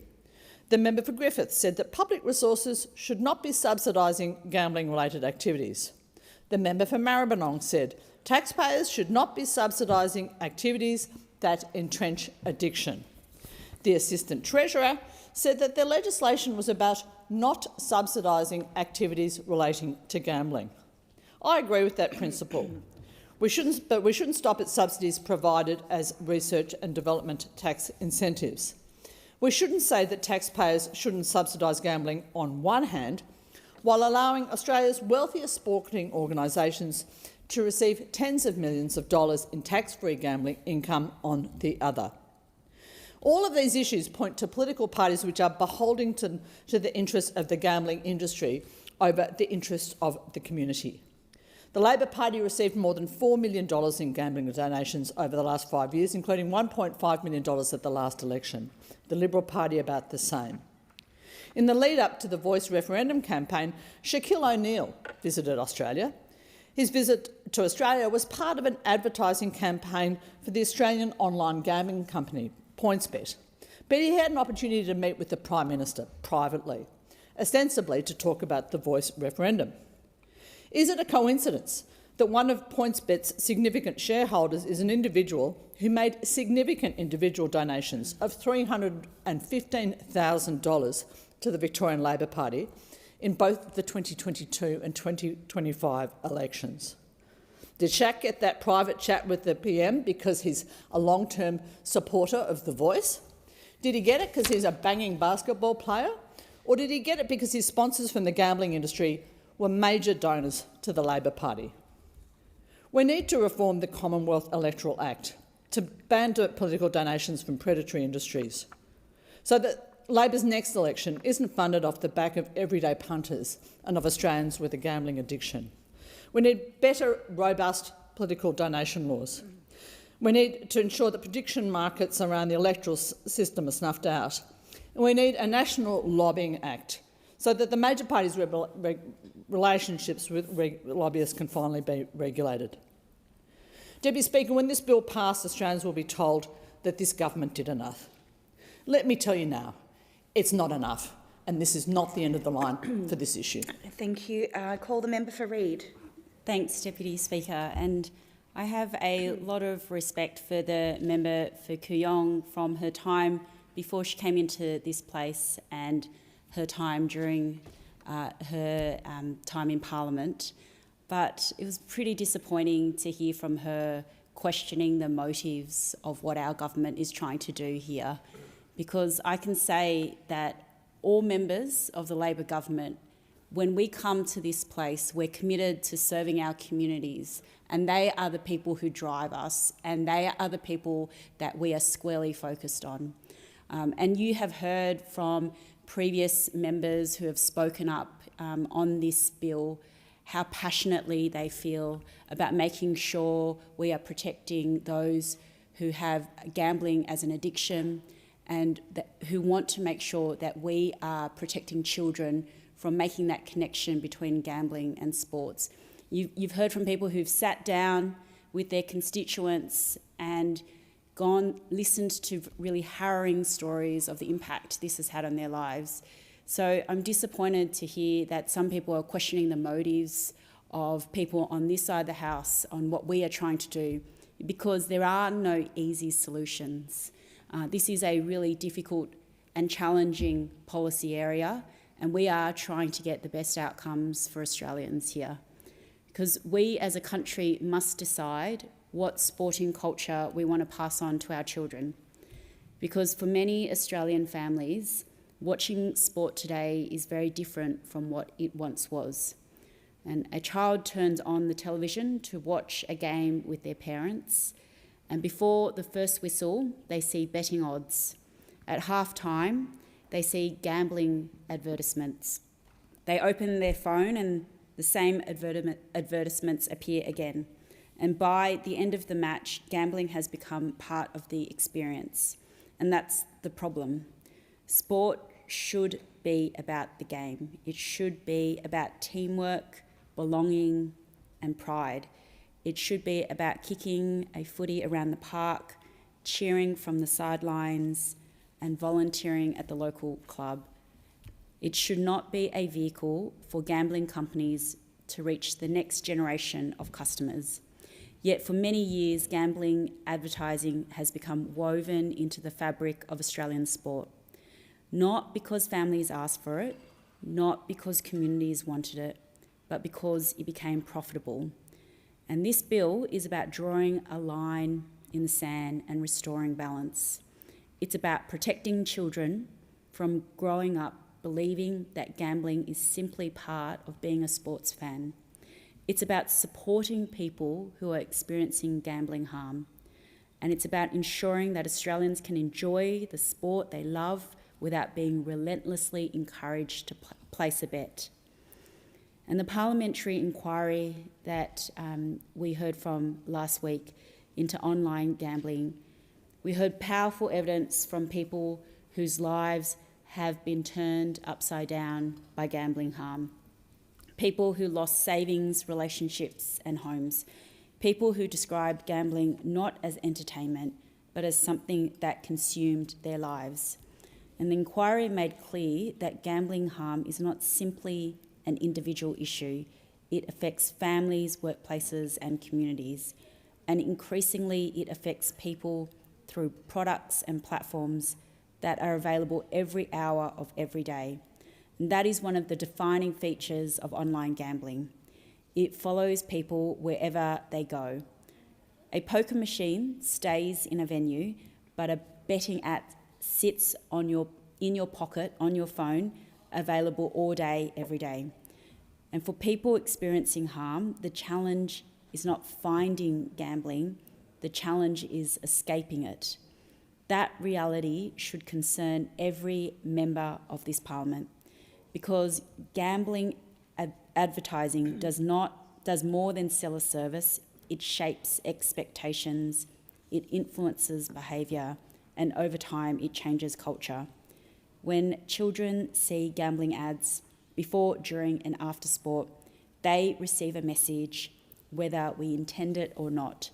And that message is that gambling is a normal part of being a fan, but it shouldn't be this way. And that is why our government is acting. We have already taken important steps to reduce gambling harm.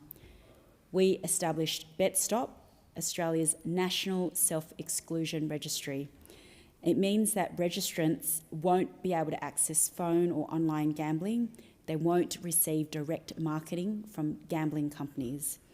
And more than 65,000 Australians have used BetStop to take control and seek help.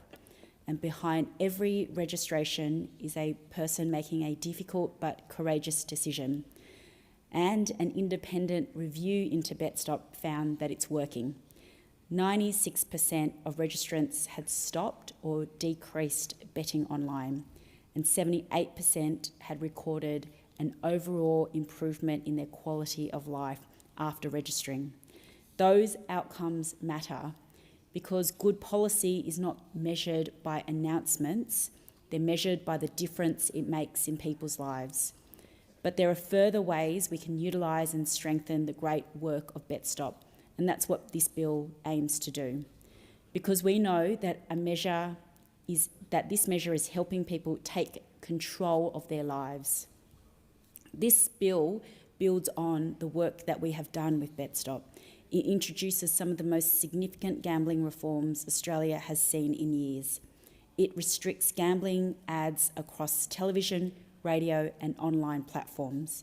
It removes wagering ads from live sport during key viewing periods.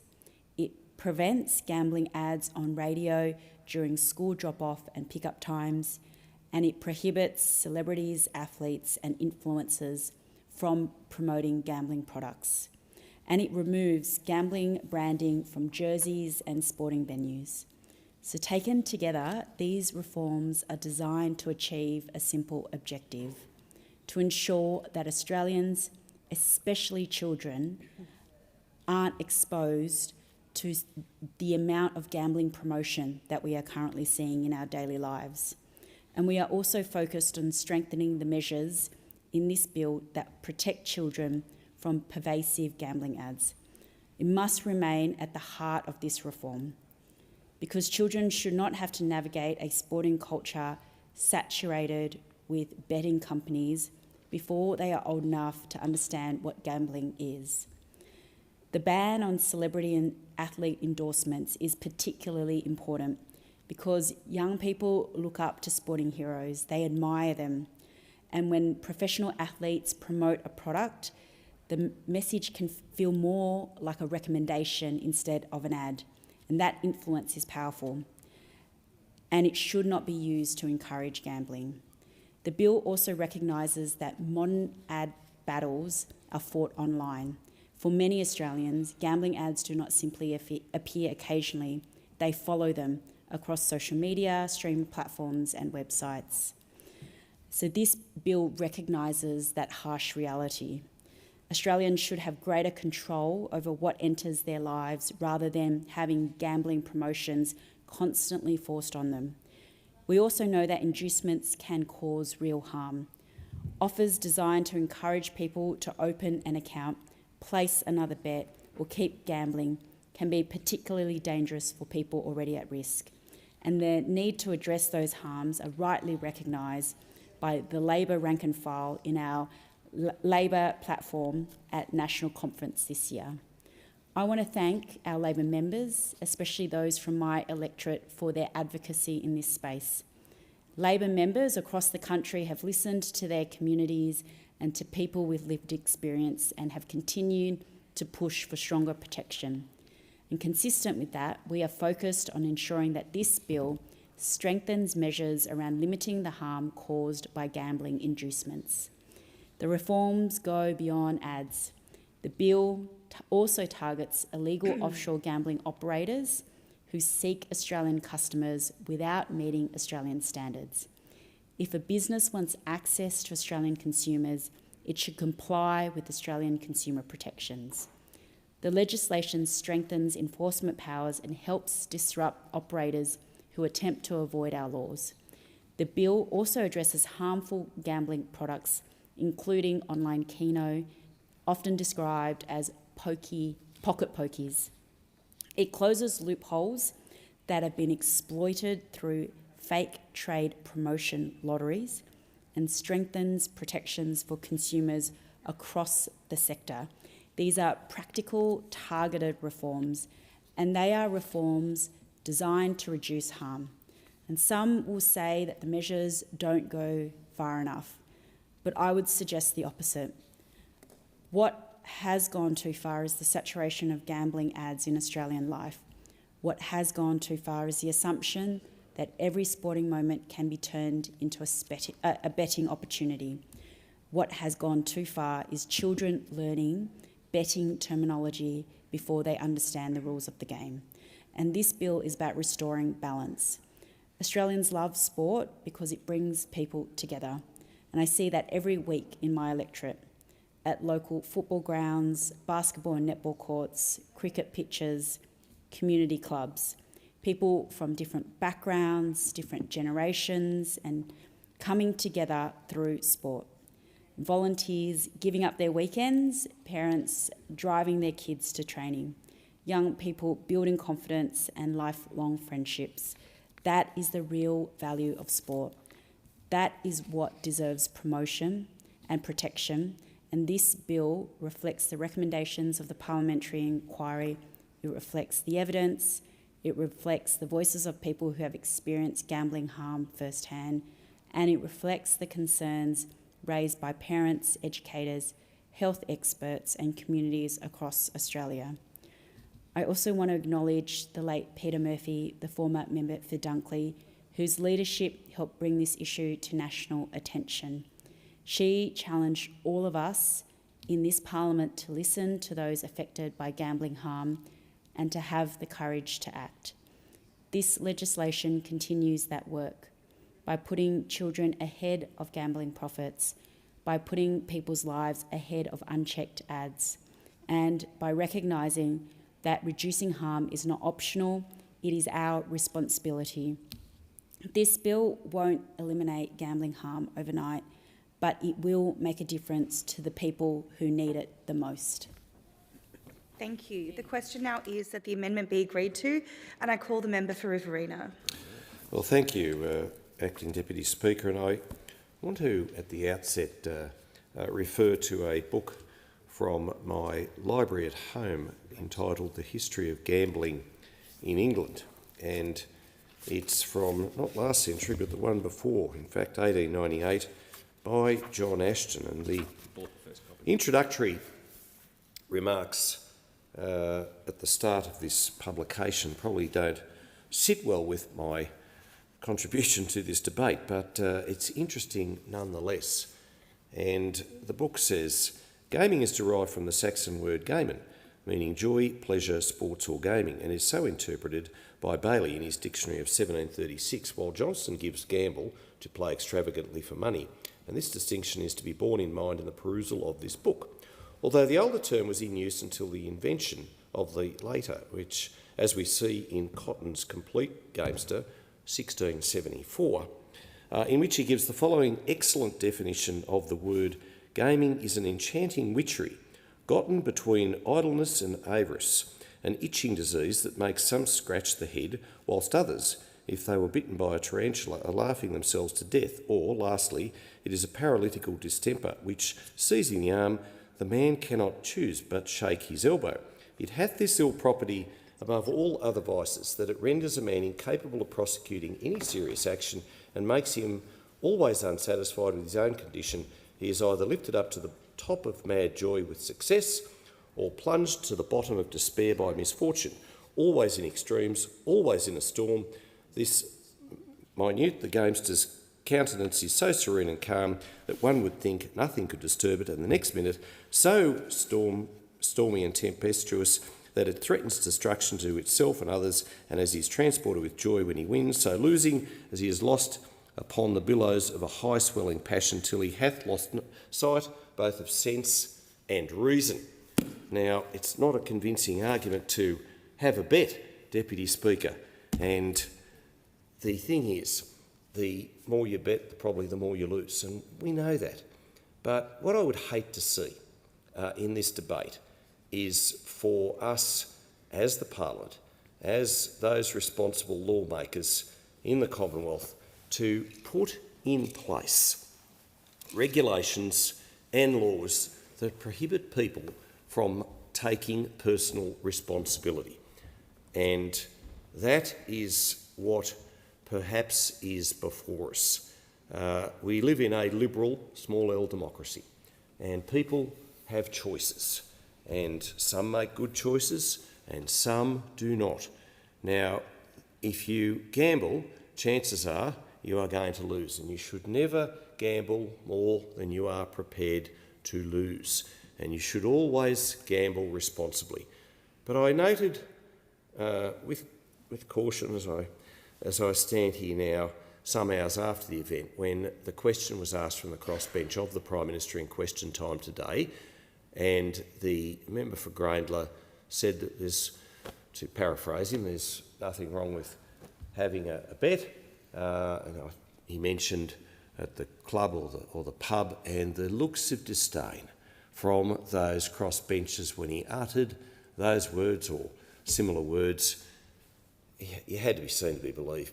I do intend to come back in the next life as someone as perfect and pontificating and pious as the Teals and the other crossbenchers, because everything they say is just dripping with sanctimony, dripping with virtue signalling. There's nothing wrong with having a bet. And I appreciate that for some, they go too far, and that causes significant hardship in their lives, the lives of those who rely on them, their families, partners, children, and it has health consequences, has financial harm, does financial harm, and all the rest. And I've spoken to many, many people who've been in that boat. But we cannot penalise all for the sake of a few. Now, I'm glad that horse racing has been exempted, but we haven't heard all the amendments. We don't know all about the deals that might be struck in this place, but elsewhere that will come before this chamber and in this debate. But we need to just be cautious, particularly whatever regulations we bring, because they'll never be enough for the crossbench. They will never be. And the member for Kooyong talks about people who are affected by certain race meetings they might be given tickets to, or lobbying or advocacy that they might have done to them to change their view or their vote on this particular legislation. And I would think that members are above all that. They really should be, and they really are. And I also note that the horse racing industry, and I refer, the racing industry per se, thoroughbreds, harness racing and greyhounds, they provide many, many thousands of jobs, mostly in regional Australia. Thoroughbred racing, indeed, in itself, excuse me, is more than 70,000 jobs. And as I say, most of those are in regional communities. And the regional race clubs provide so much charity and so much good, so much sport and so many social aspects for our country areas that I would hate to see what would happen should they be closed, should some of the gambling aspects around horse racing be taken away. Now, it's important that they're not as part of this legislation, because any reduction in horse racing revenue means a reduction in horse racing clubs and the prize money that they can offer to hard-working trainers and jockeys and others in the racing industry. And horse racing should be, as it is, exempt in the Interactive Gambling Amendment, Gambling Reform Bill 2026. So that's the first point.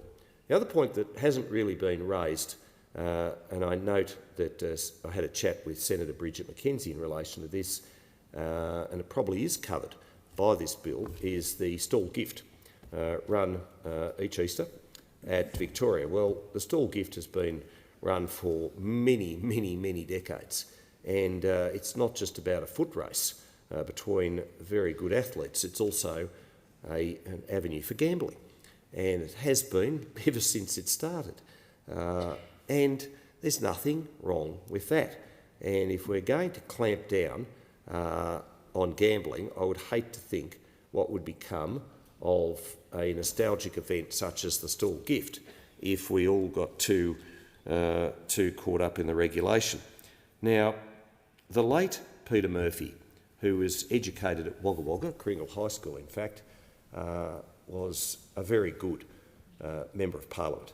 And I, like most others, cried the day we heard she died.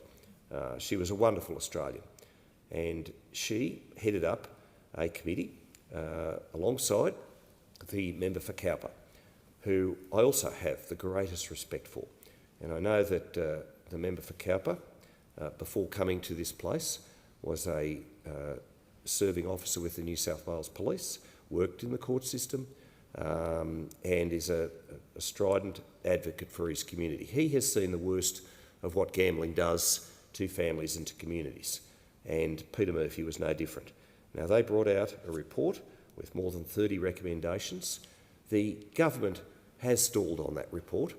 The government has sat on its hands in relation to the recommendations and what that report presented to the Parliament. And that is on Labor, and given the fact that it was their former late great member who headed up that inquiry, we would have expected better from Labor.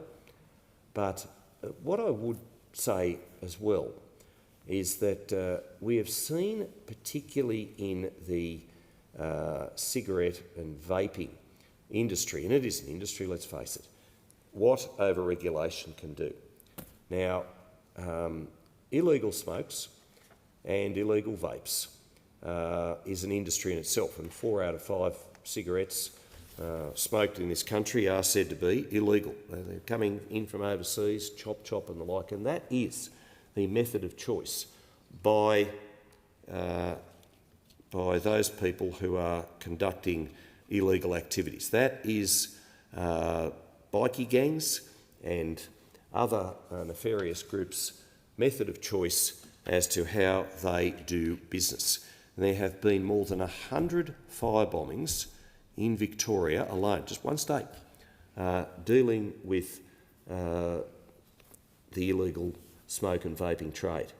Now, that has been caused, much of it, because of over-regulation, and people simply can't afford to buy a packet of cigarettes and pay the legal price for it. So they go underground. So they go to these shops where the cigarettes are sold under the counter. And businesses that are next door to these premises, which are either selling smokes illegally or indeed even legally, now cannot get insurance because of the risk of firebombing. Now, we're in Australia in 2026. That is of great concern. I note too that this bill has elements in it which would see proposed bans on foreign matched lotteries and online keno. Now, I know I've spoken on a number of occasions to Ben Carney from the Newsagents and Lottery Association. I appreciate what he has told me in relation to small businesses, that being those newsagents, many of which are now facing the prospect with less print editions of newspapers, that the lotteries that are on sale, the scratchies, etc., that are of Australian derivation, are in many instances the biggest form of their turnover. And we don't want to see anything that's going to jeopardise newsagents' future. We do not. Noting also that with Western Australia, and you've got to give it to Roger Cook, the Labor Premier there, they have very much tried to shut down the competition over the border from the Northern Territory.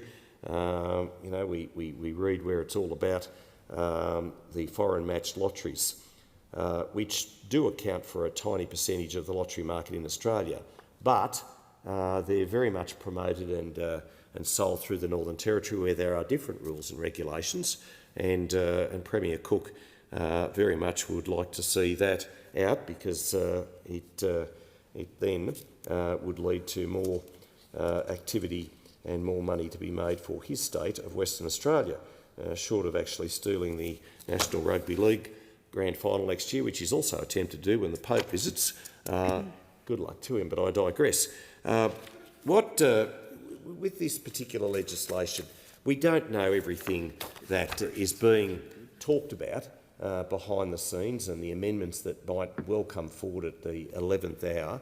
I know we're having a late sitting for this, and I appreciate that everybody comes to this debate, apart from perhaps some of the ideas put forward by the crossbench, in a good spirit. And I get that there's different views amongst the government, as well as different views amongst the coalition on this. But I am very much somebody who does believe in people's, certainly adults' right to choose, whilst at the same time I very much applauded when then opposition leader, the former member for Dixon, stood during his budget in reply speech and said that there should be a ban, and there would be a ban under a future coalition government, of advertising on television during the football. And that is to be applauded, because I think beforehand, I know there's different timings of that, but certainly during the game, I'm one who sort of has the view that certainly with horse racing, once upon a time, once they jumped, you couldn't bet. I don't think that'd be such a bad thing for football either. But I get all these exotics, I get all these different forms of gambling, but what we need to make sure is that we reach a sensible balance. And surely that is what we need in this debate. We can't be naysayers, we can't be nanny state all the time about everything.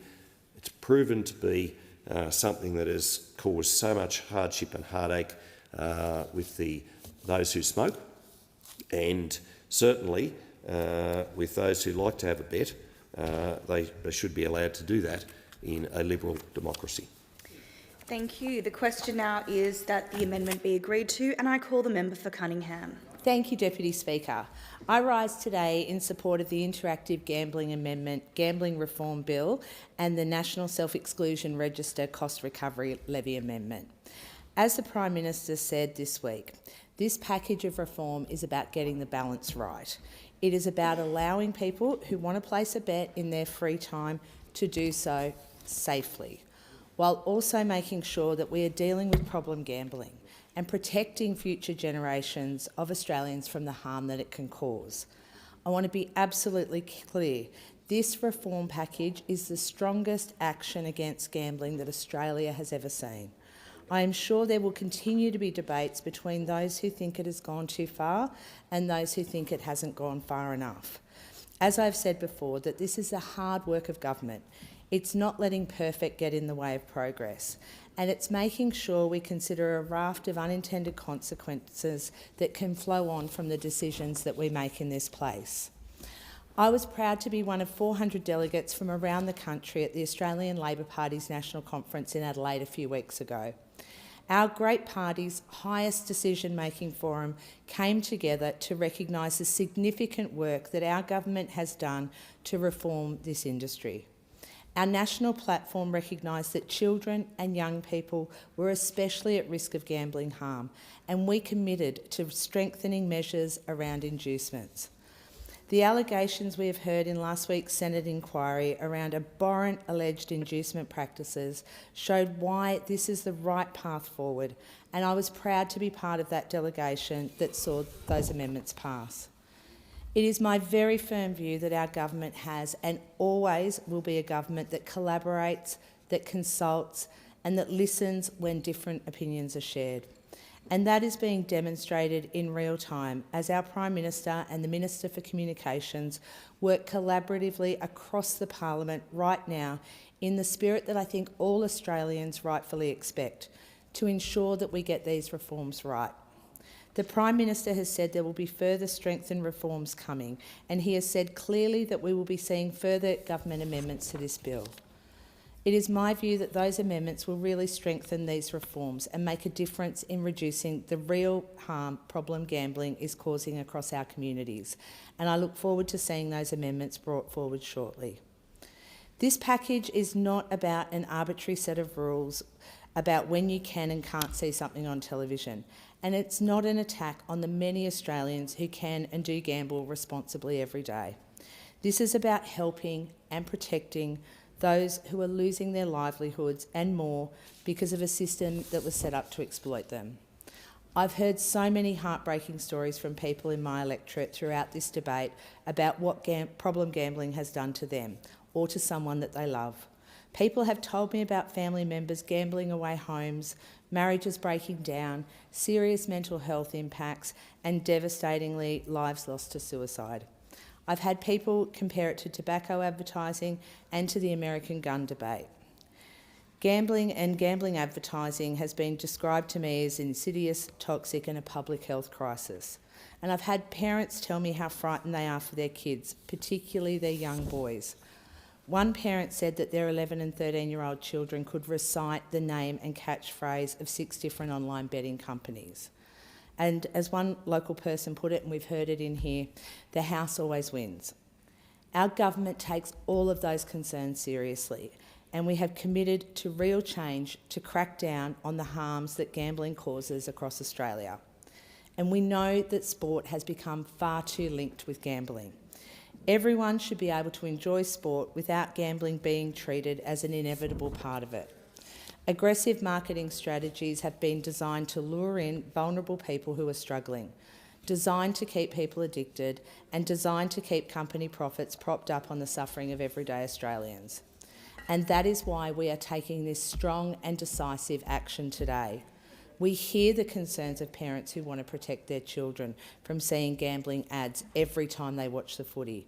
And our changes seek to break that link between sport and betting and minimise the exposure that children have to the harms of gambling advertising. These reforms will reduce the overall saturation of gambling ads on television, radio and the internet. We want Australians to be in control of what, where and how they see gambling ads, so that those who want to can have a responsible bet and those who don't can avoid the bombardment. So what does this mean practically? From the 1st of January 2027, this bill will banning on TV during all live sport between specific hours and establishing frequency caps outside of specific hours.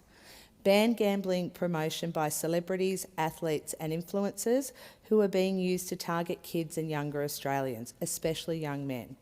Ban stadium and jersey advertising. Ban ads on radio at school drop-off and pick-up times. And ban online advertising, except where users have an account with an opt-out functionality to allow users to opt out of gambling advertising and apply a family-friendly account setting.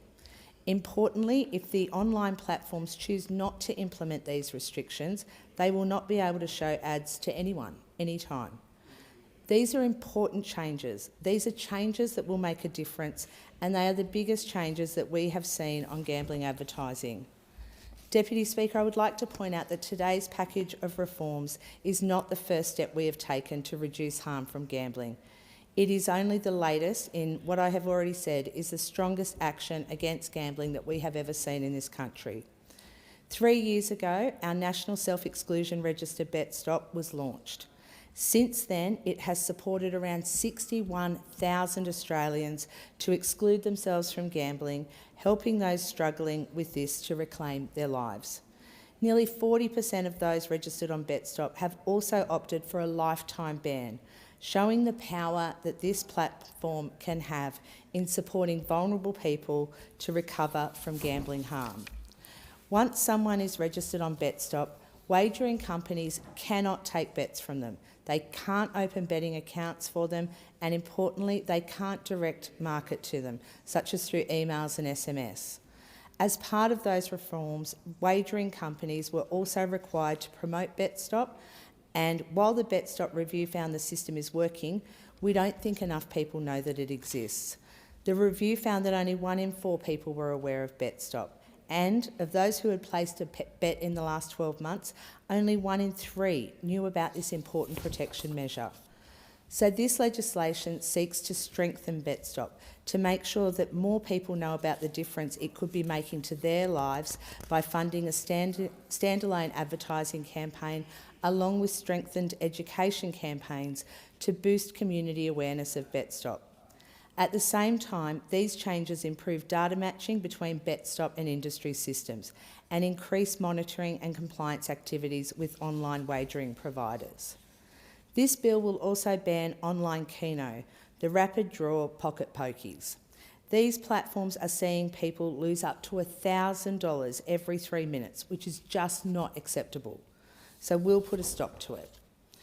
In addition, this bill is also protecting small businesses, local news agencies and charities from harmful and emerging lottery products.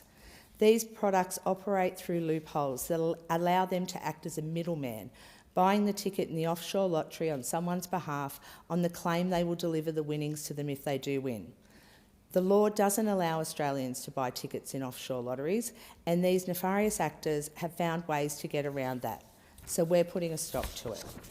We're also closing regulatory gaps that allow some operators to offer lottery-style products under the guise of trade promotions and rewards clubs, because they are not always subject to consumer protections and they can undermine legitimate charity fundraising and genuine business loyalty programs. Charity lotteries estimate these fake lotteries diverted more than $60 million from the charity sector in 2024. Closing this loophole will protect genuine Australian lotteries, including charities. And we're making max-fixing criminal offences consistent across Australia, improving the integrity of Australian sport and lessening its appeal as a target for criminal infiltration. On top of this, our government has also previously legislated a ban on the use of credit cards for online wagering so that you can't place bets with money you don't have. And our National Consumer Protection Framework also includes mandatory identity verification, deposit limit tools, restrictions on inducements and direct marketing, clearer activity statements and stronger responsible gambling safeguards. Deputy Speaker, I do want to acknowledge the incredible work of Peter Murphy, who was a tireless advocate for strong reform on gambling.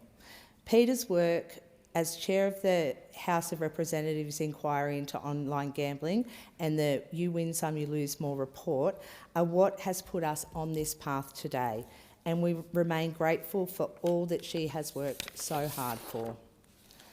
As I said at the start of this speech, I know there will continue to be strong debates on both sides of the fence about whether these reforms go too far or don't go far enough.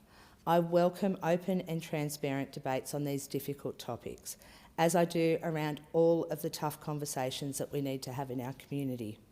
We can only get things right when we talk about them, when we debate them factually and transparently. Part of our job as the government is to make sure the balance is right.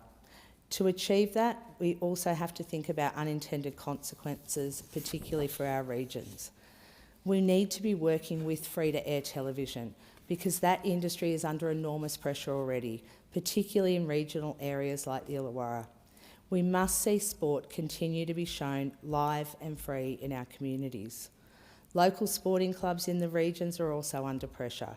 I hear from my local clubs all the time that they are struggling to get the financial backing that they need. We don't want to see adverse outcomes in that area either, and that is also on my mind, and that is why it's so important to consult, to collaborate and to work with all stakeholders on these changes. So we will continue to work with the streaming platforms, with free-to-air networks and with sporting clubs to ensure that we get that balance right and ensure that Australians can continue to watch and play the sport that they love. What I would like to say in conclusion is that I truly hope everyone across our Parliament can take that collaborative spirit forward as we discuss these reforms. These are reforms that Australians feel incredibly passionate about. They are reforms that Australia needs, and our communities rightly expect that these discussions are undertaken in good faith. Australians want to see these laws passed. They want to see strong action taken, and I would really call on all members of this place to work constructively with the government to see that happen. This doesn't have to be the end of the road. These are big changes. These are important changes. They steer us in the right directions, and they put protections in place that have been needed for decades. Just like in changes with tobacco and just like in changes with alcohol. None of these changes happened with one piece of legislation, with one change in one moment of time. We started down a road, we made adjustments that were appropriate over time. And I'll say again, because it is so important, these are the biggest changes that Australia has ever seen when it comes to gambling advertising. No government has ever had the guts to make this sort of change. Only the Albanese Labor government has taken this on, because we are not afraid of hard work, of having hard conversations with our community and with industry. Only the Albanese Labor government has tackled this systemic problem that has been growing for generations, and will keep working to protect local communities now and into the future. Thank you. The question now is that the amendment be agreed to, and I call the member for Ryan. Thank you, Deputy Speaker. This bill wastes a generational opportunity to improve our gambling laws. The Greens just can't vote for the bill in its current form. I move the second reading amendment to this bill as circulated in my name. The government is responsible for safeguarding the Australian public from harm, including the serious harms caused by gambling. That is ultimately, fundamentally what we are discussing and debating in this place today. This government's responsibility to everyday people, to all Australians.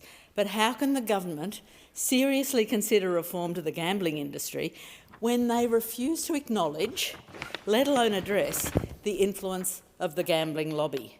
Meaningful action on gambling reform cannot occur without addressing the pervasive, the insidious influence that corporate donations, that corporate access have on politics and policy. The harmful impacts of gambling on physical and mental health are absolutely beyond doubt. For years, Australians have been the biggest gamblers in the world per capita. And we know this problem is getting worse, with Australians losing $36 billion to gambling last year. Genuine gambling reform must take aim at the industry's most harmful practices, including their predatory online advertising and inducements. This bill takes no action on inducements. It fails to create a national regulator and actively weakens advertising restrictions on online streaming. This bill ignores most of the Murphy Report's recommendations. It includes carve-outs and special deals for big gambling companies. This bill is absolutely riddled with loopholes and must be amended if it is to make the positive difference we all so urgently need. Prime Minister, is the gambling lobby in the room with you right now? Have they been shaping the government's gambling reform laws? 3 in 4 Australians support a total ban on gambling ads. 4 in 5 Australians support banning gambling ads on social media, online, in stadiums and on players' uniforms. Nearly 4 in 5 Australians agree that government policies should aim to reduce the time people spend on gambling. And nearly 9 in 10 Australians, nearly 90% of Australians, support banning gambling ads during primetime TV hours for families and children. And yet, when looking at the government's proposed gambling reform laws, it's clear the wishes and best interests of the Australian people were not their primary concern. Perhaps, if you can believe it, there might have been another set of interests influencing their decision-making, the interests possibly of the gambling lobby, putting their finger on the scales, directing the government and ensuring the gambling industry avoids proper regulation, scrutiny and consequences. Could it have something to do with the Labor government accepting $4 million in donations from the gambling industry in the last several years? Could it? Could it possibly? When it comes to gambling reform in Australia, it seems the House always wins. You vote, corporations don't. So why is it that corporations I just remind you not to reflect through the chair. Keep having more say than all of us? Why is it that this Labor government that promised change, that promised integrity, is giving us more of the same? Just the latest in a decades-long series of governments who sell out, let's face it, who sell out everyday Australians. You're the voter. Thank you, Chair. Australians are the voters, but it's gambling corporation executives who sit at long fancy dinners with government ministers. So it's gambling execs who get to make sure Labor's advertising laws are weak and ineffectual. Australians are the voters. Well, it is a desperate situation we're talking about here. People are dying. They're losing their livelihoods and their lives. I think it's serious. But it's gas corporations who funnel millions in donations to the election campaigns of the major parties. So these corporations get our gas for free and don't pay any tax.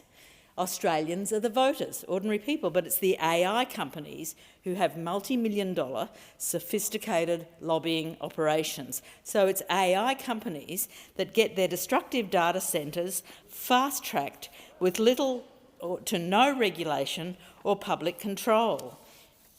Australians vote, corporations don't. So here's the thing. We can actually change this. We can change this. And it starts by electing people who don't take money from big corporations, who don't do dinners with corporate execs and lobbyists, and who will stand on the side of everyday people. Say what you will about us in the Greens, but we know whose side we're on. You will, I'm sure you will. But we know whose side we are on, and we are on the side of ordinary Australians. Beg your pardon. So, thank you very much, Deputy Speaker.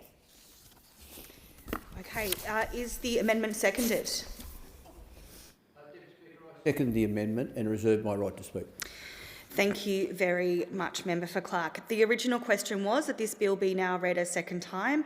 To this, the honourable member for Curtin moved as an amendment that all words after that be omitted with a view to substituting other words. The honourable member for Ryan has now moved as an amendment to that amendment that all words after whilst be omitted with a view to substituting other words. The question now is that the amendment moved by the honourable member for Ryan to the amendment moved by the honourable member for Curtin be agreed to, and I call the member for Bennelong. Thank you, Deputy Speaker. Too often in Bennelong I meet families devastated by a business model treating gambling addiction as a source of profits. Before I was first elected, throughout my first term, and since the last federal election, gambling reform has been an important ask of locals in Bennelong, and rightly so. Like many in the Labor caucus, I've been working diligently since the day I was first elected to bring our government to this point. Legislation before this House to bring the strongest gambling reform since Federation is being debated. And I have every hope that it'll pass this Parliament stronger than it is right now.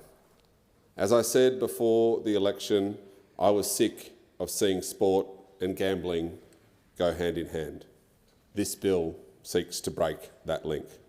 And as I said after the election, gambling reform was unfinished business for this reforming Labor government. With this bill, we seek to get progress that our communities have been crying out for some time. Deputy Speaker, beyond the statistics of gambling harm, the stories are gut-wrenching. Gambling harm is insidious and must be addressed. The bill we're debating today, late into tonight, is the strongest gambling reform brought to this Parliament since Federation. It builds on the last set of gambling reform delivered by this very Labor government in our first term. And despite the noise you might be hearing by our political opponents, this bill is another significant step being taken by this Labor government to protect Australians from gambling harm.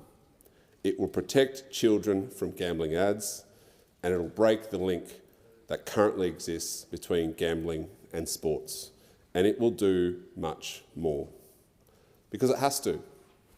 Australians lost approximately $32.2 billion on legal gambling in the year 23-24. That's the highest per capita loss globally at $1,521 per person. These losses have grown 26% since 2018-19, Deputy Speaker. That trajectory is heading in the wrong way. Pervasive wagering ads make it hard for people to distinguish between watching sports and betting on it. From kick-off odds to updates during breaks to social media and influencer promotions, all while children and vulnerable adults are watching. We should no longer accept that a 10-year-old cheering for their team should be marketed to by gambling companies. This bill will end that. What surprised me over the discourse, Deputy Speaker, is that some anti-gambling advocates have claimed that this bill is equal to or worse than the status quo. I say to them that that is an absurd proposition, because before us now, Deputy Speaker, is the option for Australian families who stream to remove gambling ads from their homes forever. That in itself is not worse than the status quo. That is reform, and that is progress. And we on this side of the House know that progressive reform is always hard to achieve, but is always worth fighting for. To those who claim that this reform is meaningless, I'll now take the House through the detail of this bill because the detail matters. Schedule 1 introduces a legislative ban on wagering advertising during live coverage of sporting events across every platform, not just broadcast free-to-air television. It bans gambling advertising on radio during school drop-off and pick-up times when parents and kids are travelling together. Outside those windows on broadcast television, it caps the frequency of gambling ads to no more than 3 times in any 60-minute block. It bans wagering advertising on sporting uniforms and inside sporting venues, and it bans athletes, celebrities and influencers from being used to promote wagering products, because we know influencers are being used to deliberately target kids and young men. And that stops should this legislation pass this Parliament. Critically, this bill extends the advertising regime online, to social media, to news websites, to streaming platforms, to podcasts, to search, to Spotify. If an online platform wants to keep showing wagering ads to Australians, the obligation is on that platform to prove and to keep those ads away from under 18s and from people who have opted out. And if a platform cannot do that, the rule is simple. No ads at no time to anyone. That is the level of seriousness that this gambling problem demands. And that is the level of seriousness that this government has brought to this issue. Then, of course, there's BetStop, the National Self-Exclusion Register, which deserves particular attention in this debate. Since it launched in August 23, BetStop has supported more than 63,000 Australians to exclude themselves from gambling. As of this year, more than 39,000 of those registrations remain active, meaning tens of thousands of Aussies are right now protected from marketing and inducement tactics of an industry that would otherwise be chasing them daily. But the statutory review of BetStop found something confronting. Only 1 in 4 Australians knows that BetStop exists. Even amongst people who placed a bet in the last 12 months, awareness sits at only 1 in 3. A self-exclusion register that 2/3 of active bettors have never heard of is not doing its job. We want to see the community know that there are protections available for them and those who are vulnerable to addiction. This bill seeks to address that deficiency, Deputy Speaker. It strengthens BetStop's legislative framework, it improves clarity and the user experience, and it implements recommendations of that statutory review. And this government will back that up with a national awareness campaign, because a protection nobody knows about is a protection that cannot help anyone. In some aspects of the bill, it goes further than the Murphy Review, and on one of those is by banning online Keno. These are basically pocket pokies, high-intensity gambling that stays with you 24/7 in your pocket, on your person. We're outlawing foreign match lotteries that just siphon money out of Australia with zero benefit to our community. This bill also closes the loophole around fake trade promotion lotteries, where some operators dress up a straightforward lottery as a rewards club or trade promotion to dodge the consumer protections that genuine lottery providers in Australia are subject to. Australian charities estimate that these fake lotteries diverted more than $60 million away from the charity sector in 2024 alone. That's $60 million that should have gone to causes Australians thought they were supporting. This bill closes that gap. Now, Deputy Speaker, I want to address something directly because it goes to the heart of why this debate matters. We have never pretended that this bill is the final word on gambling reform in this country. We have said from the outset that we would work with all members and senators in good faith to get gambling reform legislated and to keep strengthening them as we go. We have listened throughout an extensive consultation process, and we've heard the community loud and clear on the issue of inducements. Last week's Senate inquiry showed this Parliament allegations of some of the most toxic versions of inducement conduct in this industry, and the government condemns those alleged actions in the strongest possible terms. Throughout this debate and these negotiations, Deputy Speaker, none of us can walk away from that. We are working with the Parliament right now to strengthen this bill further, to provide stronger protections for children and vulnerable Australians while striking the right balance. We are focused on ensuring that this bill goes further on limiting the harm of inducements and on utilising and strengthening the great work that BetStop already does. I also want to take the time to acknowledge the Labor Party rank and file here too, because this issue has been a hot topic in branches right across the country and, of course, in Bennelong. It was their advocacy that saw the ALP platform recognise for the first time the heightened risks of gambling harm facing children and young people, and their advocacy committed our party to strengthening protections around inducements and much more. This is what a broad party membership engaging with this issue looks like, Deputy Speaker. A platform commitment born out of years of advocacy from our own membership right across the country. And I'm hopeful that the bill that leaves this Parliament, supported by both houses, addresses much of what is in the Labor platform.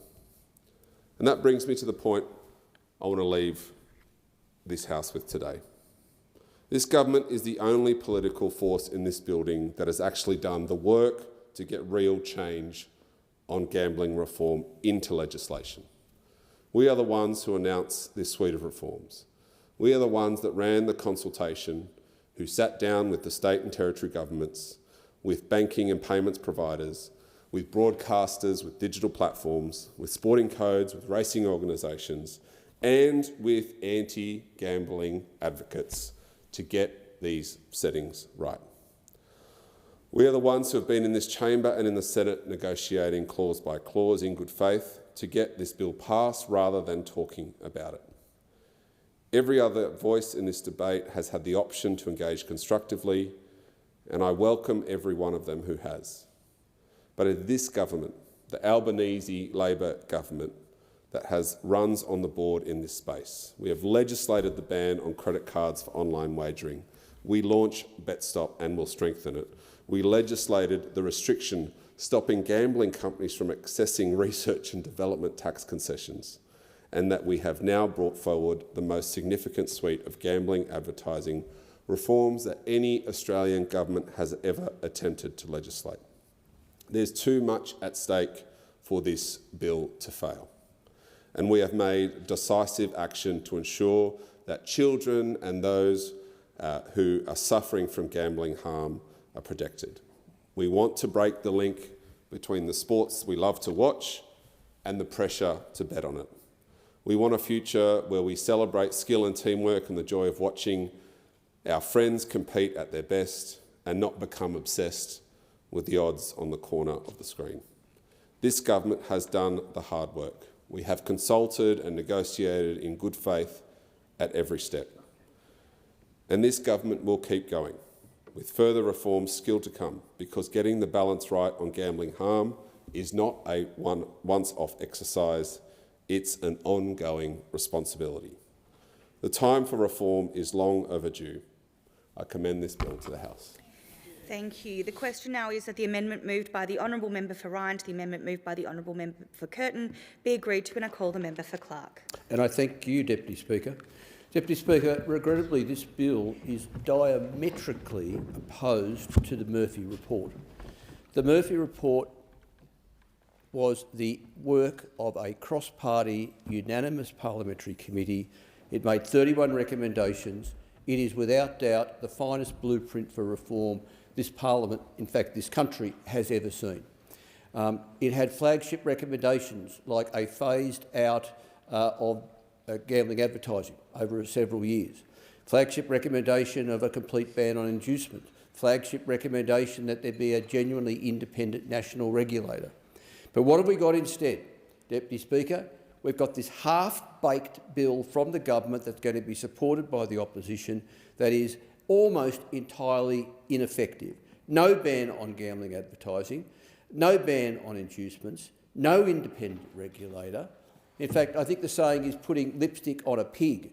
And then to sit in my office and sometimes sit in this chamber today, Deputy Speaker, and to hear speaker after speaker after speaker celebrating this as the best thing that's ever been done in this country for gambling, it's just downright misleading. And if this bill is the best thing this country's ever seen, then heavens, this country hasn't seen much, because this bill is going to do very little to make gambling safer in this country. I agree with the Prime Minister, Deputy Speaker.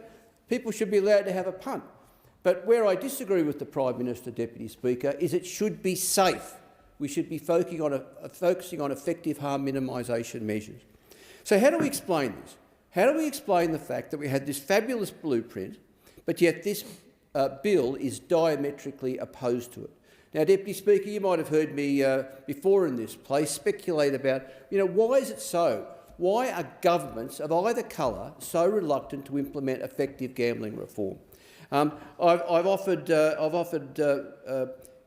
views on how governments are scared stiff of the gambling industry, scared stiff of the major media outlets, scared stiff of the power of the major sporting codes. And I think that's still in the mix. I've also speculated that some in the government are in fact fellow travellers and best mates with the leadership of gambling companies and media companies and major sporting codes. More recently, I've pondered that there's an element of just a lack of humanity among some members in this place, that people don't care enough about the shocking human toll of gambling addiction. Sadly, through you, Deputy Speaker, to the opposition haven't gone nearly far enough and haven't put enough pressure on the government. I know there's a lot of good people in the opposition and a lot of good people who want more effective reform. And I think the leadership of the opposition should have listened to them. Listen to former Prime Minister John Howard, to his credit, who has been a leading advocate for reform in this country. And I was delighted to meet with former Prime Minister John Howard in his office several months ago to discuss gambling reform. And it was clear that the old leadership of the party was right on board to have effective reform. But I'm going to add to those reasons for a lack of effective reform, Deputy Speaker, something that I raised in question time today, and that is the corruption of good governance by the vested interests in the gambling industry, the media companies and the major sporting codes. It may not be a criminal corruption, but it's a corruption of proper process. It's a corruption of the imperative on all of us here to listen to public opinion and to formulate policies in the public interest, evidence-based policies. Let me just dwell on this for a moment. What I'm talking about. Let's talk about money. Let's follow the money. There was a very good article in the Sydney Morning Herald and the Age on the 22nd of July, and the journalists there, Natasha Chrysanthos and Paul Suckle, I hope I pronounced those correctly, they actually went to the trouble, they did the homework and they tallied up the figures. They've calculated that in the 4 years between 2020-21 and 2024-25, that according to donor records, the Labor Party received about $5 million in donations from gambling companies. And I would add, the Coalition received about $4.5 billion in donations from the gambling companies. Now, you can't tell me that any organisation, or individual for that matter, is going to invest that sort of money and not expect a return on that investment. If you donate a modest amount of money, you're supporting a candidate or a party. If you donate, well, that adds up to $9.5 million in just 4 years, you're not supporting a party, you're buying a party. And that is it saddens me to say that. I mean, it is an argument for much more effective reform in this space. And then you add to that, to those thumping big sums of money, all of the lobbying, the hospitality, the tickets to events and so on. It influences people, but not in just the simple way that we accept parties and candidates. They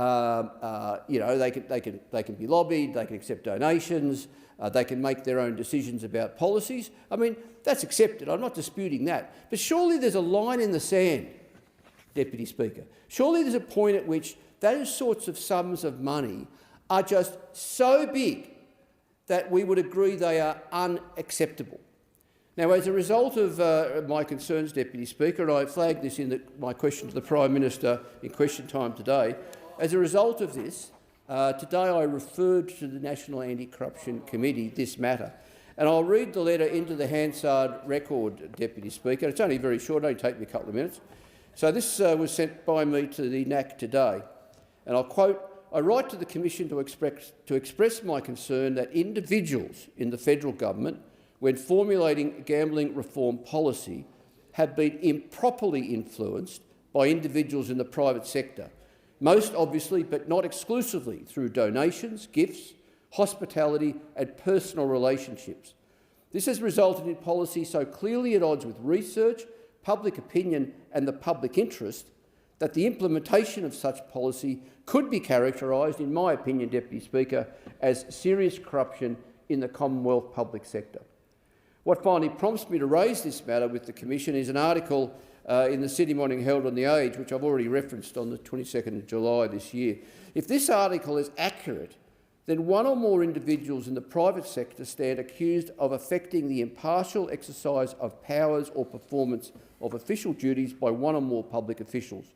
And one or more public officials stands accused of a breach of public trust and an abuse of office. And I conclude by saying, Deputy Speaker, I acknowledge that the Commission is not empowered to investigate governments, and also that governments have the right to accept donations, be lobbied and make their own policy decisions. Nor do I make any allegation against any specific individual and trust the Commission to investigate the matter thoroughly. However, in my opinion, individuals in the government are acting so egregiously in response to individuals in the private sector that all reasonable limits on government behaviour have been exceeded. If this doesn't cross the line, then I dread to think what would. Deputy Speaker, Senator Pocock, in trying to summarise, well, effectively he was summarising this matter last week, he described the situation with the lack of effective gambling reform in the face of the tragic human toll of gambling addiction in this country. He used the word tragic. I think that's a good word. But I'll add another word to what Senator Pocock had to say. That's the word betrayed. Because, Deputy Speaker, the government with this bill is betraying all of the people in the country with gambling addiction. With this bill, the government is betraying all of the people in this country who are judged to be at high risk of developing gambling addiction. With this bill, the government is betraying all of the loved ones of those people. With this bill, the government is betraying the thousands of people who have suicided from gambling addiction and the untold number of people who love those people who suicided. With this bill, the government is betraying the people who have had money stolen by gambling addicts. And we know that in Victoria, from research several years ago, that gambling addiction is the second most prevalent cause of crime in that state after drug addiction. There are so many layers to this, and the government, supported by the opposition, is betraying all of those people. Deputy Speaker, let's remember this is an intensely human story. The speeches today, and I'm a bit guilty of this myself, lots of facts and figures and dates and numbers and dollars, but let's not forget this is an intensely human story. The human tragedy of this is difficult to do justice to. I'm sure that many of my colleagues have met with the sorts of people I'm describing, Deputy Speaker. The people who are battling addiction, the people who have come out the other side, the families whose loved ones have an addiction, the families, the mums, the dads, the brother, the sister, whose son or daughter or brother or sister has suicided. Deputy Speaker, I'd make the point that I have a right to be heard, and this constant heckling is not adding to the quality of this debate. Deputy Speaker, we've all met with these people. Surely we all understand we have to do whatever we can to put an end to this or to at least reduce it. And we were given that blueprint in the Murphy report. Surely we should have said, hurrah, this is great, this is the blueprint, this is what we'll implement. And we, the government and the opposition, the crossbench, we will all stare down the gambling companies. We'll stare down the media companies. We'll stare down the major sporting codes who profit from gambling. This was the opportunity for this parliament, all of us, to show real integrity. But at the last minute we're balked, and that's really, really sad. So probably because I'm quite outspoken about gambling reform, I've become quite a lightning rod for people to tell me their stories. Like the family where mum had been gambling and losing all of the housekeeping money and keeping it secret from dad. And she was keeping secret even the fact that time and time again she was put on repayment plans by Aurora Energy for the power bill. And eventually Aurora had to cut the power off. And there was a family, mum, dad, and a couple of really young kids living in a house in Hobart with no electricity. No lights, no heating, no hot water. I don't know what became of that family, but that's not an unusual story. That's the human side of this. Like Gavin Fineff, a former financial advisor who's in prison in New South Wales for stealing millions of dollars from his clients.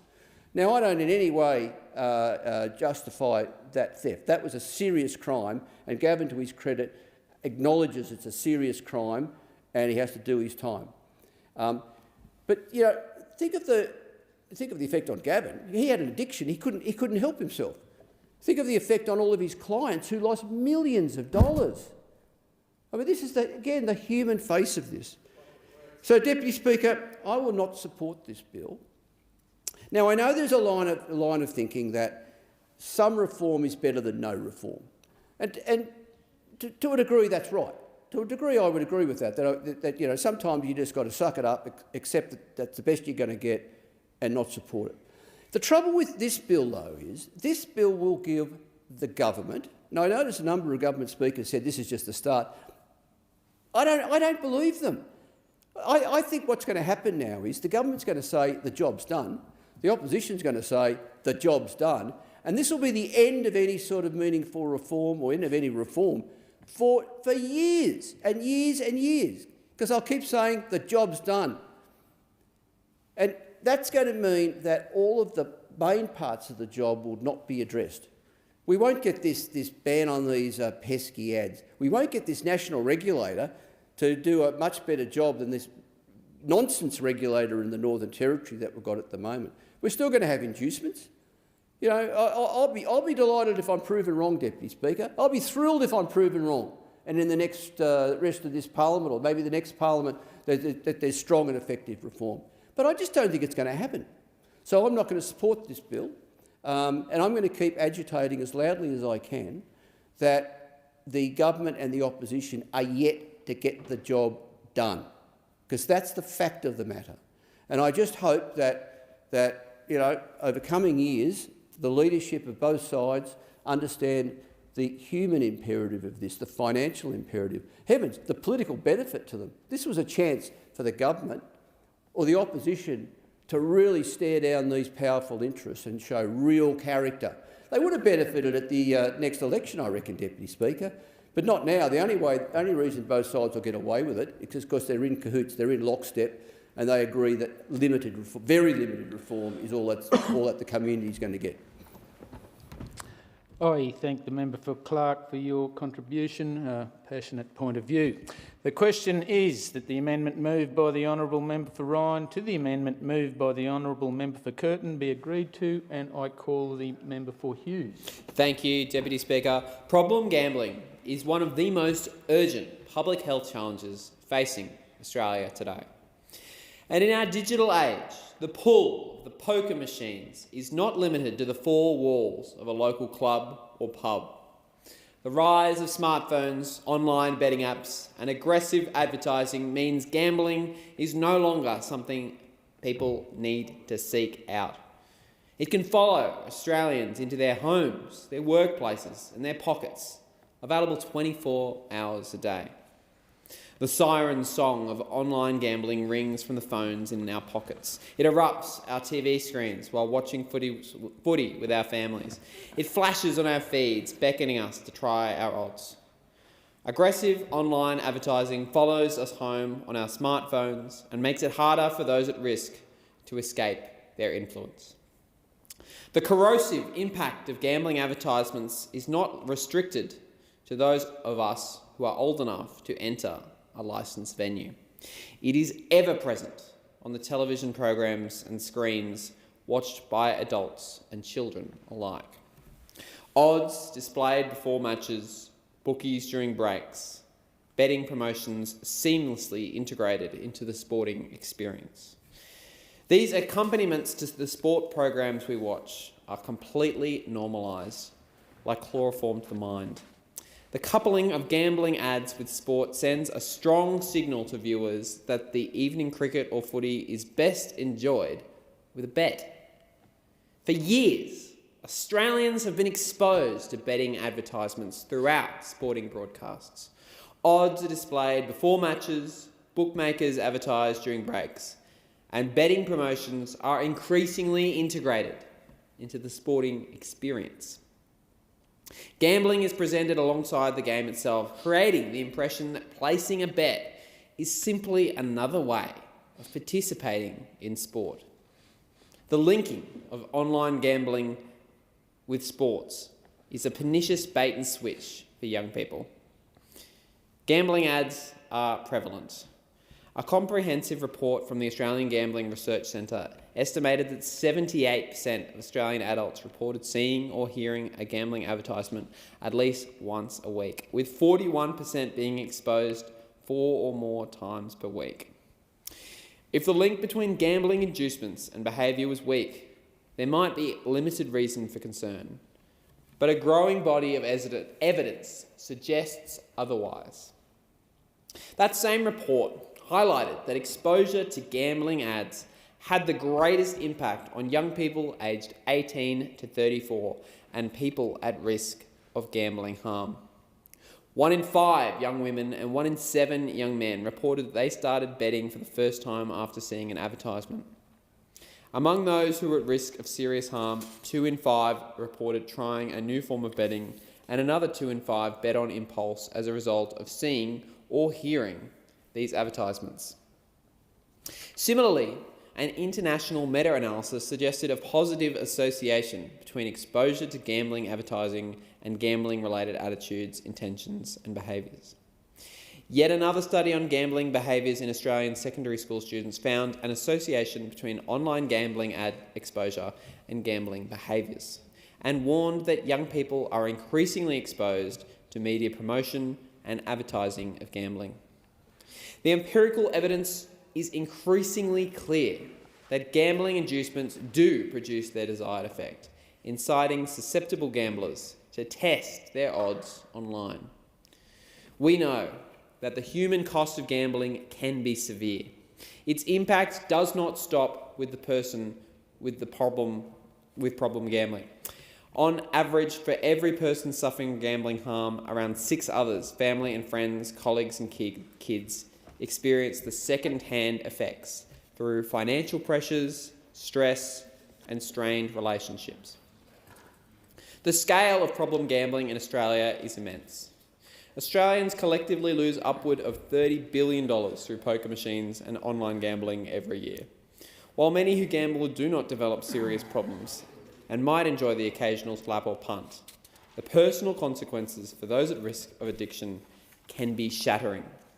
Savings eroded, paychecks fed to poker machines, homes liquidated, families destroyed. I wish this was hyperbole, but it just isn't. There are countless stories attesting to this reality. This morning I met with representatives from the Salvation Army, Anglicare and Uniting Care who described some of the profound personal tragedies that they witness every day in their work, especially by financial counsellors. It's not only financial counsellors, though, that struggle to cope with the fallout. Gambling harm bleeds across all social services. It's not enough for a disclaimer telling viewers to gamble responsibly at the end of advertisements. Those struggling with gambling addiction are highly susceptible to these slickly produced ads and are not making a detached purchasing decision. The whole point of gambling ads is to induce a behaviour, and they are enormously effective at that goal. It is clear that Australians are fed up with aggressive online gambling ads. They know that it's not just a matter of individual choice. Gambling ads prey on those struggling with addiction and those at risk, and the remit of their impacts extends well beyond the affected person. Australians recognise gambling harm for the public health issue it is, and want Australian governments to take meaningful action to reduce the harms associated with problem gambling. The bill that is before us today represents the strongest gambling reforms introduced in this Parliament's history. It's a wide-ranging package that is evidence-based, painstakingly consulted upon and informed by the lived experience of those who have suffered from gambling harm. The Albanese Labor government is serious about protecting young Australians and vulnerable people from online gambling. This bill spans restrictions on wagering advertised, increased enforcement action against illegal gambling services. It strengthens BetStop and addresses harms from online lottery products. It means fewer gambling ads, a stronger and more accessible BetStop, and a crackdown on dodgy video game lotteries. It will minimise our kids' exposure to wagering advertising and end the obscene saturation of advertising across the internet, over the airwaves and in our living rooms. The legislation involves the Australian Communications and Media Authority, governments across all states and territories, broadcasters, digital platforms and streaming services, sporting codes, wagering service providers, lottery providers, rewards club providers and banks, who will all be required to take action to implement the measures. We want Australians to be in control of their exposure to gambling ads and to be able to sit down with their families without incessant inducements intruding on their night. This bill is a move to sever the link between sport and problem gambling, letting kids grow up enjoying sport and not conflating the games they love with online gambling. Under these laws, gambling ads will be banned during all live sport between 6 a.m. and 8:30 p.m, with a cap of 3 ads per hour outside of sport between these hours. Gone will be promotions and endorsements by celebrities, athletes and influencers targeting kids and younger Australians. Jerseys and stadia are getting a makeover with the removal of all gambling insignia. Morning drop-offs and afternoon pickups will be free from inducements over the radio, and a ban on online advertising applying to all sites and platforms including social media, news websites, Spotify and podcasts, streaming services, YouTube and search engines. The onus is on online platforms to implement these restrictions. If they choose not to, our message is clear. It's all or nothing. If they insist on running wagering advertisements, they will be banned from showing ads entirely, at any time, to anyone. This bill goes beyond gambling advertising. It confronts illegal offshore gambling providers and ensures that anyone participating in online gambling in Australia does so with the safety of our national consumer protections. The bill strengthens BetStop, the National Self-Exclusion Register, so Australians grappling with gambling addiction can easily and reliably opt out of inducements. BetStop is a critical support service for many Australians. Since launching in 2023, it has helped more than 61,000 Australians exclude themselves from gambling advertisements, and many have attested to the beneficial impact it has had in their lives. But BetStop can be even better. The statutory review of BetStop found only 1 in 4 people are aware it exists. Even among those who placed a bet in the last 12 months, only 1 in 3 were aware of its existence. Every Australian should know where to turn to help and how to exclude themselves from online gambling inducements. That's why this bill will incorporate a national campaign to raise awareness of BetStop. Online keno and pocket pokies with rapid draw format, high frequency of play and substantial spending allowances are another prominent issue. These platforms can cause significant harm, with Australians able to lose up to $1,000 every 3 minutes. They will be banned under this proposed legislation. We are also cracking down on foreign matched lotteries which allow Australians to buy tickets in offshore lotteries. They operate through legal loopholes that allow them to pose as a middleman, buying tickets on someone else's behalf while claiming that they will deliver the winnings if they are successful. It's as shady as it sounds. There are no guarantees that the offshore lottery would honour the ticket. I've been informed by social workers of cases where clients have purchased such tickets and experienced severe distress where their winnings were not paid out as advertised. Other kinds of fake lotteries can be just as damaging. Australian charities have estimated that fake lotteries simulating charity fundraising and genuine business loyalty programs diverted more than $60 million from the charity sector in 2024. Closing these regulatory gaps will allow genuine Australian lotteries and charities to receive this revenue. This bill is substantial both in its legislative breadth and in the positive impacts it will have in reducing gambling harms by cracking down on online inducements. We acknowledge that many in the community and in this place have strong views and passionate proposals of their own. Of course, we will continue to listen and consult with those affected for as long as gambling harm remains an issue in our society. The consultation for this bill has included over 80 organisations spanning 10 sectors including state and territory governments, harm reduction advocates, broadcasters, sporting organisations and gambling organisations. 59 written submissions were received and feedback has been incorporated into the final bill. And stakeholders were invited to attend roundtables on each of the 4 pillars in this bill. This is a long road that governments of all levels, organisations and civil societies must traverse to meaningfully combat gambling harm. But the time for delays, for inquiries, for setbacks is over.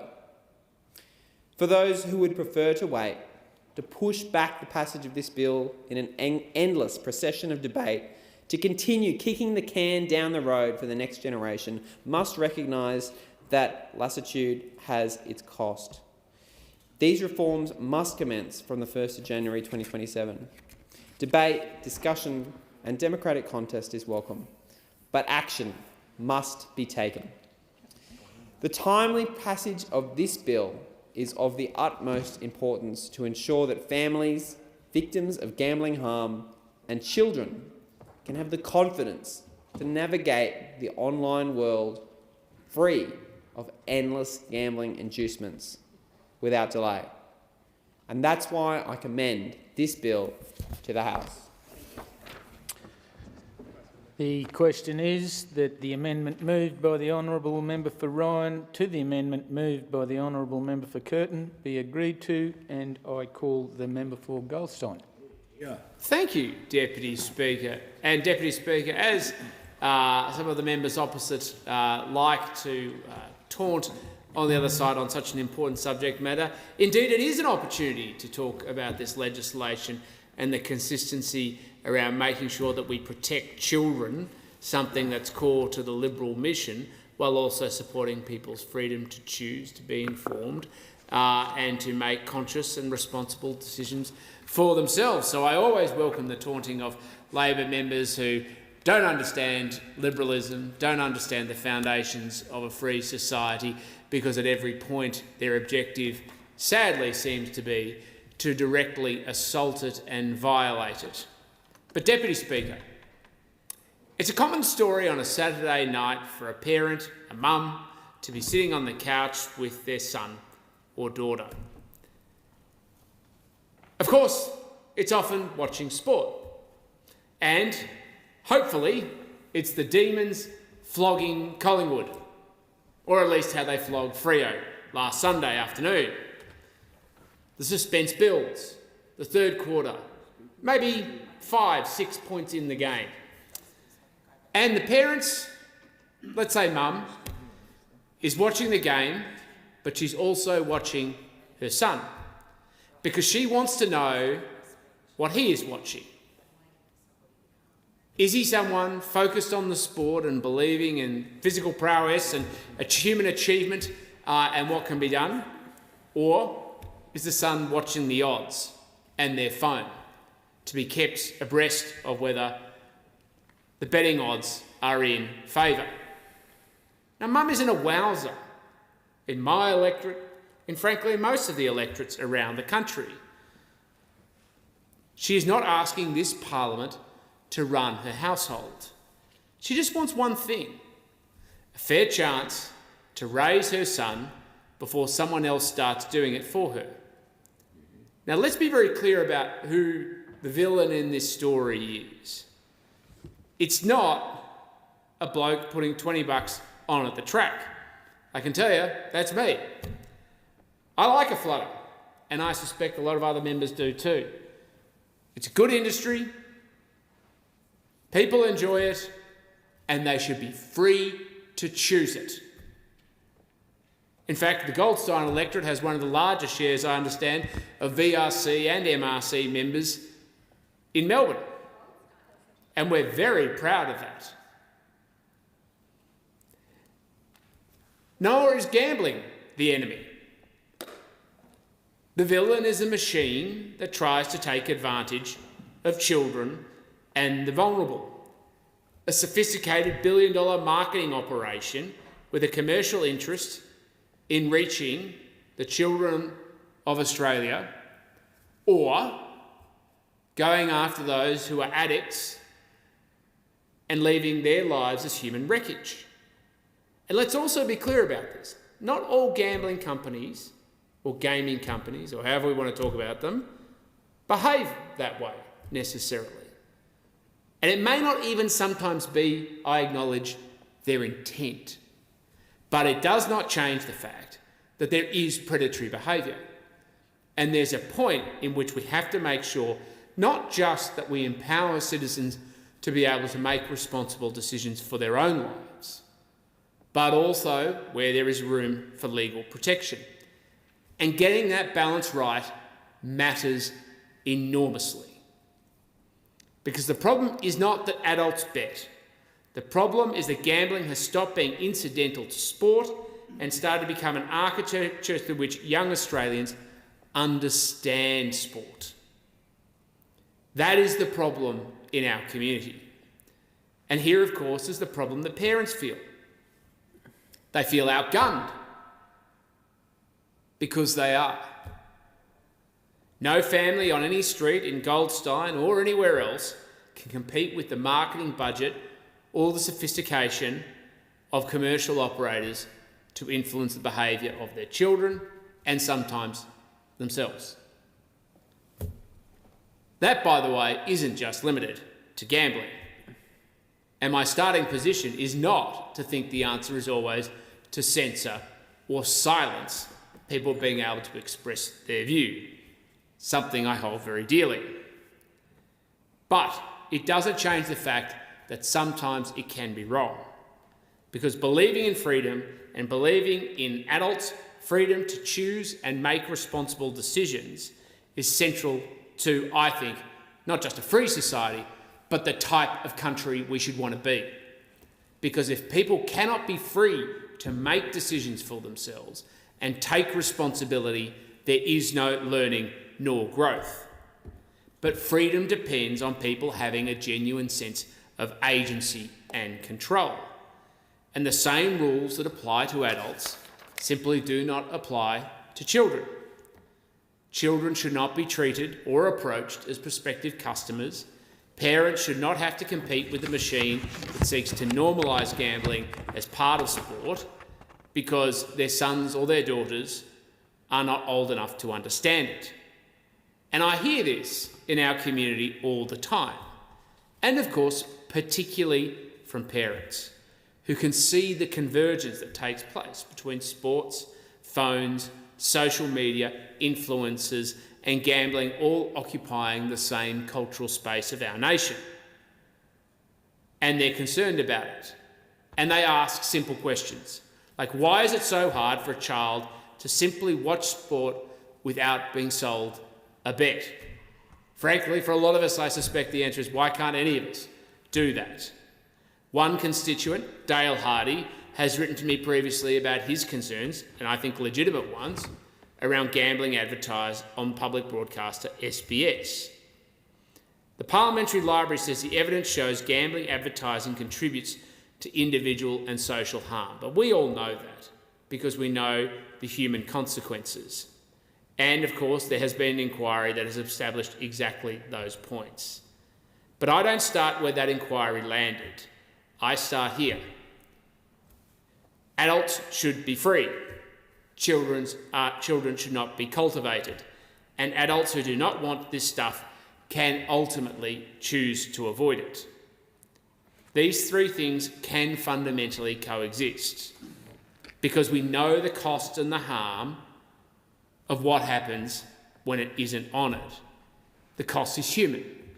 Decline in people's households, addiction, a kitchen table filled with people for dinner, but no meals. But my support for this bill is conditional, as it is, I know, for many people.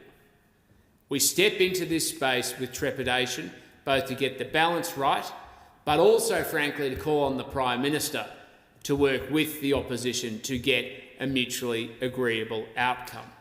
And I say that from a very low position of trust. The Prime Minister has consistently demonstrated he will put politics above substance or outcomes for the Australian people. The Prime Minister has become an untrustworthy partner and an untrustworthy partner in advancing our national interest. And so, at any point, we'll reserve the right to vote against components of this legislation or the legislation itself in different stages if we don't get to some sort of agreement where the Prime Minister puts the national interest first. Our focus must be on getting the law right, because a good Liberal proposition is not built around maximising regulation, and it's certainly not about empowering the state needlessly. It's about putting responsibility in the right place. The gambler's responsibility to make informed choices, the wagering company's responsibility to obey the law and not exploit the vulnerable, the broadcasters and the platforms' responsibility to respect the protections that this Parliament legislates, and the parents' responsibility to guide and develop their children. And the government's responsibility is not to replace any one of those actors, but to set fair rules where individual freedom cannot do the job alone. Because failure with this bill is not at being defeated. Failure is a press conference declaring the problem solved, but leaving behind a trail of human wreckage. Failure is obligations no one can practically comply with, where we see illegal offshore operators strengthened by their own handiwork, and they become the new round of predators. And we should be very conscious of this, because we have watched the absolute failure under this government, successive governments, of the attempts to stamp out the illegal tobacco trade. But in fact, the government, through its bad legislation, bad policy, arrogance and hubris, has not just fed it, they've cultivated it and been complicit in the destruction of small businesses, the tax base from cigarettes, and led to the most ridiculous outcome where the government, through its own arrogance and pride, will not even acknowledge Australia has a problem while they have handed the law and the supply chain networks of an addictive product to organised crime. So the automatic position that the more you do automatically ends out in the better outcome, this government has absolutely tested that proposition. They've pushed past the Laffer curve, and now they're actively complicit in the firebombing of small business. Failure is seeing a replication of those standards once again. And I have to... if you just resume your seat, please, Member for Goldstein. The Minister. The assertion that members of the government are actively complicit in the firebombing of businesses is way over the top, and the member should consider withdrawing that comment. Would the Minister assist by withdrawing that comment? Would the member for Goldstein assist by withdrawing that comment? Thank you, Deputy Speaker. I have considered the comment and I will proceed. Because at the end of the day, we have a government that does not understand the consequences of their legislation or their legislative agenda. I have to say to the Prime Minister, as I said, he sees every piece of legislation through the lens of politics. Can he please not do that for once? It will go against every fibre of his being and his character. I'm waiting to see the amendments, and if he returns to his old games, we will, of course, exercise our rights too. But success looks something very different. Success is in the final quarter, where there's 6 points in it. Again, hopefully the D's are flogging Collingwood, and hopefully it's the flag this year. But the children of our nation are thinking about the tackle, not the odds, not because the government is wrapping people in cotton wool, but because a child is free to love sport for the contest on the field. And I support that proposition. My hope is that we get the balance right, and Australians expect us to get it right. And that is reform worth getting right. Thank you, Deputy Speaker. The question is that the amendment moved by the honourable member for Ryan to the amendment moved by the honourable member for Curtin be agreed to. I call the member for Dunkley. Thank you, Deputy Speaker. I first want to acknowledge and thank the many people across my community who have advocated so very strongly for gambling reform. Your determination and persistence has inspired me to keep pushing for meaningful action. I acknowledge the very real impact gambling harm has on individuals, families and communities across Dunkley and Australia, and the responsibility of government to respond. Deputy Speaker, success in gambling reform should ultimately be measured by its impact on people's lives, not by headlines, not by political victories, and not by who receives credit for a particular reform. It should be measured by fewer Australians experiencing gambling harm, fewer families enduring financial stress and relationship breakdown, where gambling is less prominent and less normalised. Gambling is a public health issue underpinned by addiction, and it should be debated as one. This debate is about Australians whose lives have been affected by gambling addiction and the individuals and families who carry the consequences alongside them. Throughout my time in Parliament and during more than 30 years in the community sector before entering this place, I have learned that every statistic represents a human story. Behind the figures are real people trying to navigate difficult circumstances and often rebuilding their lives. I met partners in Dunkley who discovered debts they never knew existed, people who spent years trying to repair relationships damaged by addiction and secrecy, and those impacted by the shame and social isolation that accompanies gambling addiction, and at its worst, the loss of life. Those conversations stay with me. They reinforce a simple truth. Policy decisions have real consequences for people's lives. Good policy can reduce harm, strengthen protections, and create opportunities for people to recover and move forward. This bill delivers a package of reforms designed to reduce gambling harm and strengthen protections for Australians. It also recognises the need to protect our precious children and young people from an environment in which gambling advertising has become normalised. Over the past decade, gambling promotions have become deeply embedded in many aspects of sport and entertainment. Advertisements appear across television broadcasts, radio, social media platforms, streaming services, websites and podcasts. For many young Australians, gambling advertising has become a routine part of watching sport. That level of exposure matters.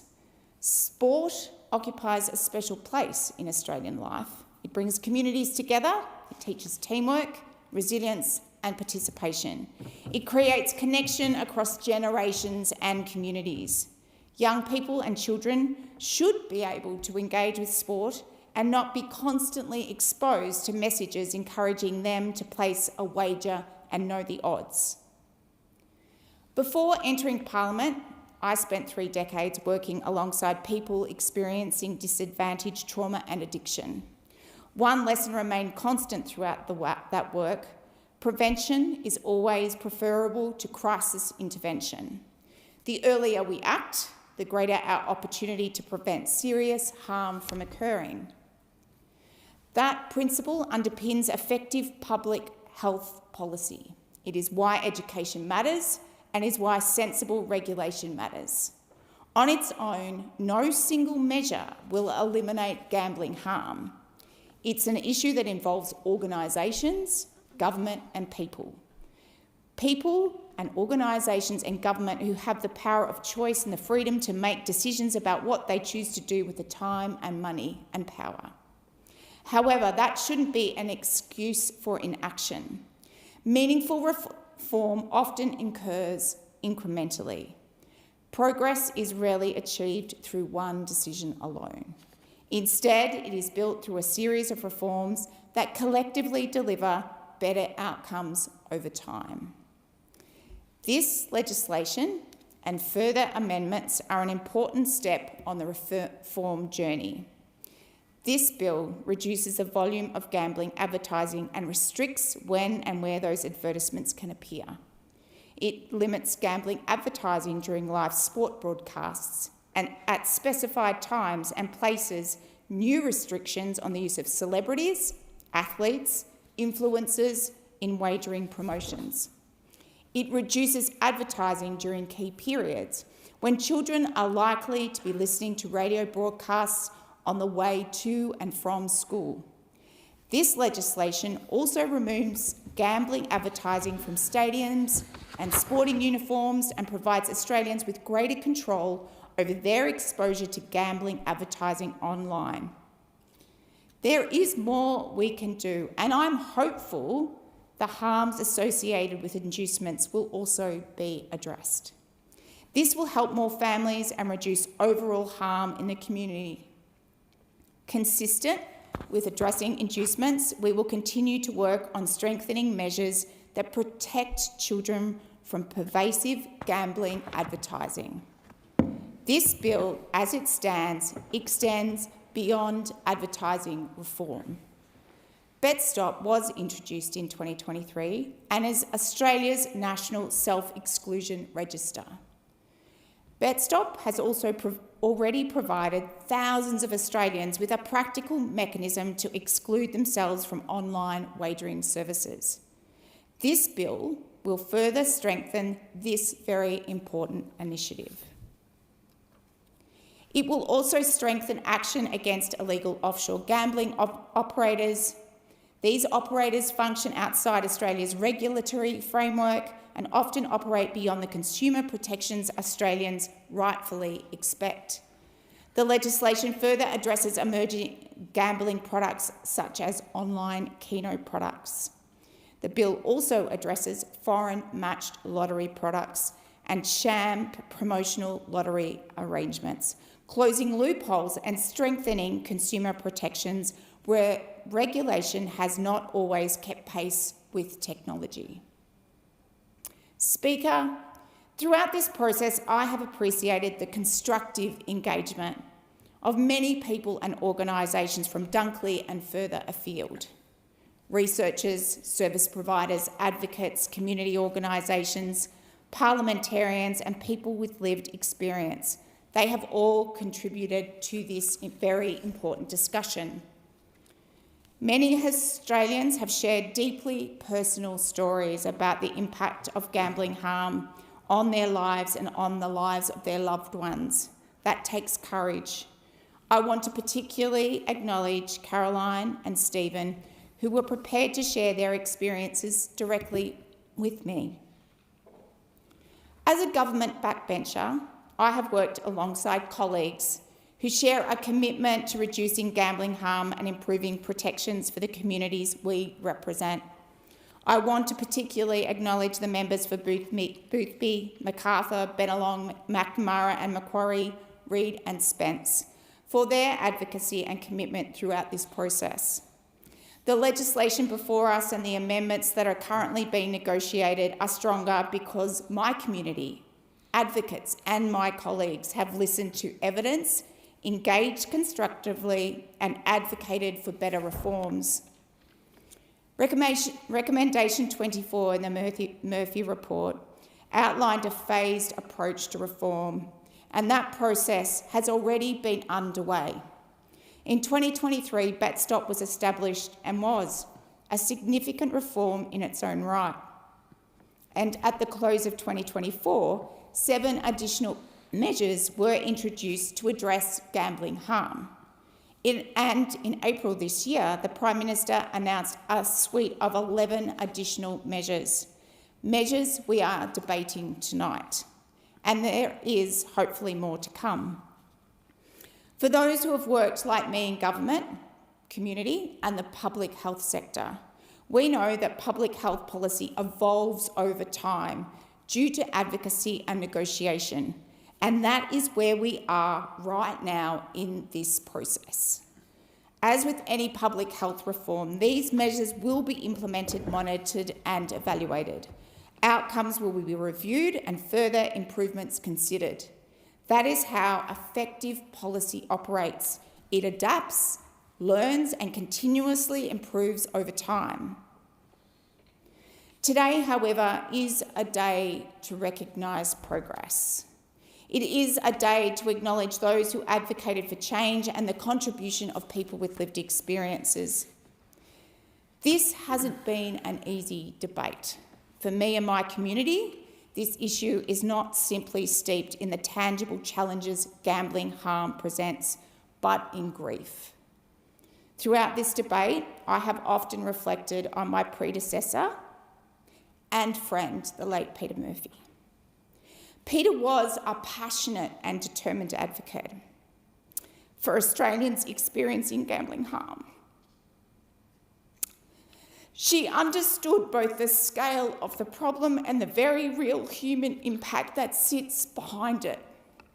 But first and foremost, Peter was a passionate and determined advocate for her beloved community of Dunkley. Before becoming the member for Dunkley, I came to Peter for advice on a career change. She was a friend and someone I could count on to be frank and honest with me. One of the things Peter told me was to back myself. I have used that advice since my election in 2024, creating opportunities, initiatives that engage and support my community of Dunkley in whatever way that they needed, raising the concerns of our community consistently and persistently, including in caucus this week. I have had discussions with the Prime Minister and the Minister for Communications about the need for stronger protections and on gambling on a number of occasions, advocating for further restrictions on inducements and tighter rules on gambling advertising. As Peter's friend and successor, I have been engaged in this issue deeply, often asking her what she would do right now, hoping for some divine intervention or message on what she would do next. Throughout this debate, I have also spoken to Rod, her husband, and in April this year, Rod wrote and shared on social media, "Let's not let the pursuit of perfection stand in the way of reforms that will deliver real protection now." I believe Peter would have recognised these reforms for what they are, an important next step. Not the end of the conversation, but a significant and meaningful step forward that will make a difference in people's lives and the community, and that is worth supporting.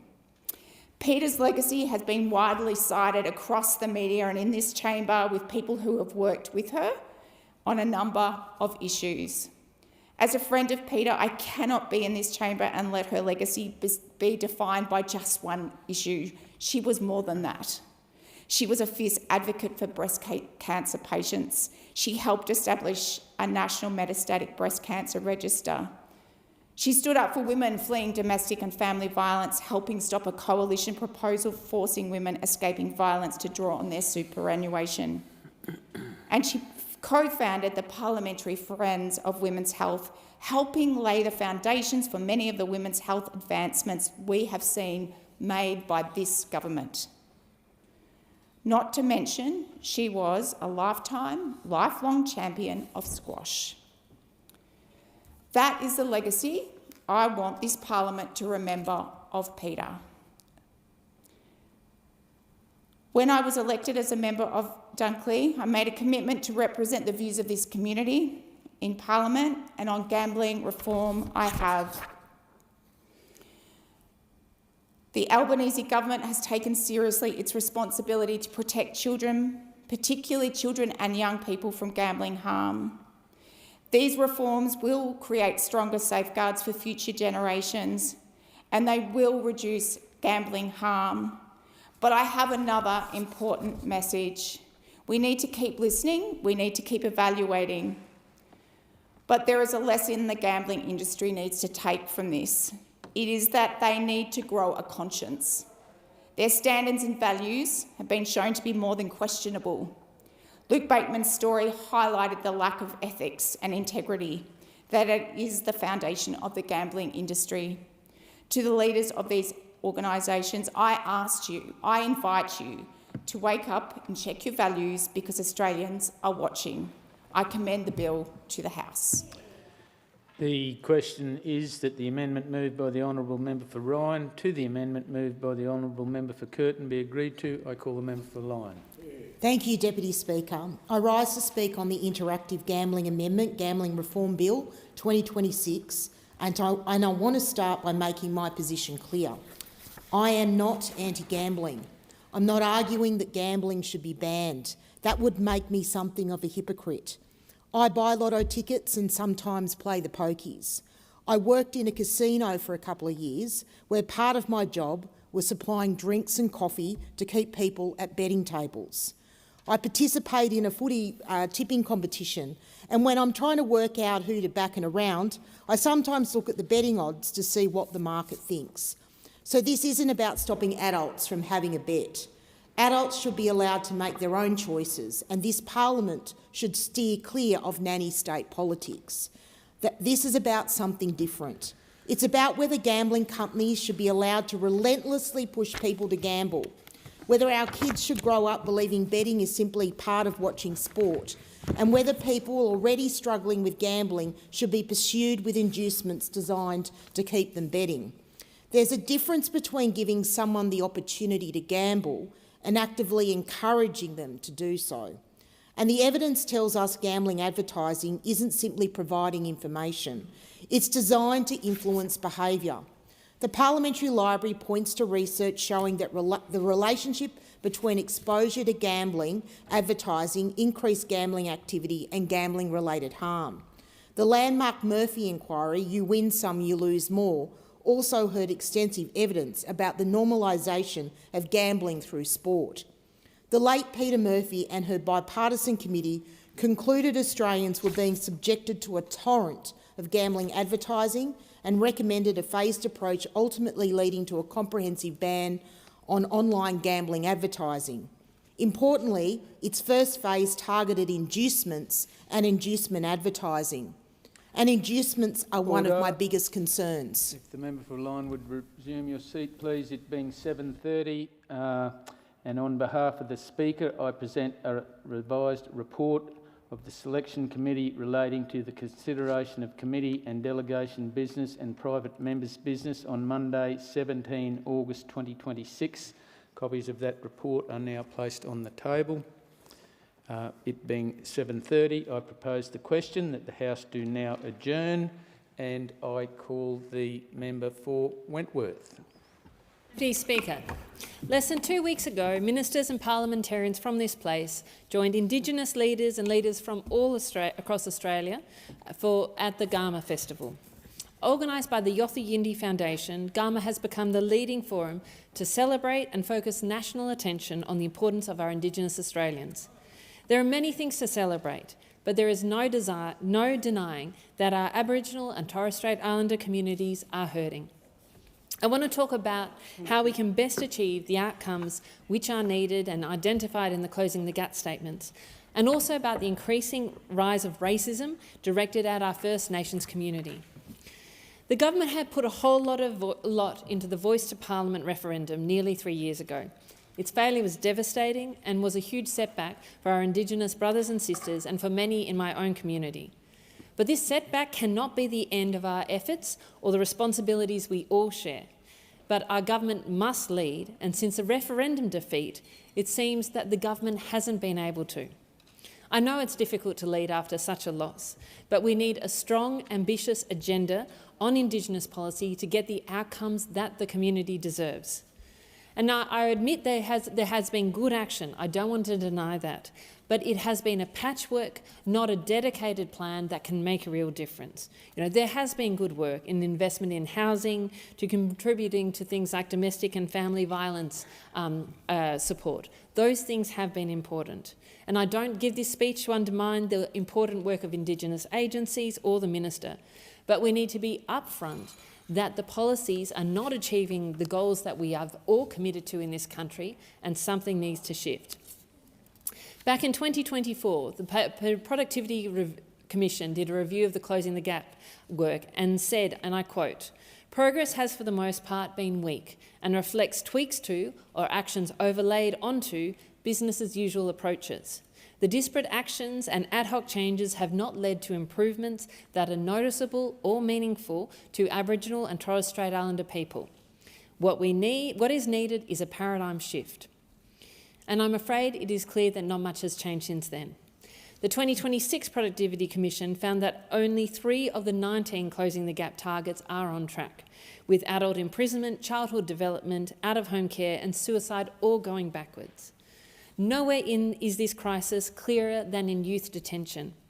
First Nations children make up just 6.6% of young Australians aged 10 to 17, but they comprise 60% of all young people in detention.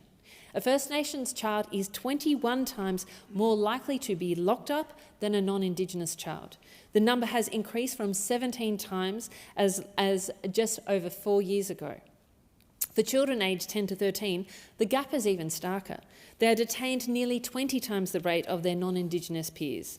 As a mother of a 10-year-old, a 12-year-old and a 13-year-old, it astounds me that we still have not increased the age of criminal responsibility, that we are locking children up in prisons rather than taking an evidence-based approach, and none are being more affected than Indigenous children. We should be angry about this. We should all be talking about this. We need clearer accountability on the reasons why our closing the gap targets are not going forwards. We all need to be responsible for representing our First Nations community. This is our responsibility as parliamentarians. And the crisis that is these issues that we're talking about in terms of the closing gap statement are also being at a backdrop of rising racism and threats against Indigenous Australians. The federal inquiry into racism, hate and violence directed at Aboriginal and Torres Strait Islander people has heard shocking evidence about rising racist rhetoric used against Indigenous Australians. We know welcome to country speeches are being booed at Anzac Day events this year, but the inquiry heard about attacks on community events are happening frequently, without criticism or commentary. Journalist Brooke Boney told the inquiry she had left the industry after being doxxed and receiving menacing threats. In January 26 of this year, a terrorist attack against the Invasion Day march in Burlewell, Perth, was only averted because the homemade bomb that was thrown into the midst of the crowd failed to explode. We owe this country more than good intentions, and that extends to our Aboriginal and Torres Strait Islander communities especially. We owe them a parliament that leads rather than drifts. I call the member for Sturt. Thank you, Deputy Speaker. I meet with lots of people in my role, Deputy Speaker, from all walks of life, doing many different things for the community and for others. Last Friday was Aged Care Employee Appreciation Day, and I had the opportunity to meet, and happily not for the first time, with two incredible women who are really doing things for others. Firstly, at Bupa Campbelltown, I met with Megan McNaughton, the General Manager, and secondly, at Amber Aged Care at Paradise, I met with Dominique Avell, the Chief Executive Officer. Aided by fantastic cupcakes, slices and other sweet and savoury treats, both women were celebrating the contribution that their colleagues made. Day in and day out, they turn up to work to not only functionally care for the residents of their respective aged care facilities and their families, but they provide support, compassion, empathy, security, company and love. Now, strikingly, at both facilities that I visited, the aged care employees I met were almost exclusively made up of migrants, mainly women, but a good, strong cohort of migrant men as well. Megan and Dominique don't realise how amazing they are, that they always have a smile on their faces, the way that they connect with their teams, how they empower their teams and how they treat their team members with dignity and as partners in the never-ending journey to provide love and care to the residents. I saw this firsthand. Not only do Megan and Dominique respect and care for their team members respect and care for them. The teams at Amber Aged Care and Bupa at Campbelltown are two of the most tight-knit and caring teams I've had the privilege to meet. Deputy Speaker, aged care work is hard. Firstly, it's physically demanding. Lifting and transferring patients, assisting with daily activities, including intimate personal care tasks, being on your feet all shift and operating medical equipment is hard work.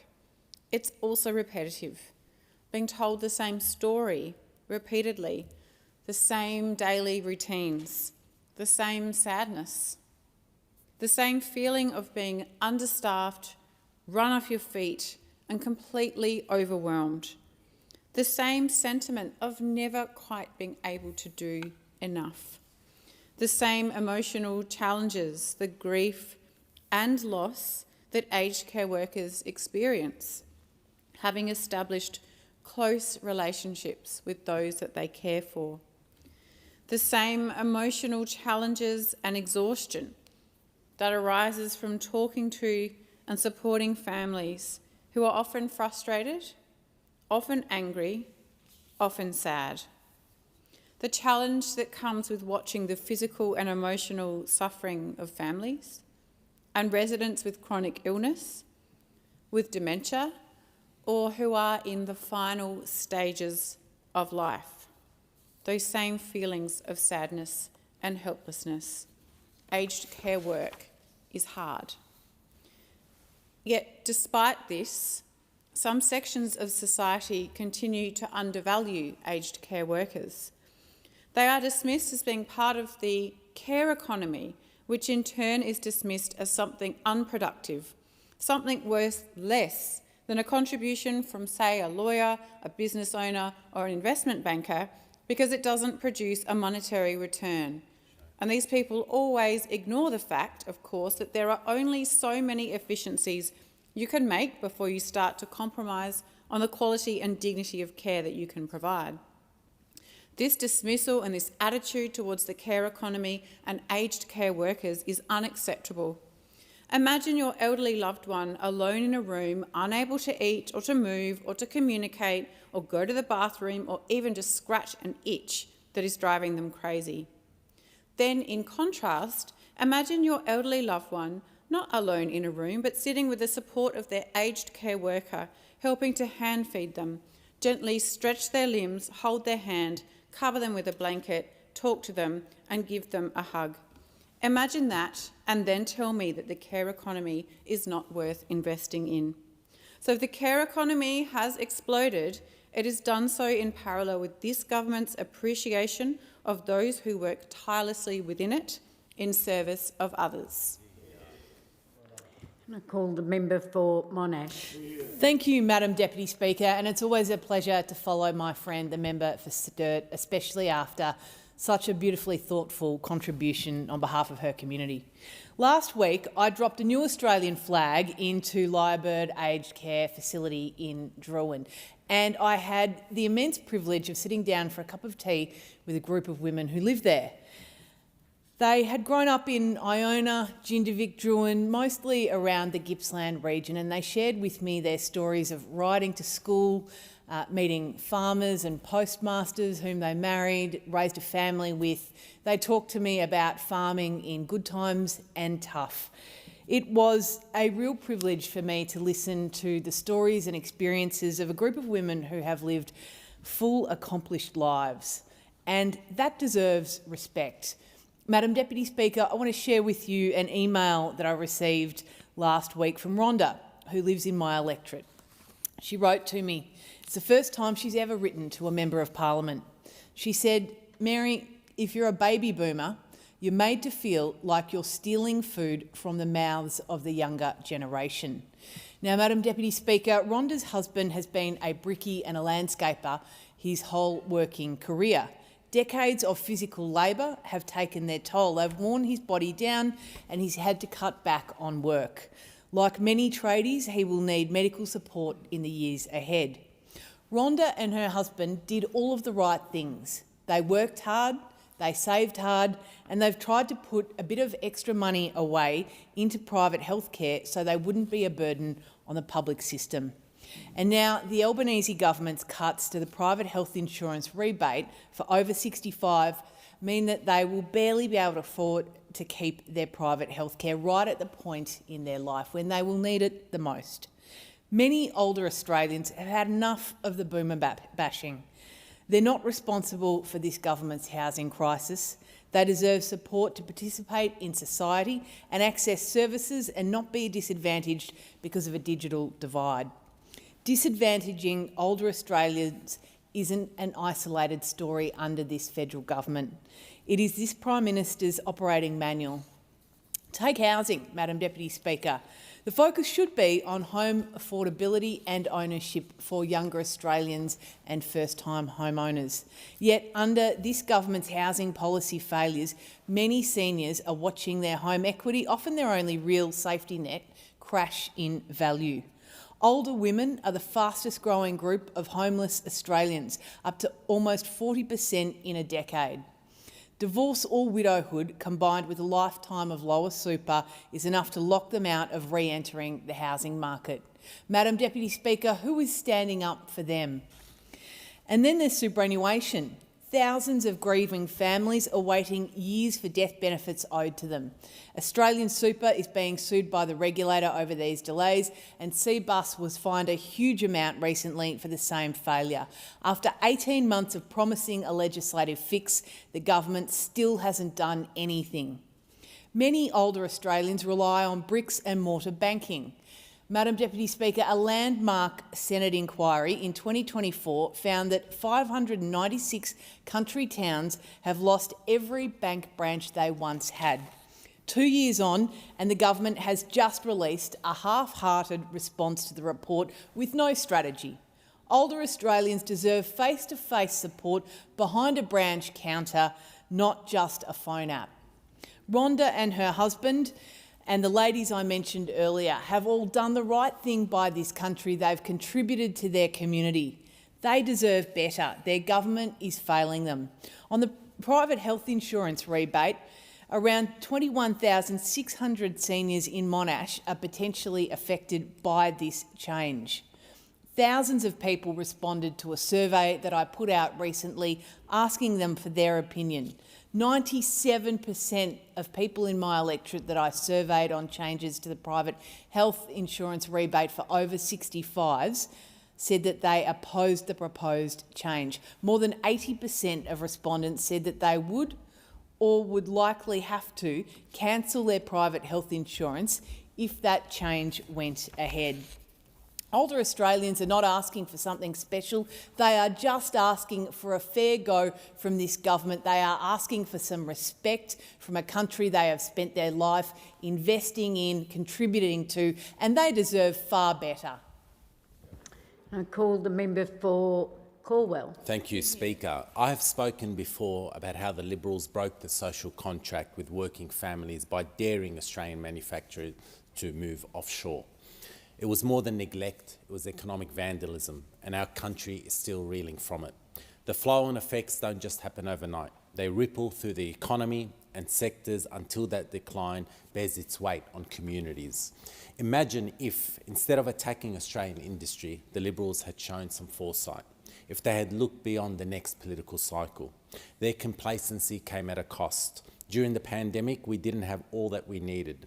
When prices spiked during global conflict, we felt it. When supply chains seized up, businesses wore the cost. We learnt that countries are stronger when they can make more things themselves. Sovereign capability matters. Australia has the workers, resources, energy and ideas to build new industries here, and we have a plan that is delivering. We are backing the factories, processing plants, TAFEs and local businesses that create good jobs in our outer suburbs and our regions. That is what Future Made in Australia is about. It is about making Australia stronger, more resilient and more secure by backing industry here at home. It is about doing more with what we have right here in Australia, generating more value at home, creating more jobs and making our country less reliant on overseas supply chains. It is about backing Australian ideas, Australian energy, Australian resources and Australian workers. And it is about drawing on the skills and talents in our outer suburbs and regions to build a stronger and secure country for all Australians. This is not about making everything. It is about making the things that matter. It is about supporting existing industries through the clean energy transition and building the industries that will matter to Australia's future. Clean energy manufacturing, green metals, critical minerals processing, defence and advanced technologies, medical technology, quantum, AI, research and innovation. It is about turning Australian innovation into Australian manufacturing and making sure the benefits of that investment reach the people and places that make it possible.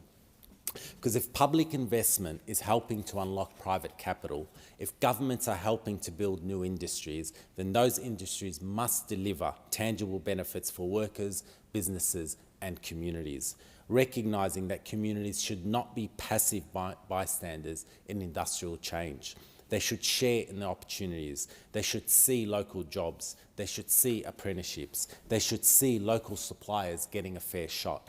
They should see TAFEs, universities and businesses working together so people can train for the jobs that are coming. That is what a future made in Australia should mean in practice. It means upgrading TAFEs in the outer suburbs and regions so people can train for the jobs that are coming and real pathways for women into trades and technical careers.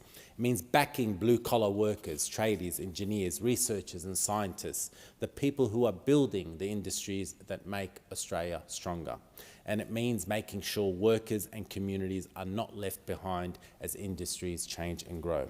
We are already seeing what this looks like. Through targeted investment, we are taking hold of the renewable energy opportunity and unlocking private capital, giving businesses the confidence they need to grow.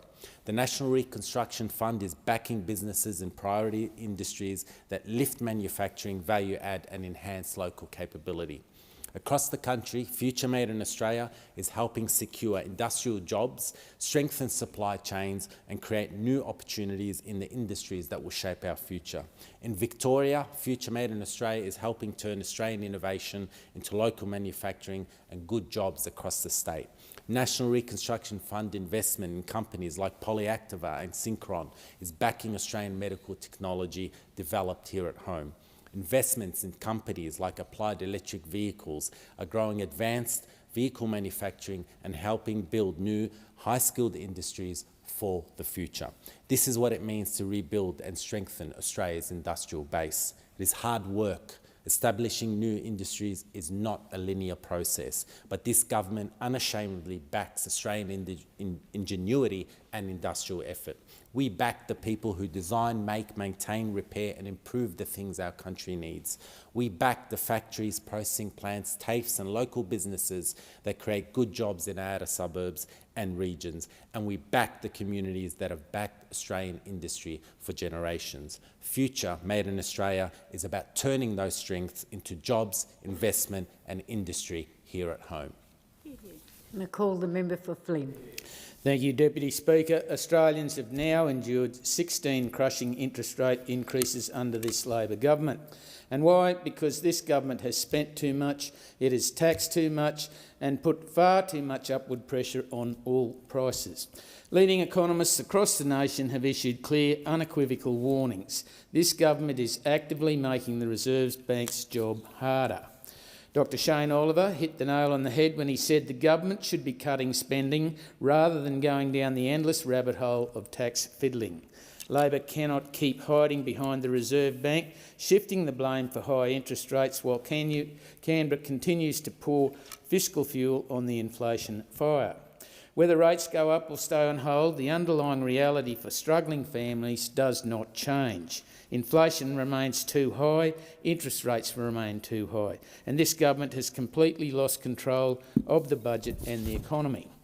Nowhere is this economic failure more glaring, Deputy Speaker, than the housing market, and Labor has delivered what can only be described as the trifecta of failure: fewer homes, higher rents and a total collapse in the market confidence. We've seen reports that Westpac mortgage applications have plunged by 20% following Labor's budget, and that is a massive red flag. It is a clear warning that buyers, builders and investors are losing faith in the future of Australian housing. And that matters because a weaker housing market doesn't just impact balance sheets or investors. It hits hard-working Australian families who did everything right to buy their very first home. Many of these young Australians purchased properties with a thin deposit, and they are now staring down the very real, very frightening prospect of negative equity as property values retreat from their March peak. For families who took advantage of the government's 5% deposit scheme, that exposure is severe. When you start with just 5% equity, it doesn't take a massive fall in property value to wipe out your life savings and leave you completely underwater.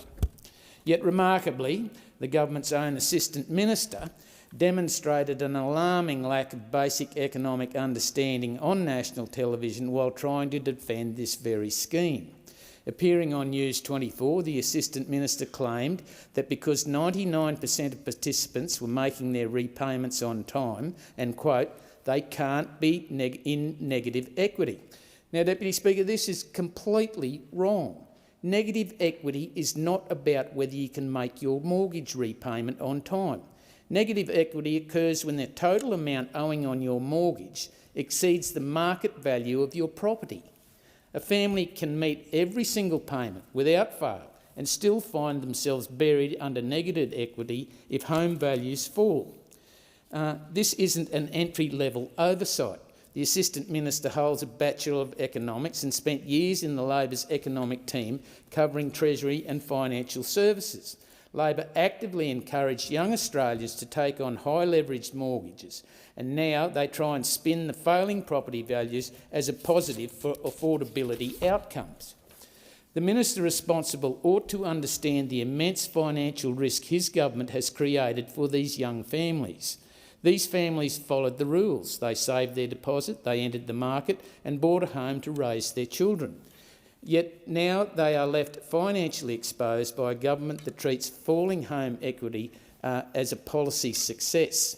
Australians do not celebrate watching the value of their family home crumble. Yet Labor persists with policies that destroy housing investment at the exact moment when we desperately need to build them. Labor's own budget forecasts reveal their tax changes will lead to 35,000 fewer homes being built. Economists warn that suppressing mortgage demand leads directly to fewer transactions, less construction and tighter, more painful housing supply crisis. Deputy Speaker, you cannot solve a housing shortage by taxing investment, smashing market confidence and making it harder to build. Australian families deserve a government that focuses on the fundamentals: building more homes, bringing inflation down, taking the pressure off interest rates and restoring confidence in our economic future. They need a government that supports and backs Australian aspiration and not punish it. Now call the member for Macon. Hear, hear. Thank you, Deputy Speaker. Since coming to office 4 years ago, the Albanese government has delivered a range of policies to ease cost of living pressures, including tax cuts for all taxpayers, cheaper medicines, increased GP rebates, which have seen bulk billing rates rise to 84%, opened 137 bulk billing Medicare urgent care clinics, provided free TAFE to over 800,000, supported wage rises for aged care and childcare workers, brought in paid prac for eligible health professionals, teaching and social work students, temporarily reduced the fuel excise, cut student debt by 20% and backed an increase to the minimum wage. All of these measures are welcome and make a real difference to living costs. Yet I acknowledge that too many Australians are still struggling to make ends meet. It's a similar story in most other parts of the world, with people in so many places living from day to day. We live in a troubled world filled with unrest, global conflicts, both within nations and between nations, extreme weather events or natural disasters such as the devastating earthquakes in South America, climate change, rising populations, dwindling resources and widespread disease are all contributing to a world in turmoil. For too many, there is no light at the end of the tunnel. In the midst of all these adverse conditions, the gap between rich and poor widens. Inequality worsens as the super rich profit from the struggles and misery of the masses.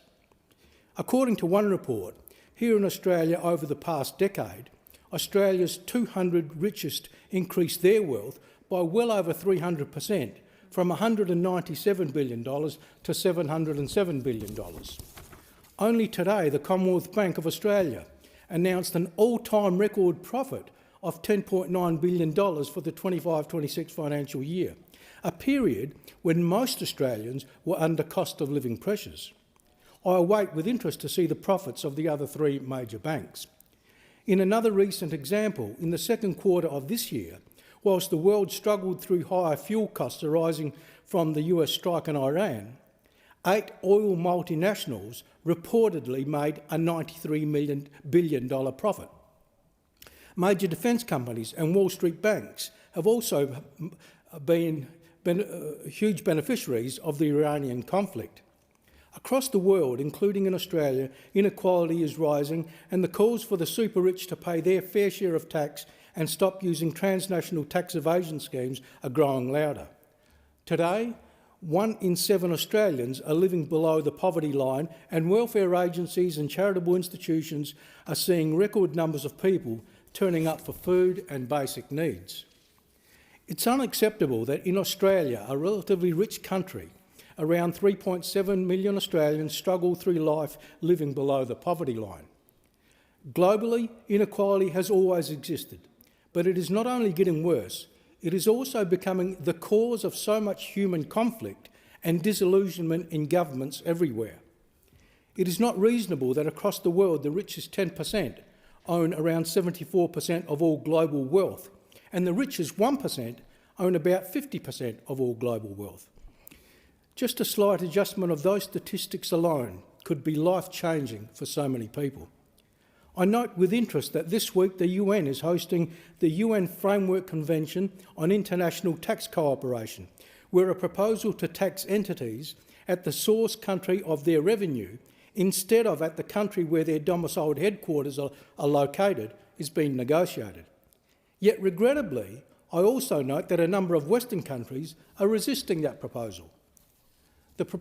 The practice of global entities avoiding legitimate tax obligations in Australia by declaring their profits in low-tax countries must end, but that will only happen when like-minded countries come together and apply uniform tax laws on multinational entities. As I speak to people across the community, 2 grievances are regularly raised with me. Firstly, how is it that so many large corporates that turn over billions of dollars and make massive profits pay so little tax? And secondly, why is it that, unlike other countries, Australia raises so little tax revenue from Australian mineral and gas resources?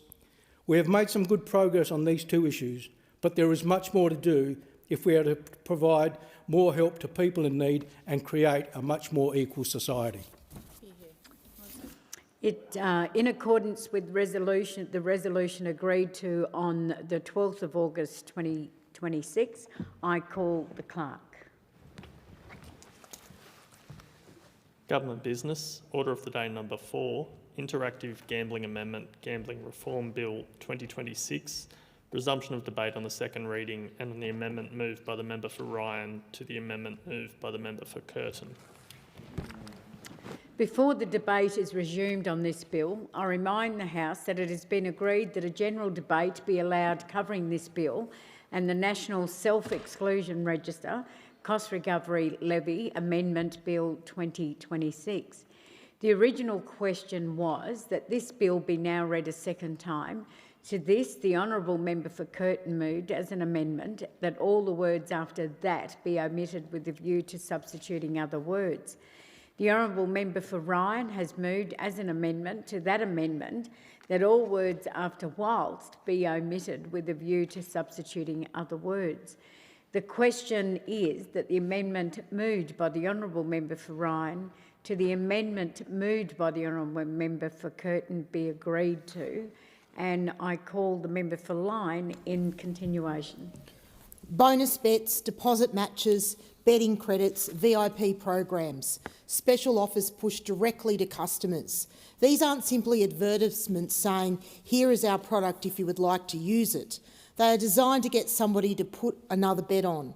The Murphy inquiry heard that inducements can make gambling appear less risky, while actually encouraging riskier bets and greater expenditure.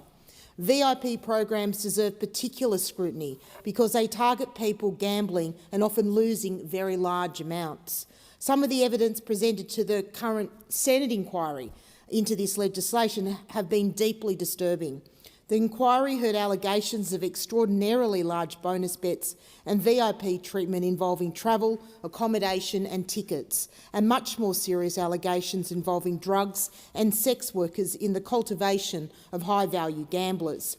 The betting companies concerned have strongly denied knowledge of some of those allegations and called for evidence of illegal conduct to be provided to police.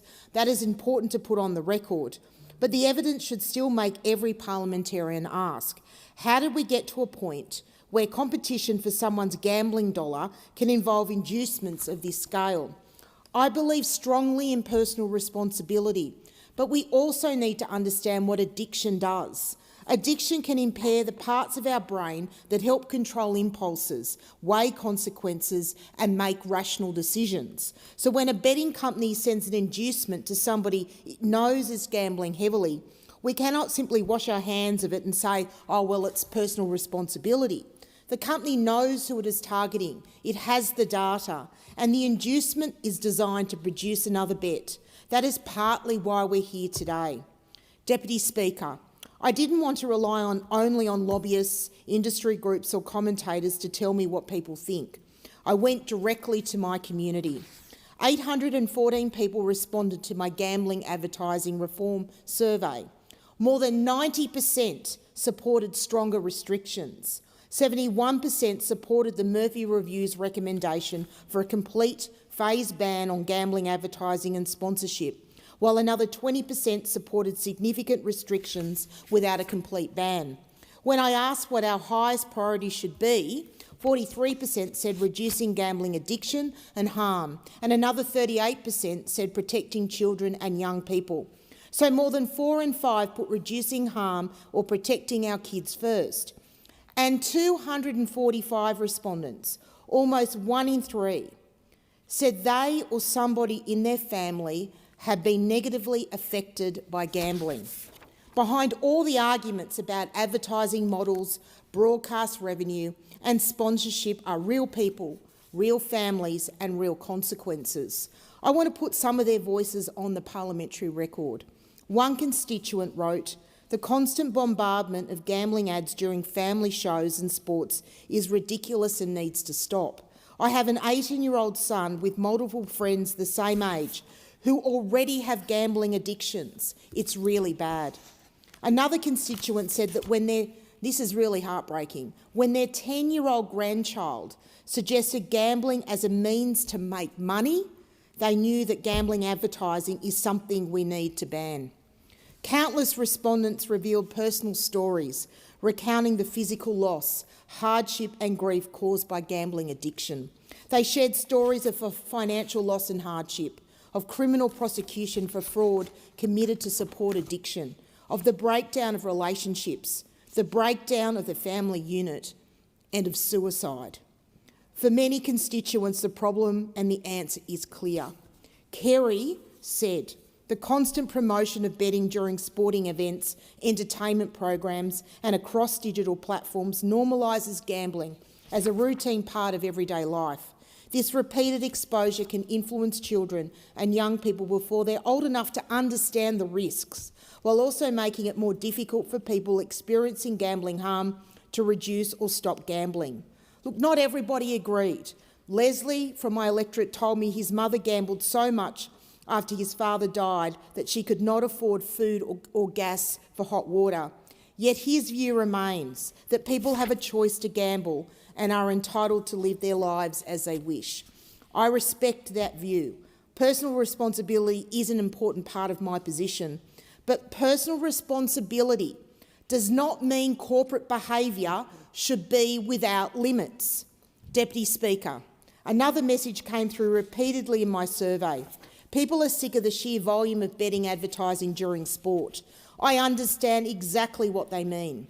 You sit down to watch the footy and it can feel relentless. Before the game, during coverage, on the phone, on social media. Odds, promotions, gambling, branding. My particular concern is what that does to children. I don't want Australian kids growing up thinking they need money riding on a game for it to be interesting. I don't want them knowing the odds on a football match before they properly understand what those odds mean. Sport should first and foremost be about playing and enjoying the game. As often as I can, I watch some young kids I know play rugby league for the Taree City Panthers and the Port Sharks Blues team. And a shout out, Lennox, Buddy and Huxley, and all the players across all of our electorates in hockey, in soccer, netball and footy that are coming to the end of the season, and good luck to you all. These kids, I know them all their life, they love their footy. There's good sportsmanship and some are very good players who I reckon might one day play in the NRL. There's no talk of betting, no gambling ads, just good, hard-fought junior rugby league. That is what sport should be about. But when they go home and sit around the television with their siblings, parents, cousins and grandparents, and sometimes me, watching the game, giving the opposition some curry and calling out the ref for the bad calls, but getting betting ad after betting ad. The contradiction is stark. Our kids shouldn't have the game they play and love contradicted by the game they watch on the TV. Deputy Speaker, this bill contains measures that move us forward, but it does not get us all the way there. The government proposes new restrictions on wagering advertising, sporting branding and online advertising, but I remain concerned about whether these measures sufficiently reduce what children actually see. I'm also concerned about an online model that relies heavily on people opting out of gambling advertising. Why should the default be that somebody receives gambling advertising until they tell a platform to stop? Why shouldn't people choose to opt in? And we need to go further on inducements. We cannot focus on the advertisement someone sees during the football while ignoring the personalised offer arriving on the phone of somebody already losing thousands of dollars. That may be where some of the greatest harm is occurring. At the same time, reform has to be practical. Regional broadcasters need revenue.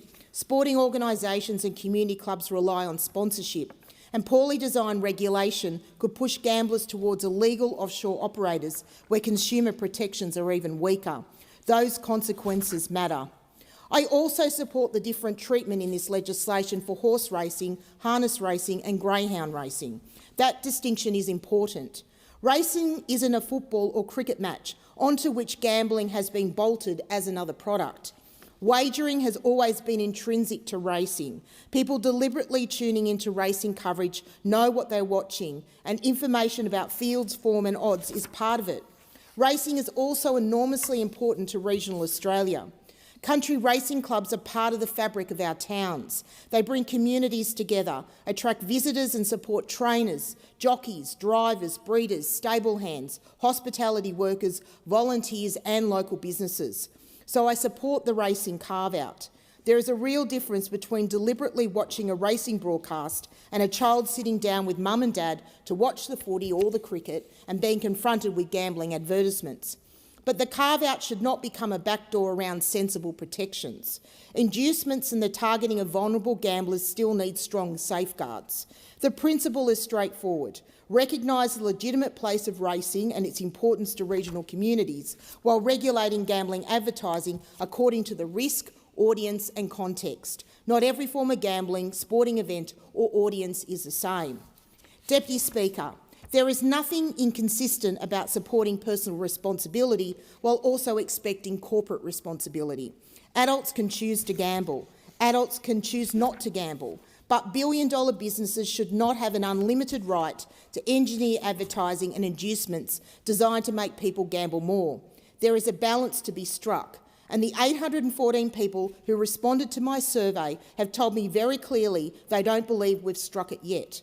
I will listen to them and I'll listen to the evidence. That is why I want meaningful reform, but this bill doesn't get the balance right. The Coalition has a strong record here. In government, we introduced major restrictions on gambling advertising during live sport in 2018, legislated bet stop and prohibited betting companies from offering sign-up inducements. So Labor's claim that this bill introduces a ban on gambling advertising during live sport is simply not true. Those restrictions were introduced by the Coalition 8 years ago.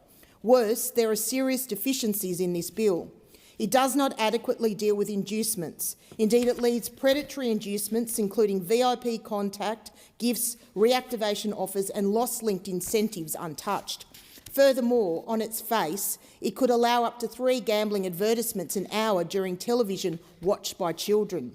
And its treatment of stream live sport actually weakens protections that already exist. It removes the online blackout period during live sport and allows unlimited gambling advertising online, including during breaks in live sport, something that has been prohibited to date. You cannot weaken existing protections and call it stronger reform. The government has had more than 3 years since the Murphy report to get this right. It hasn't. That is why the Coalition cannot support the bill in its current form. But we are negotiating in good faith with the government to fix these deficiencies, and I hope we can. I hope we can achieve across this parliament a position we can all support, because we don't need to ban gambling, we don't need to tell Australians they cannot have a punt, but we cannot protect our kids from the relentless saturation of gambling advertising. We can crack down on predatory inducements and put proper guardrails around VIP marketing. We can recognise the different place racing has in Australian life, particularly in regional Australia. And we can strengthen, not weaken, the protections around live sport, so enjoying Australian sport does not come with the expectation that you should also have money riding on the result. The Coalition wants practical, workable reforms that protect vulnerable Australians while respecting the choices of responsible adults. This bill isn't there yet. That is why we cannot support it in its current form and why we will keep working in good faith to fix it. And I call the member for Macquarie. Thank you, Deputy Speaker. Sometimes in this place, the legislation that we debate needs some explanation, not just about the mechanics of what the change to the law is that we're creating, but the reason why it's even needed. Some laws don't feel relevant to people as they navigate busy, stressful lives and get kids dinner or chauffeur them to sport or do invoicing for the jobs they did that week or worry about the next rent or mortgage payment. But this is not one of those pieces of legislation. Feedback from my community, from mums and dads, from grandparents, brothers and sisters,